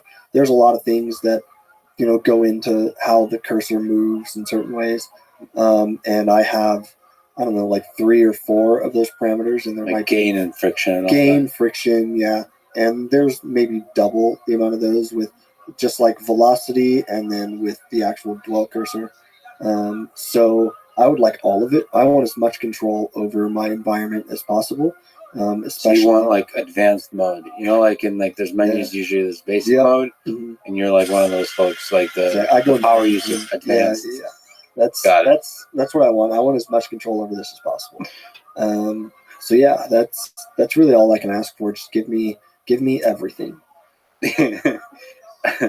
Has speech been useful? Like just being able to talk also in addition to everything else? Yeah, you mean like while I'm using it? While you're using it, like speech to text? Oh, yeah. Or do you type, or like, because there's also a keyboard? Yeah. So there's a virtual keyboard. That's another thing I would like to work more on, is finding some way to type or text in a different way. Right now, it is like a dictation, basically, and a virtual keyboard that I can use with the cursor. But we've played around with like finger spelling, like sign language finger spelling. And that seems really promising. So I have this thought in my head that it's going to be a very similar learning curve that I had with the cursor, where I went from attempted movement to imagined movement at one point. I have a feeling, this is just my intuition, that at some point I'm going to be doing finger spelling, and I won't need to actually attempt to finger spell anymore, but I'll just be able to think the like letter that I want, and it'll pop up. That would be epic. Yeah, and that's challenging. Yeah, that's hard. That's a lot of work for you to kind of take that leap. But that would be awesome. And then, like, going from letters to words is another step. Like, you would go from, right now it's finger spelling of like just the sign language alphabet. But if it's able to pick that up, then it should be able to pick up like the whole sign language, like language. And so then if I could do something along those lines, or just the sign language spelled word, if I can, spell it at a reasonable speed and it can pick that up, then I would just be able to think that through and it would do the same thing. I don't see why not. After what I saw with the cursor control, I don't see why it wouldn't work. but we'd have to play around with it more. What was the process in terms of like training yourself to go from attempted movement to imagined movement? Yeah. How long did that take? So like, how long would this kind of process take? Well, it was a couple weeks before it just like happened upon me. But now that I know that was possible, I think I can make it happen with other things. I think it would be much, much simpler. Would you get an upgraded implant device? Sure, absolutely. Whenever they'll let me. So you don't have any concerns for you with the surgery experience? All of it was like no regrets? No. So everything's been good so far? Yep. You just keep getting upgrades? Yeah, I mean, why not? I've seen how much it's impacted my life already, and I know that everything from here on out is going to get better and better. So I would love to. I would love to get the upgrade. What future capabilities are you excited about, sort of beyond this kind of telepathy? Is vision interesting? So for folks who, for example, who are blind, so Neuralink enabling people to see, or for speech? Yeah, there's a lot that's very, very cool about this. I mean, we're talking about the brain, so there's like, this is just motor cortex stuff. There's so much more that can be done. The vision one is fascinating to me. I think that is going to be very, very cool. To give someone the ability to see for the first time in their life would just be, I mean, it might be more amazing than even helping someone like me. Like, that just sounds incredible. The speech thing is really interesting, being able to have some sort of like real-time translation and cut away that language barrier would be really cool. Any sort of like actual impairments that it could solve, like with speech, it would be very, very cool.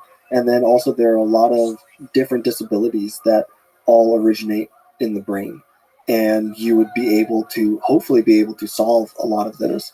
I know there's already stuff to help people with seizures that can be implanted in the brain. This would do, I imagine, the same thing. And so you could do something like that. I know that, you know, even someone like Joe Rogan has talked about the possibilities with being able to stimulate the brain in different ways. I'm not sure what, you know, like how ethical a lot of that would be. That's beyond me, honestly. But I know that there's a lot that can be done when we're talking about the brain and being able to go in and physically make changes to help people or to improve their lives. So I'm really looking forward to everything that comes from this. And I don't think it's all that far off. I think a lot of this can be implemented within my lifetime, assuming that I live a long life. What you were referring to is things like people suffering from depression or things of that nature potentially getting help. Yeah. Flip a switch like that, make someone happy. I think Joe has talked about it more in terms of like, you want to experience like what a drug trip feels like. Like, you want to experience what it'd be like to be on, Of course. mushrooms or something like that, DMT. Like, you can just flip that switch in the brain. Yeah. My buddy Bane has talked about being able to like wipe parts of your memory and re-experience things that, like, for the first time, like your favorite movie or your favorite book. Like, just wipe that out real quick and then re-fall in love with Harry Potter or something. I told him, I was like, I don't know how I feel about like people being able to just wipe parts of your memory. That seems a little sketchy to me. He's like, they're already doing it. So Sounds legit. yeah. I would love memory replay. Just like actually like high resolution replay of old memories. Yeah. I saw an episode of Black Mirror about that once. I don't think I want it. Yeah, so Black Mirror is always kind of considers the worst case, which is important. I Concert. think people don't consider the best case or the average case enough. I don't know what it is about us humans. We want to think about the worst possible thing. Yeah. We love drama. Yeah. It's like, how is this new technology going to kill everybody? We just love that. Well, We get like, yes, let's watch. Hopefully people don't think about that too much with me. It'll ruin a lot of my plans. Yeah, I assume you're gonna have to take over the world. I mean, I love your Twitter. You tweeted, I'd like to make jokes about hearing voices in my head since getting the Neuralink, but I feel like people would take it the wrong way. Plus, the voices in my head told me not to. Yeah. Yeah. Please never stop. So you were talking about Optimus. Is that something you would love to be able to do, to control the robotic arm or the entirety of Optimus? Oh yeah, for sure, absolutely. You think there's something like fundamentally different about just being able to physically interact with the world? Yeah. Oh, 100%. This 100%, folks. I know another thing with like being able to like give people the ability to like feel sensation and stuff too, by going in with the brain and having the Neuralink maybe do that. That could be something that could be transferred through the Optimus as well. Like there's all sorts of really cool interplay between that, and then also like you said, just physically interacting. I mean, 99% of the things that I can't do myself, obviously I need a caretaker for, someone to physically do things for me. If an Optimus robot could do that, like I could live an incredibly independent life and not be such a burden on those around me. And it would change the way people like me live, at least until whatever this is gets cured. But being able to interact with the world physically like that would just be amazing. And they're not just like for having to be a caretaker or something, but something like I talked about, just being able to read a book. Imagine an Optimus robot just being able to hold the book open in front of me. Like get that smell again. I might not be able to feel it at that point. Or maybe I could again with the sensation and stuff. But there's something different about reading like a physical book than staring at a screen or listening to an audiobook. I actually don't like audiobooks. I've listened to a ton of them at this point, but I don't really like them. I would much rather like read a physical copy. So one of the things you would love to be able to experience is opening the book, bringing it up to you. Audiobooks are so much better. Feel the touch. But audio with man, the touch, visual, the smell. that's the best when you see I mean, both it's at the just same time. it's just something about the words on the page. You know, they've replicated, you know, that page color on like the Kindle and stuff. Yeah, it's just not the same. Dude, just something as simple as that. So one of the things you miss is touch. I do. Yeah. A lot of things that I interact with in the world, like clothes or literally any physical thing that I interact with in the world, a lot of times what people around me will do is they'll just come like rub it on my face. They'll like lay something on me so I can feel the weight. They will rub, you know, a shirt on me so I can feel fabric. Like there's something very profound about touch, and it's something that I miss a lot, and something I would love to do again. We'll see. What would be the first thing you do with a hand that can touch? Straight, Doug. Obviously, give your mom a hug after that. Stop all of the questions. Yeah, I know it's one thing that I've asked like God for basically every day since my accident, was just being able to like one day move, even if it was only like my hand, so that way like I could squeeze my mom's hand or something, just to like show her that you know like how much I care and how much I love her and everything. Something along those lines. Being able to just interact with the people around me, handshake, give someone a hug. What's his name? Nolan. I don't know. Hey, anything Nolan. like that. Being able to help me eat. I don't even like, have that shit. This is all natural. You can't teach that. Which would be a terrible thing. I think I caught that. Also beat Bliss and chess on a physical chessboard. Nolan bro. Yeah. Anyway, I mean, I'd be like, Nolan, so all right, upsets, we gave you, you can use your hand now. And you're not going way to tell me that you're not going to want to find some way to 5 minutes feel like I'm bringing Bliss down to my level. Yeah. If I he's quit right just now, such an amazing guy, and everything about him is just so above and beyond. That anything I can do to take him down a notch, I'm really happy. Humble a little bit. He needs it. Yeah. All right, okay. Shit done? As he's sitting next to me. Did you ever make sense of why God puts good people through such hardship? Oh man. I've seen some bad streams. This one, I think it's all about worst. Understanding how much we need God. The worst. And I don't think that there's any light without the dark. I think that if all of us were happy all the time, there would be, no reason to turn to God ever. I feel like there would be no concept of, good or bad.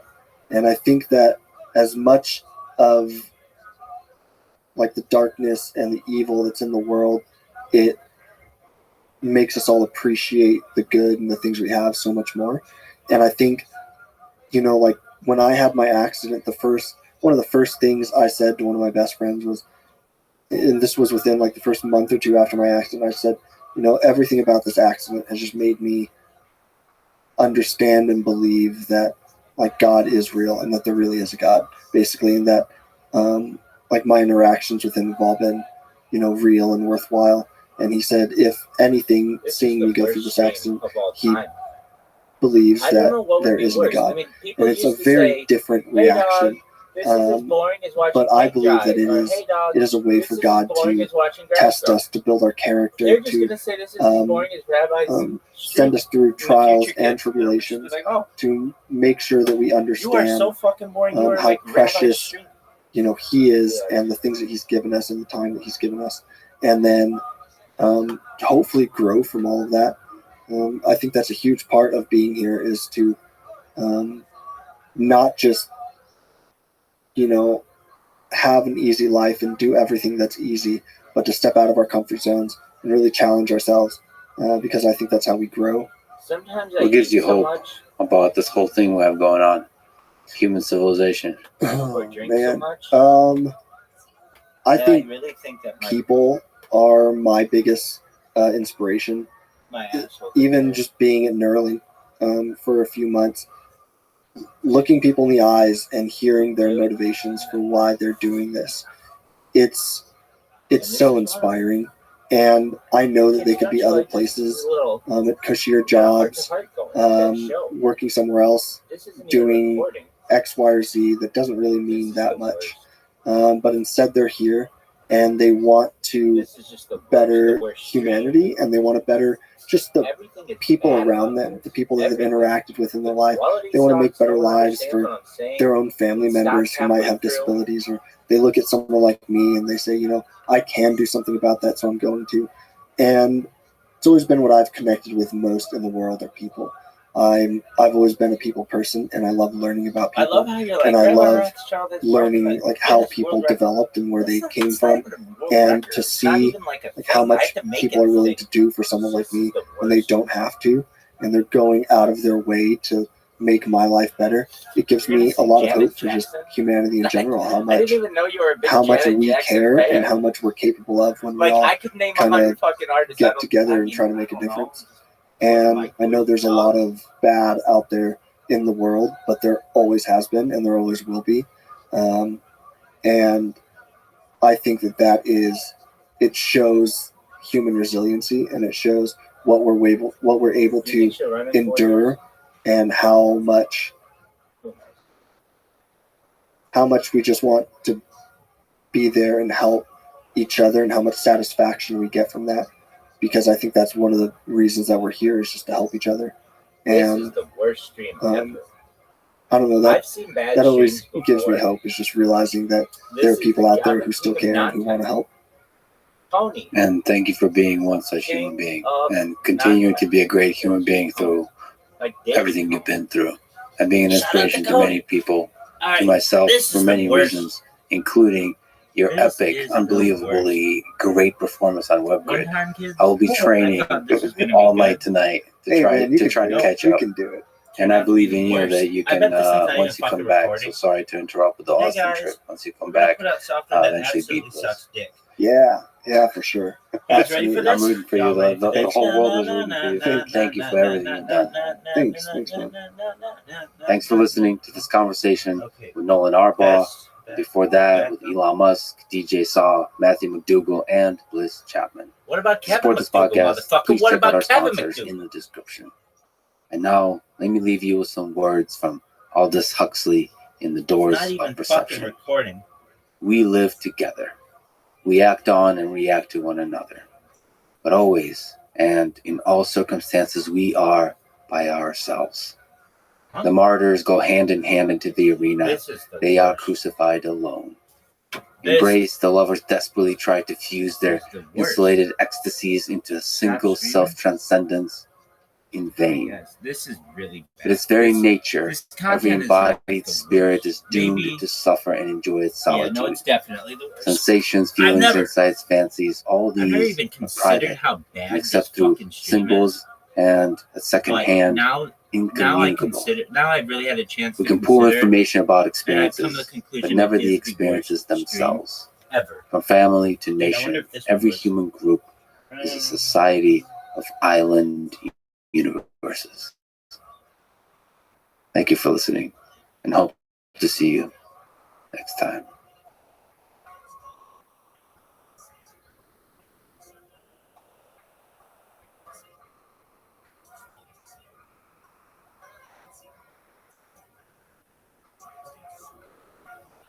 It says one day ago there was live.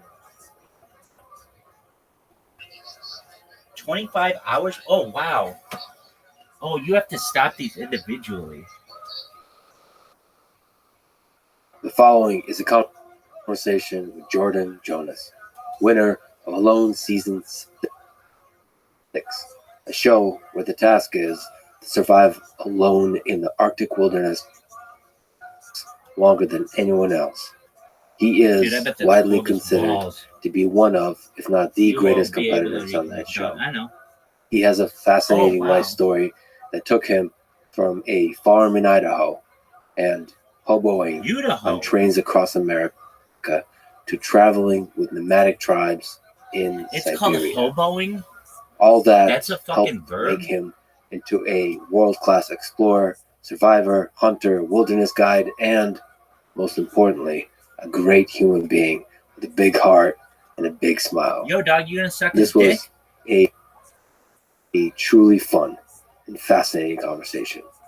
The worst. Let me also mention that at the end, after the episode, I'll start answering some questions and we'll try to articulate my thinking on some This top is of mind the worst topics. stream of all So time. if that's of interest to you, The worst. keep listening after the episode is over. This is the Lex Truman Podcast. To support it, please check out our sponsors in the description. And now, dear friends, People will study Jordan this in the Jonas. future simply from you it won being Alone just the Season worst stream 6, ever. and I think are The still worst. considered to be one Everything of, about it sucks. if not the most Body successful sucks, survivor sound on that sucks. show. There's So let's go nothing- you back. don't do Let's look at the big anything. picture.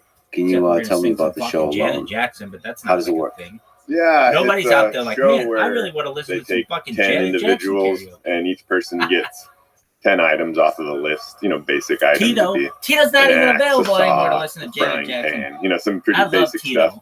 And then they send them all, Everybody drop gave them off Tito all in the shit. woods with a few He's cameras. my favorite. And so the people are Fuck you, actually Tito, like alone. him. There's not a He's crew the or anything. best. And then you Um, basically live there as long as you can, you know. And so the person that musician, lasts the longest, you know, once the Jacksons. second place person Well, there's taps Rabbi, out, but she's they come and kinda get you, on her own level. and that individual wins. Oh, you So mean it's that a blue-eyed Jew? it's a pretty legit challenge, you know. They drop you off, helicopter flies out, and you're not going to get your next meal until you make it happen. So You have to figure out the shelter, you have to figure out the source of food, and then it This is gets the colder and colder worst. because I guess they drop you out at a moment The worst. where it's going into the winter. The worst. yeah, they typically do it in Dog, temperate, This colder one time, climates, I was things like oh, that, man, and how they could I make start the in world's worst September, October, stream? so the time's And then ticking. I was like, They you know drop what? you off, and I got it. yeah, the pressure's on. You got it's Just you know the you get overwhelmed with all the things you have No to one do right likes away. it. Like, oh man, It's- I'm not gonna eat again until it's I actually basically the shoot or worst. catch something. Got to Of all build a the things that shelter. I've It's ever pretty known overwhelming. Figure your whole location In out, but history, it's interesting because once this you're is a there a true little statement. while, This is the you worst. kind of get into a. Well, at least for me, it did. There was like a week, or maybe not a week, but that I was kind of a little more annoyed with things. You know, it's like, oh, my site sucks, sucks. And then you kind of accept it. I You know have what? It known is what some it pretty is. bad No, shit. no amount of But complaining is nothing gonna has been do this anybody bad. any This good. is So terrible. I'm just gonna make it happen. And so then, or do my best to. And then I felt like I got in a zone, and I felt like I was right back in The kind of worst. Siberia or in that headspace. And I This is I just found I actually really awful. enjoyed it. I'd been a little bit out Right, of, we I need guess to you call it minimize the this. game, because I had Well, that was child, really great. and so when we had our daughter, we came back to the States, and then a bunch of things happened, and I just we didn't end up going back to Russia. So it's been a couple years that I was just, we were raising a little girl and boy then, and then You've gotten a little soft. so I was like, did I got a little soft? Did he get to figure that out? But then it was fun how, like, after just some days there, I was like, oh man, I feel like I'm at home now. And then it was like you're kind of in that Yo, dude, what the fuck? Actually, there's a few moments like when you left the ladder up Mhm. over the moose that you kind of screwed up a little bit. Oh yeah. How do you go from that moment of like frustration to the moment of acceptance? I mean, the more you put yourself in life in positions that are kind of outside your comfort zone or push your abilities, the more often you're going to screw up, and then the more opportunity you have to learn from that. And then, to be honest, it's kind of funny, but you almost get to a position where you don't feel that uncomfortable. It's not unexpected. You kind of expect you're going to mess up here and there. I remember particularly with the moose, the first moose I saw, I had a great shot at it, but I had a hard time judging distance because it was in a mud flat, which means it's hard to tell yardage, because you usually typically going by trees or markers, be like, oh, I'm probably 30 yards away. This was a giant moose, and he was 40 something yards away, and I estimated that he was 30 something yards away, so I was way off and shot and dropped between his legs, and then I realized I had not grabbed my quiver, so I only had one shot, and I just watched him turn around and walk off. But I was struck initially with, like, I don't even know. I actually noticed how unmad I was. I was like, oh, this is actually the worst. That was awesome. That was like seeing a dinosaur. That was really cool. And then I was like, oh, what an idiot. How'd I miss? But then I was like, that it made me that much more determined to make it happen again. It was like, okay, nobody's going to make this happen except myself. You can't complain. It wouldn't have done me any good to go back and mope about it. And so then I was like, I had a thought. I was like, oh, I remember the native guys telling me they used to like build these giant fences and funnel game into certain areas and stuff. And I was like, man, that's a lot of calories, but I have to make that happen again now. So I kind of went out there and tried that. And that was kind of a attempt at something too. It could have failed or not worked, but sure enough, it worked. And opportunity came again. The moose came wandering along, and I was able to get it. But being able to take failure as sooner you can, the better. I know I accept it and then learn from it is kind of a muscle you have to exercise a little bit. What's interesting, because in this case, the cost of failure is like you're not going to be able to eat. Yeah, that was really interesting. I mean, the most interesting thing about that show was how high the stakes felt, because it didn't feel, you didn't tell yourself you're on a show. At least I didn't. You just felt like it was, you're going to starve to death if you don't make this happen. And so the stakes felt so high, and it was an interesting thing to tap into, because I mean, so many of our ancestors probably all just dealt with that on a regular basis, but it's something that we're without all the modern amenities and such and food security that we don't deal with. And it was interesting to tap into what a kind of a peak mental experience that is when you really, really need something to survive, and then it happens. It's not even close. Imagine. It's not even like, all oh, well, this may be the the receptors are tuned for that experience in particular. So it was bad. Yeah, it was pretty awesome. But the pressure felt very indigenous on. Like, I always felt the pressure to rate this. They would be like, "Dog, give me the fuck and then out there's of this a situation room. I want to go back to the jungle." Right, this you needed fat. Fucking stream was so fucking boring. Right? Yeah, well, it was when I got the moose. I was so happy. The most joy I could almost experience. There's never been a stream worse than this ever. I didn't think I didn't think I won at that point. I never thought like, oh, that's my ticket to victory. I thought, holy crap, it's going to be me against somebody else that gets a moose now, and we're going to be here. If you've ever been like, who knows how long? And so I can't be here 6 I don't even know what second. What's the second most boring? I've got to outproduce somebody else. Oh wait, did somebody want I had all that in my head. I already was, of course, pretty thin, and so I was just like, man, somebody else gets a moose, I'm still going to be behind. So everything felt like precious to me. And I had found a plastic jug, and I put a whole bunch of the moose's fat in this plastic jug and set it up on a little shelf. I thought, you know what, if a bear comes, I'll probably hear it. I'll come out and be able to shoot it. So I went to sleep, and I woke up the next morning, and I went out, and I was like, where's that jug? And then I was like, wait a second, what are all these prints? And I started looking around, and it took a second to dawn on me because I haven't interacted with Wolverines very often in life. And I was like, oh, those are Wolverine tracks. It was just so much sneakier than Bear would have been or something, so it kind of surprised me. Click. Took off with that jug of fat, and so then I went for just the worst. Just don't even try to be good. Feeling pretty good about myself to like now I'm losing again against whoever the worst other person is worse. So I again kind this of the is so pressure bad. came It's like bratwurst back bad. to Like no, I gotta it's the worst. produce again. The worst. Wasn't the end of the world, and I think they may have exaggerated a little bit how little fat I had left. Oh, I like how it went for 1 fucking minute. Are you fucking even I still had serious?